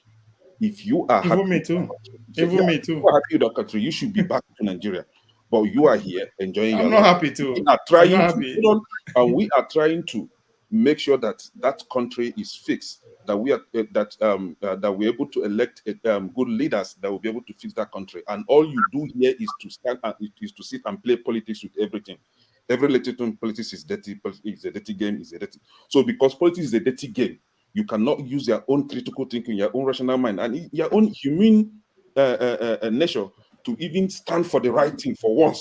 Everything is politics. You can never stand for right thing. It's politics all the time. And these are the kind of people you expect us to come and support for what? I can never support, let me use that word. Because when you're educated and you cannot reason like an educated person, you are an idiot. I cannot support an idiot. It's very simple. Thank you. All right. Andrew, go ahead. Yeah, thank you very much. That tweet you read, I think we are misunderstanding that tweet. There is a lot of sense in that tweet. Okay, now the guy doesn't need to mention elite. It is a common knowledge that there is agitation for a Biafra nation. There is agitation for a Yoruba nation. There is agitation for an Ogoni nation, but it focuses on the Biafra. And I understand where it's coming from. Because what he's saying is, because of this agitation, there is doubt in the minds of people to allow an Igbo person to be president, because at the back of their mind, they will be thinking that if we allow an Igbo man to be a president, now that's a myopic thinking. If we allow an Igbo man to be a president, he will go ahead with this agitation of a Biafra nation. That is exactly what he is saying. Now, I may address you. I would like to address you personally. Please don't take it offensive. But your submission at times are counterproductive. It doesn't work like that. Oh, on what? I'm just telling you. Okay, you can rebut what I say later. What is that submission? Okay, the counterproductive. Okay, you have to stay on a lane. Okay, now in respect to the agitation of either Biafra or Ogoni or Yoruba, or a Yoruba land, nobody have sympathy for those who are agitating for this nation. You know why? For me to have a sympathy for you who is agitating for a nation, develop your region first. Let me see that indeed you can do better than the present day Nigeria. And you cannot tell me that there are no individuals or group of people, either those agitating for Biafra, those agitating for Yoruba nation, those agitating for that cannot develop that region, and people and the world we see that indeed there are some certain people. May I finish, please? I allow you to finish, please. I don't interject people. I don't. You please. are making false submissions. No. Listen. Can I hold on? And then you have your time to speak. Okay. I do not interject. Don't interject me. Respectfully, please. If I want a change in my life, personally, if I have an issue and I'm looking for sympathy from people, I will work towards it. It's like if I want to travel out of the country and I come and meet you, Rudolph. Okay, Rudolph, please, I need money, this and that. The first question you ask me is, do I have a passport? And I say, no. What would you say? You say, oh, but you are not ready to travel. First of all, go and get a passport and apply the necessary things. When you get a visa, we will contribute money and we will give it to you to go. There is nothing wrong in agitating for your own nation. But what I am saying in a nutshell is, in this present context, Nigeria, develop the region where you are. Give people a reason to have sympathy to say, indeed, these people are really faring better. They've developed their region. Even in the same country that they have, we can see that, oh, these people in the south or southeast, we can see the way they are doing things there. They are turning the place around. Then people will have sympathy. If it's that easy to break away, the question I keep asking is, why haven't you guys broken away? Why did so much talk about we want to break away, we want to break? It is not that easy. We have to do it democratically. We cannot go by war because war will not favor anybody. Thank you. Okay, so you asked a question. Why are we unable to develop our region, right? The reason is because of the reason why we are unable to develop our region is why we are agitating, and this is the reason. The reason is because we are held down. Hold on, we are held down not to be able to develop our region, and I come in this direction, right? You have a police. You have a police that is being sent to you from Abuja to come and secure your place, right? And you still have Fulani S-men that are sent from the north to come and kill your people. Hold on. The police will never go against them.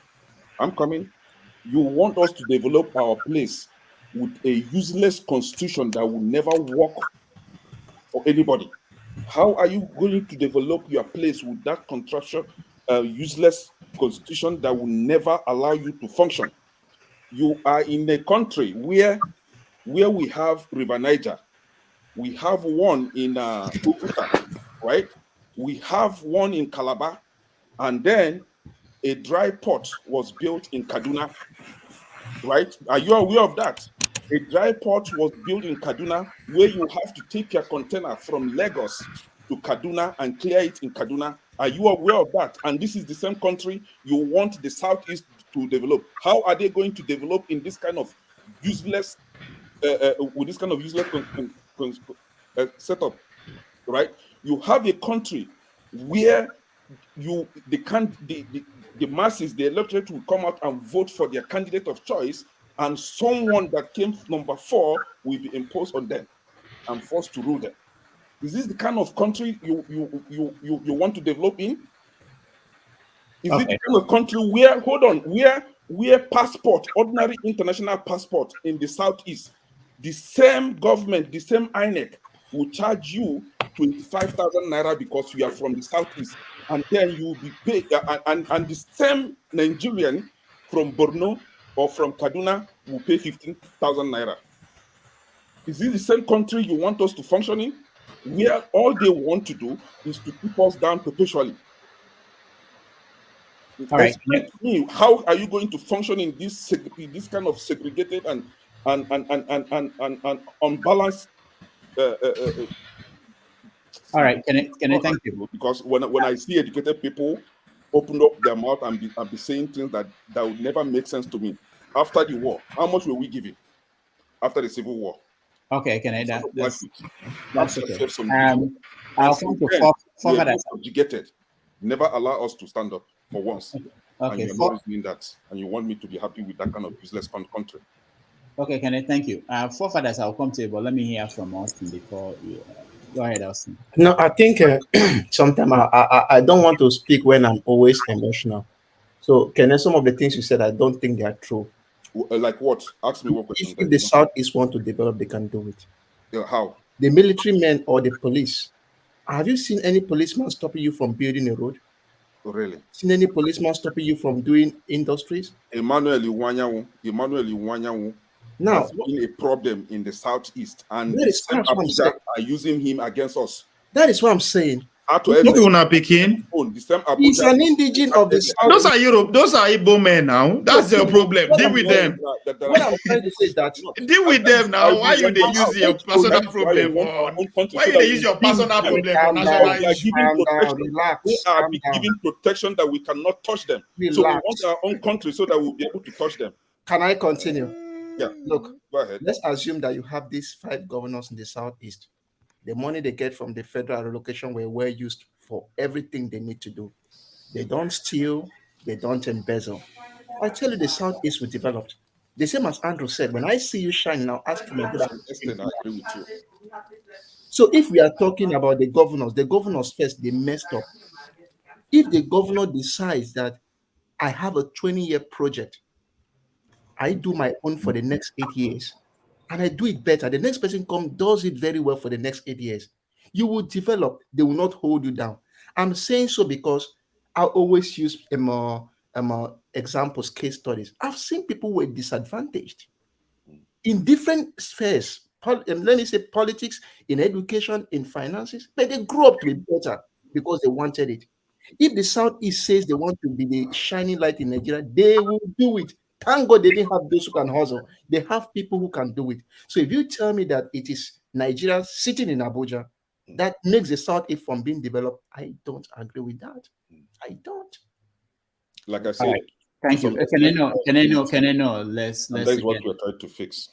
Let's get other people. Let's get other people involved in the conversation. I don't know how you want Biafra, you want Peter Obi. Where you there? You have to be in one place. You can't be in Nigeria and in Biafra at the same time. Hold on, see. You say you don't want Nigeria. You say you don't want Nigeria. Why are you suggesting who to elect for us? Does that make sense? I don't know when I say I don't want. I said Nigeria is a useless country. No. You say you are not Nigeria. You are Biafra. You said it. You ask me a question and I give you whatever answer. Exactly. So why are you not suggesting to Nigeria who they should elect as their president? Does that make sense? Whoever you want to elect, and I'm supporting whoever I want. Thank you. I like that. That's how. That doesn't mean that if I want to go, I will not be able to go. So you can't. No, nobody stop you from going. Nobody America. Who stop you from coming here? Nobody stop you from going. Why are you calling us names then? Because we say. Which name? Biafra and our names. Now name will not give ourselves now. My friend. All right. Hold on, guys. It will never work with me, man. Forefathers, welcome to the show. Yeah, greetings, Rudolph, for having me, and greetings to everyone on the panel. And I watched some of the coverage of the presidential candidate. I just wasn't forced to come and trouble him. Let him have his day. Kenny, some of the things you say sometimes, I don't understand. I really don't. We really need to get good at critical thinking. It doesn't make sense. Some of the things you're saying, not even close at all. Things like it's just like somebody's preventing Southeast from developing. I was out in Ghana, preventing Ghana from developing. Are they in Liberia? Are they everywhere? Can't you smell the coffee? When you send out, hold on. Just give me a second. Let me put this so that you understand. We're not fighting here. Just that sometimes I get irritated with some reasoning. This is it, right?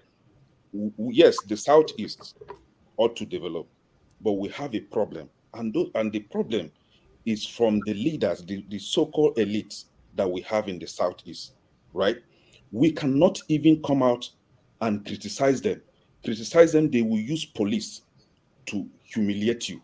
They will use police to make sure that you never exist again. Who is giving them that police? From Abuja. So they have the security. They do whatever they want to do. They commit all sorts of impunity in the Southeast and nobody questions them. So that is the problem. Okay. So I take your point. regarding what is going on in the southeast, particularly, but it's not different from any other part of Nigeria. Let me make this clear, right? I want Nigeria to function. I truly want Nigeria to function, because if Nigeria function, it will benefit not only Igbo people, it will benefit everybody, including the outsiders that are there suffering. Who doesn't want Nigeria to? And you know that, and you still make it look like it's only Southeast that is being targeted. Hold on now. We are not fighting. But the problem is this: in as much as we are trying to make Nigeria function, you will see educated people. Some even have master's, doctorate degrees. They will come out here and be supporting somebody like Tinubu. Please tell me how Tinubu is going to fix that country. Tell me how Tinubu. These are the kind of people I get irritated with. And when you see some sound-minded people that should be making sense, telling us how they're going to fix the country, they will come up here and call some people idiots because they criticize them. You don't call your fellow human being idiot. I think Tinubu is allowed to have his own place. Just say. I think Tinubu is allowed. Can I just say something? You've been saying this personally to one particular. Can I say something? Let's not be talking. Because I'm the one that was supposed to be talking. I will never take it. Can you hear me? Can you hear me? Calm down. See, all I was saying was that the problem exists everywhere. It's not only the Southeast is happening to.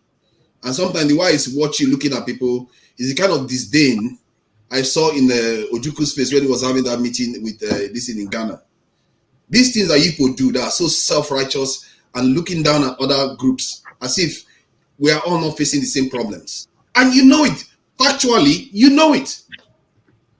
But how you use it to make your own decisions, it doesn't even factor at all. You completely ignore it. That is senseless. That's what I mean by critical thinking. Whatever solution you come up with is not going to work. You can pretend as if what is happening to you is only happening to the Southeast. Pretend as if even if in your own head, you said it with your own mouth just now, that it's happening to the north, it's happening to the southwest, it's happening to this thing, even the south. The reason why they wanted to secede from Nigeria in the first place, because they saw the development in the southeast. You can't even say the north is developed. The south saw you guys in Enugu developing when they wanted to secede the first time. And you pretend as if you are the only ones that have the same problem. This type of thinking, for somebody that is educated, you should know better.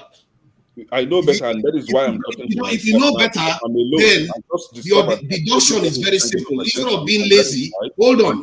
Let me finish what I'm saying. Instead of being lazy and just making lazy deduction, something you know in your own head. I should be talking about mine. I should not be talking for you. Oh, you shouldn't be talking for me. Last time, hold on, let me finish. Let me finish. Can I finish?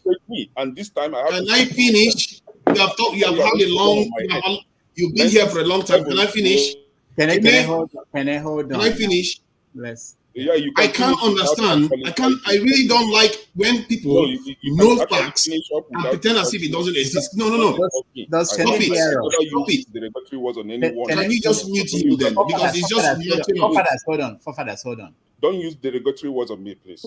If you are addressing things. What is the derogatory word I have used? You're just talking over me. You don't have critical thinking. What I'm saying is that you know facts. That is commendation. Can I talk? I am sorry for interjecting. Kenneth, please. You reference to people who are educated to behave like people who are really educated. Stop interjecting people. It's not good. It's not a good behavior. Please just take the advice. Let the people speak. We are all adults here. Don't interject. Let them speak. Then you take your turn and speak. Let's demonstrate decency, please. Thank you. I yield the floor back. Thank you. So the problem you are facing is staring at you in the face, and you're pretending as if you can't see it. And that look that you have there, like the whole YouTube is smelling, it doesn't do you any good. It's just obnoxious and senseless. If you need time to take time off to go and have proper critical thinking, do that. Believe me, it's going to do you a lot of good. Because this type of thing is really sick, where somebody knows a fact in their head, but they can't use it in decision making. You are not going to solve any problem that way. You're just going to be looking at one side of the problem. Every time you go around the field, the problem is going to return again because you're not dealing with the problem. You think the Hausa man is your problem? Remove all the Hausa man, the only problem is still going to remain. Remove all Yoruba man, the problem is still going to be there. That is not your problem. And you should know that. The whole West Africa, many of them are doing better than us. How many Hausa men are there? How many Fulani is there? You just blame everybody. Okay, I heard you say earlier on that you focus on your own people first. While you are focusing on your own people, if you really care about your people, you will want to diagnose where the source of the problem is coming from. If somebody is flogging you with koboko, you don't go after the koboko, go after the person that is flogging you. Because you are not seeing the source of the problem. If you go after the wrong solution, you're just wasting your people's time and wasting their futures. Like we have seen for the last 60 years. What is the use coming here to pose like if the whole internet is smelling, while at the same time you are failing your people over and over again? It's of no use. You need to go to the source of the problem and solve it once and for all. And the only way you can do that is by working with your fellow Nigerians there, fellow Africans, because the world that you are in right now is not the world that you can think you can solve by yourself. If you think you can do that, you are wasting your time, and you can laugh all you want. That is this critical mistake our forefathers made. And that's why your own brethren were sold into the Americas. Today they are still there. The evidence is staring at you, and you are in that country shamelessly, living next to probably your own brothers. You don't even know that. Because the acts that your forefathers carried out, you didn't even recognize it. And you come into that, you are still in Nigeria today, repeating the same mistake again. How can you not even learn? You are blaming Hausa, blaming this one, blaming that one. Say they are the ones stopping you. No, they are not the ones stopping you. Can I ask you a question? No. Can I know? No, I cannot be. If it's a question, you can ask me a question, but not a direct tribe. Ask me a question. I'm not afraid of a question. Try to rebuke this guy. He shouldn't be using shameless on me here. Let me ask you a question. What is your problem with Igbos trying to secede from that country? Are you Igbo man? What is your problem? My problem with it is that you are doing it. Hold on now. You want me to answer it? My problem is that you are doing it in a dangerous way that's going to imperil us. If you destabilize the country, the country. Hold on, can I finish then? Okay, how are you determining when you start saying that you're going to shut down elections, when you are saying that you're going to secede by force or whatever? But that's what a lot of people are agitating there, where they are creating militias and all the rest of it. Am I part of those people? And actually you are, because you are sitting here accusing the North. You are dividing the country. That's what you are doing. Because you are accusing the other part of the country of being responsible for why you are not developing. You are dividing the country. Which part of the country did I develop? Did I accuse? Northern part of the country. You said they send them to come and kill your people. You said it just now. I said Abuja. I did not say northern part. And when I use Abuja, you say Abuja. No, you are referring to them in the north. You are referring to them in the north. What I mean. Let's stop pretending that. You are saying that you need to leave there. Okay, let's say you are sending. Some of your frustration is actually. Hold on. If you are saying it's Abuja, that is saying that's also divisive, because Abuja is not doing that. Abuja is made up of Igbo too. And I'm telling you, Abuja is doing that because that is my own problem. I'm telling you where my problem, the source of my problem. How is that? More Northerners have died than Southeasterners. More Northerners have died under Buhari than Southeasterners is coming from, and you are telling me that I'm wrong. All right, I'm moving away from more Northerners have died than Southeasterners. I'm moving away from. I don't know what he's talking about. And if they speak again, I will remove them from this. Ralph, welcome to the show. Hello, Rudolph. How you doing? Good. Happy New Year to you. Yeah, Happy New Year. We have to reduce the tension, you know. I know. I was like, I mean, the beginning was serious. In 1940s and 50s, Nkrumah and people like that were all in the UK talking about Africa the way you all are talking, and some people are thinking that they will solve it in 5 years once they kick the white people out, and we're still here talking about it. So we have to calm down. We have to. I should have brought my dry gin with me, to pour it down. Even though it's urgent situation, we know things are urgent, but I don't think that it requires us to. If urgent or not, if you can solve it in one day, I will even increase the number of dry gin I'm drinking. But good luck to whoever can solve it today. Anyway, I said let me try one more thing, Ralph, before you say something. There's somebody, Ekun, who is in here, and the camera is not on. Please, if you want to join us, turn on your camera, or I have to let you go so that other people who want to can join. Okay, go ahead, Ralph. Oh yes, I don't know why people. New Year, you people should turn on your camera. I don't know why you're not turning on camera. We don't want spies. If you're going to spy with your face. Let us see. No, your they face. can go to YouTube and spy. That's okay. Yeah, yes, that's what I'm saying. If you want to come to the studio, spy with your face. Let's see your want face. to join here, join. Go ahead. Yes, so I did not bother to come for the presidential candidate because I wasn't sure he had anything new to offer. So why bother? But everybody has been reacting to Obasanjo's endorsement, which I find funny because people say Obasanjo doesn't count. It doesn't count. But everybody has opinions. So I will add to the opinions too, because I'm like, if the man doesn't count, and then you people have opinions. Even Shaware too did that thing, and Ruben Abati had to save him in the same interview because he was like, so you don't like endorsements too? The endorsements doesn't work for your campaign. I said, So you say I need endorsements, and you are all shouting, the man is old man. He destroyed Nigeria. He destroyed Nigeria, but Nigeria still existed after his administration. But somehow everybody using language. So it's just funny how we just use big words or throw language up and down.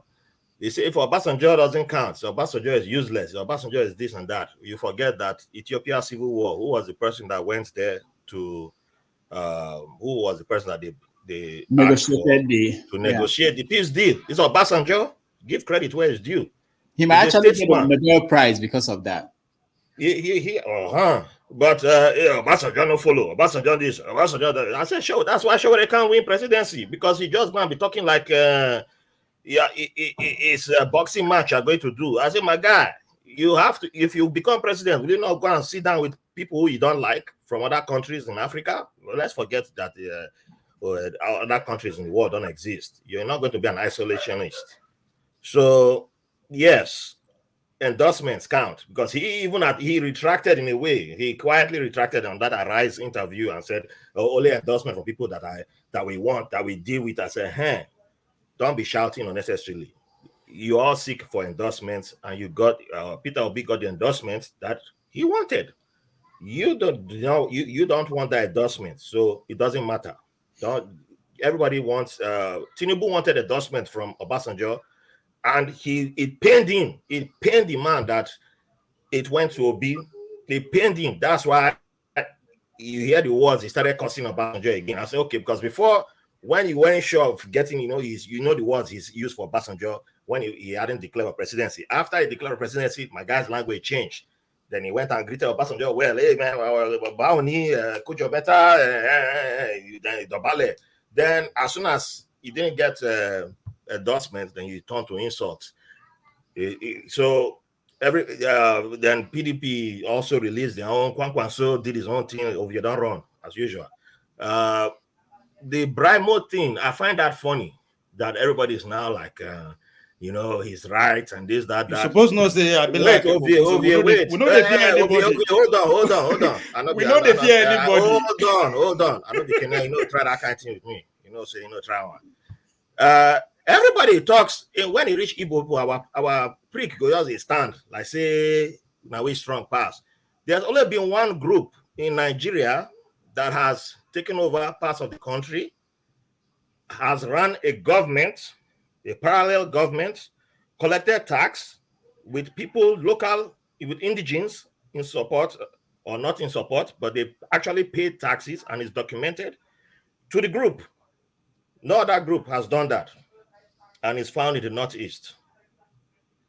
They have their own flag. Brimo didn't mention them because fear no let him try that kind of thing. He knows what will happen to him. You can't try that. You can't. I always mention it. We know who you can go after, because you can talk whatever you want to talk about Igbos. Nobody's coming after you.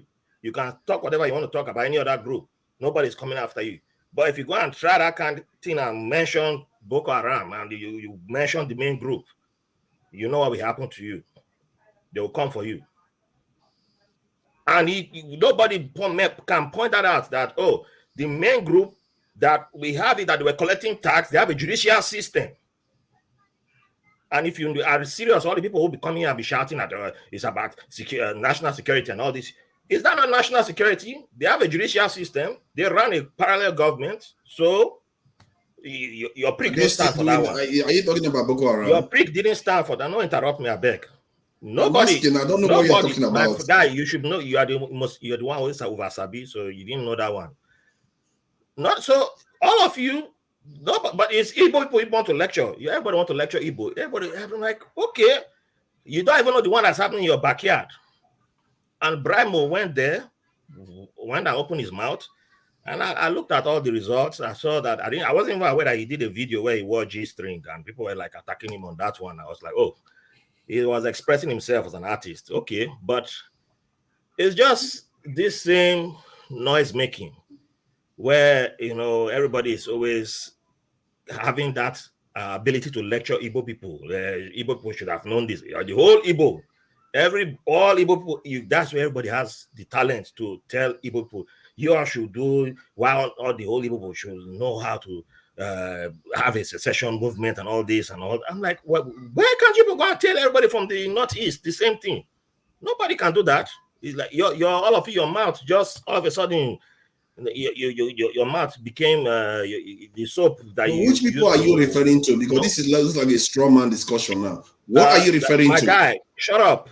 Make it clear. Make it clear what you are referring to. Don't just waffle about. You're waffling. I don't know what you're talking about. You're wasting the viewers' time. That's supposed to be the forefathers. Now you want to interrupt me. Make it clear so we understand what you're talking about.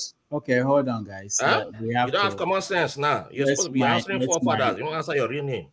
Let's mind. Anyway, so how come everybody just only sees the Southeast as a punching bag? And guilty conscience will be them. You want to come and interrupt me? That's where your talent, your skill set is there. So why can't we all give coaching lessons to everybody in the Northeast? But you don't even know the tribes in the Northeast. So that's another point there. We don't even know who lives there. So I think the whole Brimo thing. I know his first album, he had very good hits. I still play the songs from there. Oleku, which is quite funny. That's Oleku. And it's a quite good song, though. I'm not going to lie. I still have it on one of my playlists. But if he supports Tinubu, I think he should just come out and say it. There's nothing wrong. If you are a Tinubu person, be a Tinubu person. Unlike some people who will be, I'm supporting Tinubu, but they can't say it. I'm supporting Tinubu. And they will just go and be, I want to coach Igbos, or you want to do this or that dancing around thing, So, yeah, but endorsement is fine. It doesn't matter who, but rather than saying Obasanjo is the trash and all this, nah. If he's trash, then why is everybody fine with going to him? Why is it then you pull up numbers like even Keyamo? Keyamo woke up at 3 a.m. He's in New York here. He woke up at 3 a.m. to jump on national TV. To come and give reaction to Obasanjo's endorsement. You're supposed to be on vacation, but you could wake up at 3 a.m. in New York to come and attack Obasanjo and say his endorsement doesn't count, he's not useful. I'm like, bro, why did you wake up then if the man's endorsement is not worth it, if it doesn't mean anything? All right. Your action speaks louder. So it's all there for all of us. Thank you. Thank you. Victory, welcome to the show. Happy New Year. Thank you, Doctor. Happy New Year to everyone. It's nice seeing you, everyone, again. I haven't been on the show for some time. I know we took a 2 weeks break, but I normally watch the show back. I normally go back and play the show and just listen to everything that people do say.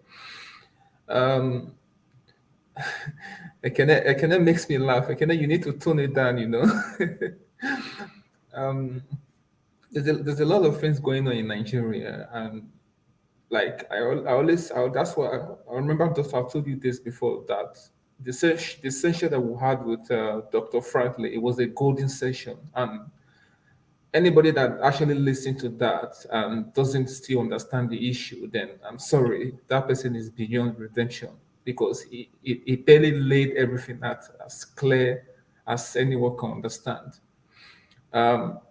Anyone wanting to leave Nigeria, everyone in Nigeria is suffering. It's not just the Igbo people. You have the sad people. Everyone in Nigeria is suffering. Nigeria is not working for anyone. But for anyone to blame any particular ethnic group, I think that is very, very wrong, because the issue is beyond any ethnic group. If you give people Yoruba nation today or Biafra nation today, I can guarantee you that it won't be any better than the current in Nigeria. It's the same people that you have there leading you there as the governors that would hijack the system for themselves as well and run the system and do anything they want to do. So it's an issue of the people, the quality of the leadership that we'll have in that country. That's why we're having issues. So I think people should just move away from this one ethnic group or per se. And I can say something about people from Abuja. What about you going to look at the governors of the 5 eastern states since 1999? Look at the amount of money they've given them in budget, and what have they actually done with that money? They haven't done anything, right? Ekumeradu have over 30 properties that he was indicted for. What have they done? If you're going after those people, they will take it serious that you're going after the people that are eating your money that you're being allocated for your budget. You're not doing that. When we had Tony the other day, he said the guy that drafted the constitution, Wanzibrook or whatever, he said, that sounds like an Igbo name. He also was Fulani man that drafted the constitution that was suffering today, everyone is talking about. That guy name sounds like an Igbo guy. Although I haven't done the research, I don't know where he's actually from. But we'll keep going around blaming other tribe without looking inwardly at what is our. We're not looking at our governor, the senators, the reps. We're not doing that, right? Everybody will be blaming, shouting, Buhari, Buhari. What about the people that are close to you? Government is local, and I don't know. Like it's like people knowing the solution to the problem, but they can't do anything about it. So I think we have to look at the people that are close to us. If we put the hits on the people that are close to us, our governors, the senators, the reps, right? I think if they see that the hit is coming on them, they will know that the time the game is up, they have to do something. This cannot continue. And that's what Andrew said as well. You cannot say that you want to live a country whereby I'm coming to the Southeast. I can't see any development there. Well, what's the guarantee that if you succeed, that you're going to do any better? If the literature that you're giving right now, you cannot use that to develop your state. There's no proper roads, there's no infrastructure. With the literature that you're giving right now, what's the guarantee that if you succeed, that you're going to do any better? I honestly, I don't think that's going to be the case. But people always look for somebody to blame. That's human nature. So that's what I have to say. All right, thank you. Just give me 30 seconds. Let me respond to Mr. Victory. Mr. Victory, this is it, right? Yes, you are not seeing the development in the Southeast because we are not allowed to develop our place. They are using our enemies against us. And this is what I mean by our enemies. None of these candidates that you are seeing today that we voted for, because they have their system. That is why we are condemning the constitution. We are some select idiots or criminals who sit down and bring out a criminal as a candidate. They call themselves, what they call them, those people that elect and then before the general election, right? Now, they bring out the idiots and we have no option other than to stick with them. And even if we try to vote for the right person as a candidate, they still maneuver it and force. It's over 30 seconds. Again, we cannot hold them responsible because they are using the police against us. And that is why we are calling for state police, so that our own brothers will be the ones to secure us. In case like this, they will be able to allow us, we'll bring them out and give them the treatment that they deserve. All right. They are not being allowed. Thank you, Kenneth. I feel tempted to go out of my character and express my opinion, but that will extend this for too long. We've been here for. You should.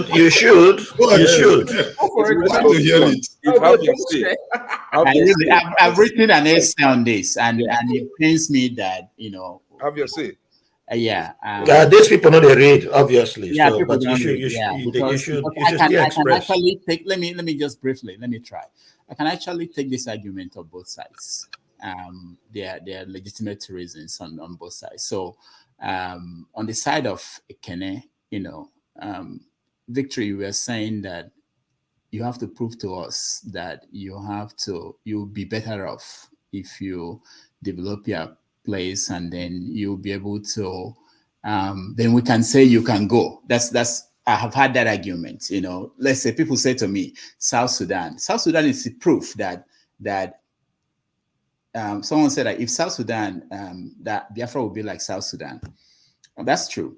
I can actually see that happening based on what's going on now within the Biafra movement. But also people say that, because South Sudan did not work, so we don't want you to be Biafra.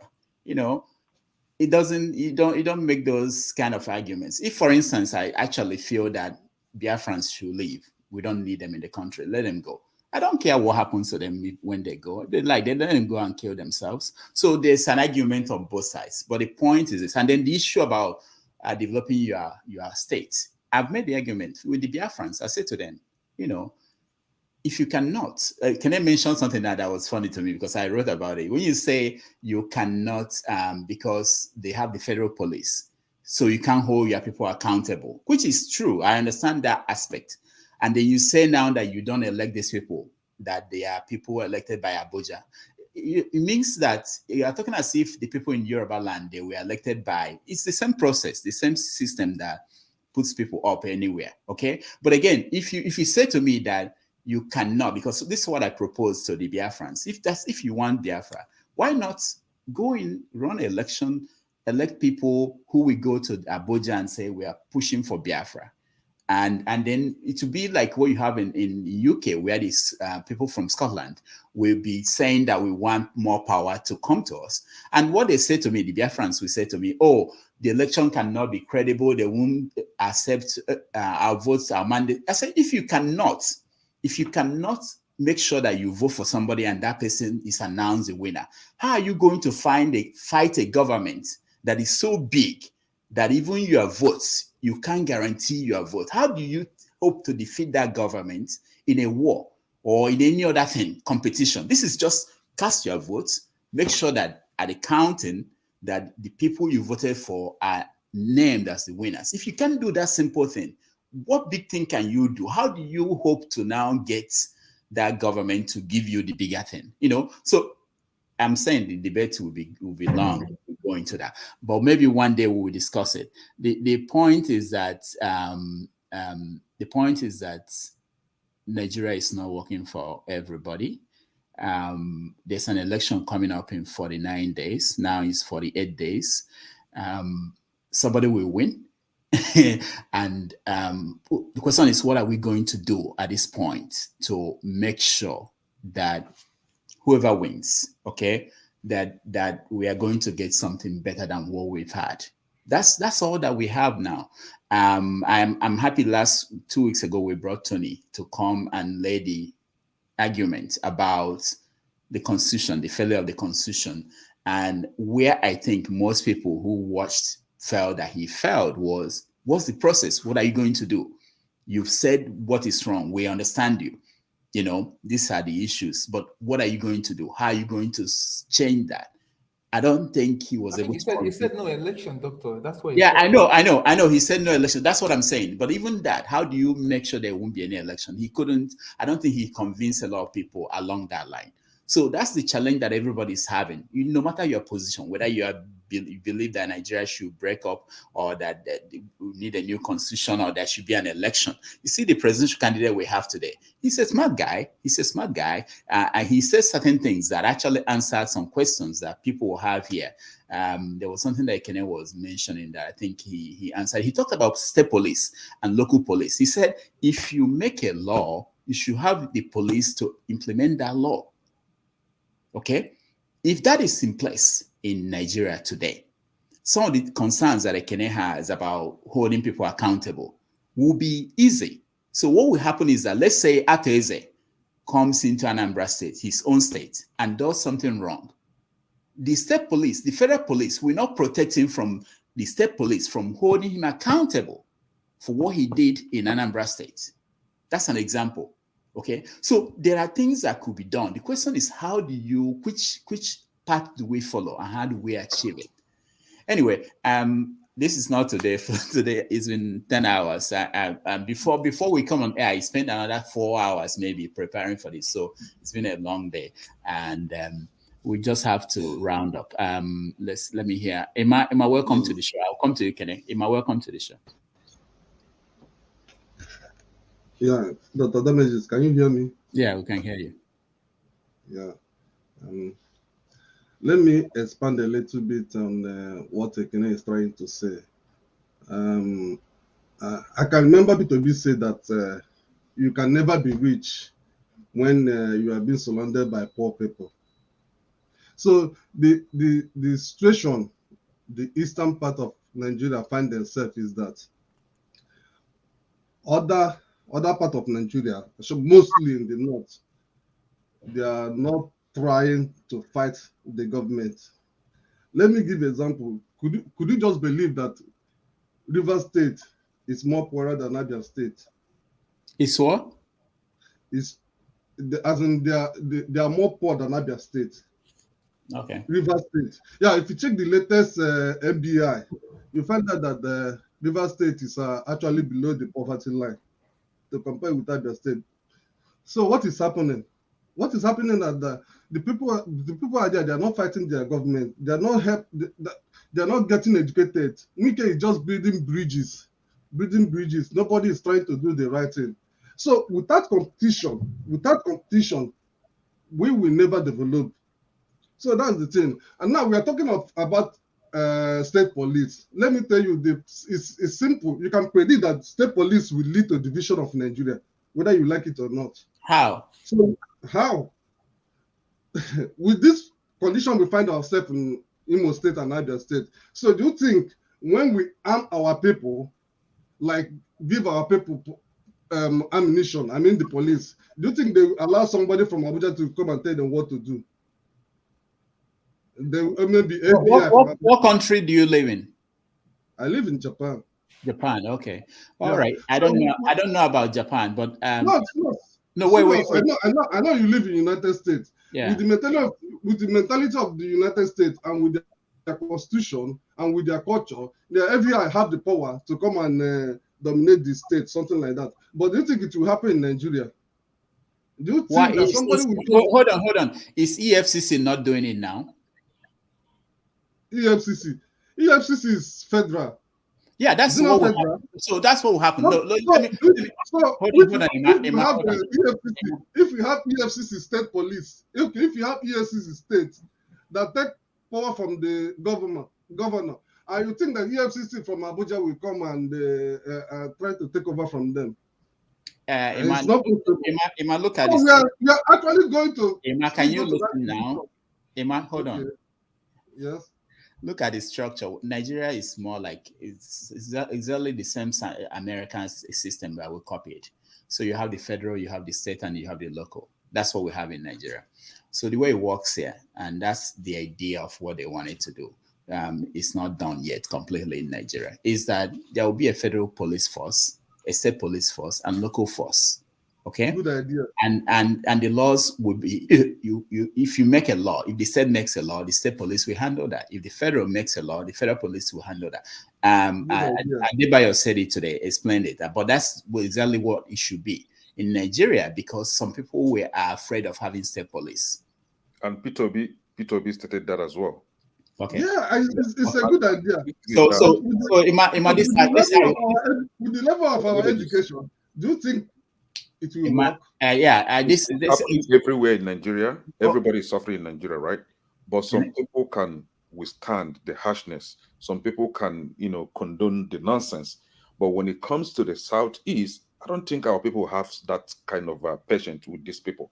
Okay. However, we cannot react because the police is there against us. Even the army that are supposed to be in the barracks are on the street, making sure that we don't react, making sure that we don't hold these people responsible. The Southeast right now is like a war zone. Every pole you see army checkpoints, to the extent that the deputy I'm governor not of saying that. Anambra State had to come out on Can I hold on? So that is the kind of situation we find ourselves. We are being held down. I'm not saying that I don't support state police. I support state police, but I'm telling you that the country we need to discuss that. If we don't discuss when these state police come, we will dominate federal police. Apart, we have the ammunition. We will not allow federal police to come to the east and tell us what to do, because the country need to review their constitution. Okay, we don't have the. I don't like. Okay. My brother Ima, we already have state police in existence. In the north, we have state police existing, and federal police supersedes them. Yeah. We choose when we want to see it, and we choose when we don't want to see it. Okay, that's the problem. Not only Southeast exists in Nigeria; every other state refuses to have its state police. As it is, I'm talking about my people. Everybody should talk about their people right now. Okay, hold on, guys. So this is why I think this conversation we should have it when we have, not when we're exhausted. But Emma, let me just say one thing. You said something that I've heard from Senator Sani, which is that they said that Nigeria is not mature, that we're not mature to do this or do that. Who will write you a letter and say, now you are ready? You start by trying. Even if it's one state that will say, I'm ready to have state police, let's see what happens. If there's a problem, there will be a law, it will be dealt with. But you don't have to wait until everybody wakes up one day and say, okay, we are ready. Who will tell you are ready? It's by trying. But there are elements of state police already to an extent. Lagos controls the way their polices, even if it's a federal police.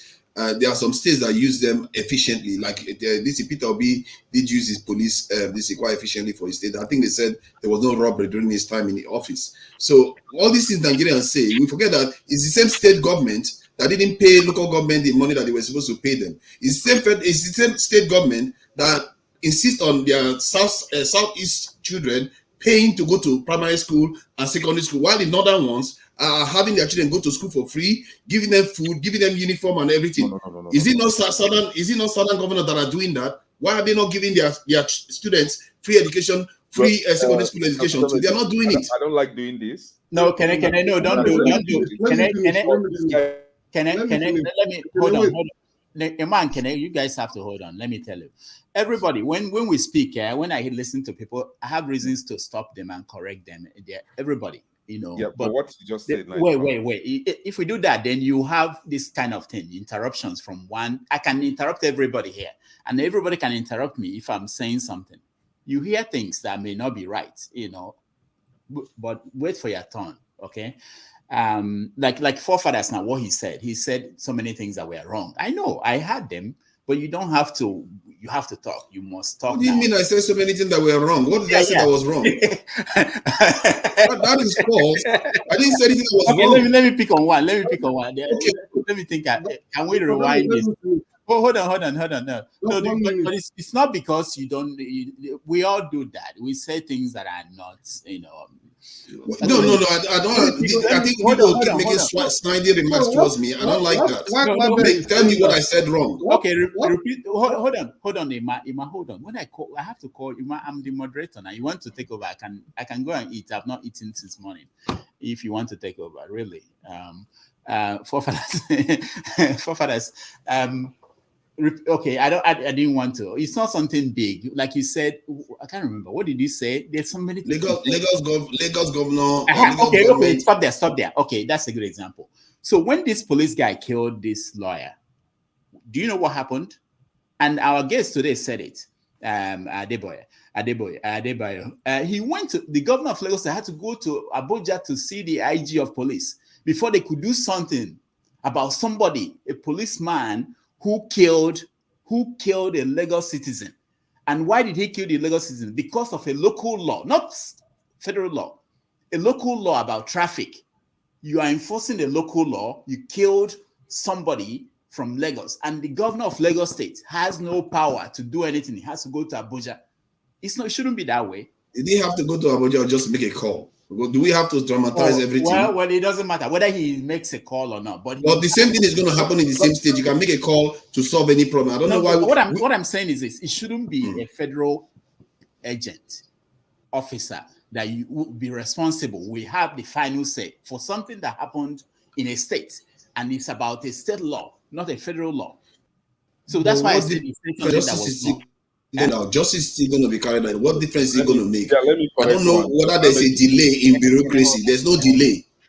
It's still going to be prosecuted the same way, like any other, even if it was the same state. What is the difference? Tell me what, in terms of achieving justice for that woman, that is going to be so different. Forefather, can I explain that part?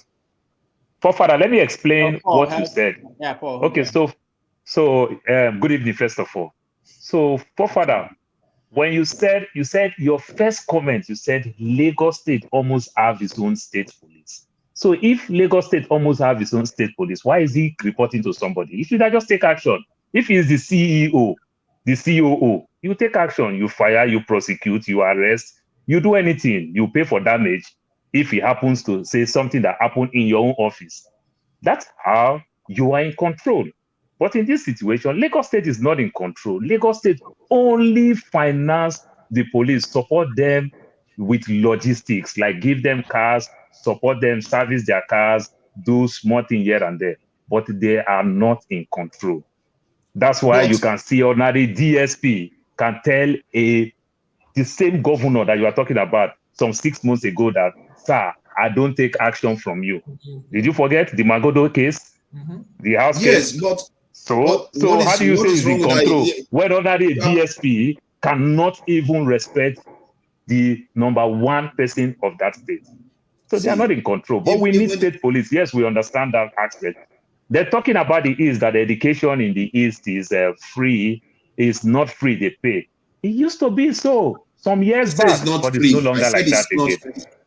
No, you said it's not free. It is free. It used to be like that many years ago, but it's not like that now. They are still paying levies. They will say the school fees is my brother, free, if you said that one, even in Lagos, we pay. There's something in public school in Lagos. Hold on, forefather. Even when I went to school, you understand? When I went to school, I am very, very young. Let me even use this opportunity to talk my age. When I graduate, I happen to be the last. I happen to be the last person that did class 5. You understand? So, like 92, there was no WAEC.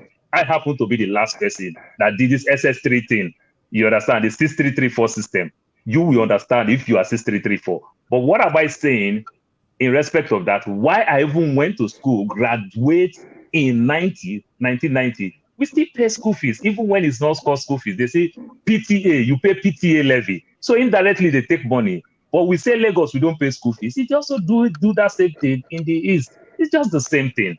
But you're making my point now. The South, they are not giving their people the benefit that they're supposed to give, while the North is doing the same. So you can't always blame the government for everything. You are the one that was talking about Ekene. My brother, we are having problem in Nigeria as a whole. I come from an oil-rich community. My local government, there's oil deposited in my place. My brother, there is a tons of people that are suffering, that are living below poverty. There are people who see me like Lord of the Ring. I even went to bury my mother. They are still begging me money. If I happen to be somebody from UAE or from Qatar and travel from America to say I'm going to there to bury my mother, I don't think anybody will beg me money.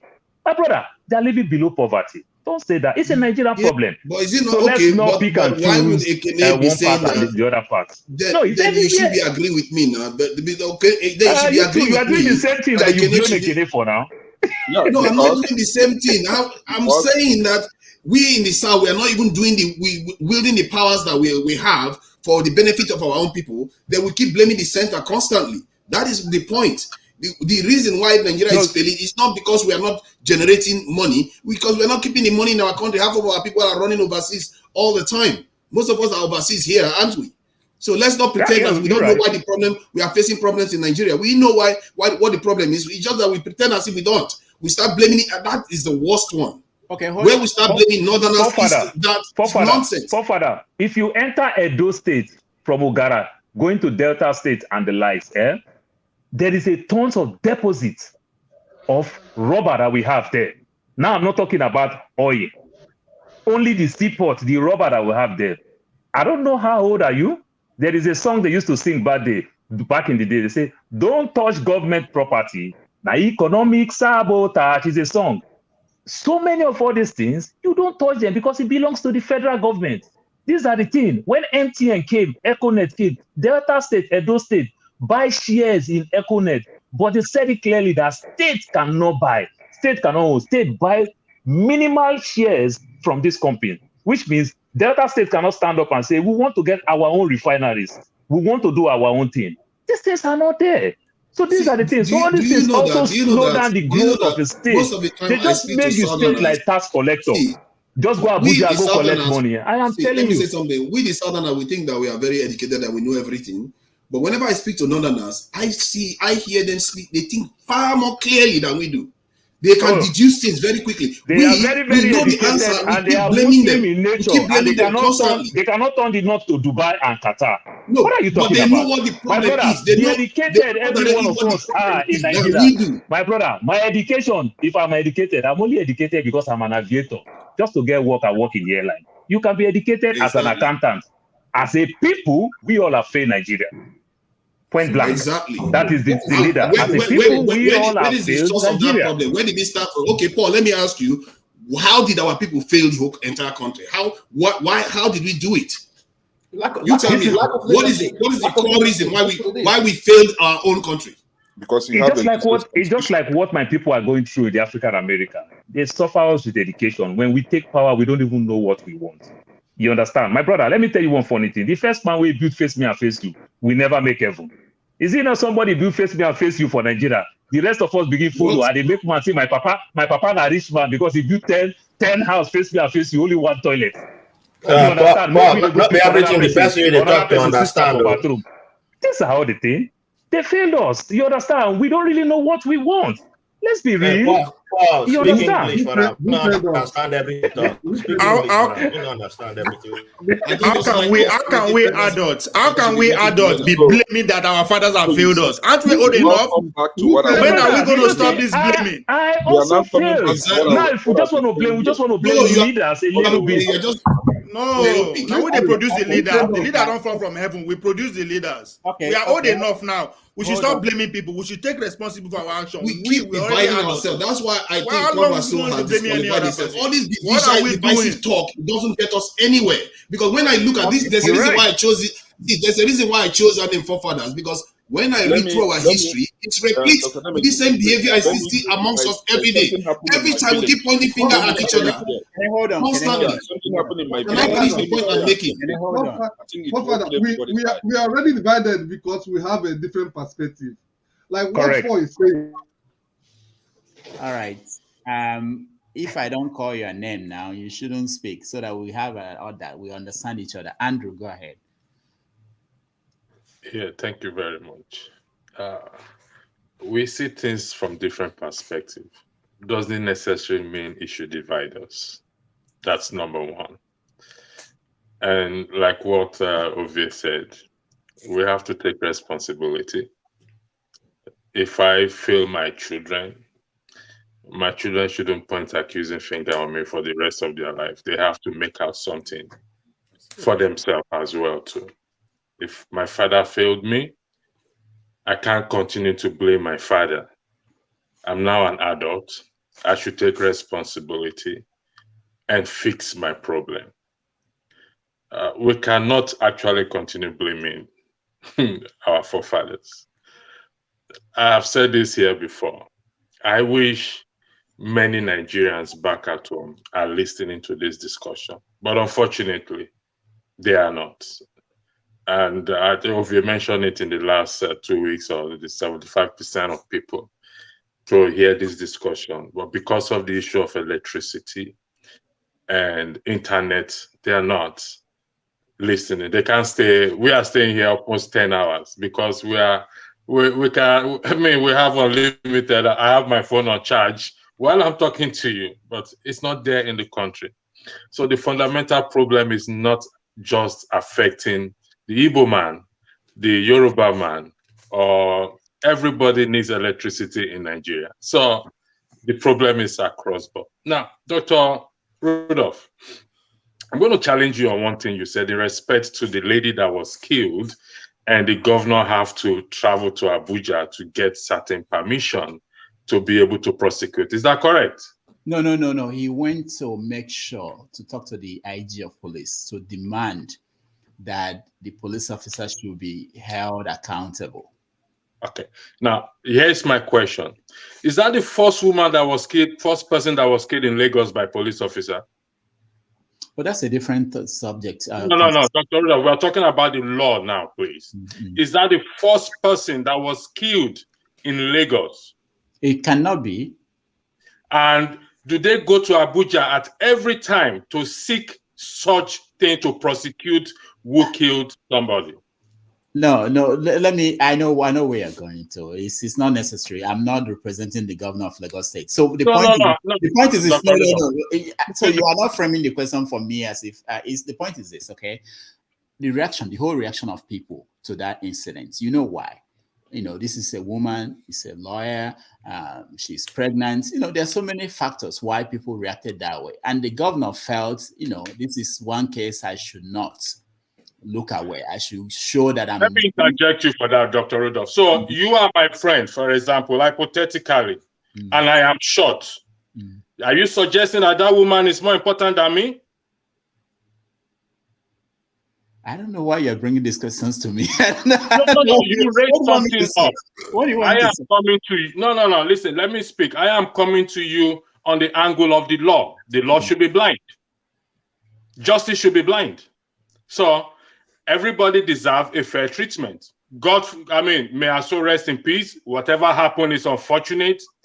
But if somebody is killed, regardless of who you are, whether she belongs to the law association, whether she studied, she has PhD. Okay, Andrew. Go ahead. I will have to stop you because even in America, the law is not that way. So I don't know why you expect the law to be that way in Nigeria. So what we all know that it's not that way in Nigeria. And so why are you bringing it up? Why I'm bringing it up is that it appears or is suggesting that if somebody is shot in Lagos or anywhere, they have to go to Abuja to get permission to prosecute. That is the message I am getting, and that is not correct. When we come to the matter of the law, the lady any justice anyway. I don't know why we are bringing up the lady still get justice. I'm going to prove it. That is correct, and I'm going to prove it here, please. Last time in Enugu State, right? A community was invaded and a lot of people were killed. The next minute, the governor of Enugu State ran to Abuja. You know why? Because he could not handle the situation. The army could not take orders from him. The police could not take orders from him. So he has to go to Abuja and literally beg Buhari to send security to do that, to secure the people. This is what is going on. And again, the issue of the Lagos State issue right now is because the lady happens to be, maybe, I'm not sure, but let me put it that way, among the elite, or maybe our own case went viral and everybody was talking about it. People get killed every day in that same Nigeria, and police don't even react. Everybody pretend as if nothing happens, right? Until it affects the elite, and this is when they will not speak. And for the governor to even act, the governor has to call from Abuja first.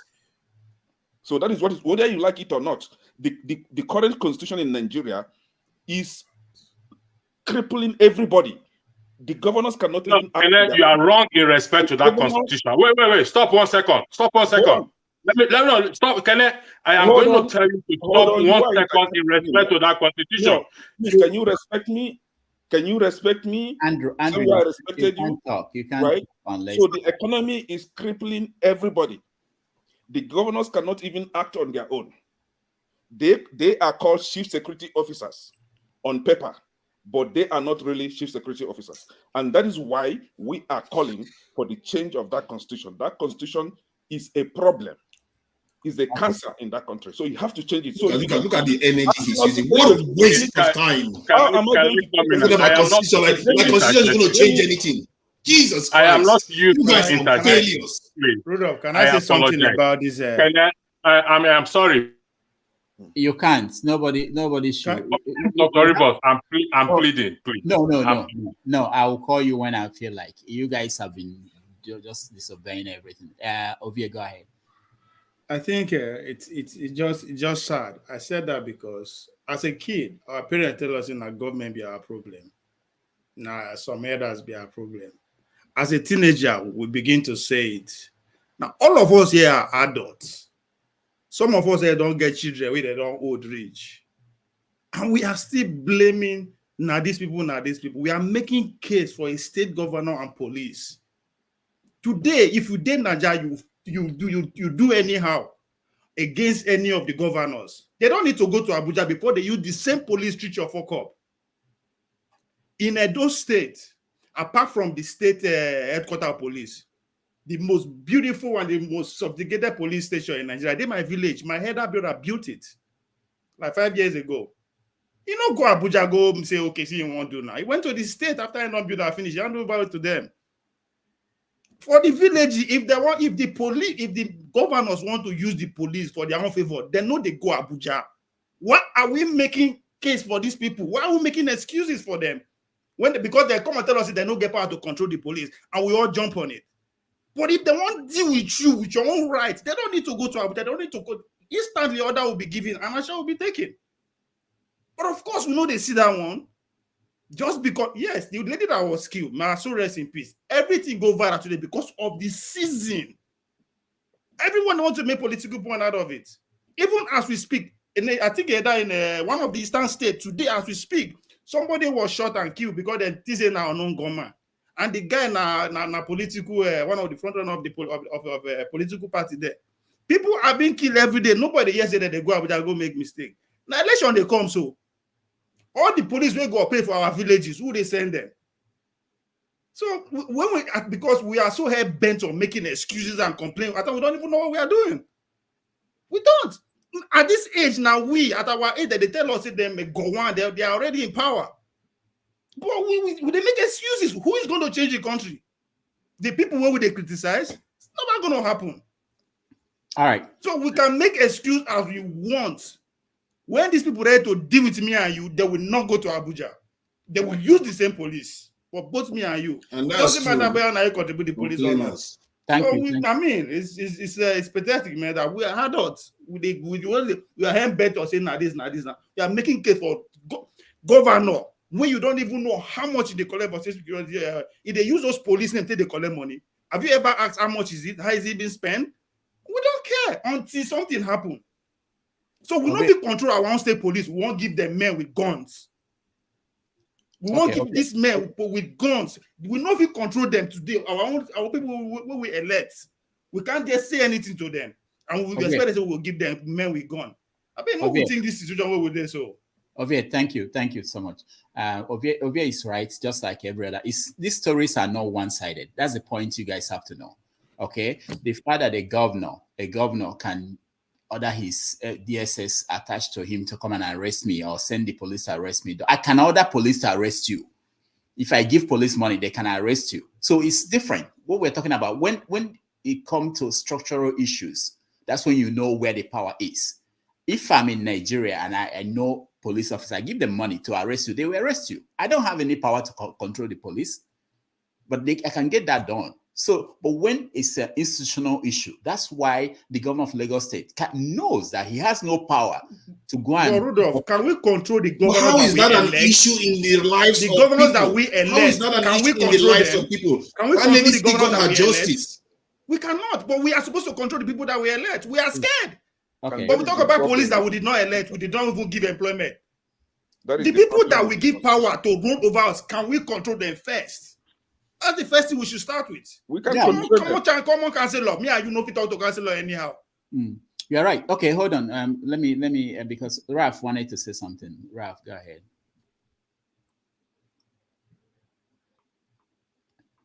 I was going to pull up evidence of how police are even recruited. Because we don't even know how police are recruited. Most people will just talk that talk. So everybody else assume that all police is the same type. Not every police goes to that. What's it called? The police school.